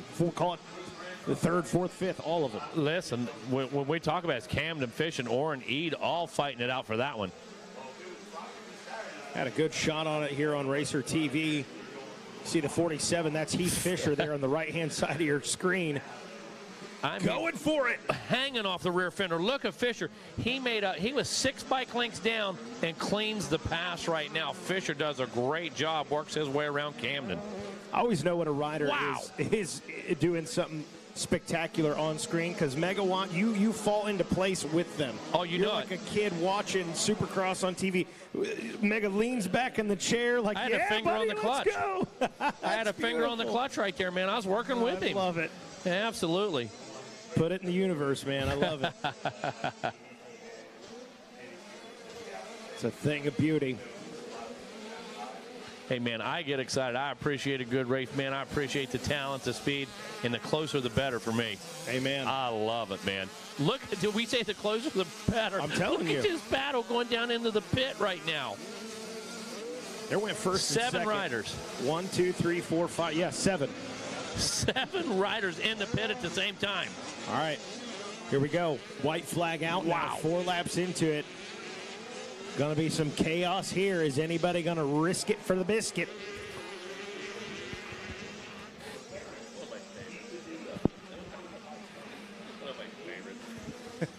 Classic. Brennan Harrison. With a K. With a capital K. Yeah, I know. Classy with a capital K. Exactly. That's me. Brennan Harrison, though. Custom with a K. Doing work out in front, man. What a ride by him. A 154.171 was the fastest lap time for him. Last time around a 155.042. Carson Wood, honestly, kind of on that island. He's about about 4 flat back from Harrison. 11.5 up from Nathan Hummel. Just right there stuck in the middle of it. Yeah, and that's the problem. I mean, it just stuck. You know, doing everything you could do, running a good race, hitting good lines, but man, oh man, just tough to pick your way through right now. Always breaks my heart doing even in off-road, and I know it's just hard to believe for some. We'll do a 3-hour race, and a guy finishes 5 seconds back from the guy in front of him, and somehow 5 seconds in front of the guy behind him. And what was the race like? What were the battles like? Because, you know, it's woods. We don't see everything. The drone does a good job, but it always kind of makes me sad inside. And says, well, I kind of rode around by myself today, and that was good enough for second, so I'm happy, but I was a little bored. Yeah, I did 48 miles by myself today, 4 12-mile loops, and good way to kill 3 hours. That's it. And then there's the ones that finish a half second apart that are wild.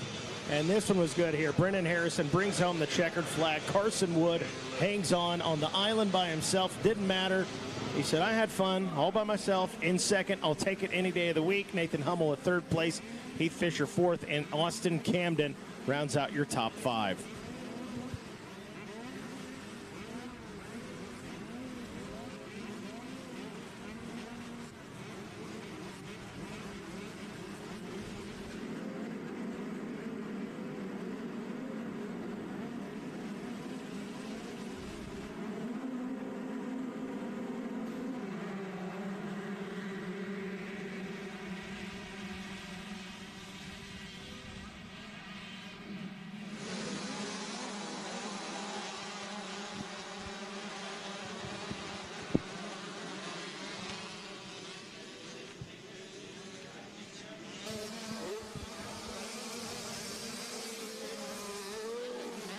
All right, 65cc 7-9 limited. Wes Kane about to join the show here. And Rodney Tomlin's on his way, I believe. And we'll throw it to him here in a moment. But 65cc 7-9 limited. Levi Geis, Jaden Smart, Clarkson Hagen, Braden Vandergriff, Aiden Held, Lincoln Zinski, the number 19 of Jet Overstreet, the number 24 of Eden Steinbrecher, the 25 of Brody Stesick, number 28 of Owen Solomon, the number 30 Dot of Brody Bersher, number 37 of Benson Levian, the number 38 of Liam Levering, the number 50 of Joey Snyder, the number 61 of Lana McNeil, the number 62 of Addison Boy, number 77 of Carter Holmes, the number 87 of Cole Bell, the number 89 of Waylon Ballinger, number 98 of Luke Clark, as well as the number 99 of Jax Baker, number 108 of Tanner Butte, the number 110 of Gavin Reynolds, as well as the 111 of Christian Tursky, the 132 of Gavin Welsian, number 141 of Cash Merton, number 167 of Logan Lustig, the 177 of Nolan Bykam, number 198 of Forrest McPherson, as well as the 240 of Jeremiah Martinez, the number 254 of Jackson LeBeouf, number 260 of Absher Hall, then 299 of Mason Jenkins,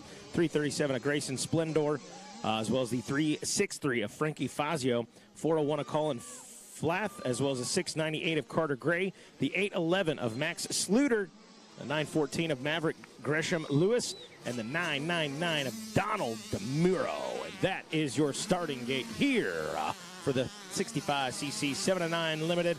I see Jaden Smart is at our leader coming up the face of the jump. Finish line. Wes Kane, what's up? Oh.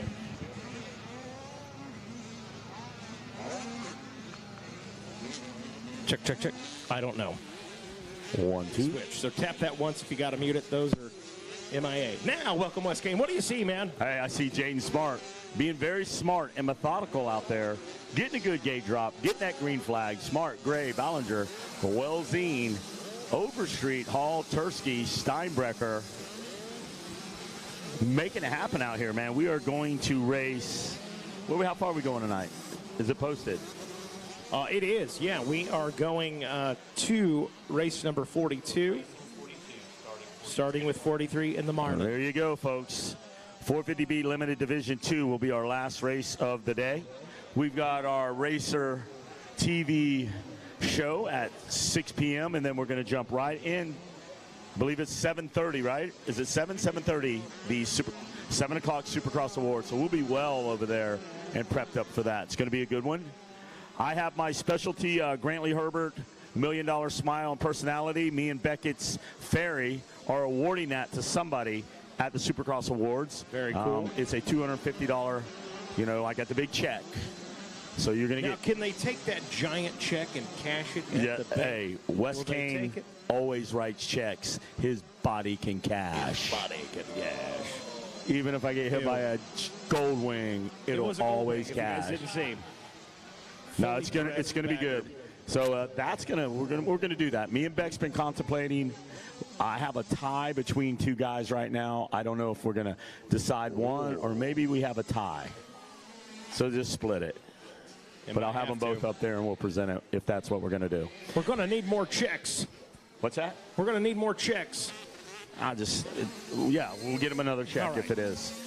I didn't mean to put you on the spot. Nah, hey, you know what? We're going to do what we got to do. We make it happen. But I know what's happening right now. Jaden Smart, Gray, Ballinger, Welsing, and Overstreet are launching out of the Gator Pit.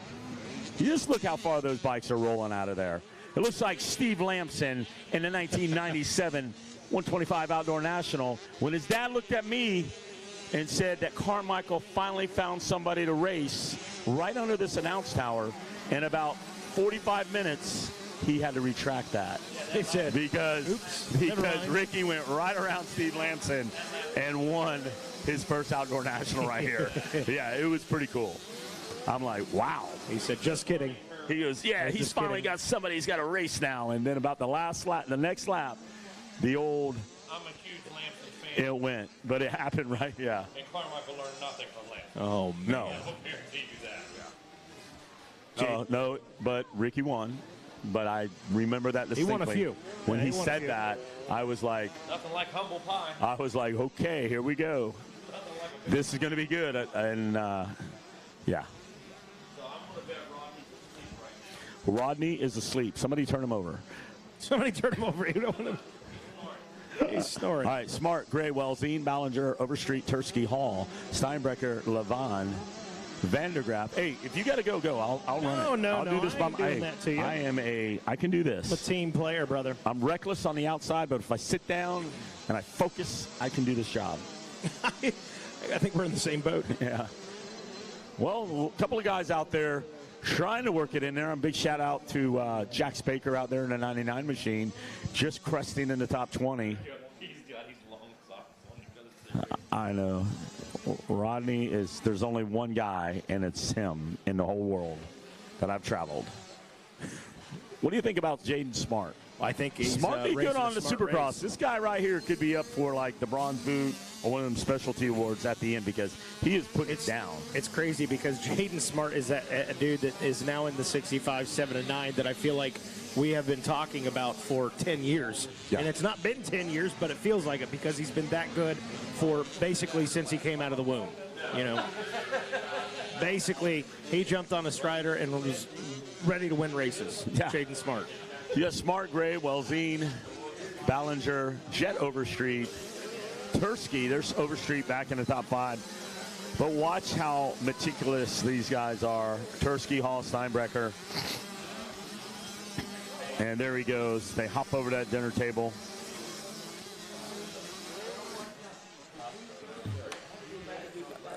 Levan out there. Benson Levan. Vandergriff. Bersher. Levi Geis. Hagen, Held. Baker. The Butcher, the Baker. Now, I was in Texas Roadhouse, and there was an award up there. Oh, and yeah? it was like the Butcher Award, and it had a meat cleaver, and I almost brought that to give that away to somebody as a specialty award. I heard Jersey Joe. I said, let me grab that. I'm going to say, you are the butcher out here, and I almost thought I could have pulled it off. Jersey said, get it. It would be the best thing ever. I got this specialty award here. It was the first time ever. Specialty stolen award. Can you imagine the steal of the race? That We're not encouraging somebody would have shoplifting. took that and actually thought, hey, it meant something. This meant something. Well, it meant something to Smart right now out front, the number 4. Running pretty good all the way from California. Jaden Smart, Carter Gray, Welzine. And Welzine is the younger of the statesmen, moving up off that, 50cc era and now up into 65s. This is where you start rolling, You start meeting faster kids. When you break out of that 50, you jump up in a bigger class. Guys get to stay back 1 year. They're a little more seasoned, and you got to learn from those guys. You got Smart, Gray, Welzine, though. Ballinger, Overstreet. Yeah, he's doing very well. Very well. Most of the kids that are really like superhuman on like P-dubs and 50s normally just stay on their roll. Love it. White flag out. Jaden Smart, 4 laps completed. 1 more to go. So much laughter behind me. So much camaraderie. I love it. Carter Gray in the 2 spot. Welzine in 3rd. Ballinger in the 4 spot. And Overstreet just checked in there in the number 5 position. Jaden Smart been consistent. Fastest lap time for him, lap number 4. Turned a 2:07.493. Now, how about it? Carter Gray, a 2:07.268. However, still 4.5 seconds back from Jaden Smart. No, it looks like Adrian Steinbrecher now moved up a couple spots. Benson Levine is moving pretty good, but track good, everything's good. White flag out. Plenty of racing to go. And on the gate. On the gate. Yep, more 65s. I think we're going to see Cade Nightingale. Going to see some of the NSA guys down there. So I think Nightingale's going to go. And then the Masters 60-plus ought to be a good one. And then we're going to round this out with a C-class and then some limited 450B. That'll be a good one. Why? Oh, yeah.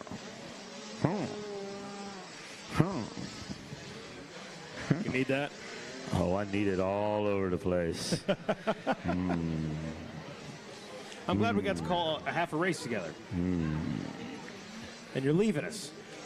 I'm leaving. Hey, on a jet. That's why they call me the man on the move. You don't know where I'm at. You're hustling, always hustling. I appreciate the hustle, always. See little kids out there selling a bracelet for $1. I'll buy one. They had to pay a vendor fee. They sold so many. Wynn goes, hey, come here. Come here. I want to talk to you. Like, I got people here. He says, we're mobile. We're mobile. I go, I don't care. He's like, you need to pay a vendor fee. That's it. That's $1,500. Give it to me. Pay to play. Oh, you took all my money. You'll make it up tomorrow. Bang! Checkered flag right there. Coming out in the books. Jaden Smart gets it done pretty well from start to finish, too. Jaden Smart is one of those guys. I don't know what, he is putting it together this week. I think he got 3 Supercross titles. He's working on some outdoor top finishes. Rodney in his socks and his flip-flops are looking good. FUBU, for you, by you.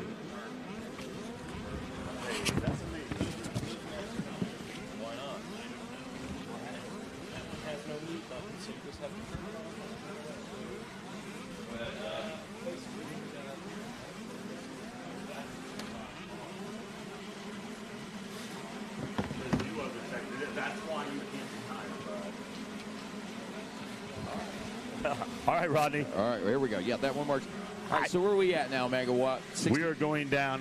We're division number 2 in the 65-79 Limited, and they have rocketed off. And you got Jabawink, Johnson, Sullivan, Hollinger, Duke, Legg, Patton, Chase Resky, Jake Wheeler, Eli Herrick, Tim Lopes, Jackson Mackey, Martin Ospina, Jojo Calano, Jackson McGuire, Colt Schaefer, Caden Schneider, Tanner Bruckman, Ryan Soretti, Daxton Gibbs, Austin Keller, Austin Balasaurus, Ryder McMillan, Tucker Tix, yes.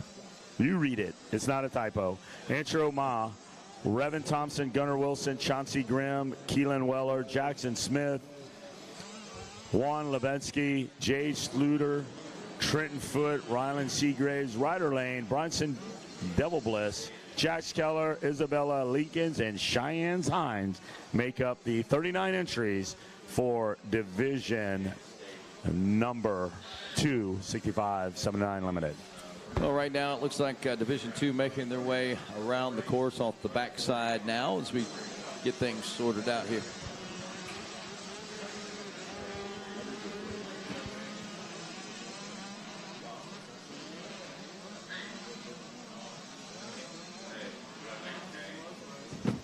What happened? We're gonna have to stop it at 40 tonight. We're gonna have to run 40 and start with 41 in the morning. Okay.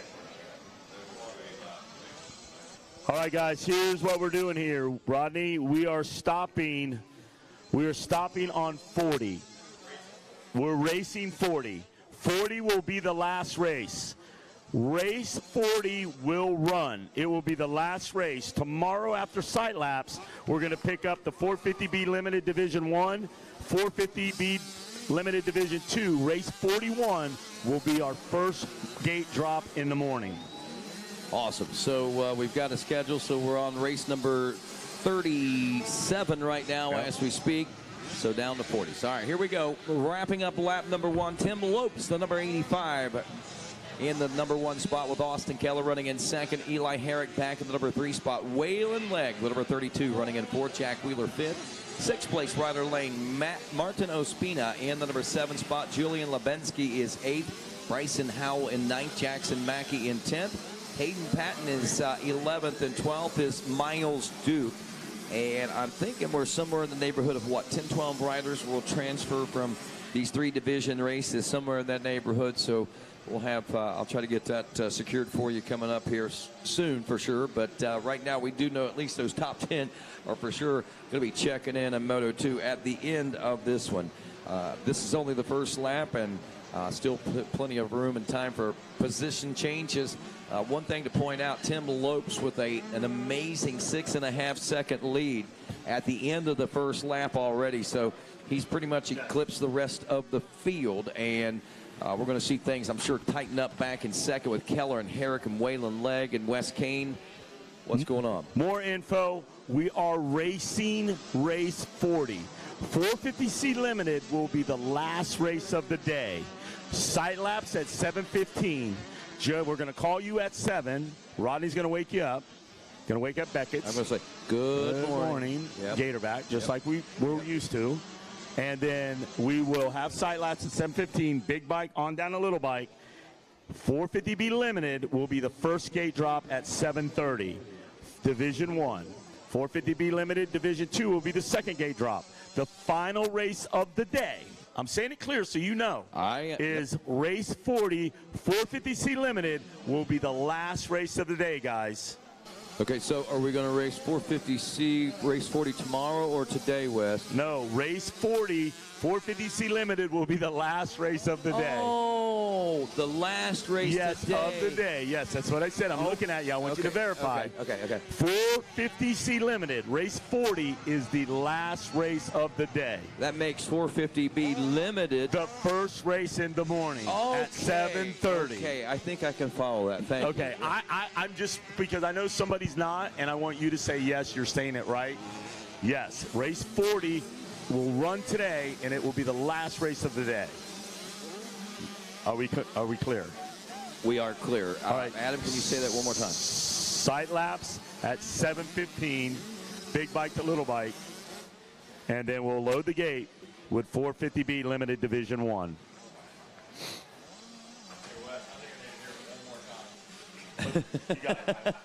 One more time, you think? You think they got it? You think they got it? Well, I'll tell you what, who's got it going on right now? Tim Lopes still after 2. We're looking at nearly 12 seconds worth of lead that this young man has already amassed over the rest of the field. Austin Keller, Eli Herrick still running right at a second apart, running only a few tenths of a second different on their lap time. Another 7 seconds back to Martin Ospina in 4th, and in 5th, 32 Waylon Legg, Ryder Lane in 6th, and 7th, Jack Wheeler. Julian Lebensky in 8th, Bryson Howell in 9th, and Jackson Mackey again in 10th. 11th is Miles Duke, Hayden Patton in 12th, Caden Schneider 13th, Raylan Seagraves is 14th, Landon Hollinger in 15th, Jackson Smith, he's 16th, Jojo Caliendo in the number 17 spot, Jet Sluter is 18th, Augustin Ballesterios in the number 19 spot, and Bryson Devil Bliss rounds out the top 20 after 2 laps of racing. We see lap time of 2:06.5 for Tim Lopes. And that obviously the fastest by about 5 seconds over the rest of the field there at the end of lap 2. And see how that lead is amassing there for the 85. Meanwhile, the race that we're watching on Racer TV includes the 213 of Austin Keller, your second place position, making his way out of the Gator pit now. Wheels on the ground as they make their way out and back on the throttle as Herrick checks in as well on the 66, about 2.6 seconds back, dropping, I think, a little bit of time coming up the face of that jump because of the flags. And that'll open it up just a little bit. We may see it tighten back up. Also now just 5 seconds back and forth is Martin Ospina. So if he starts to smell a little bit of blood in the water, we may see him start to catch up. And watching him travel down Gator Falls there, it looks like he's riding quite aggressively back there in that number 4 spot. But he must be trying to make up a little bit of that real estate as he makes his way over the head of the Gator, now onto the back of the Gator as they make that hard left-hand turn, switch back and down off the Gator's back and into the heart of this racetrack now, Wes Kane. I'll tell you. Tell me, Rodney. That young man, Tim Lopes, way out front of 2:07, only about 3 seconds faster, but he's got a 15.5-second lead. It's Keller and Herrick, and Ospina is one that we need to be keeping an eye on as well. That gap was 5 seconds, but we're watching that shrink down, and with a little bit of time and a little bit of luck for the 101 machine, it might make for an exciting battle by the time these checkers fly. Well, Rodney, that's what makes the magic here in the 65-79 Limited. You got Jaden Smart, and you're possibly going to have to team him up with Tim Lopes and whoever's in this other division. And I'm not counting out anybody. Right. This is anybody can show up and just steal the show. But we've seen this before. The cream has to rise to the top. Absolutely. I mean, somebody's going to be. And there's also a dark horse. I mean, you just count on guys that did decent at Supercross. They're really going to shine out here on the outdoor. Checkers are out, and Tim Lopes takes the win. And here's that, battle for second place position. I believe Herrick may have gotten together right there. Herrick going down, and that may open up the position there. Or was that a lap rider that might have gone down there? It could have been. We're going to watch and see how they finish. Lopes has just went through. I'm looking for a squad. Austin Keller came through. Yeah. So you got Lopes and Keller. We're seeing where Herrick comes through safe. Does make through, so now he's was okay. that Ospina? I don't think. Nope. I think it might have been a lap Rodney. Lap rider, I think, might have got in there. So a near tough break there for Austin Keller and Eli Herrick. But they go. Keller in second, Herrick in third, Ospina in fourth. Ryder Lane, I believe, should hold on to and does the number 5 spot with Waylon Legg in sixth. Looking at Jake Wheeler, Julian Lubinsky, and Bryson Howell in the 7, 8, and 9 spots. And rounding out the top 10 is going to be Miles Duke on the 22-gas. All right, Stephen Green Jr. out there, the number 2. It's in division number 3, 65-79. The 003 of Colton Pitts. The 04, Cade Nightingale. The number 9, Chandler Powell. The 15, Carter Pilgrim. The 16, Gavin McCoy. Zion Berthold, the number 17, Carter Chambers at the 21. The 22, Judson Kelly. The 22 of Maximin Ramirez. Braylon Evans at 26, Noxton Fisher the 30. The 34, Colt Whitaker. The 46, Levi Letty. There's another guy. Keep an eye on Levi Letty. And the 53, Maximus Thomas. The 54 of Racine Kyler. 54, Grayson Dempsey. 65, John Perret Pasteau. Western Auto's another one. The 72 could be in there. Parker LeBeau, the 74. Jackson Wright, the 94. Austin Bolts, the 116. Gage Miller, the 151. You got the 220 of Cameron Berry. The 222 of George V. Dalahendra. 225, Nolan Cobb. The 237, Carter Hildebrand. The 301, Hector Matos. The 412 of Jason West. The 510 of E.J. Hutton. The 537 of Tanner Cannon. The 612 of Declan Waneski. 630 of Mason Murdy. 674 of Austin Waddell. The 771 of Braxton Ross. The 777 Wyland Bothy. The 8112 Cade Rock, the 930 of Trip Lloyd, and the 981 of Easton Luttrell make up the field of Division number 3. 65, 7-9 limited, Rodney, and we got bikes on the track. Yeah, good battle going on right now. It looks like Anderson Waddell in the number 2 spot as he is trying to maintain that pace. And is that the 34 I think we may be seeing of Colt Whitaker back there in the number 3 spot. However, we got another runaway, it looks like, here with our front runner in the number 1 spot as he makes his way over, and that is the number 4 of Cade Nightingale. Well, they got to be happy down there. Ed Torrance and Danny and them. Their NSA guys have been steady, rolling up front, winning races. And there's Cade Nightingale. I'm still looking for Levi Letty to come in here. So can Nightingale throw him in the mix? Absolutely. You know. Yeah. Well, we'll see how this Division 3 is going to be shaken down here in just a moment. As our green flag waves on this one, Cade Nightingale in the 04, your leader. Anderson Waddell in the number 2 spot. As we look back to 3rd, Colt Whitaker, Stephen Green Jr. in the number 4 position. Gavin McCoy in 5th. Zion Birchhold in number 6 spot. Mason Murdy in 7th. Declan Wisniewski in 8th. Maximus Thompson is 9th. Levi Letty back in the number 10 Oh, Levi, you got to get on that trusty steed and ride, son. You got to drop that hammer, Levi. Carter Chambers in 11th, Cade Rock in 12th, Weston Auto 13th, John Everett Pasto in the 14th ride, Carter Pilgrim 15th, Jorge Del Valle Sosa in the number 16 ride, Jackson Wright 17th, Nolan Cobb 18th, Grayson Dempsey 19th, and Gage Miller fighting his way, holding down a fort in the top 20. Wow, watch that number 2 of Stephen Green Jr. trying to defend that number 4 position right now. Gavin McCoy all over that rear tire. Zion Berthold in the number 6 spot behind him, and as well Mason Murdy right there as they drop onto the tail of the Gator now.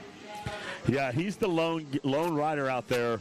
Stephen Green Jr. on the green bike, the Kawasaki ride. Right. And I remember when everybody was on a 65 Kawasaki in that class. 50 class was all Yamaha. 60 class was all Kawasaki's. And now it's a whole different story here, you know, with Gas and all the other OEMs stepping up. Now, the pass has been made there, so McCoy is going to step up.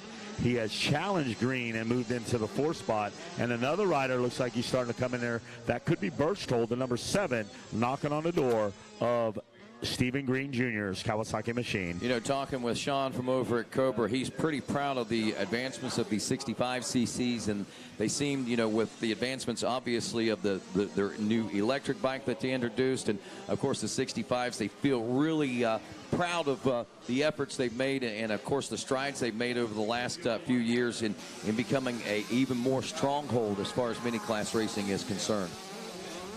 Yeah, it's amazing. But look at Stephen Green Jr. still hanging on to a position there. He's not letting that number 17 get away. He dropped a few. Oh, look at him just fire out of there, Rodney. What a great shot on Racer TV of these competitors now side by side. Green Jr. is not going to give up that 6th place. He is going back after that rider, Zion Berthold, in the number 5 spot. So it's Nightingale, Waddell, Whitaker, McCoy in 4th, Zion Berthold in 5th, Stephen Green Jr. now 6th, Mason Murdy in 7th, Declan Wisniewski in the number 8 spot, Maximus Thompson is 9th, Levi Letty still rounding out the top 10 after 2. I'm watching Western Auto now. We're going to see if he can try to move up a few spots up there. These guys are just making it happen. The Masters 50. That's you, Rodney. Masters 50. Out. Oh, it's 60 plus. Oh. That's well, not you can't qualify for that. You're only 51, Rodney. Are you 51? 53. Well, I'm still giving you good credit. I'm in good standings then. Good. Everything I said was perfect. You're trying. I thought I put my foot in my mouth, but I made out. All right, Cade Nightingale, Waddell Whitaker, 1, 2, and 3. And we're watching 3 seconds out is the 04 of the Cade Nightingale Yamaha. Donnie Luce is back listening. And he's listening to us in the Yamaha Tower. Yeah. And he says, there's my guy, Cade Nightingale, carrying a torch for Yamaha.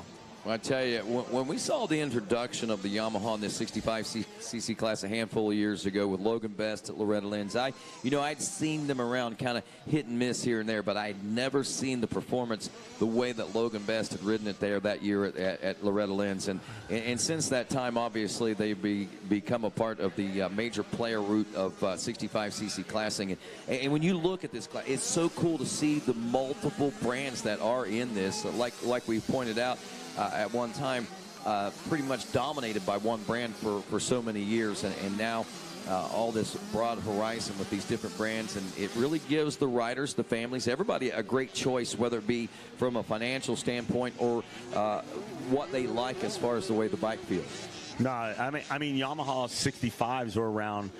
Then they discontinued them, but I mean that's what Tim Ferry was riding when I first met those guys. He was on a YZ6. It was a 60. So, and he had it restored up in his shop, but then they stopped, you know. Yeah. So they're back. They're with a vengeance, and Cade Nightingale is showcasing that machine. Is that one of your guys? Who's your guys out here, Mike Burkeen? All of them. That's the answer I was looking for, bud. Good. He's like the big grandpa at the AMA, the grandpa of all these little mini riders. Hey, he takes. There was a time when I would have taken that as a negative, but you just got to go with where you are. And I'm 61 years old, so. No way. So. Look, now he doesn't look 61. I do look 61. Well, definitely grandpas, and I feel like all these kids are my kids. Getting to know them over the years, and forming relationships with the families. It's hard not to get emotionally attached to the whole lot of them. Oh yeah. He's got a tear in his eye. Hey, he even takes care of me on the road. Mike Burkeen makes sure that I'm where I need to be.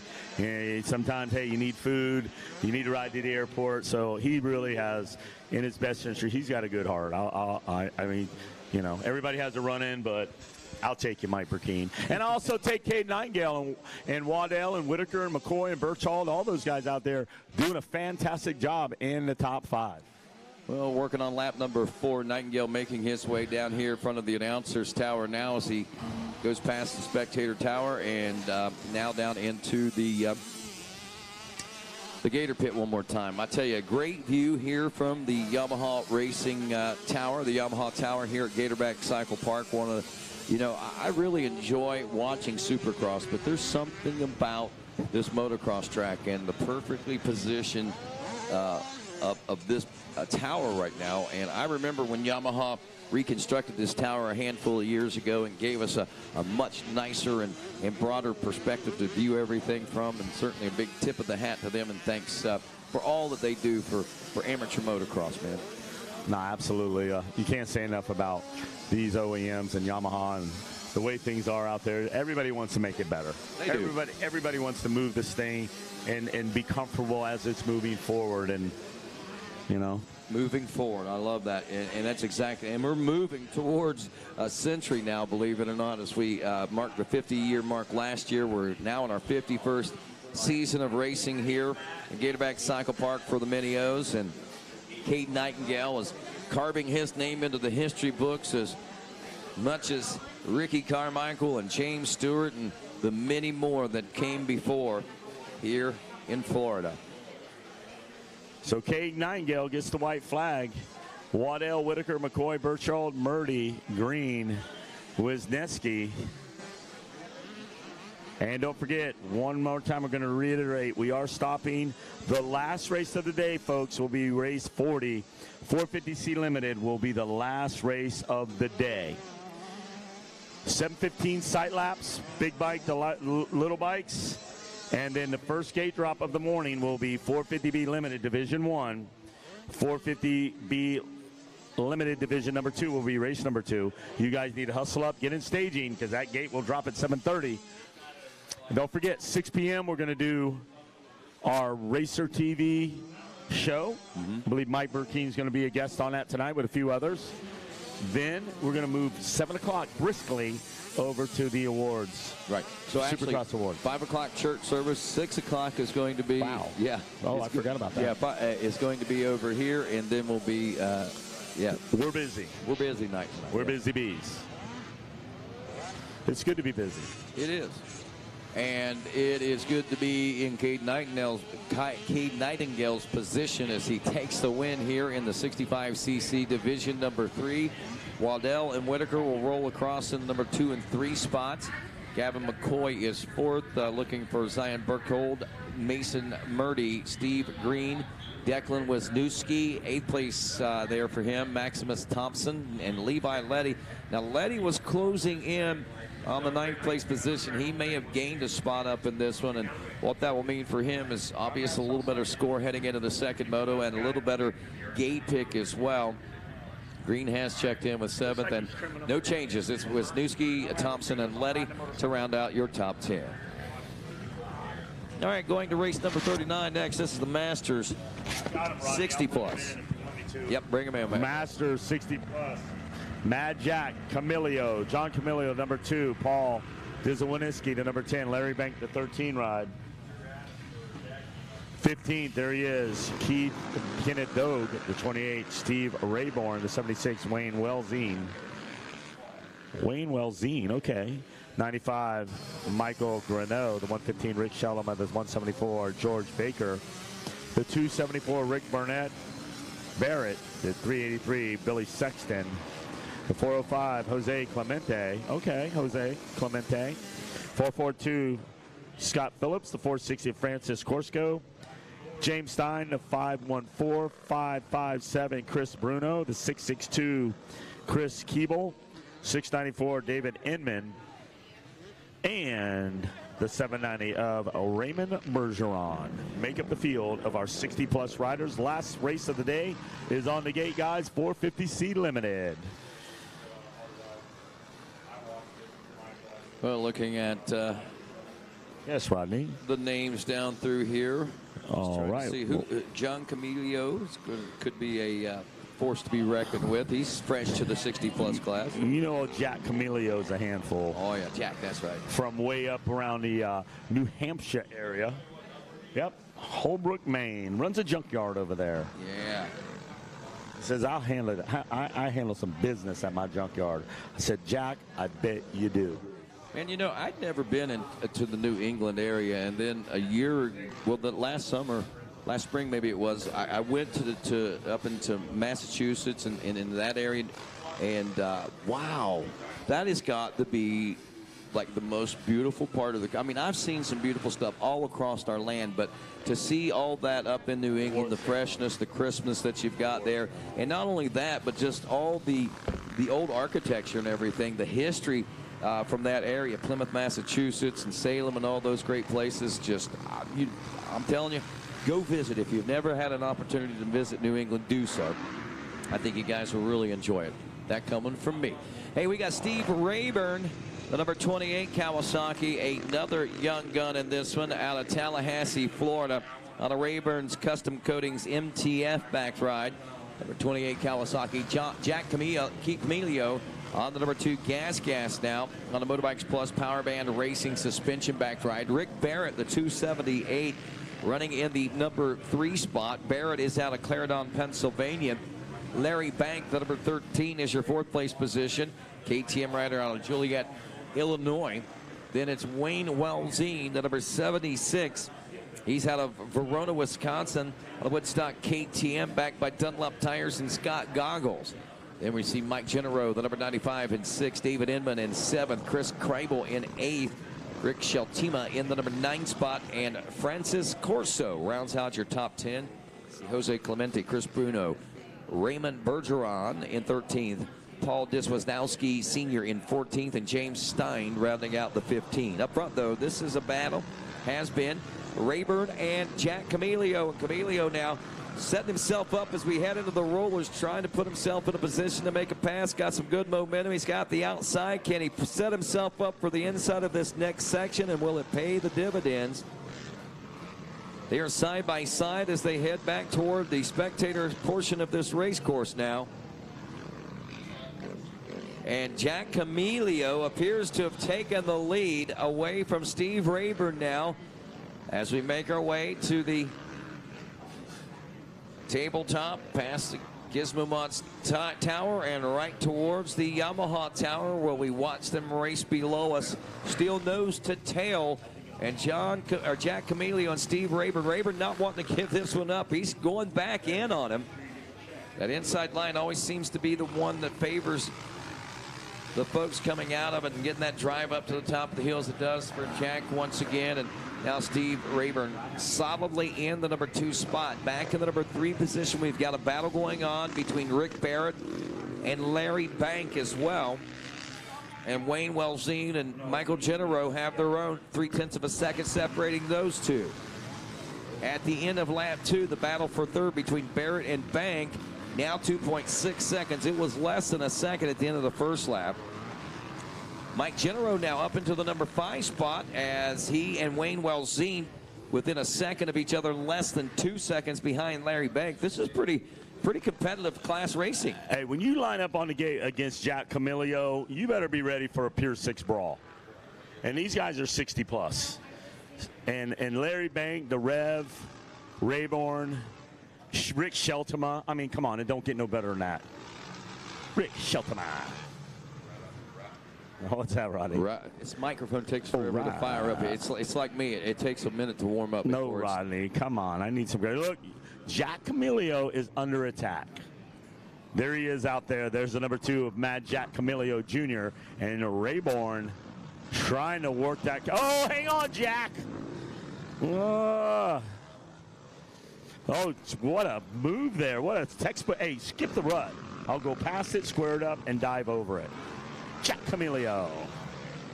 You go up there. I used to go to race up there in Winchester Speed Park.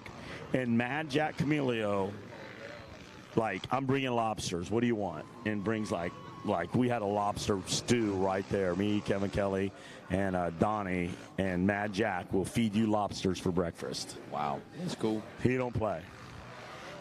But right now, we better get on his horse and ride because Rayborn is looking pretty snappy there. I love the retro Fox gear by Jack Camilio. Here he goes. Dived it in inside. Oh, a little stumble, but he squares it right up, Rodney, and fires out of the pit. You call it retro. He calls it back of the closet gear that he just happened to pull out. Back of the closet gear. That's his original stuff, man. What are you talking about? It probably is. Straight out of 1984. I'm just kidding. But he's still doing good, though. You got to give it to him. Camilio, Rayborn, Ricky Barrett, Larry Bank, Michael Greneau, Wayne Welzine, Chris Kriebel, David Inman, and Rick Sheltema, Francis Carso, Jose Clemente. I mean, when you retire from baseball, you go right and you come right in here, and the 405, I think that was his batting average. The 405 batting average, so he's over here. And Chris Bruno, Bergeron, Danzawski, Stein, Dorg, Baker, and Sexton making the field up. You guys make sure y'all have those blue lights on your vehicles tonight riding around and make sure that the sheriff has his on too. Once again, want to remind folks we got Supercross Awards coming up tonight on this Wednesday evening. It'll be coming up at 7 o'clock. We got church service at 6 o'clock, actually, and I said 5 a minute ago, but it's actually 6 o'clock. Also at 6 o'clock, the Racer TV Minio show going to be Racer X Minio show going to be going on the Racer X Facebook page at 6 o'clock, so you can watch it live. Come down and watch it live. Or go back and watch the recorded version of it. Wow. Looked like a rider on the front straightaway without up. Yep, he's going there. But Welburn came over there, and that guy was almost like a standstill in the straightaway, and Welburn was able to dodge him and still pursue John Camilio. So Beckett's still upset with me, and he's giving me a cold shoulder right now, right? He's the guy that wakes you up every morning. Go over and tell him not to do that. Tell him what you told me. Remember in the morning? Yeah, that's me. Want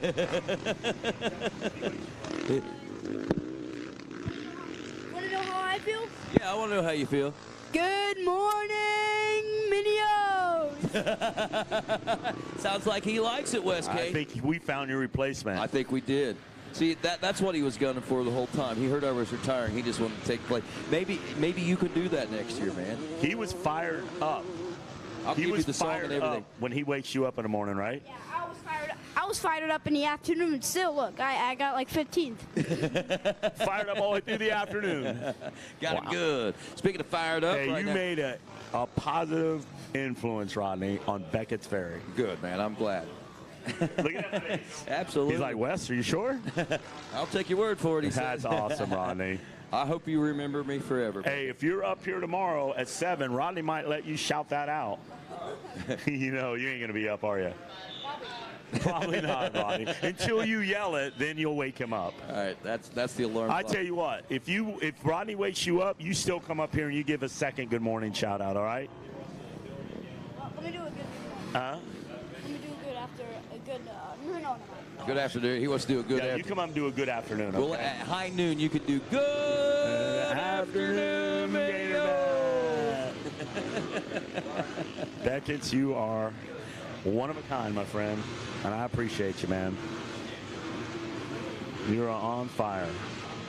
Camilio and Rayburn still shadowing each other, basically, or Rayburn shadowing Camilio. He got the whole shot on this one, and it took a little bit of work, but Jack was able to get around. Oh, Rodney, it's coming down. Can Rayburn do it? It's the white flag. Checkers are going to fall. He goes to the inside. Rayburn now bobbles just a little bit, and Mad Jack Camilio drives that machine up out of the Gator pit and will take the win.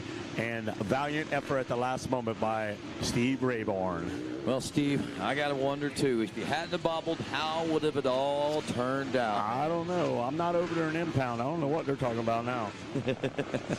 They can be trading some words over there.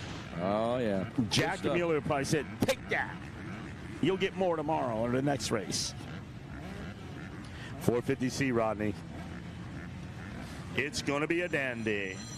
Oh, Rodney, they're calling in. They're calling in. The hotline is on. All right, 450. Go ahead. You got it? Okay. 450C Limited, the number 4 of Aaron Crease. The number 5, Brendan Crease. Okay, brotherly love here. The 05, Mason Gorfer.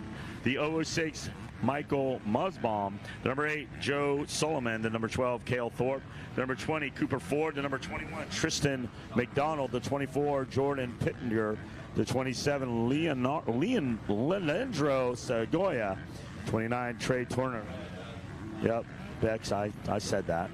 35, I totally messed that up, and Bex looked at me like, what did you just say? Jackson Hutwager, the number 40 of Jarek Norris. The 43, Chase Patton. The 44, Christian Wood. 87, 67 of Axel Neff. Ryder Holland, the 69 machine. Jacob Van Brevoort. The number 70 machine, Jared Campbell. The number 90, Zach Longino. The 96, 104, Landon Shank. 114, Everett Shield. The 173, Logan Downing. 176, William Jordan. The 205, Pedro Galt. 217 of Christian Burgess. The 234, Jose Sent. 241, Walker McGreal. The 253, Cohen Christensen. The 270 of Juan Aron. 298, Joey DeSanti. The 324, Jaden Brown. 327, Thomas Silk. The 411 of Colton Seidel. The 413, Dylan Swafford. The 446, Austin Garrison. The 501, Pablo Sylvan. The 511, Zachary Flanders. The 517, Regan Greenwell. 527, Dominic McFarland. The 555, Valentino Santiaghi. And the 8, Santagati. The 831, Chance White, Rodney. And we've got racing on the track. Man, you talk about a tongue twister. Zachary Flanders, your leader there at the beginning of this. I saw the 511 Yamaha. But how in tarnation do you say where he is from in Florida? Tanatasa? Have you ever heard of that town? Can you say that, Wes Kane? Being from Florida, I would think that you might be able to make that pronunciation there.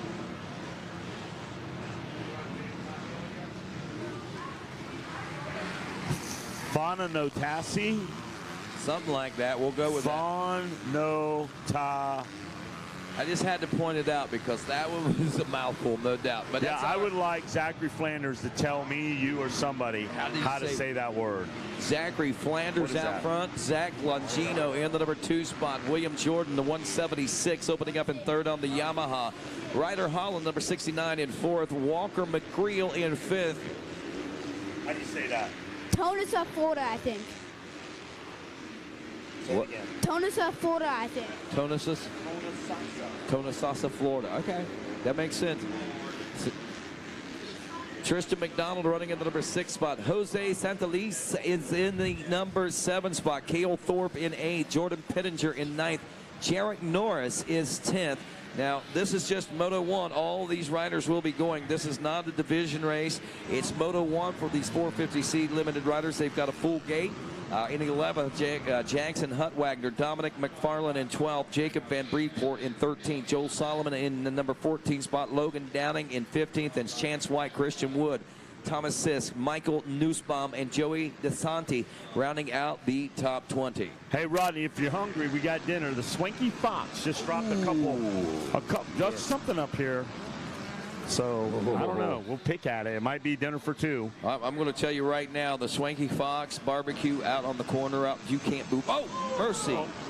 You can't do much better, but, man, that right there was a hard get-off. Was that? Oh. Trying to get around William Jordan. We'll try to reassess that here in just a moment. There's our front 3 now going through. There's Flanders, Longino, and Gordon, I think, the 170, or Jordan on the 176. Challenging now, Zach Longino is Jordan right in front of the Yamaha Tower as they drop down into the Gator Pit. There's the 241 now of Walker McGreal. I don't see Ryder Holland, so that may have been him we saw go down there. Tough break for the... Well, there they are. Zachary Flanders out front. Flanders, Longino, Jordan. We're looking for Ryder Holland now to fire out of that pit. Oh, McGreal now moves up a few spots. Yeah, I think that was Ryder Holland that we saw go down out there, West. So he's going to drop several positions back right now. That moves McGreal. Santeliz up into 4th and 5th now. Tristan McDonald up to 6th. Jordan Pittenger 7th. Jarek Norris in 8th. Cale Thorpe in 9th. And Jackson Hutwagner now in the number 10 spot. Sleggy. All right, keep an eye on Flanders, Longino, Jordan, McGreal, Santos, McDonald, Pittenger, Norris, Thorpe, and watch out. These guys are going back and forth out there. 450C limited, Rodney. To the inside. Go ahead. Here comes the 176 of William Jordan as he is working on the 511 of Zachary Flanders now for the number 1 spot as we make our way out on the far sweeper. The tail of the Gator now over the molehill and heading into the roller section. Not quite 20 miles of bad road yet, but it's starting to work its way there. There ain't nothing better than trying to rip down 20 miles of bad road. Or you go through one of these turns and turn on a dime and get a nickel change. Absolutely. It's a tough day when that happens. But that challenge being met, it looks like, by Flanders. As William Jordan rising to the occasion one more time, trying to show a wheel. He's following him around, shadowing every move, but now he moves to the left and trying to go to the inside. Can he make the pass down here in front of the Yamaha Tower? Right in front of the tower. The Yamaha Tower comes alive. Longino, Jordan now side by side as they're going to drop down in the Gator Pit. Let's watch closely on Racer TV. We've seen a lot of things happen down at the bottom of the Gator Pit. Absolutely. The one thing we have seen is that the inside line is what works. I have not seen anyone be able to make a pass from the outside unless someone bobbles on that inside line. So we'll see if anybody's able to make that change as we watch this race continue now on lap number 4 as we check in with the SLR Rifleworks live drone. Look at this great racing action, the line choices of these riders in this great racetrack. The conditions of this racetrack, they have kept it at perfect all day long nearly, Wes. And now Jordan now still going back and forth. Here they go. It's going to be the 176 of Jordan back in 3rd. Well, 2nd, Flanders. Oh! The 511 of Flanders bobbled a little bit, Rodney. And it still looks like Jordan's going to make the pass, but Flanders is going to answer back. This is where things are going to happen along the road. Right, here we go. So the hammer is down, and Flanders and Jordan are in a drag race. It looked like Flanders might pull back ahead, but all of a sudden that outside line, as rough as it is out there, seems to be the fast one. Into the roller section now. There they are through the rollers now. Looks like Jordan might be hard pressing for the lead. I like that little move right there by Flanders. It could have worked. It actually did kind of work there. He sees a little bit of distance start to open up there, but at the same time, he got good drive out of there once he hooked up and had some good momentum. Steady as she goes now. Your new leader is going to be Jordan's the Yamaha rider out of MTF. So Jordan looking good. He hand salutes the Gizmo Mods Tower. Now the Yamaha Tower. How you doing? Aye. William Jordan dropping down into the Gator pit now as he will end this fourth lap in the number 1 position. He will also see a white flag, meaning one more to go as he sets sail on the final lap here in the 450C Limited. Again, this is not a division race. This is 42 riders on the gate, and that's all it's going to be battling. So this first moto score is, well, like all, every one counts, but we'll be able to tell pretty quickly in this one without a lot of 1-1s and 2-2s and things like that for these riders. Yep. And it's going to be Jordan out front. Jordan out front, Flanders, Lagino, McReal, Pittenger, Norris.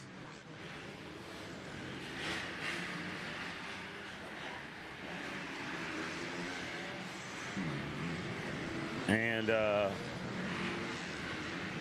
Logano, McReal, Pittenger. And Jordan now looks like he's made the pass, and he is safely out front and solidifying his lead here. Dude, I tell you, full 3 seconds faster than Flanders on lap 4 when he was making the pass. I can only imagine what kind of lap time he's turning down here. A 156.5 is what Jordan turned just before, well, on that past lap after making the pass. He had to work. He's looking over his shoulder right now, wondering where the competition is. He's not feeling any pressure on these final closing moments of this final moto of the day. Again, this is our final race today. Race number 40 will pick back up with race 41 in the morning at 450B Limited Divisions 1 and 2. Be 41, 42, 43, and we'll continue to roll right along there. Hey, I was just telling Winkern how much I love him. I heard that. Ain't nothing wrong with telling another man you love him. I'm telling you, we need more of it. Absolutely. We're brothers, man. We all are brothers. All right. So there's Jordan, looks good. Flanders, Lagino, there's the checker. Whoa! Full send by Flanders. Like full send. He stole your move, Beckett. Your move is signature right there. McReal comes in, Lagino, Pittenger, Norris. And one more time, we're going to tell you, like, this is the last race of the day. Rodney's going to wake everybody up at 7 in his traditional get up, wake up, it's a beautiful day. We're going to have sight laps at 7:15, big bike to little bike. We will load the gate with 450B Limited Division 1, 450B Division number 2. Those will be the first races at 7:30 gate drop. We'll get into the rest of the program, and I'm sure we'll get into consies tomorrow or something. But Rodney is going to get after it. Tonight we got church. We got church. We got the Minios after show going on. We got Supercross Awards going on. So it's a big, big day as far as Racer X Facebook page is where you'll find the Racer or the Minios after show. So be sure and tune into that. Wes Kane and Megawatt Matt Watson going to be hosting that, of course, and it's going to be live right here from the racetrack. Well, folks, that's going to wrap things up here for us from the Thor Mini O's on RacerTV.com. It's all being presented to you by Pro Circuit. The series and the event and live coverage being brought to you in part by our good friends at Dunlop, with special thanks as well to our friends at Race Tech. And on behalf of Wes Kane, Matt Watson, and Mikey Waynes, I'm Rodney Tomlin. And all these great folks at RacerTV.com, they're saying it as well. Have a great day, everybody. We'll see you bright and early tomorrow morning. Rodney, get something.